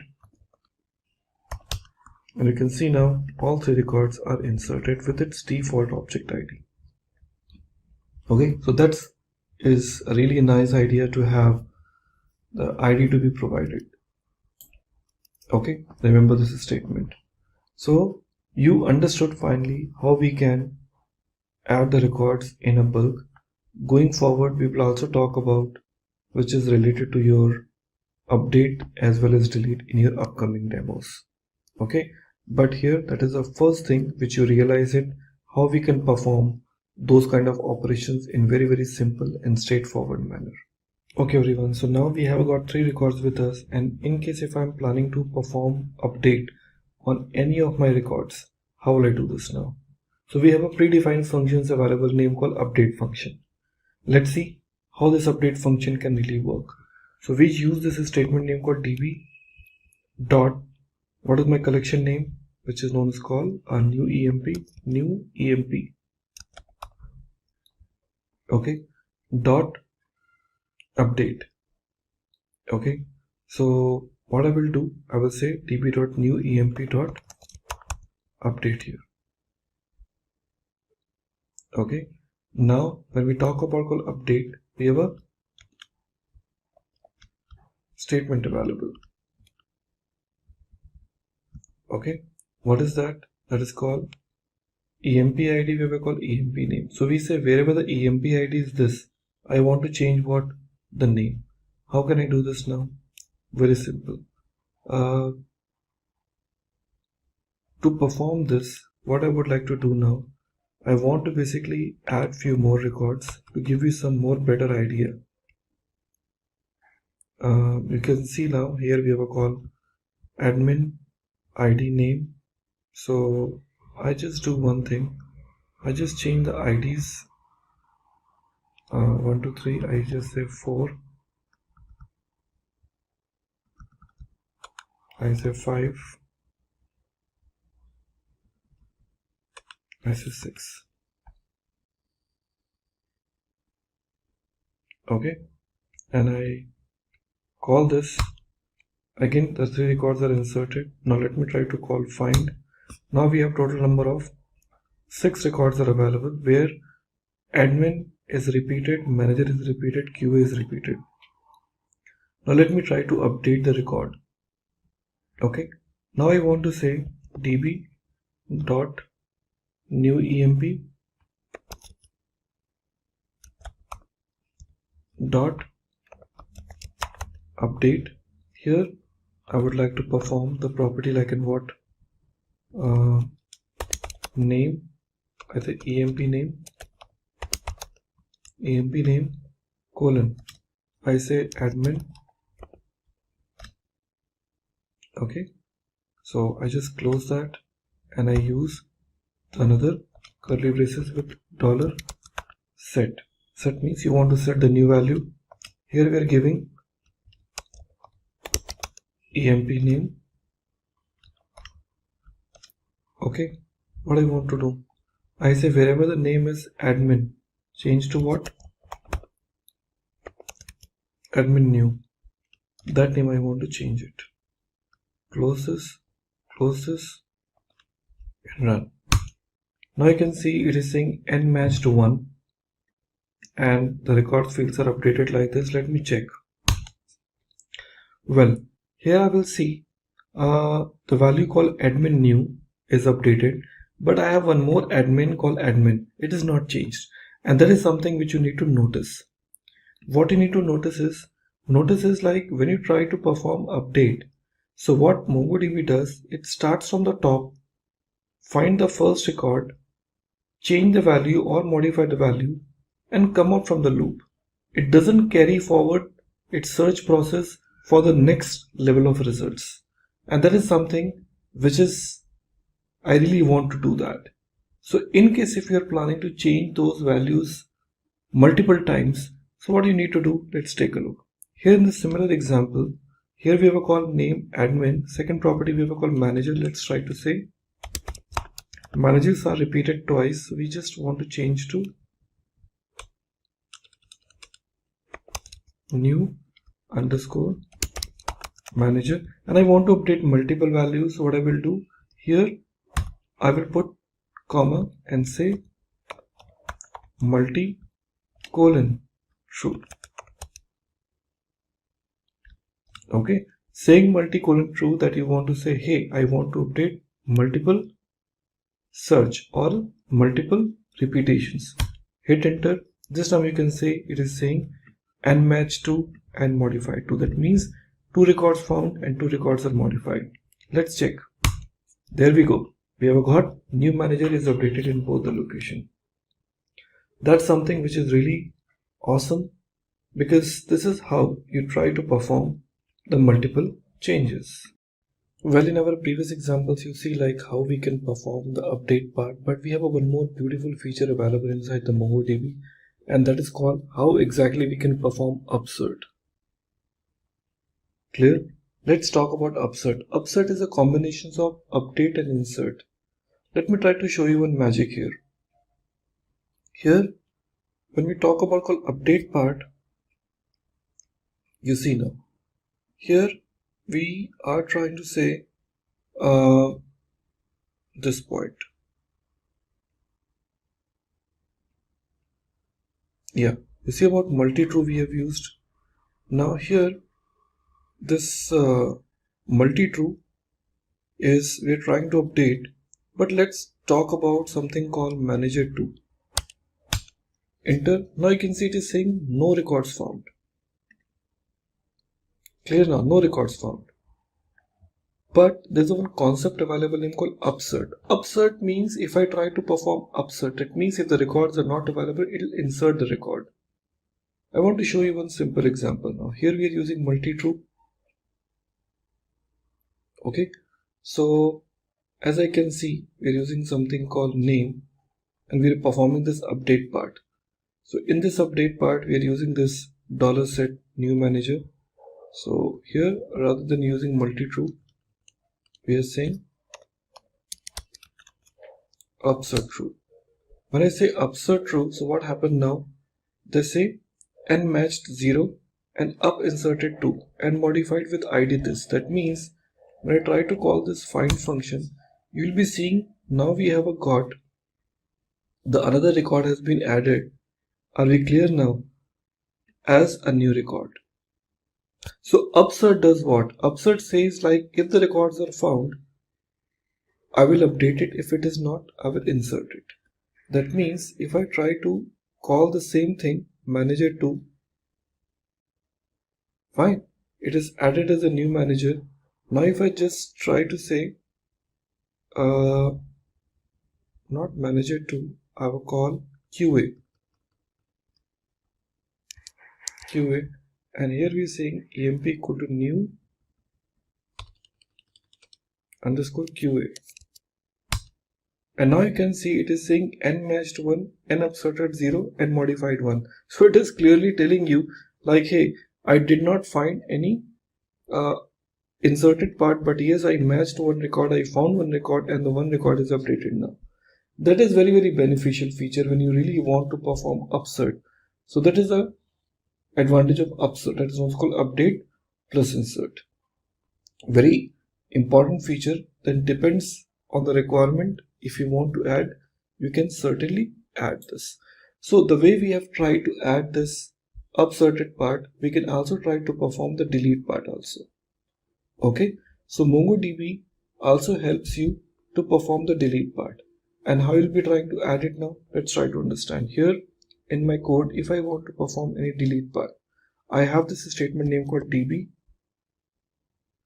dot, the option we are using it, that is now called collection name emp, new emp, sorry,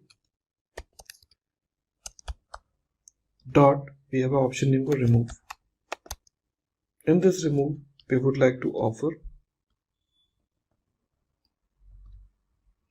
the property. Okay, and what we're talking about now here, let's try to add the ID here or the name which you would like to import. So I want to say like emp name admin new. So we just say p name. Okay, and then name is called what? Admin new. Okay, emp name admin new. When I say remove, you can see it is removing the first record. So you can see now the records are removed. Fine, because there is only one admin new is available. Okay, now in a similar way, if I try to remove the property called new underscore manager, new underscore manager, hit enter. Now you can see the 3 records are removed. So it's not like update which removes update only one record. It can also eliminate more than one records at the same time. That's the benefit of remove. So now you can see we have already implemented some records. As I seen earlier, like we have performed the delete part now. Now when I try to say db dot new emp dot find, 3 records are available with me, 3, 4 and 6. Now when it comes to insert part we have seen, update part we have seen, delete part we have seen. Now it's time to basically fetch the records. So find function we've already seen, but in find function we also have some conditions, so-called queries. So in case if you want to limit the number of records into your application, you can also do that. Let's see, db dot new emp dot find. Clear now? So in find you can also pick up the specific records too, like when I'm saying dot find, and here we can just say name colon admin.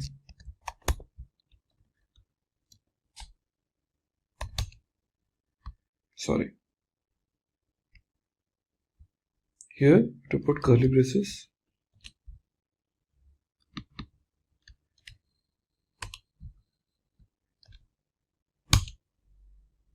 It says there is no record with a name called admin because it is an EMP name, not a name. So let me change back to.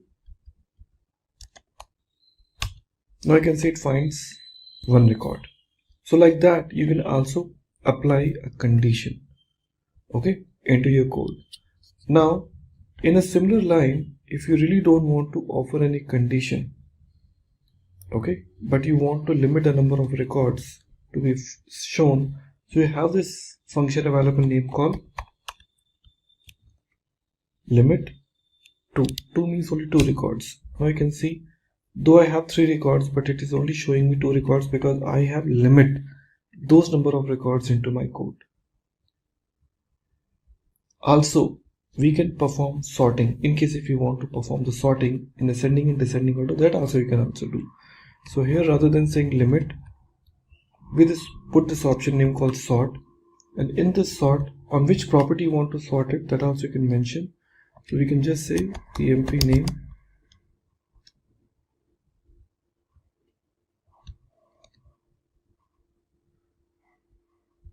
okay, and using ascending order or descending order. So you can just say -1.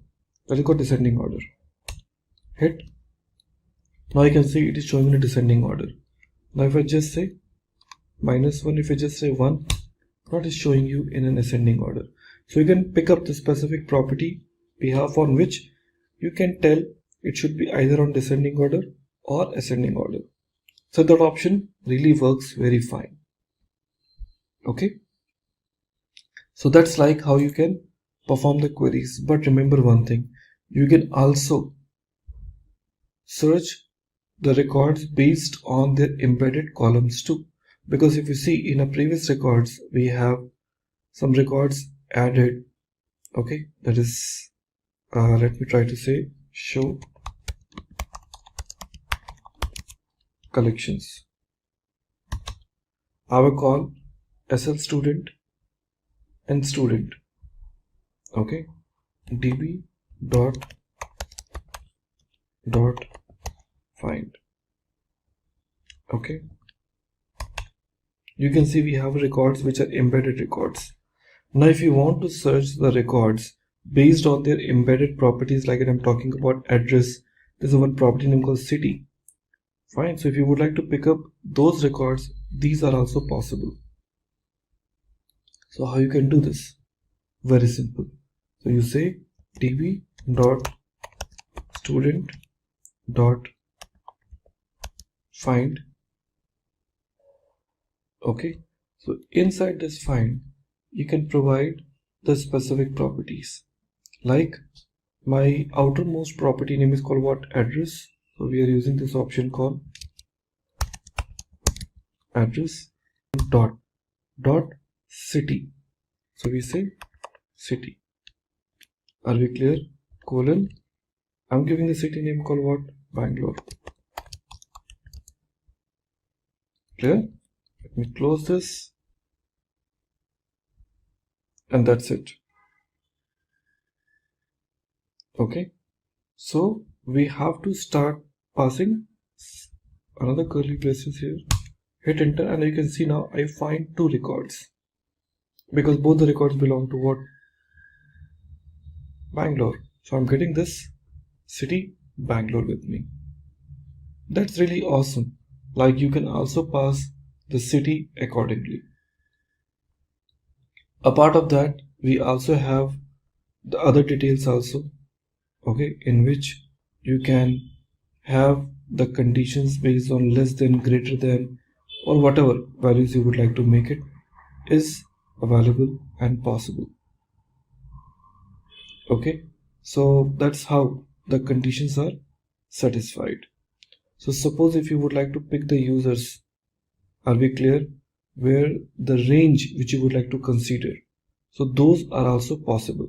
Like you can see we have this property name called what? EMP ID 3 and 6.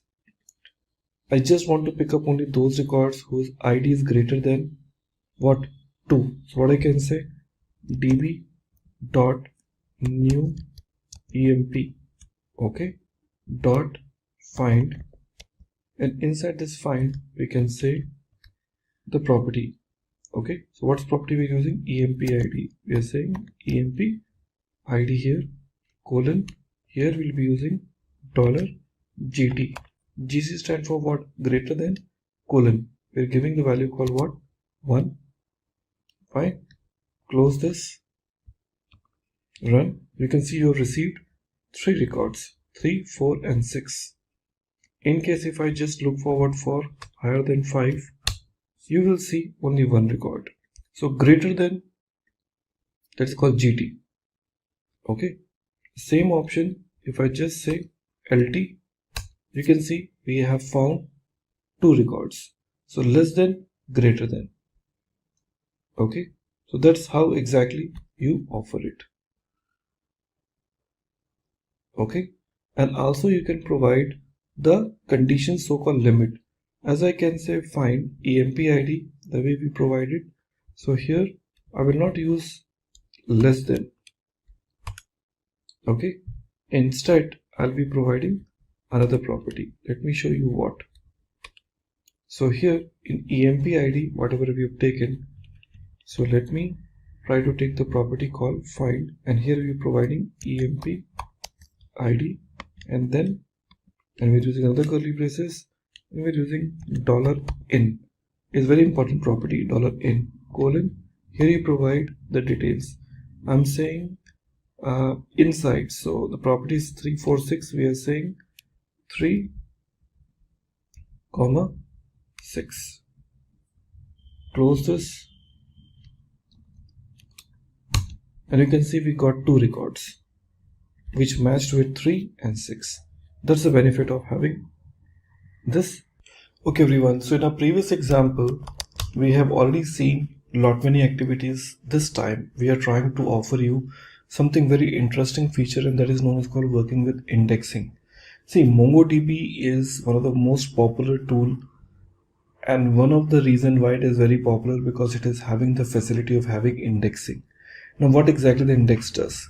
So friends, main job of having this index is to basically give you the concept of like how one particular document, which is huge document, in case if you would like to perform any sort of indexing inside this, how you will be applying this. So to apply indexing into my code, let's try to understand why index is really required. Without indexing and with indexing, how you'll be making a difference into the code. So to make it happen, we would like to insert some records to confirm. Okay, so what I will do is in step number 1, previous records, if I see, I have got 46341, depends on what earlier records we had it. So we had a call new emp. So db.new-emp.find. So we have total number of 3 records are available. So it's okay, we can have this 3 records with me. Now let me try to apply indexing. Without indexing, if I want to find the result, what outcome I'm gonna receive. So to know about how much time it's gonna be taking, if I have got large number of records with me, I'll be using this statement name called db dot, the name is called new emp dot explain, and here I'll be using one predefined functionality called execution stats.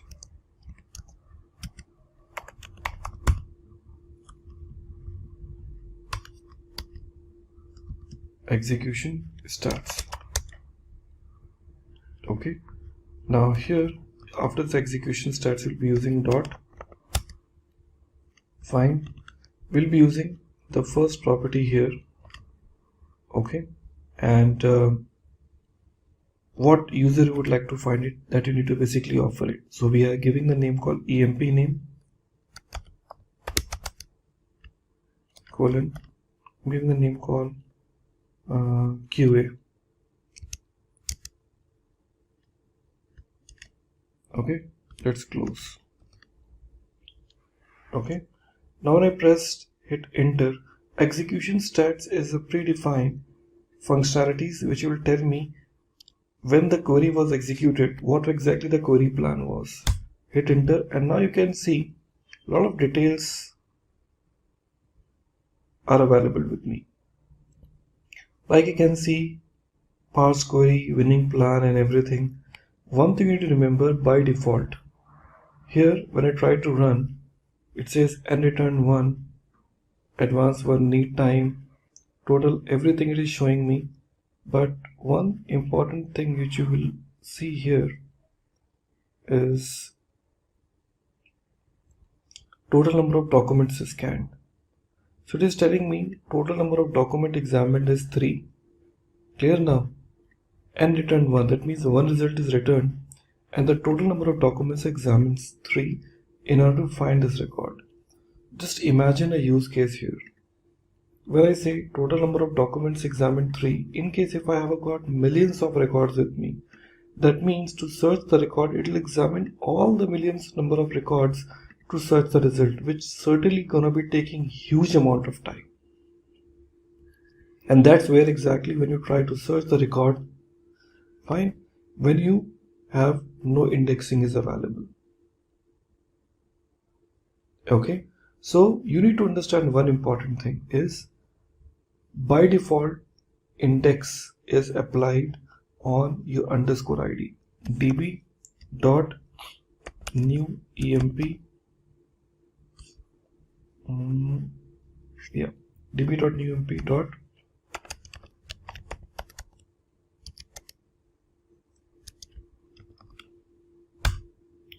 when I say db.newemp.getIndex is a predefined function, it tells me like, hey, by default index is applied on underscore id.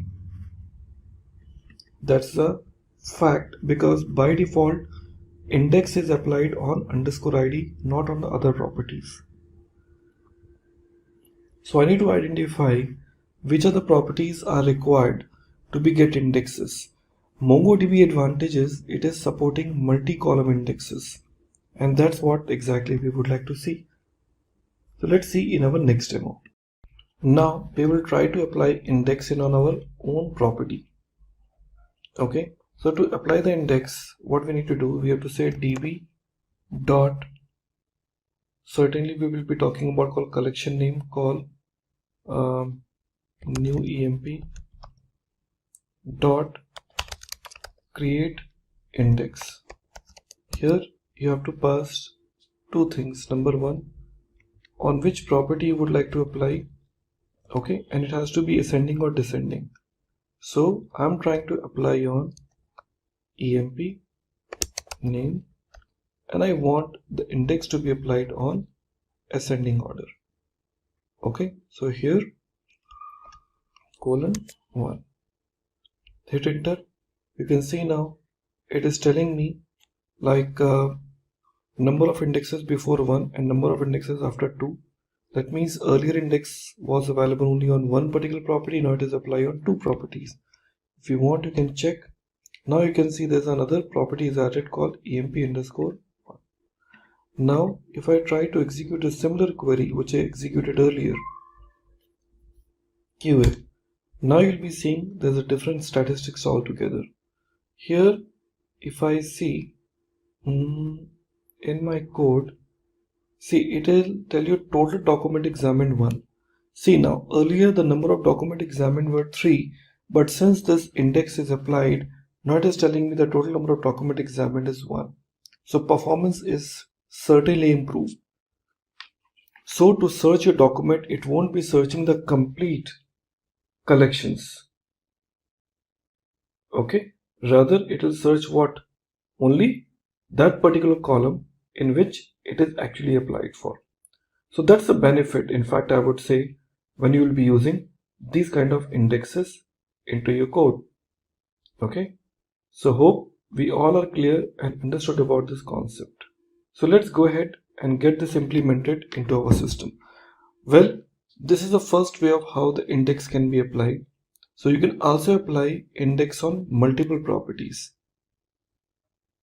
Clear? So that we will show you one by one how it is. Okay everybody, so we have already seen in our previous example how we have applied indexes in our existing MongoDB application. So it is also a possibilities where we want to also apply the index on other number of properties too. As you can see in our existing database, okay, an existing collection, my collection name is new emp, which contains two different properties. One is called emp id and second is called emp name. Just now we have applied index on our emp name, but in case if I want to apply index on emp id, I'll be using the same technique. Okay, let's try to apply index on the same. So first of all, get indexes. I'm having this index applied on two different property. Now we would like to say db dot create index, and here in this db dot create index we can just, I will say db dot collection name. So our collection name is called new emp dot create index. First parameter is certainly the name of which property we are applying. So here we are saying emp id, and in this emp id we will just offer it has to be ascending or descending. Let me decide descending order. So we are saying -1. Okay, now let's press enter and check the status. Okay, now you can see earlier indexes which we have created, that was 2, and now it turns to 3. So it is very clear that index is improving. Now let's check this out. db dot new emp dot get indexes. Now we have a total number of 3 indexes are available. So you can apply index on n number of columns if you want. Okay, at the same time, the way we have created the index, in case if I want to drop an index, so we can also drop. So what we can do, db dot new emp dot drop index, and in this drop index we have to provide which particular index we would like to drop. Remember this point. In case if you're planning to drop any sort of index, so you need to provide which index. So you should have that particular index name. Okay, so here we are providing my index name. So it should not be I would say the traditional name called emp id. No, it has to be emp id underscore -1 or emp name underscore 1. So this should be the name. I'm saying emp name. In case if you try this, you see it is saying index not found with the emp name because internally it maintains with this name. Let's try this out. We say emp name underscore 1. Let's try, and now you can see new index was 3. Okay, 1. Okay, now you can see we have a call emp id and underscore id. So now we have only 2 indexes left. There's no emp name anymore. This is how exactly you can drop the indexes. So it is very simple and straightforward way of how in MongoDB you can perform your activities. Hello everybody and welcome back. In the previous examples of MongoDB, you might have considered we have used lot many operations. In our last video we have seen how to utilize indexing into our code. Now in our next journey of our MongoDB, we will see how aggregation works. See, in MongoDB, aggregation plays a vital role, and aggregation comes with so many handy functions with MongoDB which will help you to perform and to apply some very simple code snippets into your ongoing I would say the requirement, which can make your query so much seamless. Now we will see how this aggregation really works, and to work on an aggregation we have taken some default database name called aggregate.db, and here we have a call student as a by default collection in which we have some set of records are already added. Now if I just want to apply aggregation, now I would like to tell you about what exactly the aggregation is. See, ideally when you talk about call aggregation, okay, so aggregation is nothing but a call aggregate. Like RDBMS, if you see, we have a call aggregation there. So in a Unix command, like you talk about shell pipeline, means the possibility to execute an operation on some input and use that output as an input for the next command. That means the output of one particular execution becomes an input for others. So MongoDB also supports same kind of concept in aggregation framework. There's so many type of functionalities are available which we will see one by one into our next code. Okay, now here we want to confirm about a few important things. Now here let me try to bring some of the important well-known, I would say, the functionalities of our aggregation framework. First we use a term name called $project. The project is basically designed for select a specific fields. $project is designed to select what specific fields from a collection. We used to talk about called what? $match. The match is responsible to filter out the operations. Are we clear now? It is designed to filtering out the operations. You talk about $group.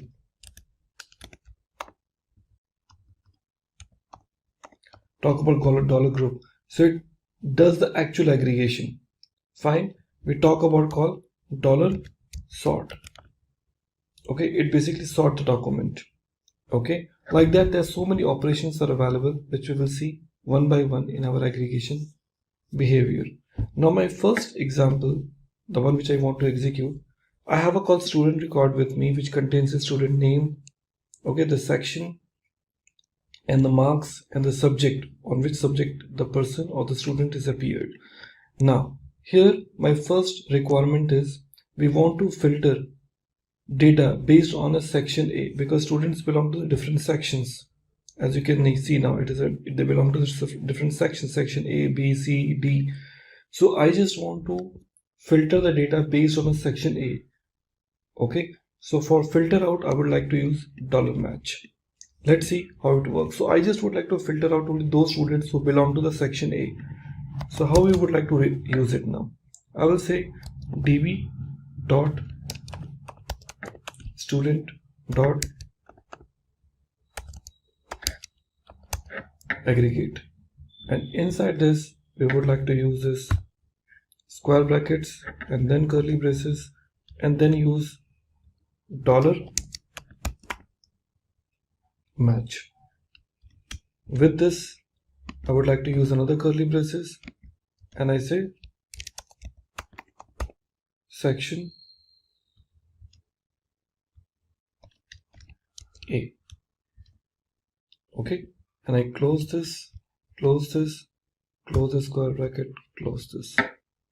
Okay, so db.student.aggregate, aggregate should be always associate. Match is now the aggregate functionality, section A. Hit enter and you can see now it lists down all those students who belong to the section A. Okay, very simple and straightforward example. Now we would like to use the second example. So we want to find out all the records where the section is A and we are using AND operator. Marks is greater than 80. There are so many students who have a different marks like 70, 19 and whatever. So we want to use both the conditions together. So how are you going to be using this now? Remember, not only the section A but also marks who are greater than 80. So similar thing, we have a call match. Okay, after this match we are starting this curly braces. Okay, so after this match we would like to bring AND. We say dollar and again colon. Again we are starting this square bracket now. Okay, we talk about what? Section A, number 1, and after this the first curly braces we would like to use marks. So we say marks colon and once again they would like to start curly braces and here we use dollar GT, that is called what? A greater than colon 80. Okay, all are closed. So you see like here we have got this square bracket and round brackets. So what else is left? So we have a call 80, we are using another curly braces needs to be closed here and then square bracket, okay, and followed by again curly braces, again curly braces, again square bracket, again round brackets. Okay, let's see where it has gone wrong. So we are using this db.student.aggregate, we are use this square bracket, then curly braces, then we use dollar match. Okay, after the dollar match we are using another curly braces and we have a call AND operator. After this AND we have a call this square bracket, then curly braces, section A. After section A is getting closed we are using another curly braces, marks colon dollar GT. Okay, and we are using what? Colon 80. After that we are closing this and using two more curly braces, square bracket in this. Okay, so this where exactly you can utilize that. So db.student.aggregate and like this it will be able to get it now. Okay, so in a previous example that was the only missing point was after this this dollar match we didn't apply this curly braces. That was the only missing point which was there, and now we have applied. Another code is giving me this outcome and I have only one user who's scoring greater than 80. Well, that was the first thing which we have it now. Along with this I would like to go ahead and talk about few more things. Now I just would like to bring selective fields, not all the fields. Like as you can see we have a call student name, section, marks, everything I'm getting it. So I really don't want to bring all the properties from this document. I would like to selectively take specific property. So let's talk about how we can use this. So we'll be using project. You remember about project is responsible to select the specific record. So I just use this statement name called db dot student, okay, dot aggregate, we're using it now. After that, now square bracket, then curly braces. Now we are trying to say dollar project. What we would like to use, dollar project, and colon, we are trying to use student name, okay, colon, okay. Remember one thing, 1 means I want those, 0 means I don't want. So whichever property will be enabling it by giving the 1 as a digit, that means it is expected to be displayed. So I'm saying 1, comma, I'm saying section, colon, 1, okay, and I'm also looking forward for marks, colon, 1. That's it. So now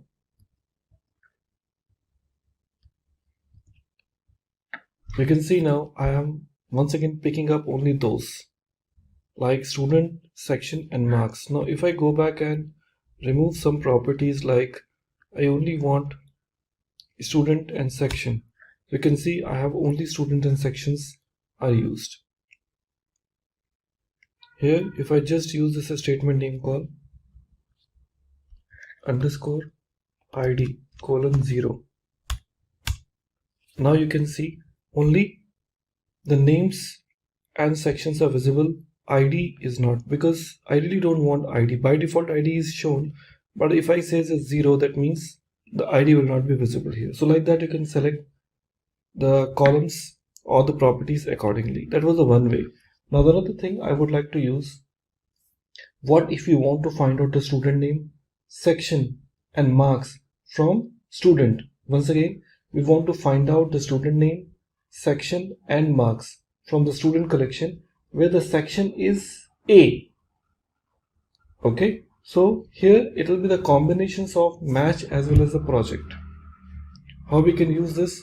Let's take a look towards my implementation. If you see the previous one, what we have used here, you remember about, we have used this statement called aggregate match. Okay, so now we would like to go back and utilize, after this dollar match, this is a curly braces, I'm giving section colon A, okay, section colon A, and after this I'll close this, okay, and close this again.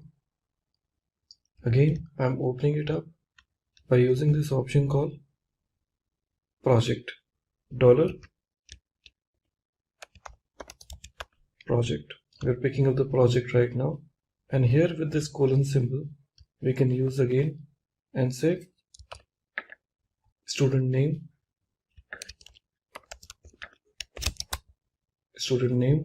colon, we are using 1, comma,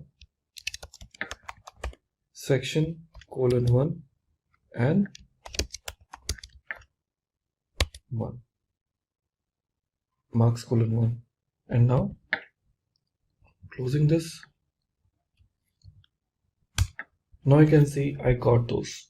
So the requirement was we want to find out the student name, section, and marks from student collection where the section is A. So you are not only using the match, okay, but also using what? The selective details. Like this you can implement it.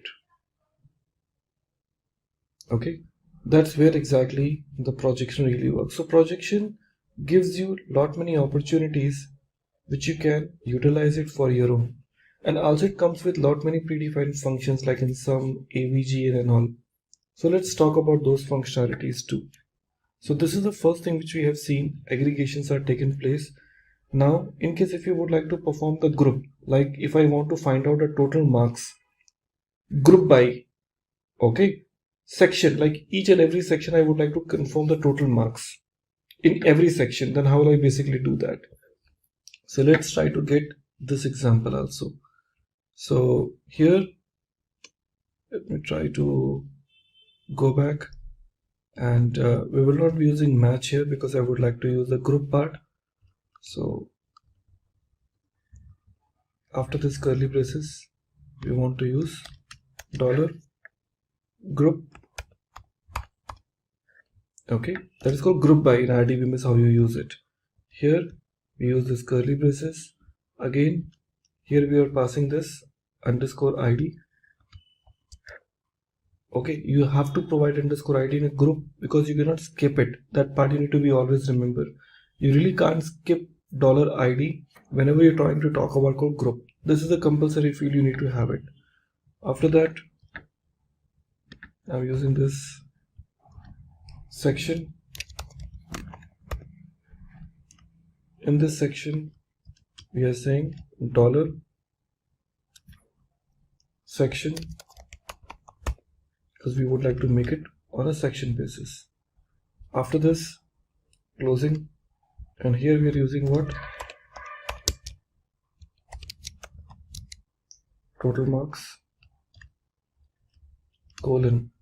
Here curly braces, again dollar sum, okay, colon, on which behalf I want to use in marks, so I can say dollar marks.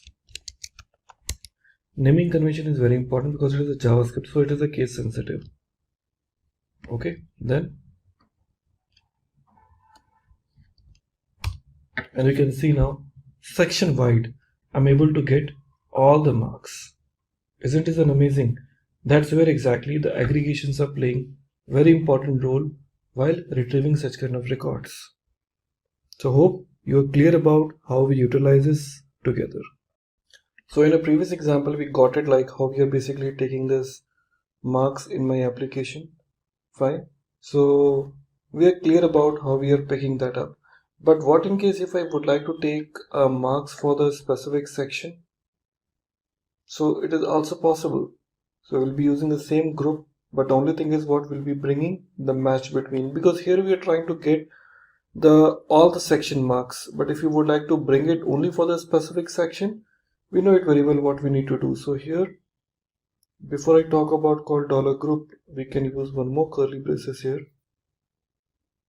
Okay, so we can use this option called dollar match. Okay, and here we are using this option called section A. Sorry, here in dollar match we are giving this call section colon, here we are giving A.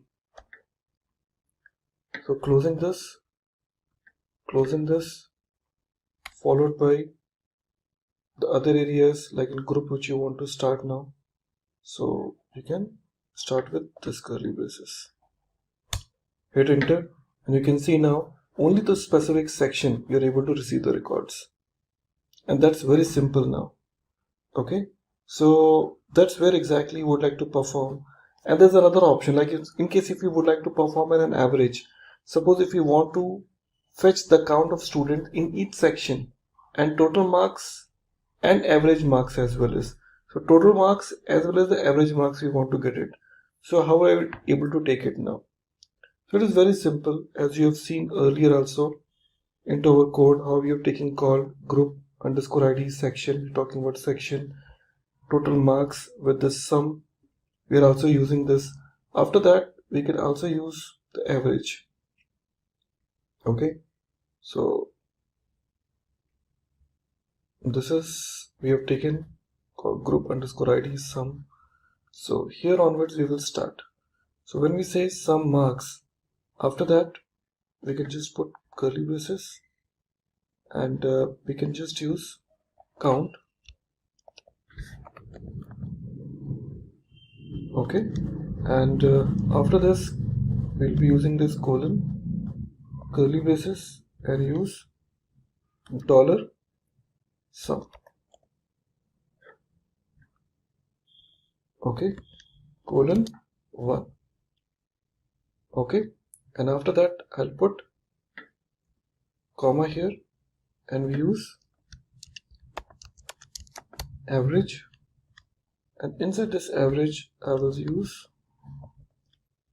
in curly braces we can say $AVG, okay, colon of what?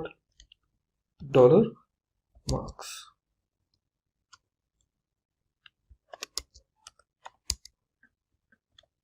Very simple. So curly braces is closed. Okay, so total how many? 3 curly braces will be closed, 1 square bracket and round brackets. And now you can see you got the average markings in each and every section. So just imagine how easy it is for you to deal with the aggregations. So aggregation seems to be a very simple approach provided by MongoDB that really create a difference of how the aggregation changes the way how you react to. Okay everybody, so after going through the idea of like how we can utilize the concept of aggregation, it's time to talk about like how when it works with MongoDB. MongoDB is properly known for, I will say, for replication, that is called high availability, and that feature comes by default with MongoDB. You really don't need to install any software for this because it is a built-in feature for the MongoDB. So when you download that, it comes along with this, so no additional configuration setup is really required when it comes to the MongoDB part. Okay, so let's get started and talk about how MongoDB can offer the replication. See, the idea behind the replication is what? The idea behind the replication is like you are replicating it. Okay, so when you talk about replication, you are replicating your data to where? To the multiple childs. So here in MongoDB, we have one concept available. Okay, that is known as called master. Okay, and slaves. Okay, master is one and there will be multiple slaves. Okay, so these slaves where your records are actually stored, and this is a master which will be responsible to replicate the data to all its childs when the request comes. Due to that, in case if one particular node fails, so automatically the data will be taken from the other nodes. That's the beauty of having this master and node slave process. So to make this possible, we have a very simple option available. In MongoDB, we have one concept like called MongoDB Atlas. So there we can go and get our cluster ready. So here we start with the concept name called MongoDB Atlas. Let's search for MongoDB Atlas, and here I see MongoDB Atlas Database as a Service. See, this is a free tool. It's a cloud environment where you really don't need to install MongoDB in your local machine. It is a cloud-based MongoDB support which is free to use with a limited amount of space, but yes, for the testing purpose it is the best suitable. So I can start with the start free, or else I can say the login here.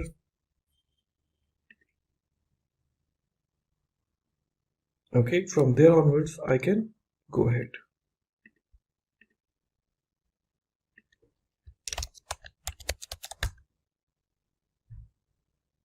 Now it is getting ready. Now, this is the place from where you can start working on your cluster. See, as I've told you, like initially when you will be working on this MongoDB, it will ask you to create a cluster initially. Okay, since I already have a cluster with me, okay, so I really don't need to create it, and as a free tier, it will not allow me to have more than one cluster setup ready. So if I say create a new cluster, okay, and I say by default AWS, okay, and let me close down this notification. AWS, you can select any other cloud provider, and 8 GB RAM, cloud backup, cluster name. You can see now it is taking me 0.54 per hour. Reason being because I already have a cluster with me. Hence, more than one cluster is not allowed in a free tier cluster. So I have to cancel this. But you can go and create a cluster the way it was offered there. So if you want to create, you can just go ahead and do nothing. Just select by default AWS, select your location. Okay, give the name of the cluster. You want to give anything, you can give it here. Otherwise, let it be the by default name cluster and say create cluster. It will take a while, minimum 2 to 3 minutes, depends on the availability. It creates a cluster for you, and your cluster, once it is ready, it looks like that. Okay, so here in this application, you have to go back and understand what is there in a cluster. So when I click on cluster 0, you can see now here we have got 3 nodes available. One is called primary node, which is called master, as I suggested earlier, and now we have called slaves. Automatically, when the clusters are created inside this MongoDB, by default it will be 3 node cluster, where the one will be the primary and 2 will be secondary. Based on your package, whichever you have taken it, you can increase the number of nodes later on, but as a free, I'm gonna get, or I will be receiving total number of 3 nodes available here. So records, whichever will be stored, it will get stored automatically in both the nodes, secondary nodes. And from the primary, I can insert the record, and secondaries, I can read the records. Remember, you can't insert the records into the secondaries. You can only insert the record only in your primary record. Secondaries are not allowed to insert. So this is your replica set. Okay, these are the nodes which are available to you. So when you click on this primary here, you will see it is telling you no data available. Nothing is there because I haven't stored any records as such. So I just go back to my cluster. So initially I would like to go back and create few things now. Okay, I would like to go back and set up few initial things at a time of creating the cluster, because when a cluster is created, clear now, so in that point of time, no setting is configured. You have to do few settings now. First setting is you have to put it, remember the steps. First step will be your network access. So in network access, you have to go and you have to say add IP address, and in this add IP address, you have to select this option from which location you would like to accept. Only those IP addresses will be whitelisted. Otherwise, what you can do, you can see here in my options, I have given 0.0.0. That means all IP addresses are acceptable. So all IP addresses are used. Okay, so this you have to enable it, otherwise you won't be able to get this network access from any third-party locations. Next, you have to talk about call database access, which is required for you to create a new user. There are already some new users are created, but it is recommended that you to go and create a new users here. Okay, so you can go back and add a new user. So by default, it is username and password is given. So you can go back and create a new user. When I say add user, you can give the username as well as the password as per your own convenience. So new user, I'm going to create it. That is known as called SL. Okay, user, and here we're giving call admin 123. So SL user admin 123. Remember, this will be the username and password. I'm saying add user. New user is automatically added. SL user admin 123. So once you have provided this network access, database access, next you have to create a new data. So what you need to do, when you go back to your statement, okay, network access, database access, it will ask you like you want to create a new database. So I just go back to my project 0. There will be an option called collections. You have to go back and create a new collection here.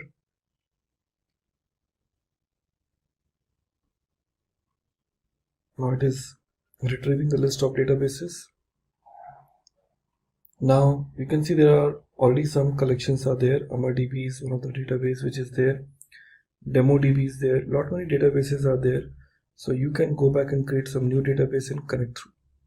So if I just create database, I already have a Simplilearn DB with me. User app is already one collections I've created. So creating a database and collection is very easy. If I give you the quick demo, I say create database, give the collection name called SL demo, okay, and give the username called AMP SL demo and employee. I say create. Now you can see SL demo and create. It is there with me. So there is no record right now, and once it is there ready, so remember SL demo and employee. I'll go back to my code again, project 0, and from here I can say connect because I want to connect it. So to connect it from, because your MongoDB is already there, so you want to connect it through. So to connect it through, we have a very simple option available. You can just click on this connect option. Multiple options are there. Through Mongo Share, connect your third-party application with the MongoDB Compass. So since I already have a Mongo Share with me, so Mac OS, I have this Mac OS with me, so you can just use this line. Okay, so if you have a window, you can select your window. Since I have this Mac OS, I'm selecting this line, but I need to replace with this you can see this username, okay, and you have to give the username here. I'll select this. I open my terminal, okay, and this is, I'm just closing this and opening up another terminal here. Since I want to connect with the Mongo shell now, so what I need to do here in this, I'll just paste that, the command which I have it now. Username is, you remember I told you, you call some users which you have already created. Let's check.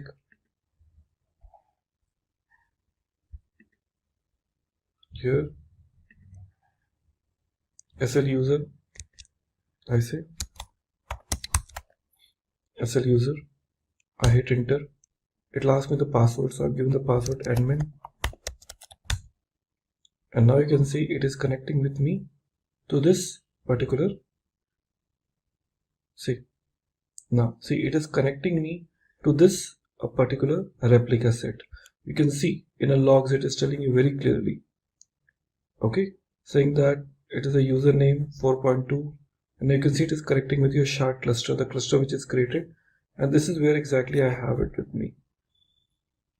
So I'm connecting with this environment. So primary is there.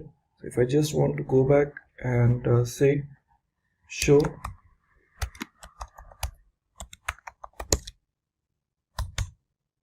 collections, so I can go back and create a new collection here.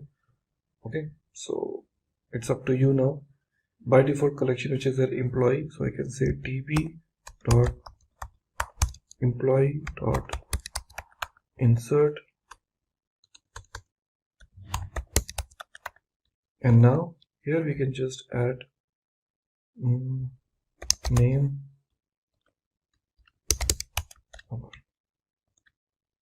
okay. Now you can see some exception is raised, so you understand.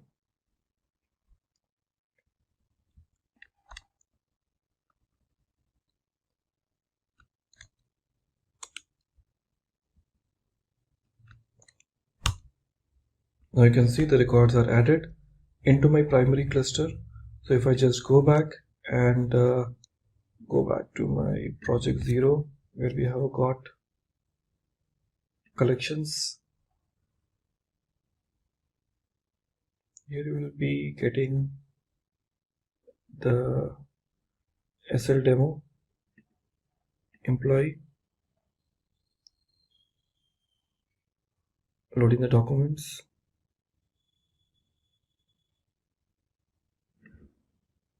So it takes time to get this, but this is where exactly you see the records will be stored. Okay, so that's where exactly it works fine for all of you. So we have this record. Okay, so when I say show collection, so we have a call employee, and I say db dot employee dot find. So I can see we have got new collection name called this is added right now. Okay, so like this, you have got the first connection established and the records has been inserted. Hey everyone, my name is Ishan and I welcome you all to this session. In this session, we will have a look at the basics of GitHub. Before diving deep into the subject, let's first have a look at a use case. The use case we will consider today is of the world's largest sporting goods retail brand, Decathlon. Decathlon has 1600 stores spread in 52 countries with around 100,000 employees. The IT team of GitHub consists of 1000 members that helps Decathlon to bring its shopper's journey to their devices. So here, we will first see the problems that they faced and then we shall see how did they sort out that problem. In the beginning, Decathlon worked on the data center with the help of a VPN. And using a VPN was a huge challenge in terms of workflow visibility and avoiding redundancies. So the first problem is how to maintain workflow visibility and avoid redundancies. Then since there are so many stores located at so many different places, hiring of developers seemed to be a difficult task, as a physical workplace was always needed. So the second problem is, how would they hire developers? Now, let's see how did Decathlon solve these two problems one after the other. In the first case, the entire Decathlon shifted from any other remote repository to GitHub. GitHub turned out to be an amazing open source community as the code became more visible across the organization and now anybody could contribute to it. Then, let's talk about the second case for hiring the developers.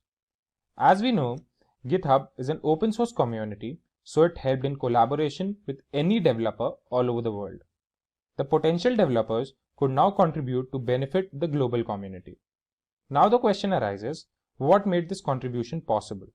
So the major contribution role was played by the version control system. This was just a single case amongst many others. There are many organizations that have benefited from GitHub. Now, when we have realized how GitHub has revolutionized the market, let's start learning more and more about GitHub. As we move forward, let's have a look at what is version control system. Version control system are the software tools that helps in recording the changes made to the files by keeping a track of modifications done to the code. There is one repository and each user has their own working copy. The changes are committed to the repository which are possible to be seen by others. The two most important things to make changes visible are you commit and they update. As we discussed, it is a system that keeps a track of different versions of a file, and hence a specific version of a file can be called whenever needed. This makes the collaboration amongst developers easy and also provides the members of the team to work on the latest version of the file. Moving forward, let's see what is Git. Now, when we have learned version control system, the next thing we need to know is what is Git. Git is the most commonly used version control system that helps in tracking changes made to the files. Hence, we may have a record of all the changes that have been made to a file, and we can also revert back to a specific version. Git simplifies the process of software development with the help of easy source code management. Git is not only helpful and popular among developers, but also helps non-technical people to keep a track of all the files they have been working on. Git further helps in the process of collaboration and permits changes made by multiple people to all be merged into a single source. Then, Git automatically merges the changes so two people or two different sources can even work on different parts of the same file, and later on merge those changes without losing each other's work. This is especially useful when the projects are really big and many people are involved in it. Now, when we know what is version control system and basics of Git, it is time for us to jump on the topic, what is GitHub? GitHub is a service hosted on the web where all the projects are stored. Every project on GitHub has its own repository and its unique URL. Git provides a graphical interface to store the files and helps team members to coordinate on the project from anywhere. GitHub provides several access control and collaboration features like wikis and basic task management tools for every project. Let's now have a look at the features of GitHub. The first feature we will see is easy project management.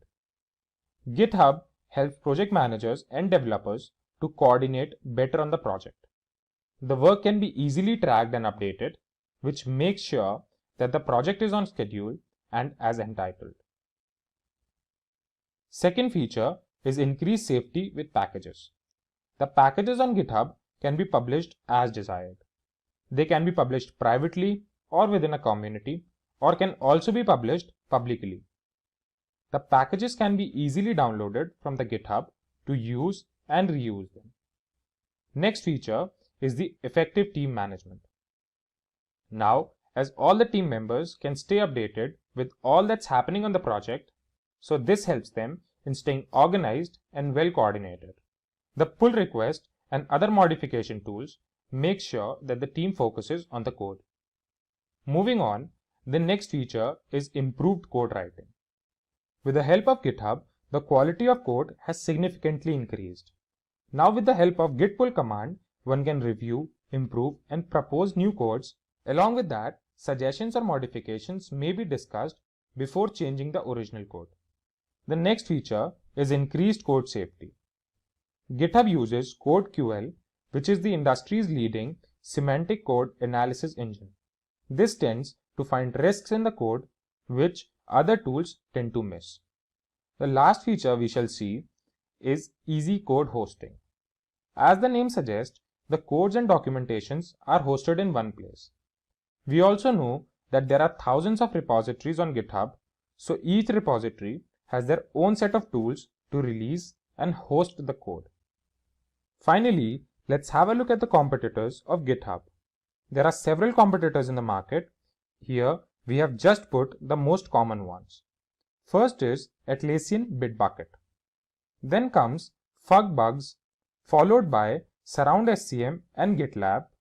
Then we have Buddy, and finally followed by Beanstalk. Consider this. Back in 1991, there was only one website in existence. Fast forward to today, there are over 1.8 billion websites on the internet. Web development has surely come a long way. It's not just about the numbers, it's about how it transformed our lives. From basic HTML pages, we now have dynamic web pages that power businesses, healthcare, and education. Plus, it made knowledge accessible to billions globally. With responsive design, we can browse seamlessly on any device. And when it comes to web development projects, they are the driving force behind innovation and progress, constantly pushing the boundaries and shaping the world as we know it. They provide the playground for creativity and practicality, making web development not just about the past and the present, but also about the future. So here we are with another video on top 10 web development projects for 2024. Whether you are a beginner, an intermediate level web development enthusiast, or an advanced level web developer, we have got you covered here. Hey everyone, and you are already watching Simplilearn. Before we start with the top 10 web development projects for 2024, remember to subscribe to our channel because we bring the best videos for you daily. Also hit the bell icon to never miss any updates from Simplilearn. Do you guys know that the average salary of a full stack developer in the United States goes around $97,000 per annum with additional cash benefit? Moving on to the top 10 web development projects, we have divided this video into 3 parts. The first part is for beginners. Moving on to the first project for beginners, we have a personal portfolio website for beginners.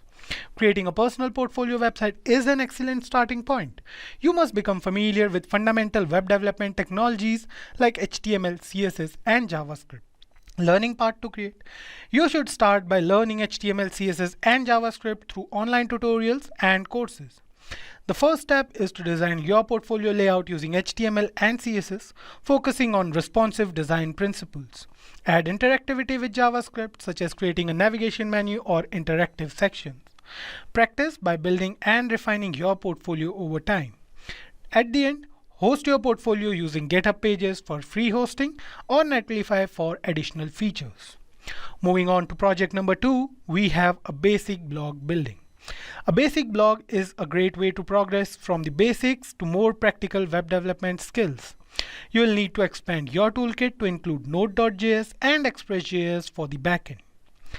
You should start by learning HTML, CSS, and JavaScript basics. Develop the front end of your blog using HTML and CSS. Then set up a server using Node.js and create RESTful routes with Express.js for your blog posts. Implement features like creating, editing, and deleting blog posts, and consider storing data in a JSON file or a simple database. To make your blog accessible to others, deploy it on platforms like Heroku or a similar hosting service. The next project we have for beginners is a to-do list app.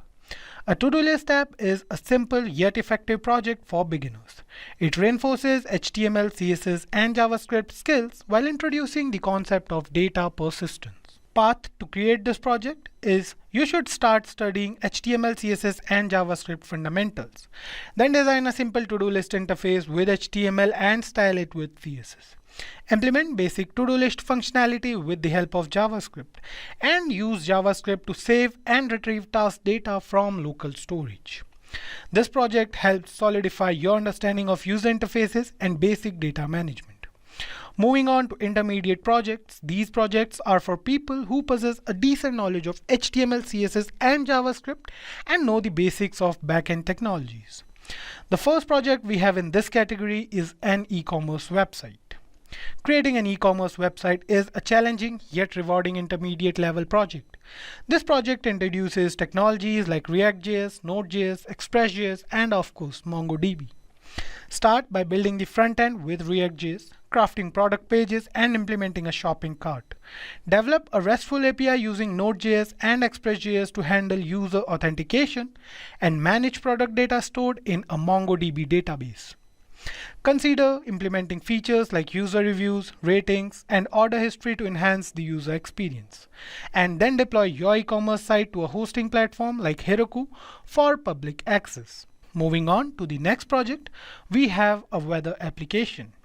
The weather app project combines front-end development skills with API integration. You'll use HTML, CSS, JavaScript, and React.js to create a user-friendly weather application.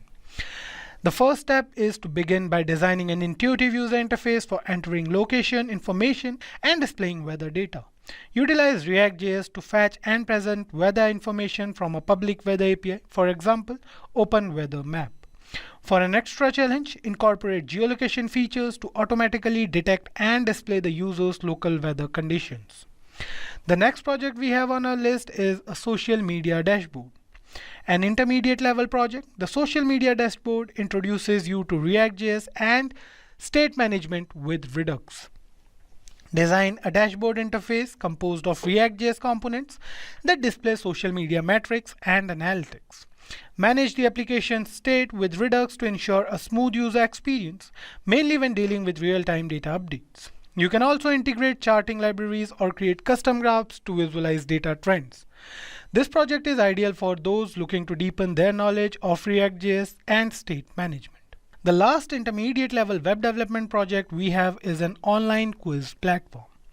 The online quiz platform is an intermediate level web development project that involves building a dynamic website where users can participate in quizzes on various topics.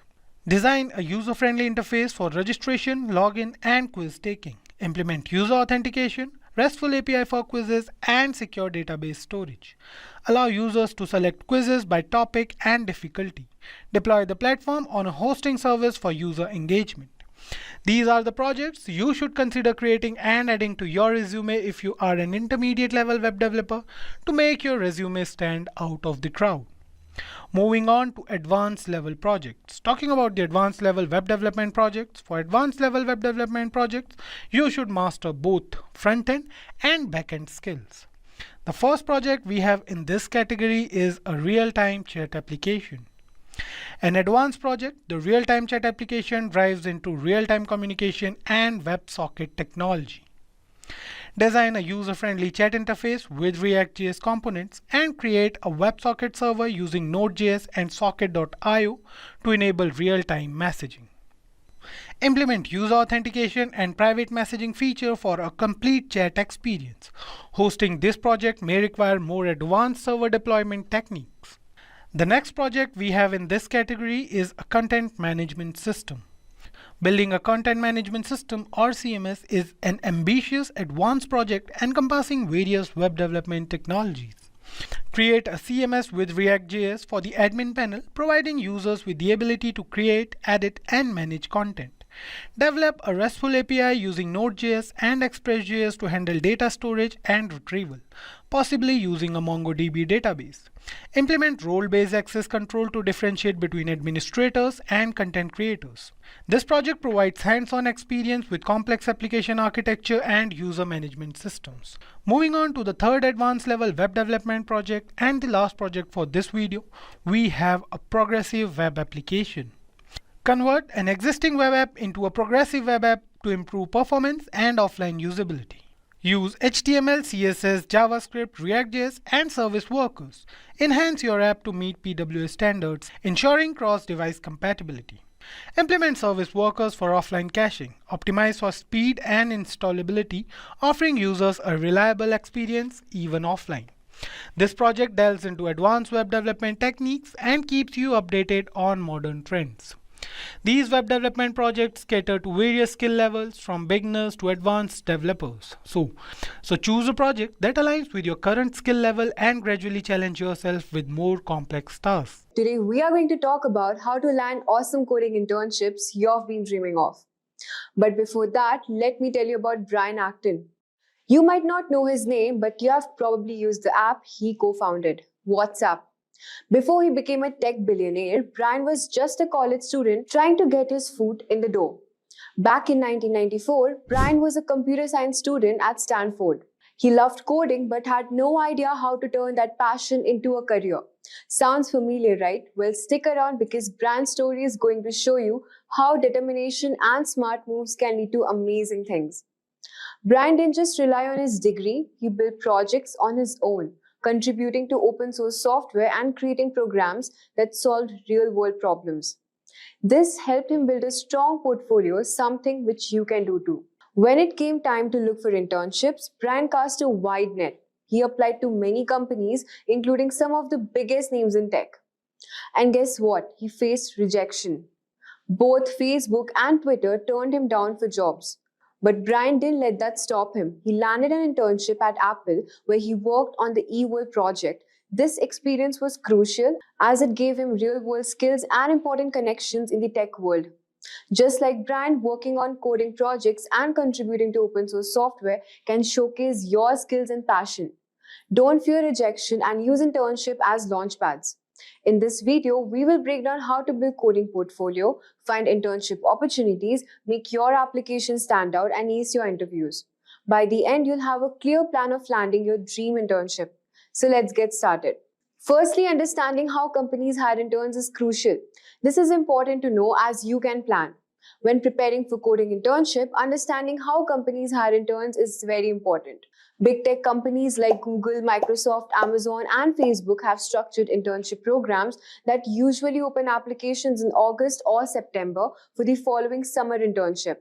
These internships are highly competitive. For example, Google's STEP internship receives over 125,000 applications for about 2,000 positions each year. Microsoft Explore program and Amazon's SD internship follow similar timelines. Most of these companies complete their summer intern hiring by December or January. On the other hand, smaller companies and startups often have more flexible hiring timelines. They post internship opportunities year-round on job sites like Indeed, LinkedIn, or AngelList. These companies typically start looking for summer interns in January or February. Some might even hire interns just a month or two before the internship starts. This flexibility can be advantageous if you miss the application window for larger firms. Then we have resume building and interview preparation. Building a strong coding portfolio is highly important. Highlight your relevant coursework, skills, and experience. Use keywords from job descriptions to tailor your resume for each application. Include personal and school projects, contributions to open source software, and any certifications. Make sure to proofread your resume to ensure that there are no errors. Employers highly value personal and school projects, with over 70% considering personal projects when evaluating candidates. For instance, you can showcase a cross-platform app built using Flutter, or a website developed with React and Node.js, including detailed README screenshots and future feature ideas on GitHub, which can significantly enhance your portfolio. Open source contributions are also a big plus. They demonstrate your ability to collaborate and solve real-world problems. For example, contributing to Mozilla's Firefox browser or any significant open source project shows initiative and skill. Then we have networking, which plays a significant role in landing internships. Joining coding groups, attending meetups, and actively participating in social media discussions can open doors to opportunities.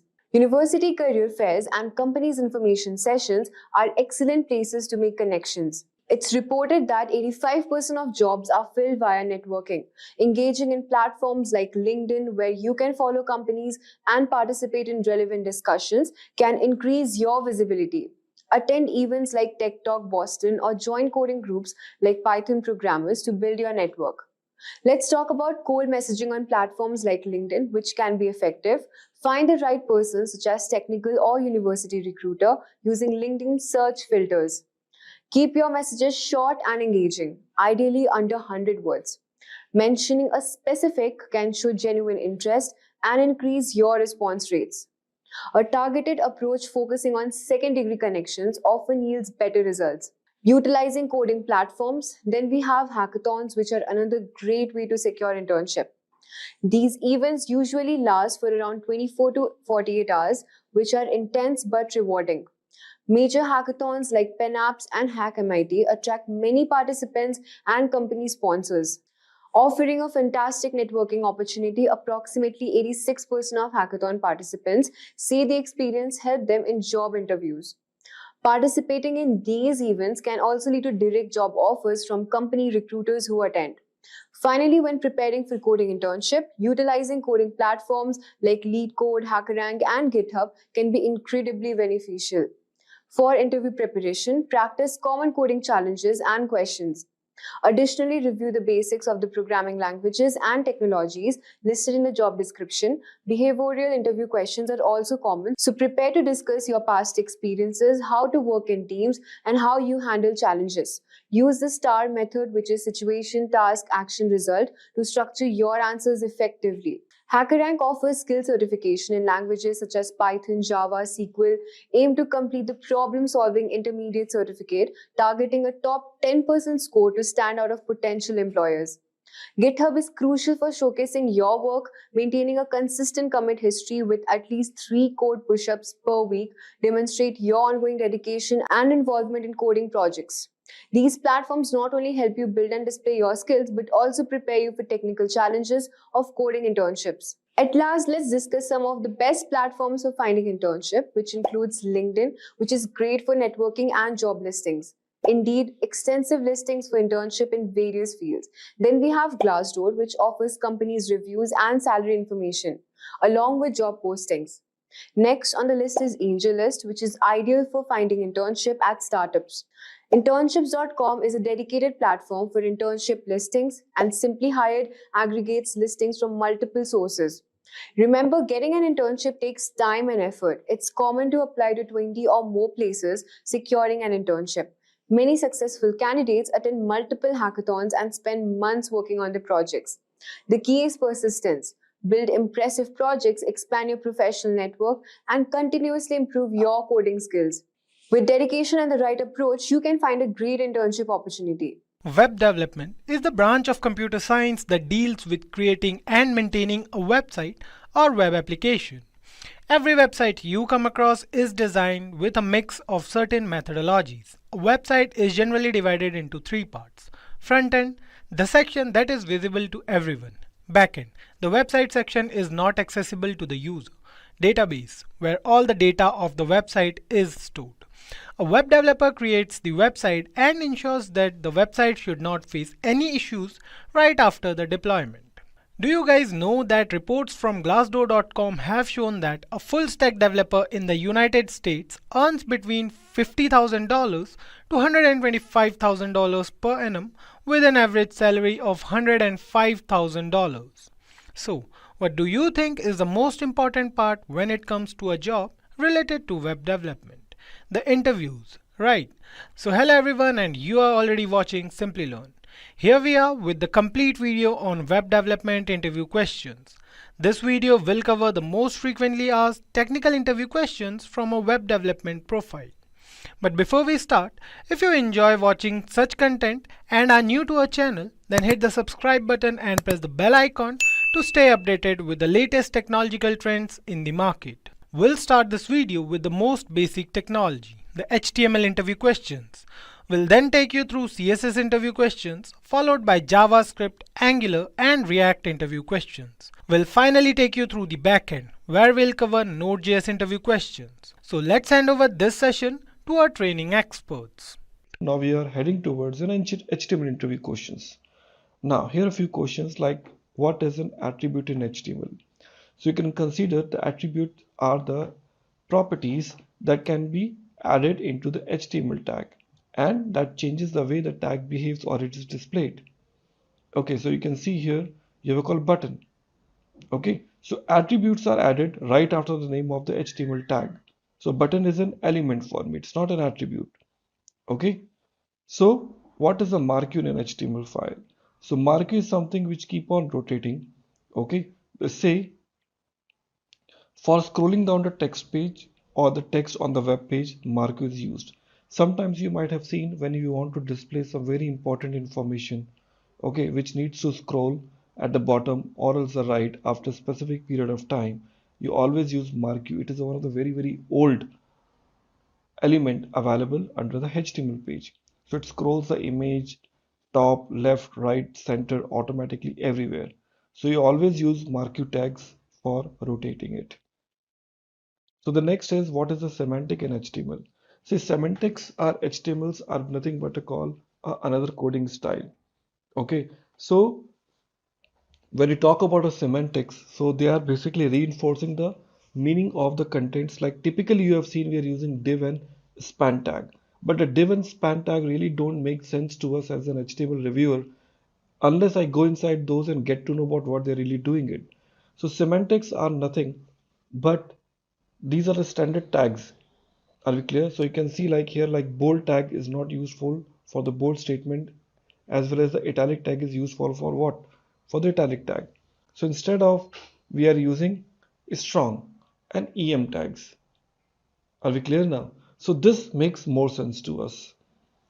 Now the next thing is how do you display a table in an HTML web page? So obviously we have got table tag, and under the table tag I can align the complete layout of my web page because of table head, table body, table row, table columns. There are multiple different type of elements which are available, okay, which are the part of table. It's just to basically align the content in a proper format. What is SVG? Okay, so SVG is basically known as a kind of a graphic which is written in a typical XML language. The SVGs are the high quality graphics which doesn't tear off when you basically grow and increase or zoom. So normally what happens, GIF image, you talk about JPEG images, after beyond certain point their pixel get deteriorated, but here in SVG it never happens. So you go to any level when you want to zoom and you're gonna get accurate contents at any point of time. Okay, so these vector graphics are really typically 2D based diagrams and give you the X and Y coordinates in a regular systems. Next, how do you separate a section of text in HTML? To separate a sections of text in HTML, we always use what? Either BR, or else we use block code, or else we use what? A paragraph tag. So BR means anyways, it separate out the text and break the current line. Paragraph is used to again write a paragraph of text, and the block quotes is used to define the large quoted sections. Okay. Next is how do you create the nested web page in HTML? So obviously we have a different type of options that are available like an iframe. Okay, you mean to say page within a web page. Okay, so we can create a page within a web page with using iframe. So these are very common questions we used to receive at the time of interview. Okay, the difference between ordered list and unordered list. So ordered list will give you the different ways to display the data in Roman format, in numeric digits, or else you can talk about like an alphabetical order. But the unordered list, it's completely unordered. You don't get any options like an ordered list. Okay, so the ordered list start with OL and unordered list starts with UL. Okay, so we have already seen the difference between ordered list and unordered list. Now it's time to talk about our another type of interview questions, which is regards to your CSS. Now, in CSS interview, the first question they always ask you like, how do you add CSS styling in HTML? So we have different ways to include. Number one, we have a called inline CSS, where we use the element and within that we try to add a CSS content. That is called inline CSS. Second is called external style sheet.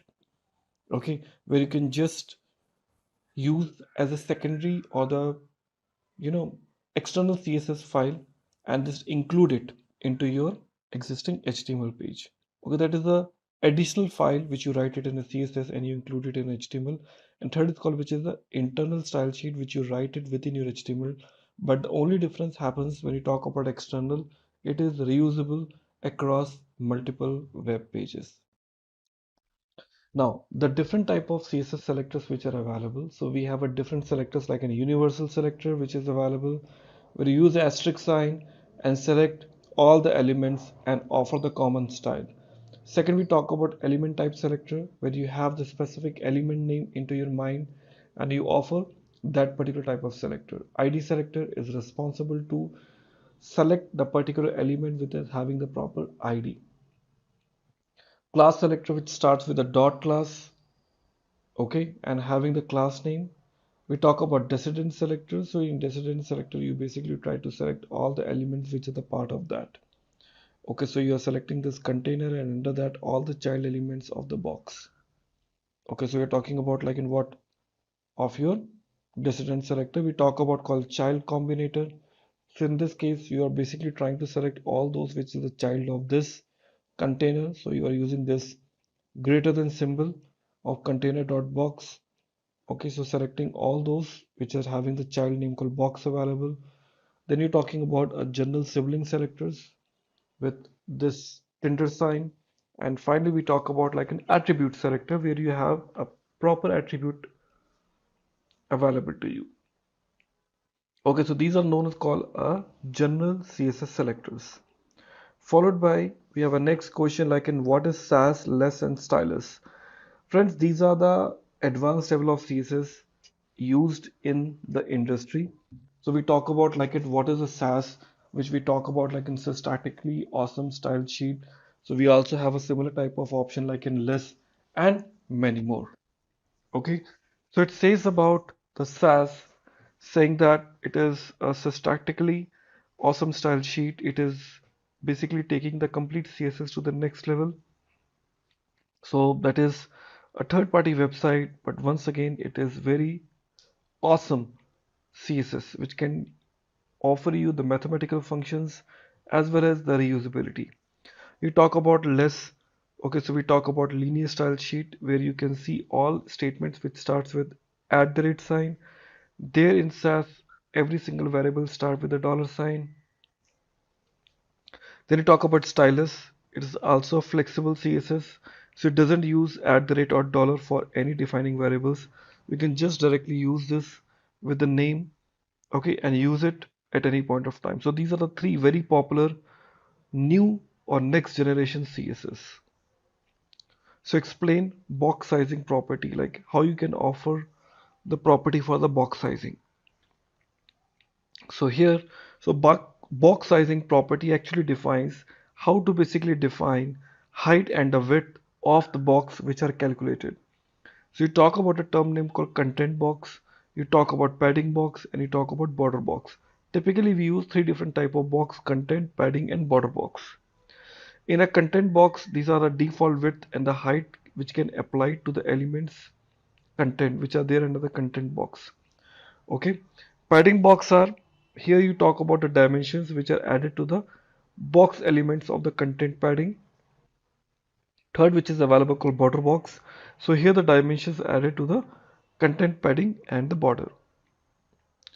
Now what are the different way to hide the element in a CSS? So we have a different way. Either we can use display none. That means whatever is there inside a DOM, it won't be visible to you.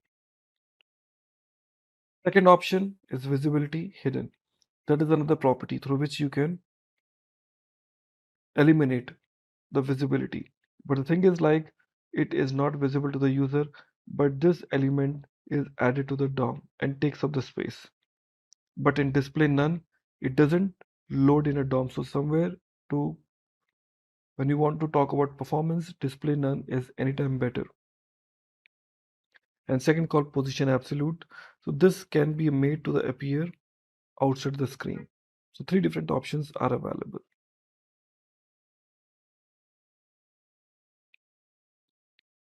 Next option, what does that important CSS mean? So the important keyword actually indicates that the highest precedence and it overrides the cascade properties.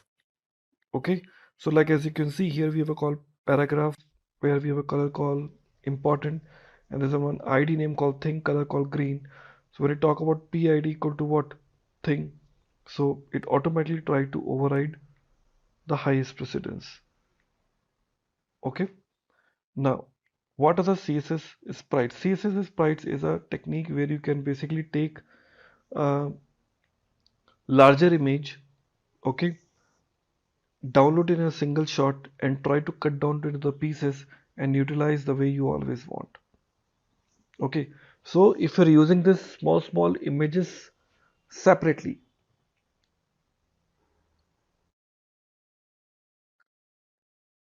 okay, so to load those images independently, you would be making multiple HTTP calls, which can be an overhead.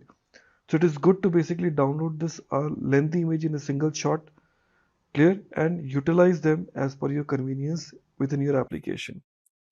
So it is used to minimize the loading time of your web page by combining multiple smaller picture into the single image. Okay, that's what the CSS sprites are. So which properties used to underline and strike through and the overline text? So we have this option, text style, text type, text decoration, text transform. Okay, so the text decoration. So the text decoration is the one which will be helping you to achieve this.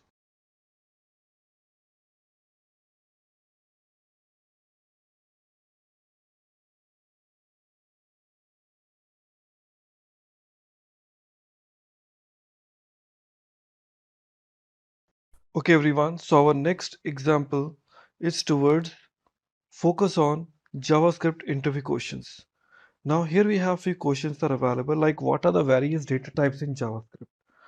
So JavaScript contains different type of JavaScript data types, like if you think about all different types which are there generally, byte, short, int, long, float, double, character, boolean, these are all different type of data types are supported inside a JavaScript. Okay, now going ahead, what is the callback in JavaScript?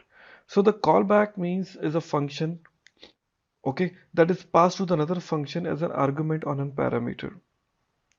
Okay, so what is the callback? Callback means don't call me, I will call you. Clear? So the idea is like you are passing the function itself as a parameter to the another function, because the JavaScript is known to be a call non-blocking, which never wait for the code to finish. It continues to move on. And due to some reason, if your function it's taking some time to execute, so JavaScript won't wait for that particular function to finish, so you use callback to prevent such behavior. Okay, that's called a JavaScript callback. Now what is the difference between function declaration and function expression? See, this is called function declaration, and you talk about a function expression. Function declaration is just to declare a separate statement within a main JavaScript code, and you can be called before the function is defined. Okay, it gives you the better readability where the function expression are always created inside the expression. Okay, and it is created when the execution point reaches it. Are we clear? And it is used when there is a need for a conditional declaration of a particular function. Now, what do you understand about the cookies in a JavaScript? So it is one of the very common question. Cookies are the one which is created by the server stored in a client side, which is responsible to store all the necessary client activities so that the browser or the application give the better recommendation to the user. Okay, so it is just a small text file which is stored in a browser itself. Okay, so if you want to record something about a user activity, you always put it like that. And you can also define the expiry time for the cookies, okay, as per your convenience to decide how long the cookie wants to be there inside your browser. If it do not offer any time span, by default the cookie will get lost immediately the moment the browser closed. Next, what are the closures in JavaScript? So closures are the JavaScript is a feature where the inner function has an access to outer functions, variables, and the properties. Okay, so you can consider a closure has a three scope chains. Number one, it has an access to its own scope that is defined within its curly braces. Second, it has an access to the variable of the outer function and also has an access to the global variables. Now, the closure is a JavaScript feature, as I told you, like which has an access to the outer functions variable. Simple example I can give it to you is a function which is known as called inner function, and there's a function defined on the top is an outer function. So it is having all the functionalities access of the outer function inside it. Now, what are the imports and export in JavaScript? So import and exports in a JavaScript is a very common way how in Java you use the term name called import a package. But in JavaScript it is little different. Unless you export something, you can't import it. Okay, so if you want to access any of your files, properties or methods outside of your file, you always use the statement of import and export. So here you can see you have got one property like an sqrt which you are exporting it, and you have one function which is called square. There's another function called, you can say, diag, which you are exporting it and importing it just the way you always want. So that is how it is importing and exporting. What is the difference between undefined, undeclared and null in a JavaScript? See, undefined means a variable that is declared but the value has not been assigned yet. That is called undefined. Undeclared means like it is a null. First of all, we talk about null. Null means it is an assignment value that we can assign to any variable that is meant to contain no value. And undeclared means the variables are not declared and do not exist in a program. Okay, that is called what? Undeclared. How to remove the duplication from the JavaScript array? So you basically needs to use the standard filter methods. Okay, this is basically responsible to help you to analyze whether we have some duplicates available or not. So we'll be using filter methods.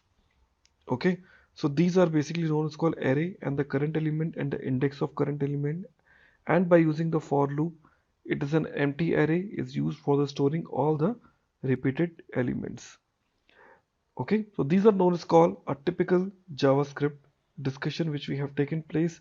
Multiple questions are there which we have already answered. Okay everyone, so we will go ahead with the next set of interviews which is related to your Angular. So Angular is as popular like in React. Okay, so there are some questions which are usually asked like what is the data binding? Okay, so the data binding is actually the process which allows the application, okay, to have some data associated with your HTML page from your TypeScript classes or the vice versa. Okay, so the data binding is the one through which you bind the data. Okay, so you can see here it says like Angular uses two-way data binding. When the changes happens in a model, it will be affected in a view, and when the changes happens in a view, it will affect the model also. So it is used to typically keep the model and view in sync with each other to have the data interchange. What is a TypeScript? TypeScript is a typical, I would say, a language which is used by Angular, okay, to develop Angular component services, pipes, decorators, and multiple things. It is a superset of JavaScript and it supports JavaScript libraries and APIs. It is a pure object-oriented in nature, uses object-oriented principles, better development time, fast to load, and additional features to the JavaScript for sure. Okay, what is an AOT compilation? How it is different from JIT? AOT stands for ahead of time compiler, which is converting all Angular and HTML and TypeScript code into the JavaScript code during the build phase before the browser downloads and run the code. Okay, so AOT is far more faster and lightweighted in the size. Just-in-time compiler is a by default compiler. Okay, so it is a process where the compiling computer code to the machine code during the execution of runtime. So this ensures the faster rendering in the browser. It also known as called dynamic compilation. Are we clear? So when you want to develop this AOT compiler, you always use hyphen hyphen AOT. Okay, so here you always use JIT compiler because that is the by default compiler used when you say ng build. Next, what are the pipes in Angular? So pipes means they are the decorators. They never change their default value, but just for the representation purpose, they change the values. Okay, to look more better the way they always want. Okay, so pipes are ready-made or else it can be customized, created. Angular also comes with lot many predefined pipes. Okay, like it comes with the pipe symbol here. Okay, so you can chain the pipes together. It can be provided with some arguments at the runtime with the colon sign. Okay, now you pass the input, you put the pipe and get some result with some decorated outcome. Now you can see the pure pipes uses the pure functions. Clear? So these pipe doesn't use any internal state and the output remains the same as long as the parameters passed to stay the same. Angular calls the pipe only when it detects the changes in the parameters being passed. A single instance of the pure pipe is used throughout the all components. Okay, so this is how you see how the pipes are being used. So we have defined the pipe, okay, which is the value called true and false for the pure, and giving the class by implementing pipe transform.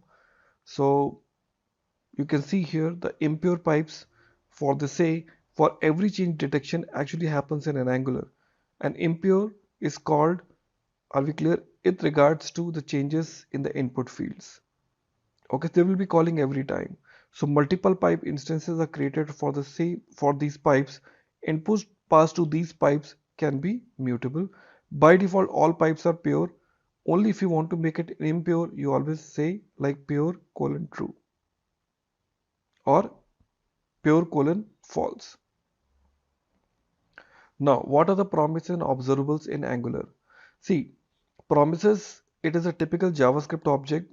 Okay, it emits a single values at a time. They execute immediately after the creation and not cancelable. They are pushed error to the child promises. Okay, where the observables are only executable when subscribed to them. They won't call unless you subscribe to them using subscribe methods. So they help perform operations like in for each, filter and retree and everything. When you unsubscribe this, they won't get called and won't listen anymore. What are the form controls and the form groups? See, the form controls and form groups, these are the two predefined objects comes with your Angular. So these all text boxes from you take the input, it may be radio buttons, it may be the drop down, it may be the check boxes are called form controls. Okay, so form controls is a class that enables the validation for every single input class, whichever we are creating it now. So they check the values which are touched, untouched or the dirty. Clear? Now we talk about called form group. They are basically forming a group which under which you have a called relevant fields joined together are called what? A form group. Okay, so form group class represents a group of controls like you talk about address contains city, state and pin code. These all three can be together called as a form group. Okay, so the form group class basically return true if all controls are basically what? The valid. Okay, and they are designed to provide all the necessary validation errors. What is a eager and what is a lazy loading? Okay, so eager loading means what? It is a default module loading strategy followed in an Angular. Eager loadings are used before the application starts. These are typically useful for the small scale applications. Lazy loading, however, is designed for dynamically loads the features only on demand. This makes your application far more faster. So in a bigger application, we really don't make eager loading because it hamper the performance. And you want only when the client asks you want to use lazy loading. What is a string interpolation in Angular? See, string interpolation is written under the double curly braces. It is a typically one-way binding where you get the data from the TypeScript classes and display directly over your browser. It denotes with the curly braces and it always display the data comes from the component to the view.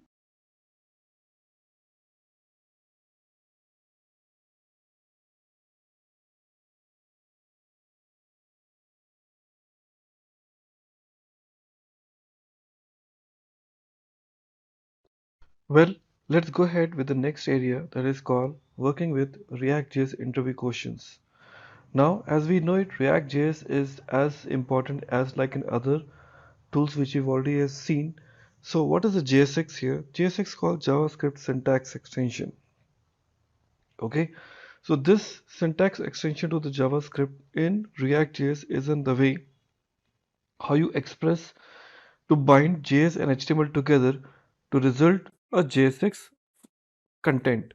So by using JSX, you can write a HTML structure in the same file that contains the JavaScript code. That is something more innovative way. Because of that, React.js is creating more buzz in the market.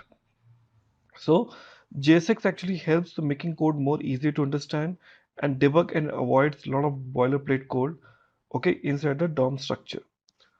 Now, the next thing is what is the virtual DOM? See, the virtual DOM is representing a DOM in a memory. Okay, that is called virtual DOM. So manipulating the real DOM is much more slower and costly affair. Okay, because you need to repaint the DOM over and over the period of time when the user changes few things. So when the state change, virtual DOM changes and only the objects which are in real DOM, okay, update instead of updating the entire object. So that makes your page to be load far more faster. Okay, so in virtual DOM, what happens? This is the real DOM, this is a virtual DOM. So the orange color portions which you're seeing, that is basically the changes which has been made. Okay, these are called changed object. Okay, so virtual DOM is basically compare it to the previous state and understand which area it needs to send for the updates and avoid the other areas. Okay, that's what this virtual DOM really works. So what are React extension? React extensions are many, like you talk about like in Flux, it is a third-party tool which is responsible to attach the state management feature. You talk about React Native, which is responsible to develop the hybrid mobile applications in JavaScript. So these are two very popular and there are many more which are available. Okay, so like you talk about architectural support, you talk about server-side rendering. Okay, so Redux and there are a lot many other tools are also available. So what is an event in React and how you're going to create that? So React is basically offering the ideas of handling the event very fairly easy, so that you talk about clicking anything, you talk about taking your mouse somewhere. So these kind of options generate an event. So for that we typically say alert and you click on this render, you click on this button in a curly braces, you call the function to trigger to event. Now what are the components in React? So friends, React components are nothing but a call view. Okay, like a complex view can be divided into the smaller portions. A complex UI can be distributed further to create more better and reusable views. Clear? So it splits the user interface into the independent pieces of code which can be developed and joins later on. Okay, so that's how you define the component in React. So in Angular and React, in both the areas, the word component is very much used. So the component meaning is very simple. You talk about a view. So what is the state in a React? So state is a React is nothing but is the one which identify what was and what is now. Okay, which stores the value for the specific period of time, which changes, and React is basically detecting those. So it is changing because of some actions either taken by the users or by the applications. Okay, so it keep tracking about all those states what it was there. Like in, I'm talking about an incrementing in a counter. So that is also the state available there. Okay, so the state object is always initialized in the constructor, so it can contain the multiple properties. So this dot set state is used to change the value of the state object, and set state is responsible to perform the shallow merge between the new state and the previous state. Now the state holds the data that a component renders to the web page. Certainly, because every time the state changes, so it needs to be stored somewhere. So this is how the state is accessed. As you can see this example here, in the constructor we are defining the super props and the states being initialized, and you're rendering the states. There are three different steps are involved: initialize the state, render the state, and update the states. What is a higher order component and pure component in React? Higher order components are the component which are typically a function, okay, that takes a component and return a new component to you by manipulating few things. They're basically designed for the reusing. Okay, so the higher order components are typically a function that takes a component and return a new component. Okay, so in order to perform some reusability. A pure components are the components, okay, is a variation of React component that does a shallow comparison of props and state. Okay, shallow comparison basically checks what the equality. Are we clear now? So that's what the main job. Going ahead, what do you implement and how do you implement React routing?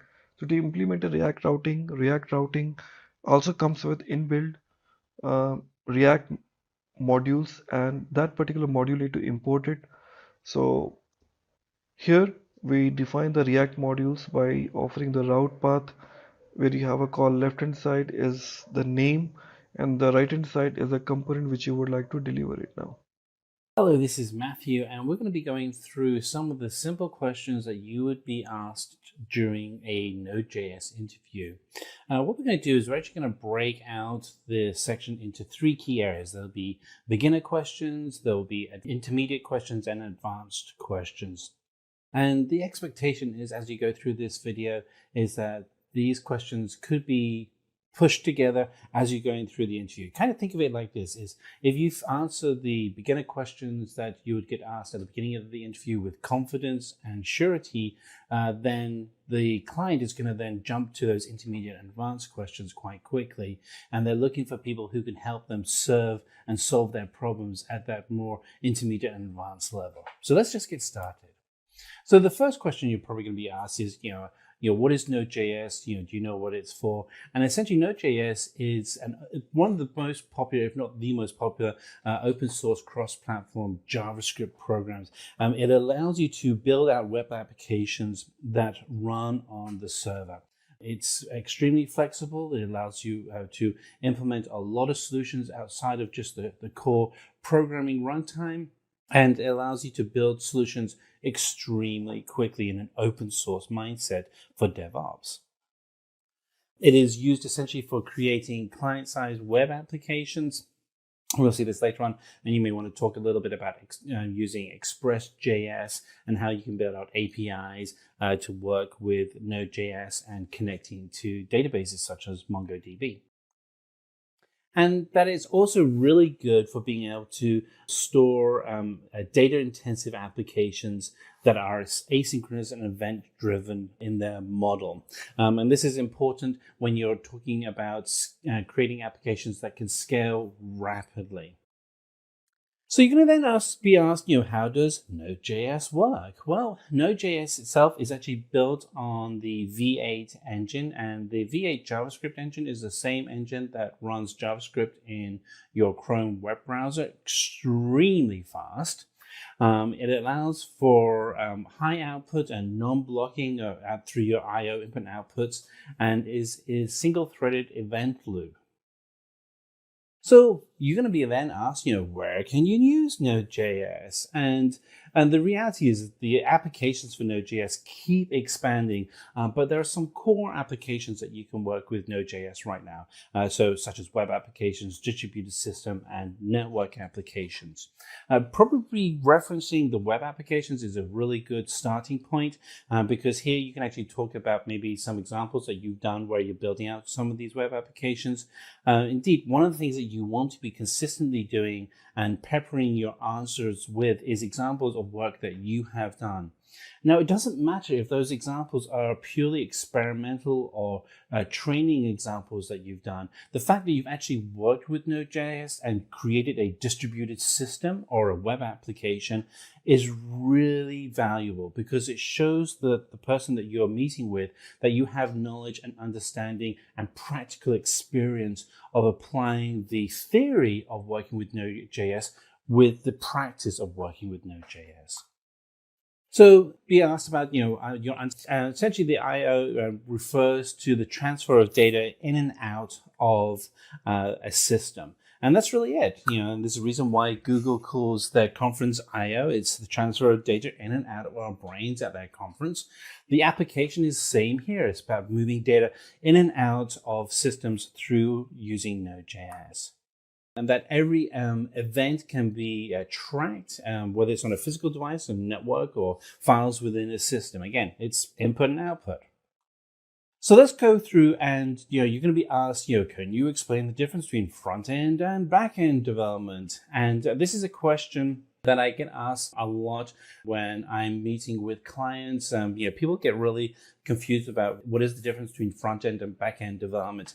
Bottom line, front-end is what gets resolved inside of your web browser or the app on your mobile device. Back-end is what gets resolved, essentially what we call the back office or server-side applications, but that's becoming more and more synonymous for what gets run in the cloud. So web applications really get a lot of the functionality of a web application gets run in the front end. Anything with CSS, HTML5, client-side JavaScript, it's all going to get run in the front end. Everything else, such as connecting to a database, gets run behind the scenes in the back end. And anything that's going to have like graphics is going to be on the front end. APIs are going to be run on the back end. And then just finally, some of the scripting languages that you use on the front end.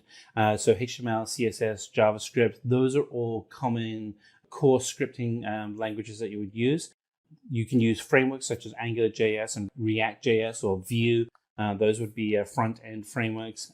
Back-end frameworks would include Java, PHP, Python, and Node.js are some of the back-end technologies. You'd also throw in there .NET as well. It's just a whole litany of front-end and back-end technologies and frameworks that you can use. And this is actually a good point to kind of explain the experience you have outside of just working with Node.js, but other technologies that you've been working with that potentially that the client is also using. So another question you're going to be asked when you're looking at Node.js is, can you tell me about NPM? And so when somebody asks you what is NPM, the first thing you're going to respond is, do you mean Node Package Manager? And the reason why you want to respond like that is that you want to qualify their question with understanding that you know what they're talking about, but you want them to verify that. And so Node Package Manager is NPM.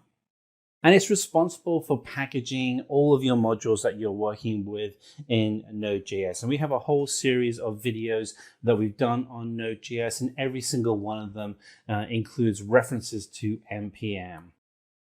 So you're going to be asked, okay, you told me what it is, can you go into a little bit more details, so you can provide two main functionalities. And so one of them is being able to manage online repositories of modules and packages.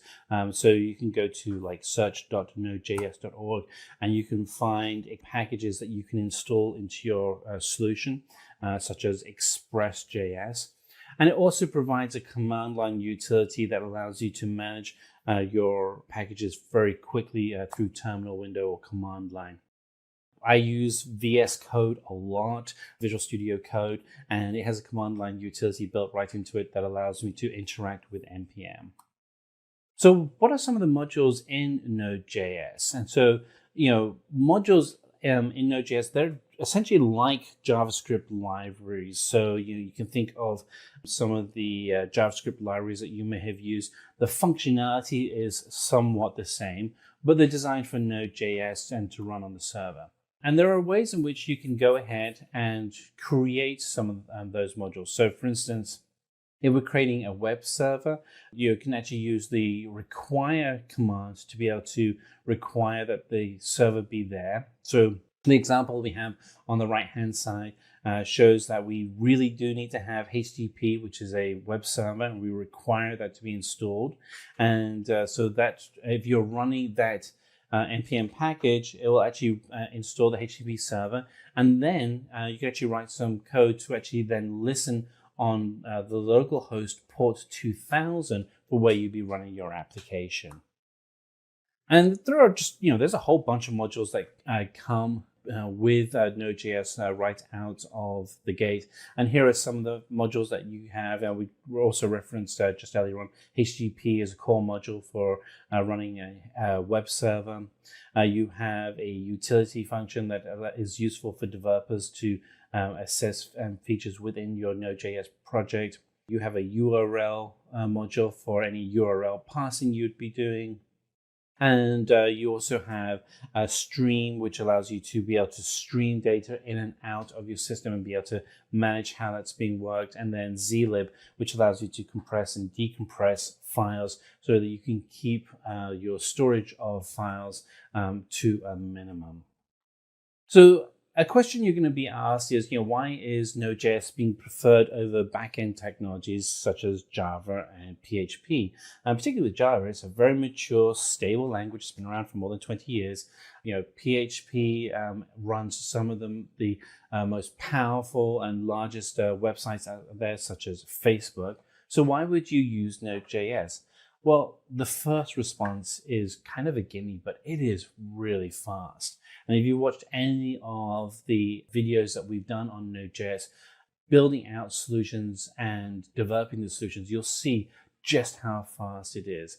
The second is the really kind of the secret sauce with Node.js is the Node Package Manager. And the Node Package Manager allows you to install additional functionality such as Express or Mongo as a database into your solution really quickly. And there's over 50,000 bundles available for Node Package Manager. If you're building out a real-time application that's data intensive and you need to have APIs quickly developed, then Node.js is really the great solution for you. It allows you to build out these solutions really quickly. And there is a easy synchronization between the server and the client due to the code base. And then finally, because the structure of Node.js is JavaScript, if you are making the pivot from being a front-end web developer to Node.js, it's just going to make it a lot easier for you to pick up Node.js because you have that common language of JavaScript. And on top of that, JavaScript is the world's most popular scripting language. So let's talk about some of the differences between Angular and Node.js. And so the reason why this question may come up is the person interviewing you is seeing whether or not you do know the difference between a front-end framework and a back-end framework. And this is one of those questions where you can go, well, there are differences, but the differences are because they complement each other. So Angular is a front-end development framework, whereas Node.js is a server-side framework. Other differences, though, between the actual frameworks themselves is that Angular is written in TypeScript, which is a modification of JavaScript. Node.js is written in C and C++. Angular is used for building out single-page client-side web applications. And so that's the key word there is client-side. Whereas Node.js is about building out fast and scalable server-side network applications. Again, the two complement each other. Angular splits web applications into the MVC and model view control components, whereas Node.js generates a lot of database queries. It does more than that as well, but you can think of Node.js as that glue to your database. So let's talk a little bit about when you're connecting to a database with Node.js. And so you're going to probably be asked, what is the most popular database used with Node.js? And there are a couple. MongoDB is largely the most popular NoSQL cross-platform database. MySQL is also very popular, and that's a more traditional relational database. You would go with MongoDB for really more modern solutions.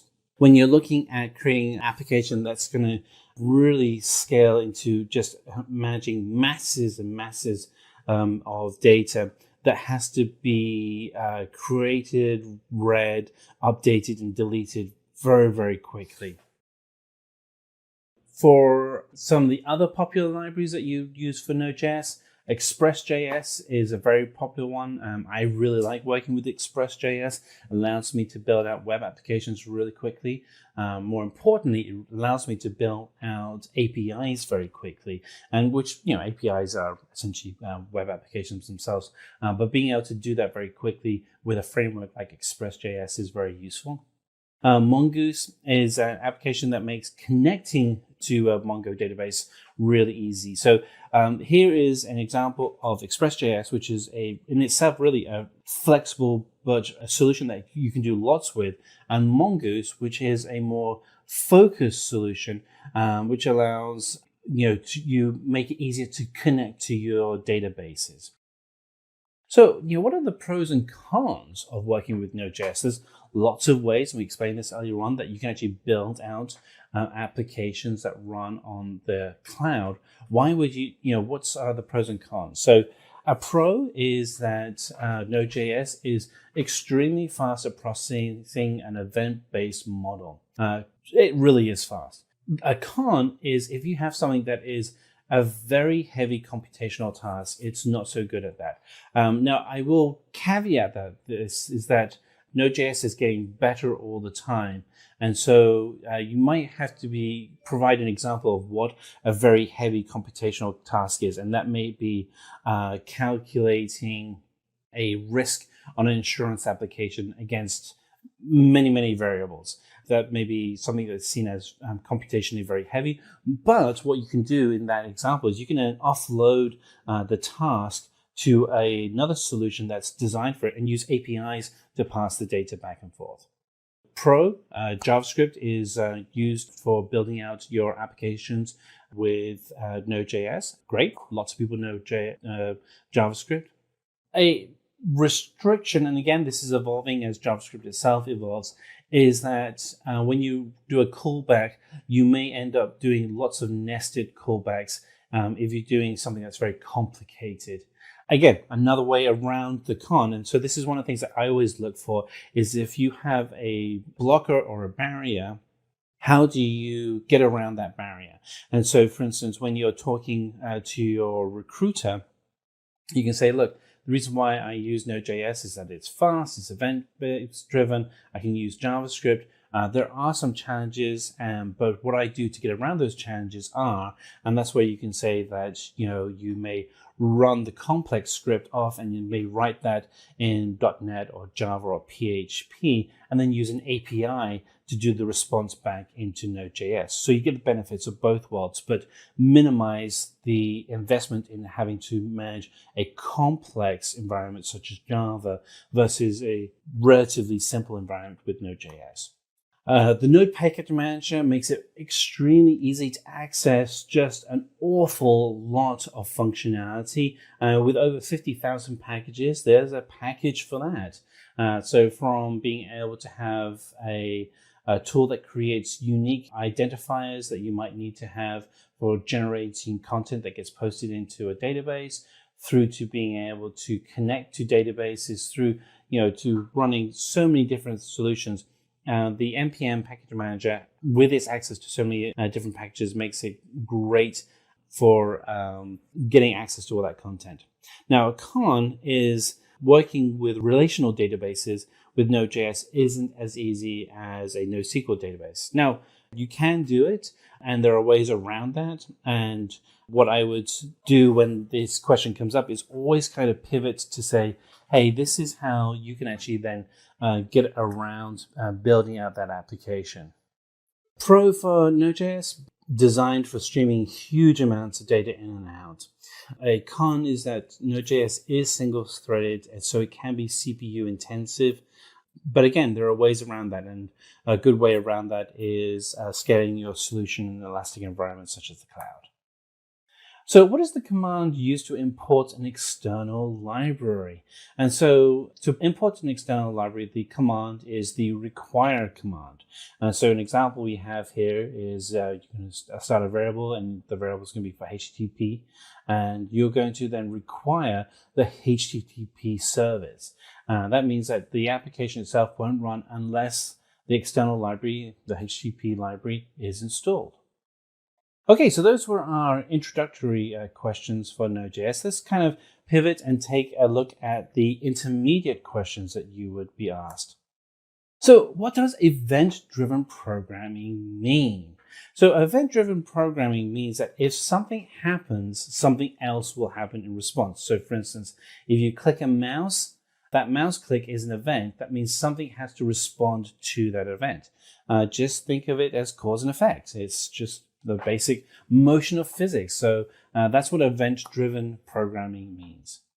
You also look at it as a callback function so that when an element is executed, something will happen in response. So what is an event loop in Node.js? So an event loop in Node.js is when you do an asynchronous call. And what that essentially means is that you are sending out data, and then a non-blocking input-output from Node.js is pulling data back in. What is an event emitter in Node.js?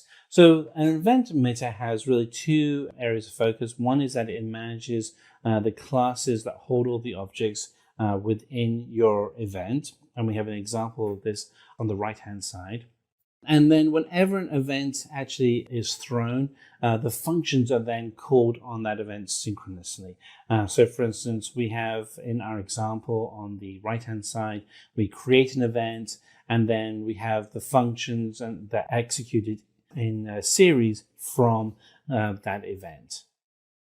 So let's talk about the API functions in Node.js. So there are two types. One is an asynchronous non-blocking function, and the second is a synchronous blocking function. And the difference between the two of them is asynchronous is that there is no structure to the order for how the API is resolved. Synchronous means that when the feedback from the API is received, you have to execute the response in a series for how the response is sent to you. So what is a package JSON file? So the package JSON file is at the heart of our Node.js package, when we actually will initialize a solution, a folder to be a Node.js package. You'll find that the package itself holds all of the metadata that's particular to the project you're working on, such as project name, version, requirements. You have to have it installed in the root of the directory for the project. And again, look at any of the videos that we have on Node.js. We do have demonstrations within those videos that actually then go through and break out how to create that root package. And you'll see how you can actually then go ahead and update the instructions or the metadata within the package.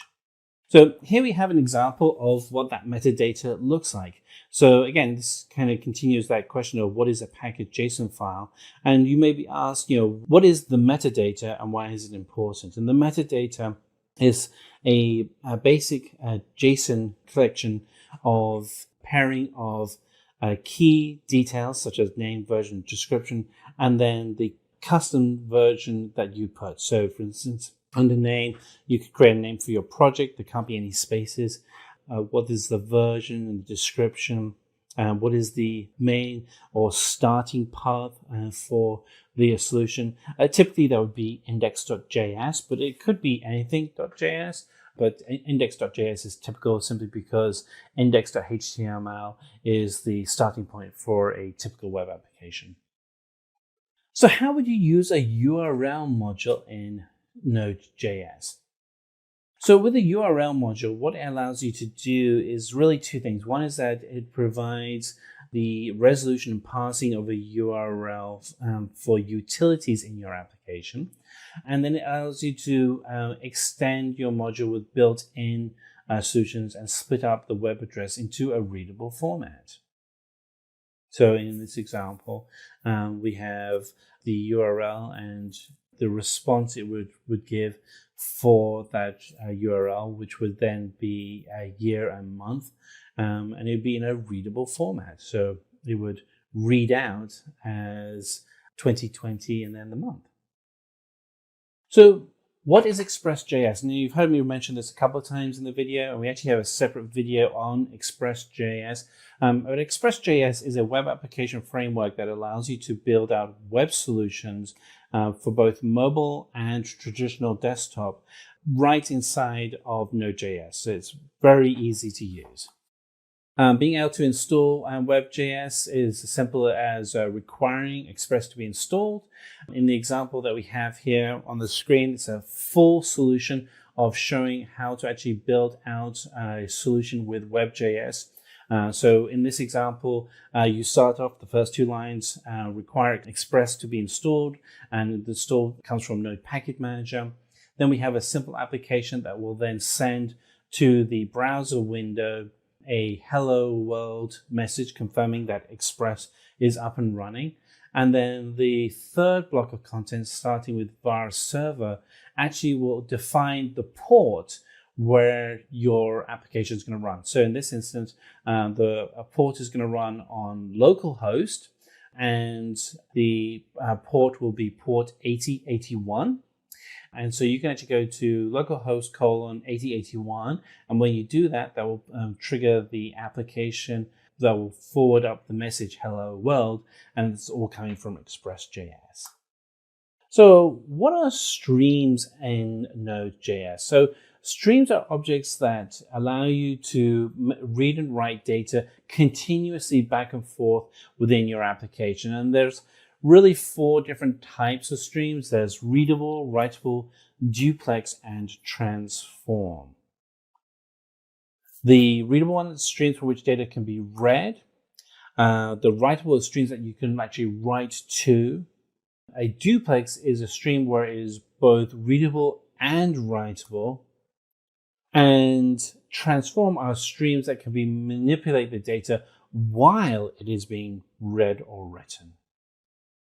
So how do you update and delete a dependency? So say, for instance, we want to install something like Express. So if you wanted to install Express, what you would do is you would just write inside of your project. You want to go to terminal window and write in the command npm install Express. If you want to update the dependencies within your Node Package Manager, to update all of them, all you have to do is write the command npm update all dependencies.